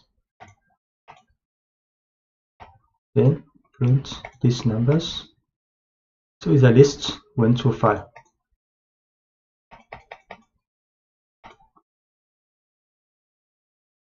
And we can also use the range function to tell Python to skip numbers in a given range. For example, it is how we would list the even numbers between 1 and 10. We can write even numbers is a list, create is a list, and the value is from 2 to 11, not including 11, and with a gap of 2. So the result will be 2, 4, 6, 8, 10. So even numbers is a list in the range 2 to 11 with a gap of 2. Then we print out this list. This list has 5 elements. And you can create almost any set of numbers you want to using the range function. For example, consider how you might make a list of the first 10 square numbers. So we start with empty list, then write a for loop. So for each value in the range 1 to 11, not including 11, then we calculate the square of this value, then assign to square variable. Then in the list of squares, we append this square, and so on. Then when the for loop is finished, we print out this squares list. So we start with an empty list called squares, then we tell Python to loop through each value from 1 to 10 using the range function. And inside the loop, the current value is raised to the second power and stored in the variable square. Then each new value of square is appended to the list squares. So start with the empty list called squares. The for loop for each value in the range 1 to 11, calculate the square of this value and append to the squares list. Then the loop finished, we can print out this list. So the value is 10 numbers, and each value is the square of the value in the range 1 to 11. And to write this code more concisely, you can omit the temporary variable square and append each new value directly to the list. So we can also start with a squares list, empty list, then write a for loop with only one statement. So for value in range 1 to 11, we can calculate this square of this value, then directly append to this squares list. Then the for loop finished, then print out this squares list. Start with empty list squares, then for loop for each value in the range 1 to 11, calculate the square of this value, then append to the squares list. Then print out this list. The result is the same with 10 numbers, and each of numbers is the square of each value in range 1 to 11. A list comprehension allows you to generate this same list in just one line of code. A list comprehension combines the for loop and the creation of new elements into one line, and automatically appends each new element. The following example builds the same list of square numbers you saw in previous lectures, but uses a list comprehension. So we can write squares is list, and inside the bracket we write value asterisk 2, then space, then it's like a for loop for value in range 1 to 11. Then we can print out this squares list.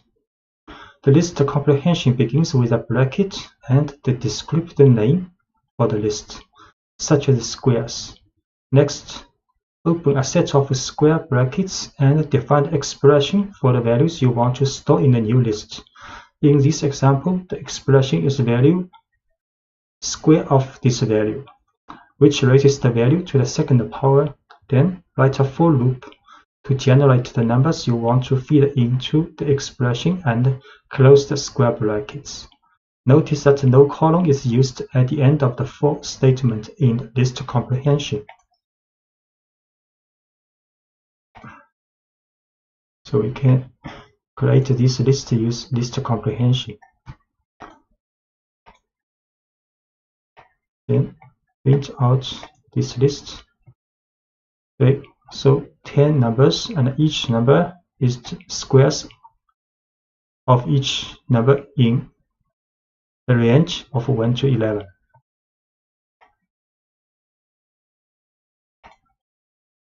You can also work with a specific group of items in a list, which Python calls a slice. To make a slice, you specify the index of the first and the last elements you want to work with. As with the range function, Python stops one item before the second index you specify. So the following example involves a list of players on a team. So this is a list with 5 players, and we can print players bracket 0 to 3, then it will return the first 3 elements. So the code prints a slice of this list, which includes just the first 3 players.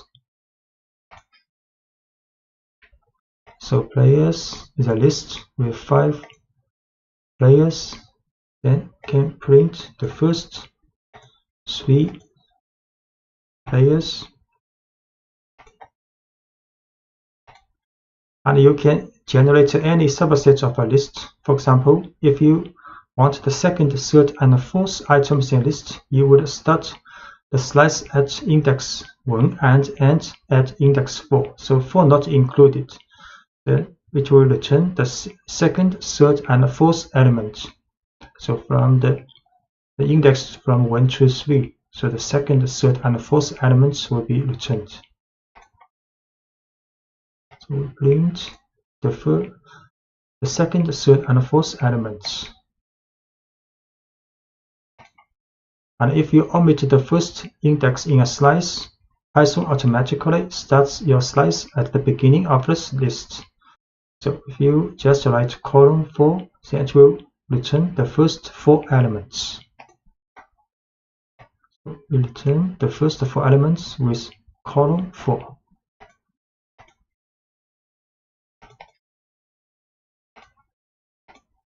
And a similar syntax works if you want a slice that includes the end of a list. For example, if you want all items from the third item through the last item, you can start with index 2 and omit the second index in the bracket.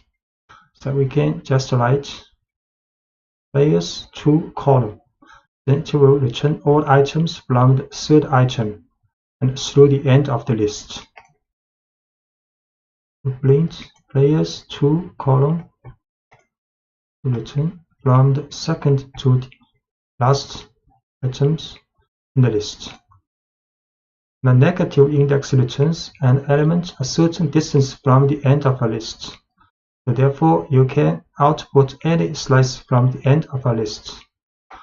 So, for example, we can write players bracket -3, then column. Then it will return the last 3 players. So it will return the last 3 players with negative index.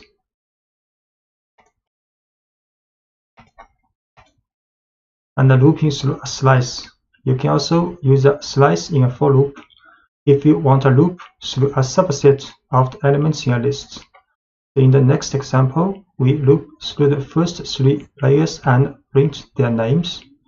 For example, can write for player in players. The slice with column to 3, then from the first to the third element of this list. Then for each element of these 3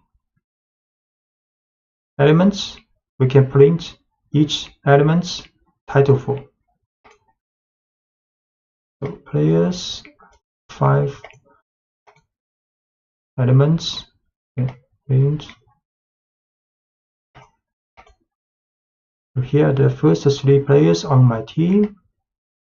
Then we can use a for loop for the slice of a list. So the first 3 elements played. And a copy a list. To copy a list, you can make a slice that includes the entire original list by omitting the first index and the second index. So we just use a bracket and a column inside the bracket to copy all the elements of the list. Now this tells Python to make a slice that starts at the first item and ends with the last item, and producing a copy of the entire list. For example, imagine we have a list of our favorite foods and want to make a separate list of foods that a friend likes. This friend likes everything in our list so far, so we can create the list by copying ours. So this is my foods list, and we can also create a friend's foods list with using the bracket or column. So the list of my friend's foods have the same items of my foods list. So my foods list, pizza, farro, carrot cake. Then we can create my friends foods list. Then we print out. So my favorite foods are this one, these three. Then my friends favorite food list. Also these three items lists. To prove that we actually have two separate lists, we will add a new food to each list and show that each list keeps track of the appropriate person's favorite foods.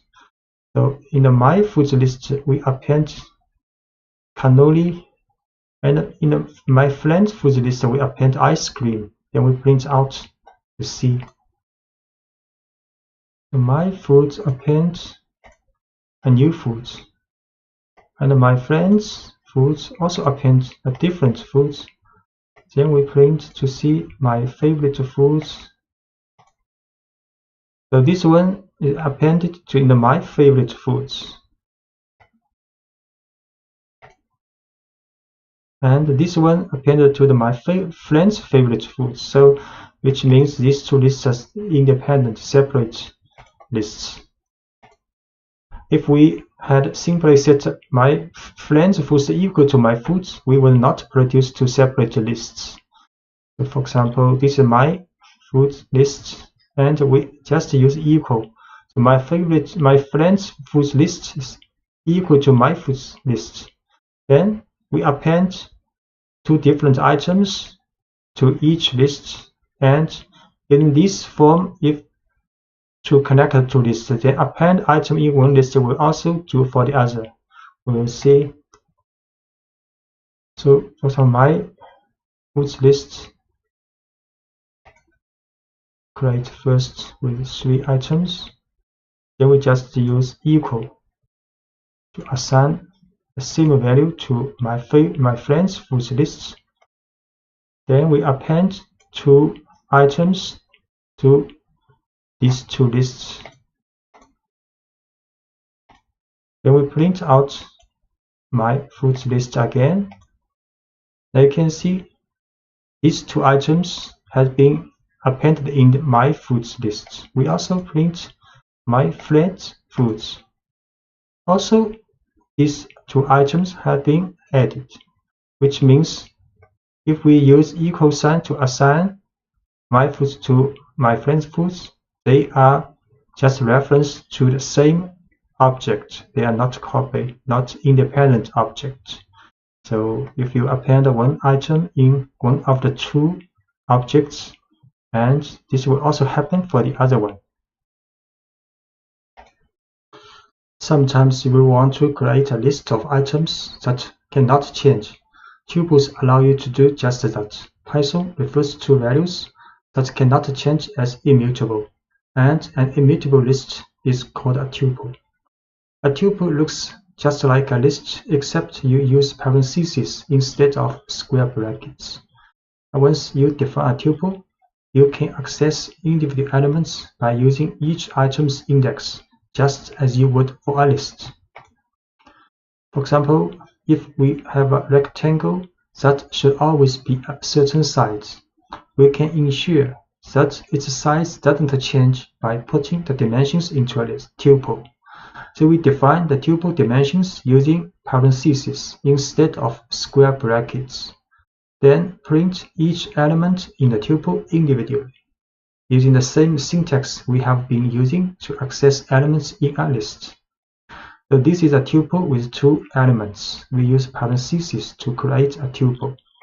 Then if we want to get the elements, first elements, we just can use this tuple with a bracket 0. This form is same as the list, and this can get the second elements of this tuple. We create a tuple. Then we print out the first element and print out the second element of this tuple.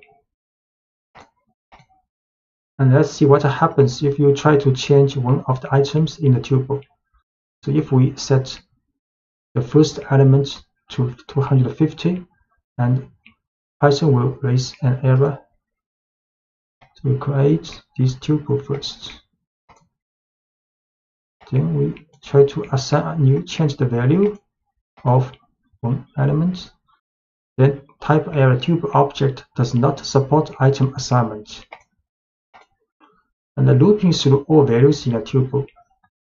You can loop over all the values in a tuple using a for loop, just as you did with a list. So this is a tuple. We can also use a for loop for dimension in dimensions, then print each element. Create a tuple. Then we print a message. And we print each element of the tuple using a for loop. So 2 elements printed out. So writing over a tuple, although you cannot modify a tuple, you can assign a new value to a variable that holds a tuple. So if we want to change our dimensions, we could redefine the entire tuple. So you can, this is the original tuple. This is the new tuple we defined. So if you want to change the value, because you cannot change the element by element, so you can define the tuple again with the new value. You can define the entire tuple again with the new value you want. So we create this tuple again with the new value. Then we print out. Then using a for loop to print this tuple out.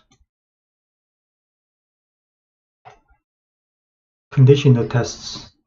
At the heart of every if statement is an expression that can be evaluated as true or false, and is called a conditional test.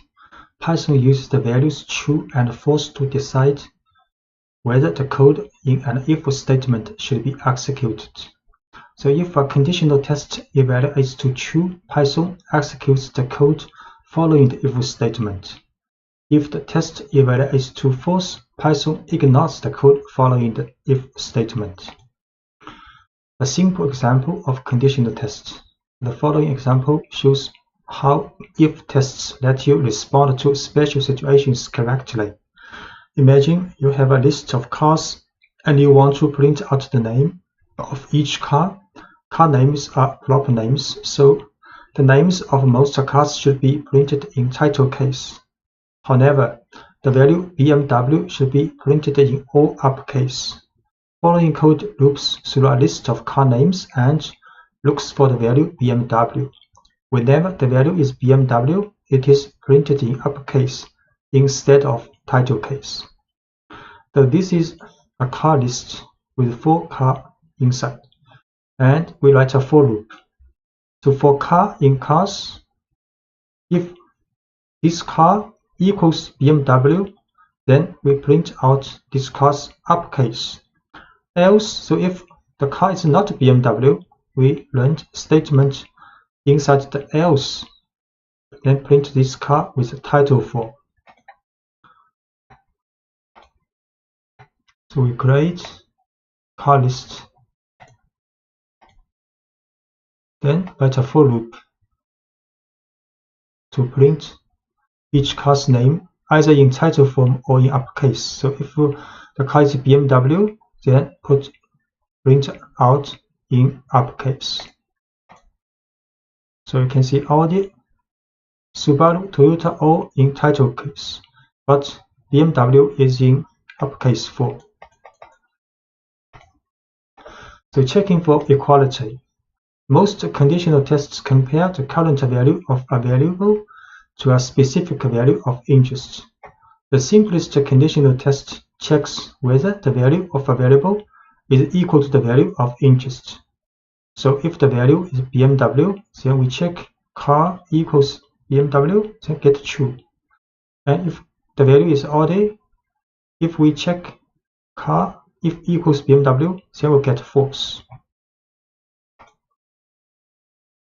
So we assign the value BMW to car, then we use double equal to check if its value is BMW, to get the value result true. And if we assign the Audi value to car, then we check again if the car's value is BMW, then you will get false. And ignoring case when checking for equality. The testing for equality is case sensitive in Python. For example, two values with different capitalization are not considered equal.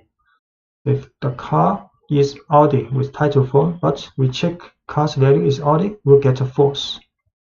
So if case matches, this behavior is advantageous.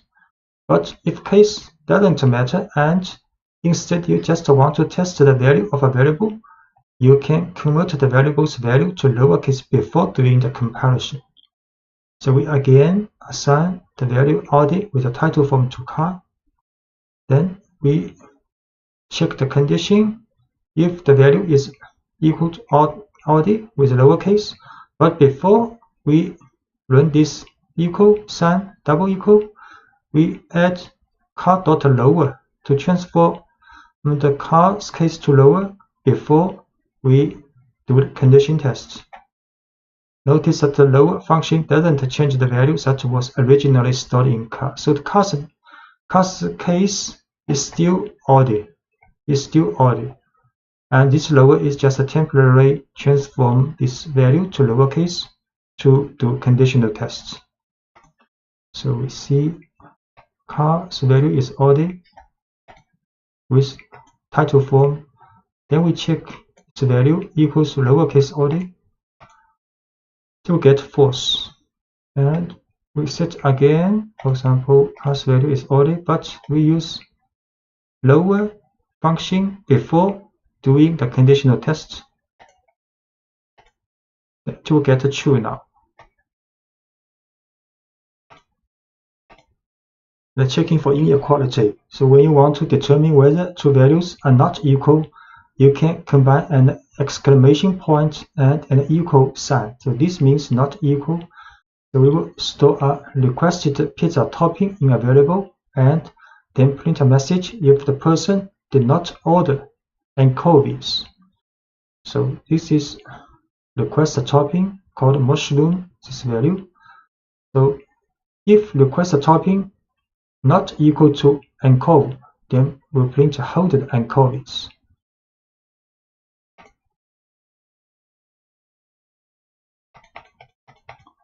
So request a topping is mushroom. So we check if this topping not equal to anchovy, we'll print holded anchovies. So this message printed out because this value is mushroom, and we test if this value not equal to anchovy. This test will get a true. We get true, then this statement will be run in the for loop, in the if statement. And the numerical comparisons. So testing numerical values is pretty straightforward. For example, the following code checks whether a person is 18 years old. So if the person is 18 years old, then you test numerically if the age equals 18. You get a true result. You can also test to see if two numbers are not equal. So for example, the following code prints a message if the given answer is not correct. So answer is 17. So we test if answer not equal to 42. Then we print a message. This is not the correct answer. Please try again. So age is 18. Then we test age. If age is 18 equals 18, the result is true. The answer is 17. Then we test if answer not equal to 42, then we show the message. Because answer is not equal to 42, the message is printed out. And the numerical comparisons, you can include various mathematical comparisons in your conditional statement as well, such as less than or equal to, greater than, and greater than or equal to. So age is 19, for example, we can run these tests. So each of the above mathematical comparisons can be used as part of an if statement, which can help you detect the exact conditions of interest. So age is 19. Then we can test if age less than 21. We can also run if age is less than or equal to 21, or if the age is larger than 21, we get false. If the age is larger than or equal to 21, we get the false.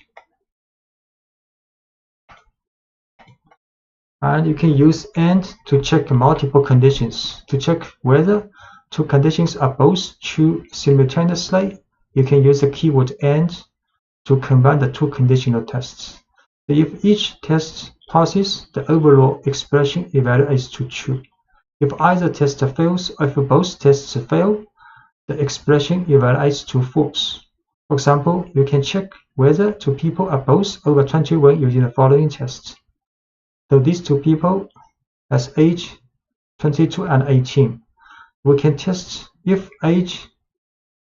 this age larger than equal to 21 and this one also older than 21.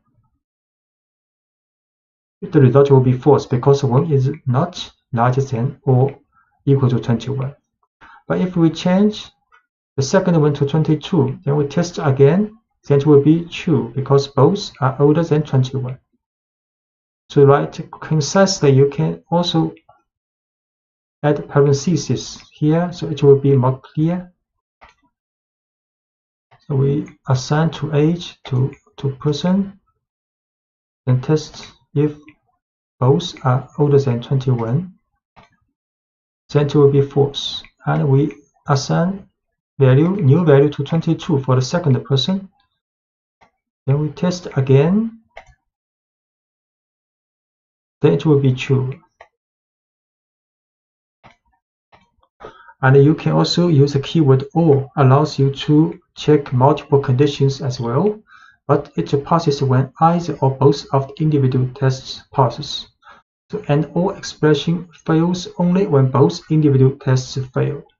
So let's consider two ages again, but this time we will look for only one person to be over 21. So these two persons, 21, 22, 18 years old, then we test if one of the person is older than 21, the result will be true.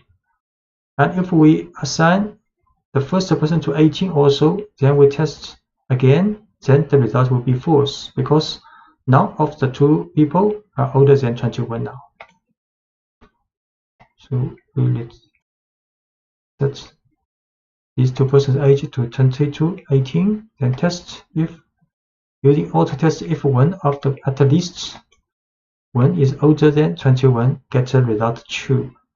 But if we set the first person also to 18 years old, then test again if at least one is older than 21, we'll get the false.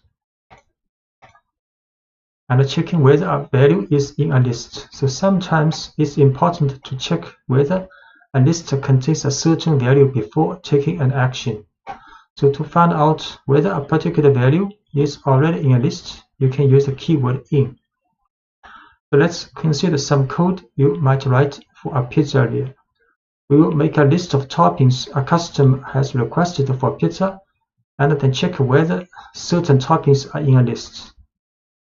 So this is a requested topping with 3 elements, a list. Then we will run the conditional tests. Mushrooms in requested toppings. This is true because mushroom in. But if we run the pepperoni in requested toppings, we'll get false because this list does not contain pepperoni. The requested topping is a list called pizzeria. Then we run the conditional test. Mushroom in requested topping, get the true in results. If we run pepperoni in requested topping, the result is false. And you can also check whether a value is not in a list. So similarly, you might want to know if a value does not appear in a list. You can use the keyword not in this situation. For example, consider a list of users who are banned from commenting in a forum. You can check whether a user has been banned before allowing that person to submit a comment. So this is a list for the banned user with 3 people. So another user called Mary. So if user not in banned user will print user's title form, you can post a response if you wish. So because this Mary, user's value is Mary not in this list. So this conditional test will get the true. So this message will be printed out. We create a list for the banned user, and we create a value. Object user is Mary. Then we run this conditional test. If she's not in banned user, then it's true because Mary is not in the banned user. So the print out message, Mary, you can post a response if you wish. A simple if statement. The simplest kind of if statement has one test and one action. We can write if, for example, the conditional test do something. This is the typical form. So if the conditional test evaluates to true, Python executes the code following the if statement. If the test evaluates to false, Python ignores the code following the if statement. So let's say we have a variable representing a person's age, and we want to know if that person is old enough to vote. So the following code tests whether the person can vote. So assign 19 to this age variable. So this if test if age is older than 18, then the message you are old enough to vote will be printed out. And indentation plays the same role in if statement as it did in a for loop. So all indented lines after an if statement will be executed if the test passes, and the entire block of indented lines will be ignored if the test does not pass.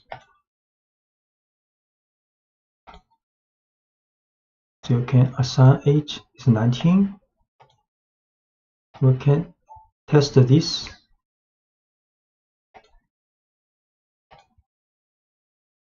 Because it's older than 18, so these 2 statements are run.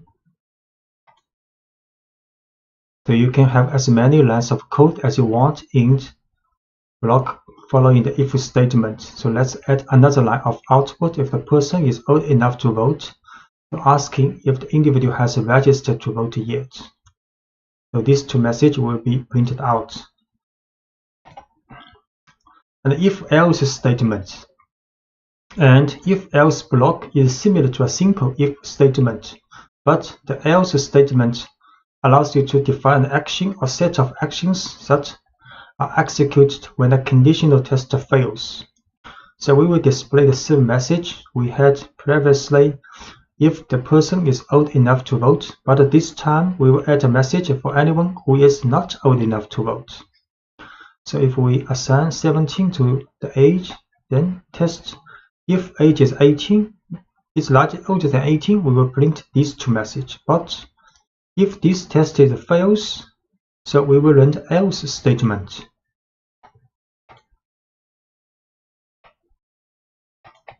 So age is 17. Then we test. If age is older than 18, then print this message. Else, if this test is fail, then we will print these two messages. So because age is 17, not older than 18, then these two messages are printed out. Sorry, you are too young to vote, and please register to vote as soon as you turn 18. And the if and else chain, often you will need to test more than two possible situations. And to evaluate this, you can use Python's if else syntax. Python executes only one block in an if else chain. It runs each conditional test in order until one passes. So when a test passes, the code following that test is executed and Python skips the rest of the tests. The following code tests for the age group of a person and then prints an admission price message. So for example, age is 12. Then we run if age is younger than 4, then print this message. But this message, if this is fail, then Python will test this conditional test. If it is younger than 18 but older than 4. If this passes, gets a true result, then this message will be run. Then the if test, then the statement after the if test will be run. So if both of these conditional tests fails, then Python will run this message. We see age is 12. We'll test using if, elif, and else. The admission is 5 now because 12 is not younger than 4. Then this gets false. Then Python will test the next. Next will be true because younger than 18. So the statement inside the elif will be run. Then Python will finish this if statement, if, elif, else statement.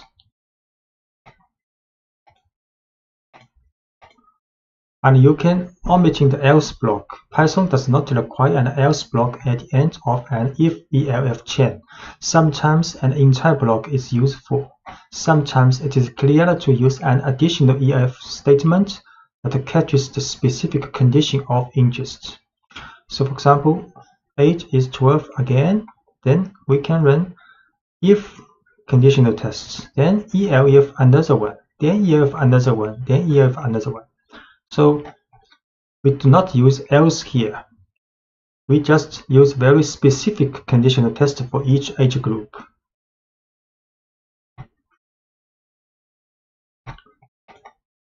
So we see age is 12. Then we use a multiple if, elif tests.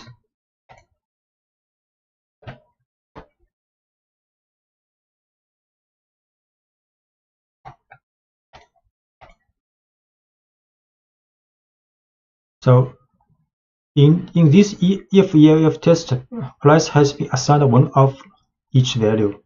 Then next we print out this value. You see your admission cost is 5.